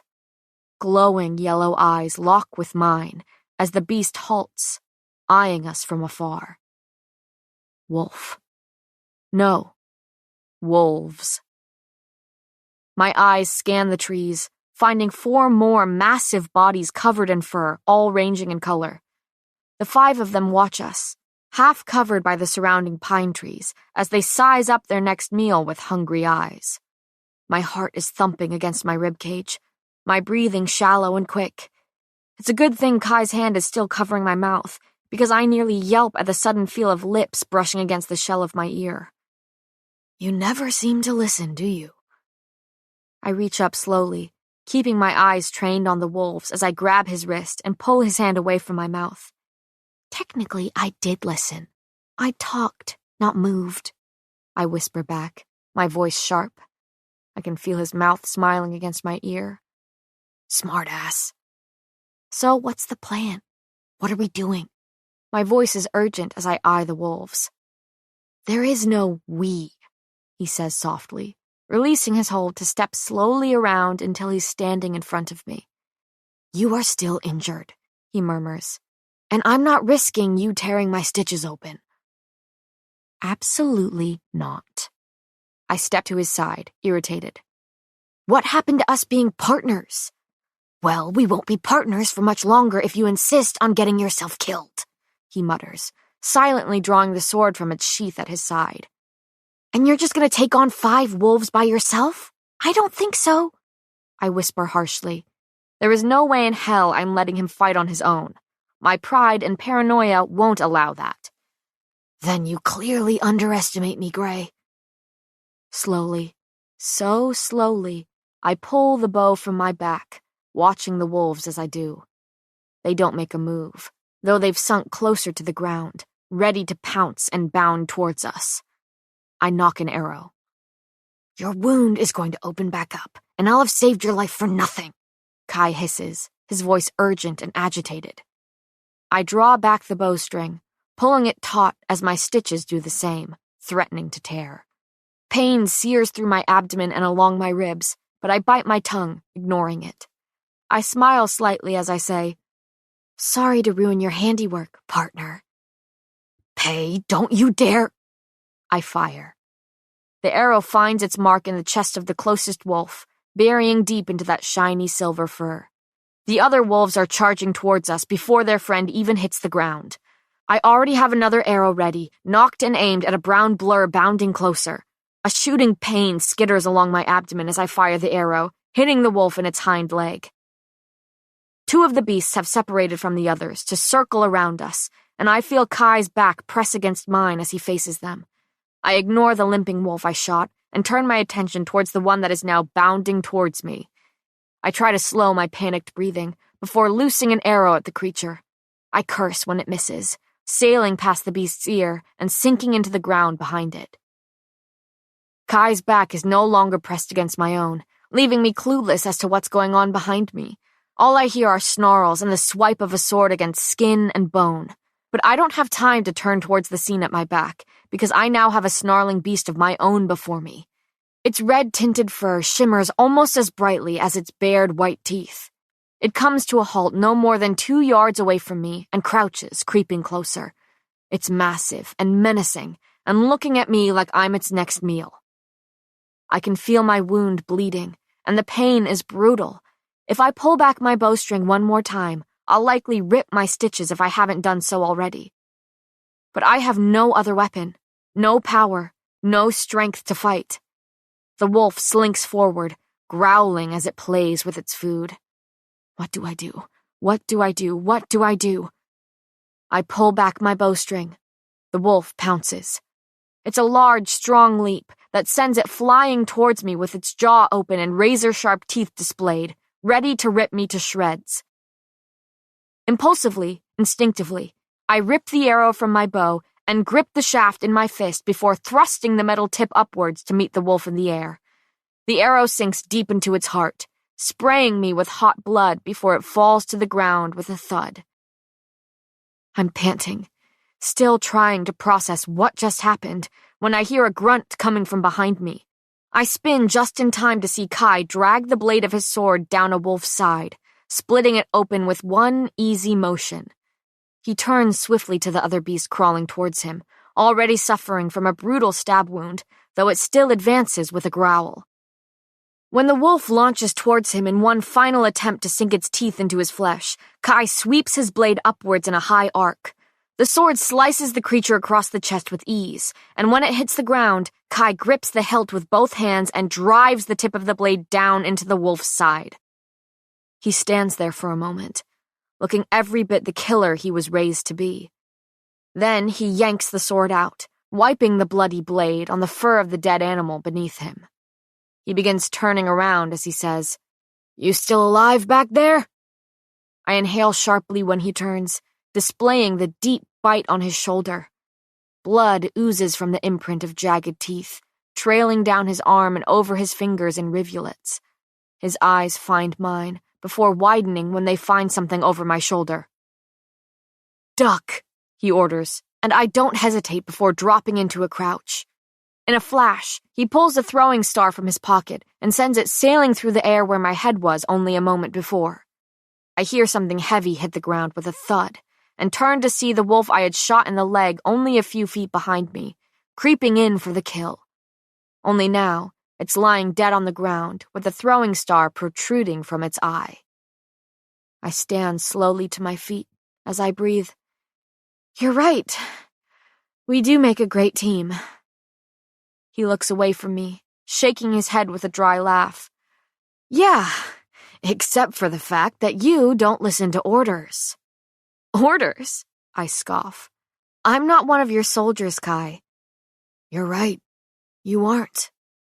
He strides towards me, and the sight of him so bloody is suddenly intimidating. But I force myself to stand my ground when he halts before me, close enough now for me to see his smoky eyes turn to ice. "My soldiers don't mean anything to me.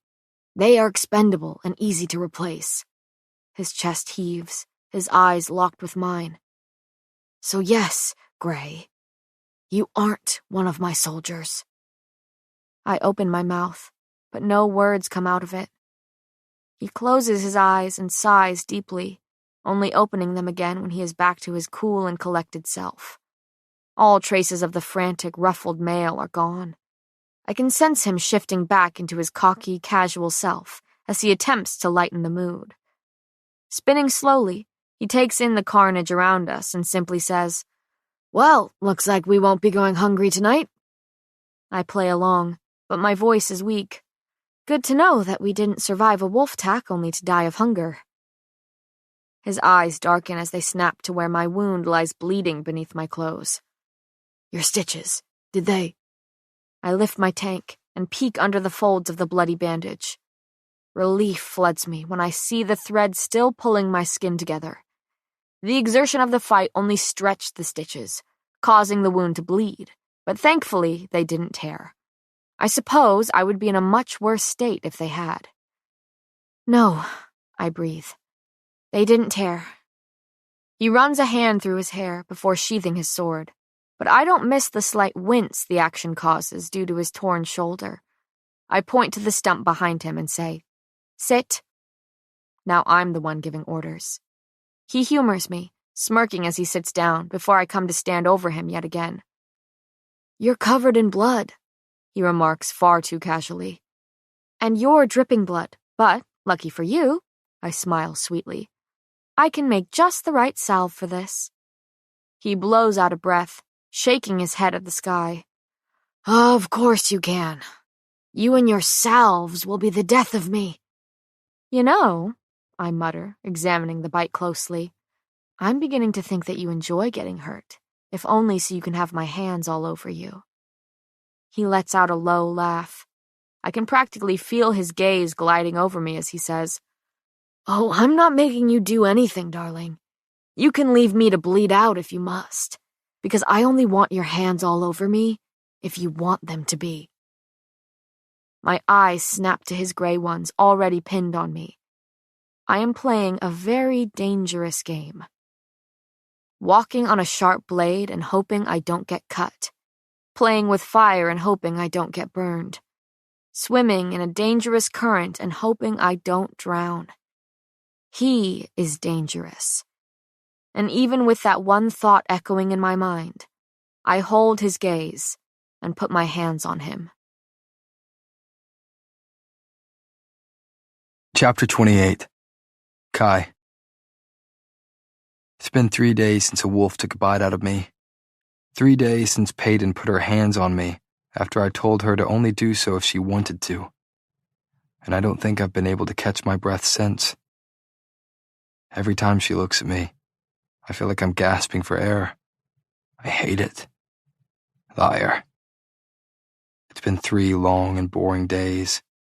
The most profitable thing we've managed to do is find a shirt for me to wear. Another gift left for the contestants. The creek and small clearing around it has become our base, though we don't spend much time there during the day. Our riveting routine consists of splitting up into the forest and scouting for any other opponents. And yet, our efforts to collect more bands have not only been futile, but also unbearably boring. I'd rather not split up, simply because I'm far more entertained when Peyton is with me, but she insisted that we'd cover more ground separately. A lot of good it's done us so far. The sun is sinking rapidly, and stars splatter the sky as it begins to disappear for the night. I trudge back towards the camp, taking out my frustration on the plants littering my path by slicing them with my sword as I walk. Nothing. Neither of us has come across another opponent yet. The only thing we've managed to find are snakes, and a lot of them. Those, along with coyotes, have been the only visitors we've had to fight off as of late. I hear the bubbling creek before I even see it. The small clearing comes into view, and so does Peyton. She sits on a stump, twisting that thick silver ring on her thumb as she stares blankly at the fire, her hair blowing in the soft breeze. I grab some kindling and make my way over, throwing it on the fire before sitting down on the stump across from her. Well, I don't see any fresh wounds, so no luck, I'm assuming? I'm offended you think I couldn't come out of a fight unscathed. After I give her a skeptical look, she finally grumbles. No luck today. I watch her closely, assessing how she bites the inside of her cheek, spins the steel on her thumb, bounces her leg. She's a mess of pent-up energy, anxiety eating away at her. But I let her think, giving her time before I pry for answers on what it is that has her so tense. So we sit in silence, me gnawing on the stringy rabbit while Peyton gnaws on the inside of her cheek. The sun has dipped to the horizon, painting the sky with deep oranges and soft pinks, when I finally break the silence with a sigh. All right, what's wrong? Out with it. She looks up from the fire, meeting my gaze, before deciding that the flames are more interesting to look at. Nothing. I'm fine. I almost laugh. I've learned the hard way that those are words you never want to hear a woman say to you, and it's obvious that she is anything but fine. I stoke the fire as I sigh. You're a horrible liar, Gray. She finally dares to look in my direction, and then she's laughing loudly. I hold my breath, watching the way her head tips towards the sky. Her silver hair cascades down her back. Her eyes crinkle with amusement.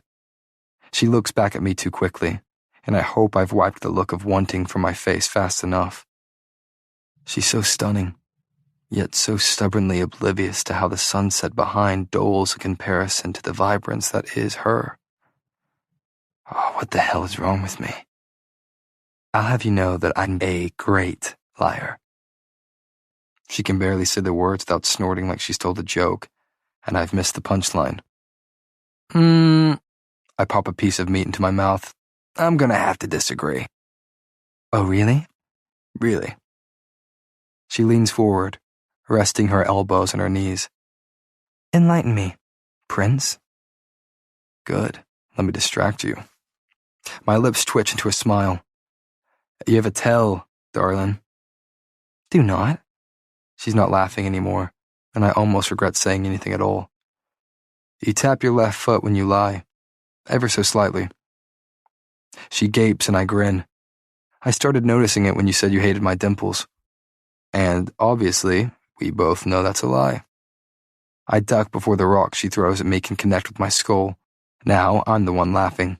She turns her attention back towards the fire, fighting her smile. I didn't realize you had watched me so closely. Watched? Darling, I've never stopped. She meets my gaze, as an emotion I can't place ripples in those ocean eyes of hers. And there she goes again, spinning that silver ring on her thumb. Interesting. Why are you really doing this? Her words cut through my thoughts, and I look at her, though her own gaze is now fixed on the flames in front of us. Why didn't you just take my leather and leave me?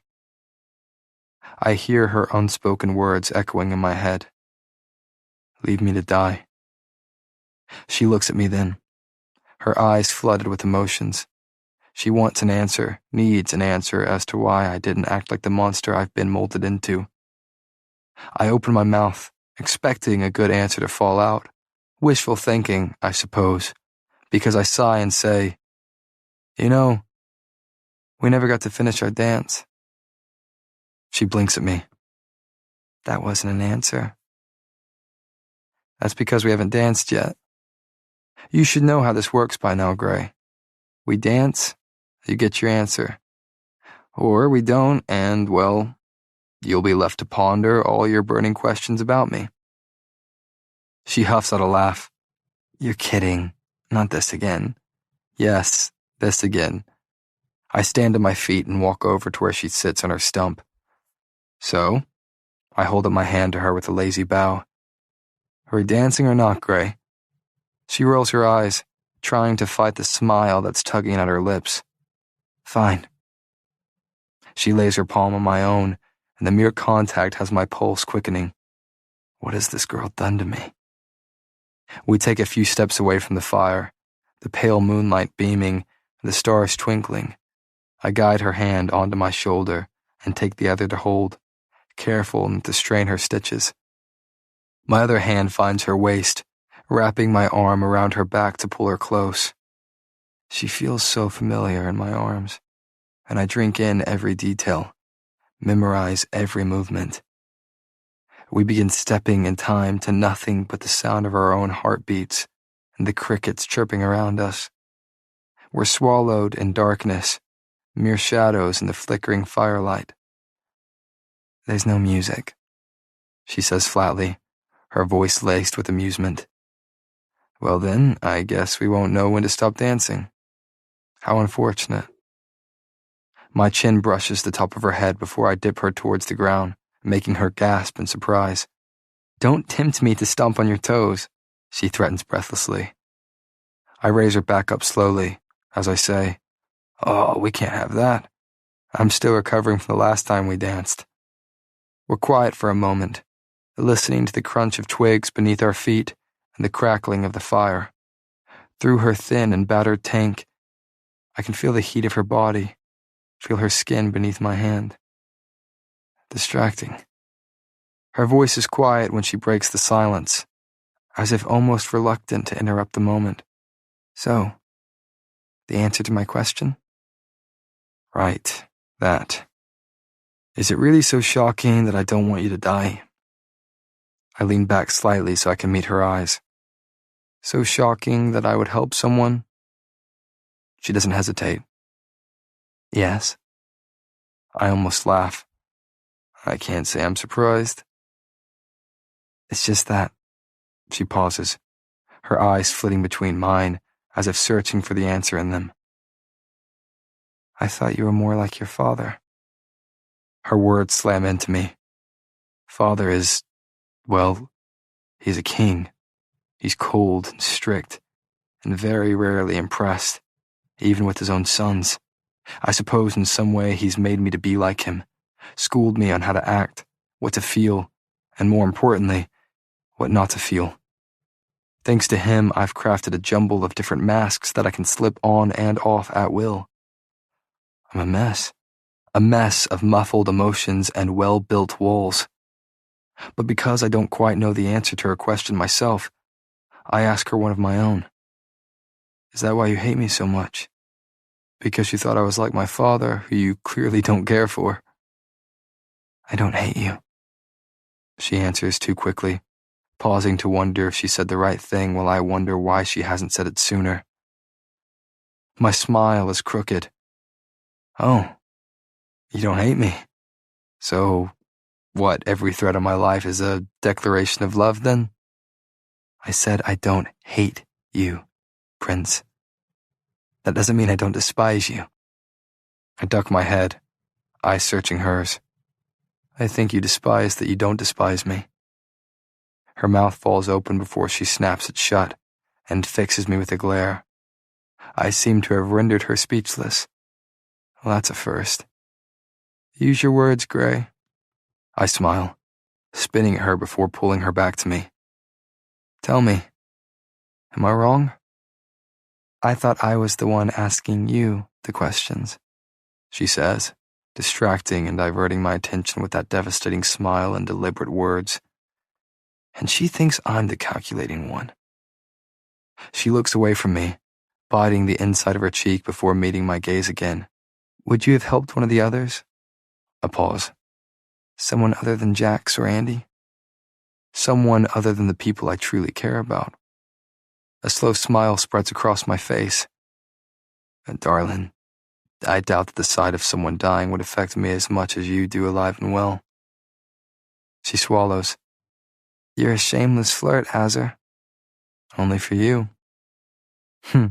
Now it seems you're also a shameless liar." I huff out a quiet laugh before saying, "My turn to ask a question." She opens her mouth, most likely to argue, but I cut her off. "So, out of all the people roaming around Loot that day, why was I fortunate enough to be robbed blind?" Her mouth snaps shut before splitting into a smile. "You fit a description." "A description?" Her smile is anything but sweet. "Yes, you looked cocky and chock full of coins. Those are my favorite targets." I lean closer towards her. "Well, this target knew you stole from him." "You knew I stole from you too late." "Funny, I seem to remember that I caught you not shortly after." Her smile is smug. "Only because I came back and saved you." Then she laughs. "So, what, you don't think I could steal from you again without you noticing?" "I think that I notice everything you do. So, no." She pauses, her face close to mine, momentarily stunned by my words. I smile, enjoying the sight of her flustered. Her next words are soft, slow. Is that a challenge, Azzer? It's a fact, Gray. Is it? She says, suddenly dangling something between our faces. That's interesting, because I nicked this off you almost immediately after we started dancing. I squint in the dim light, swearing under my breath when I realize what it is she's holding. Braxton's leather strap, once safe in my pocket, is now pinched between her fingers and swinging in front of my face. I'm impressed, Gray. I shrug casually before adding, I'm mostly shocked I didn't notice with how closely I pay attention to you. She rolls her eyes at me. Distraction. My gaze sweeps over her quickly before returning to that smile. You are quite good at that, aren't you? She's quiet as she watches me closely before looking away. I avert my gaze too, preparing myself for another one of her prying questions. What's your favorite color? My eyes snap to hers. What? I nearly choke on my laughter. Your favorite color? What is it? For once, I almost step on her toes out of shock and sheer wonder. Of all the things you could ask me, you ask me what my favorite color is? I can't keep the smile from spreading across my face. She blows a strand of hair from her eyes in annoyance. I feel like I don't know many things about you, so I figured I'd start with the basics. An amused sigh. I'm letting you off the hook with an easy question, so don't disappoint. What is your favorite color?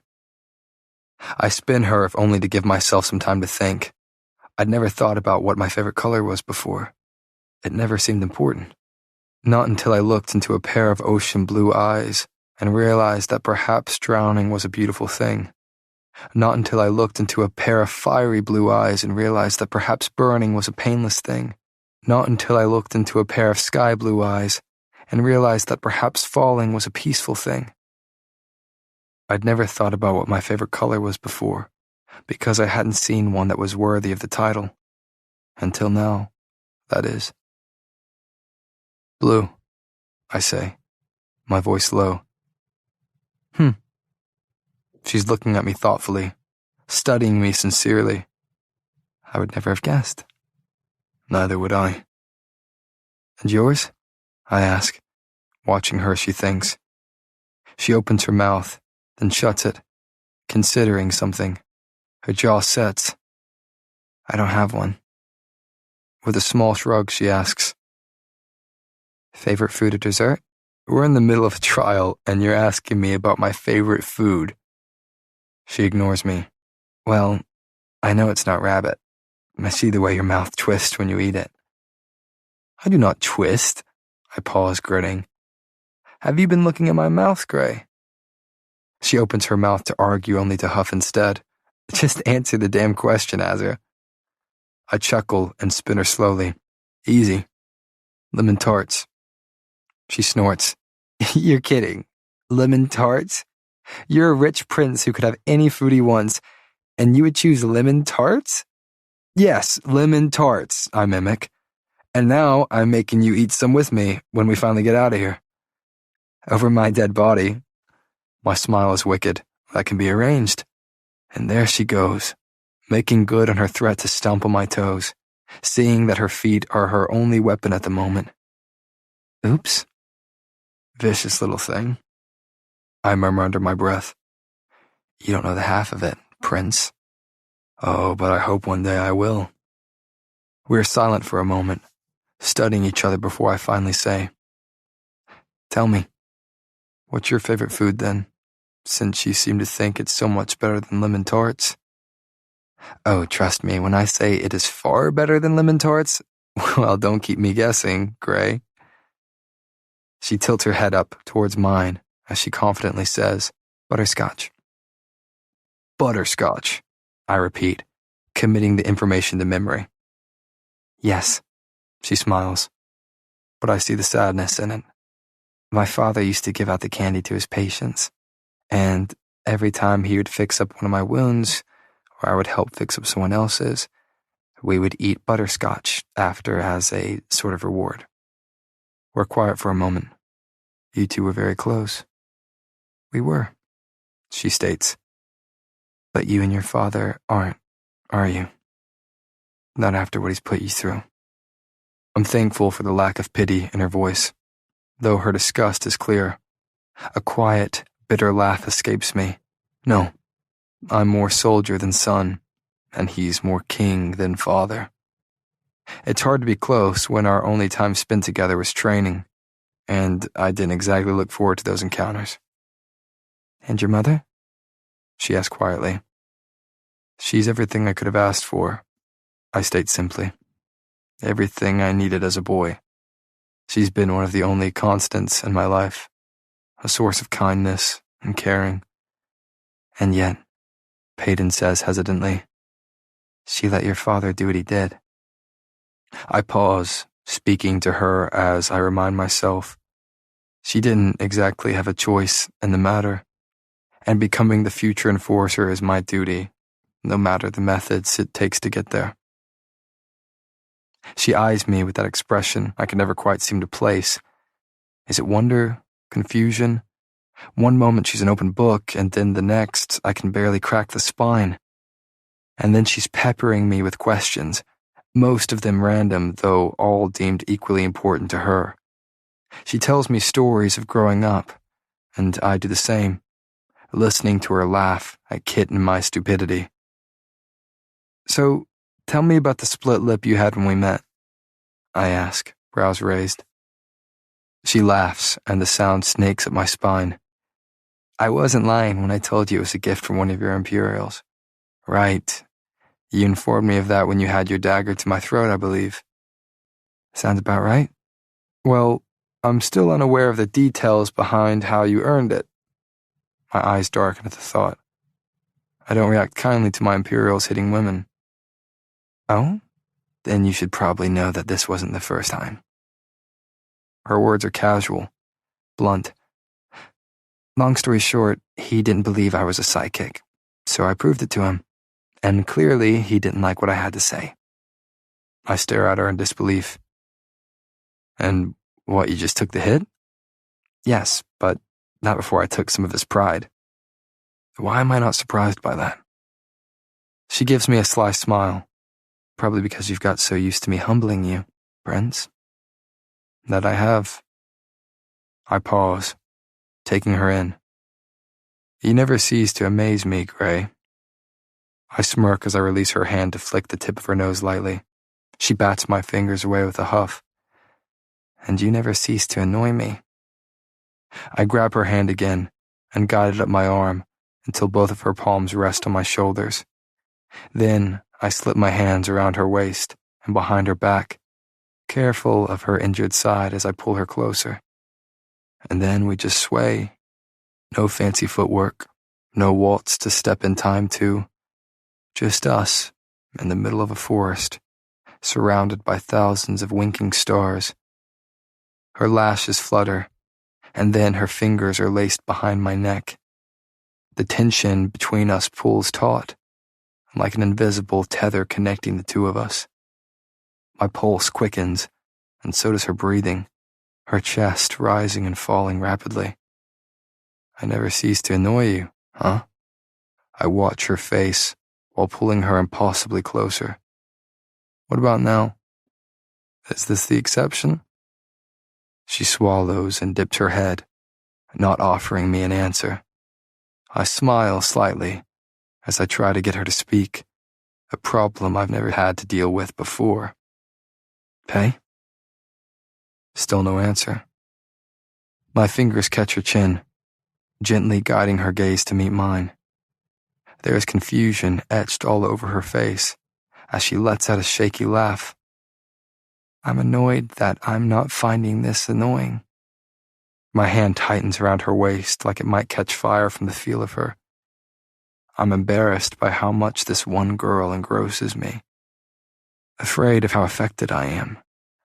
It makes me feel equally weak and wonderful, alarmed, yet alive. Why didn't you shoot me, Peyton? The question tumbles out of my mouth, curious and quiet. She tilts her head, studying me. You're gonna have to be more specific than that, Azar. Deflecting. I crack a smile, knowing that she is aware of what I'm referring to. You could have shot me a few days ago, but you fired at the ground. I want to know why. She pauses, pondering her answer. Then her eyes are pinned on mine. Just because I was doomed for death doesn't mean I wanted to damn you as well. Her eyes roam over me, and I relish the feel of her gaze. And then she pulls away. Her hands are back on my shoulders, stiff and stubbornly unmoving. Then her eyes are on the sky, choosing to stare at the stars rather than me. She sighs through her nose, silently collecting herself, and I'm doing the same, trying to pull myself together after she pulled away. Yes, we are opponents. Yes, I am the future enforcer. Yes, I am a killer that has no right to want to keep her. But there's something else. Something that has her refusing to admit this confusing connection we share. Plagues. I'm pissed that I admitted it to myself. My masks are still at the ready, my walls still in place, but she is slowly breaking down both my facades and fortresses, and I'm suddenly angry at myself for allowing it, for allowing myself to care, for allowing myself to think of her in any way other than my competition. Because she's made it clear that that is all I am to her. Kai?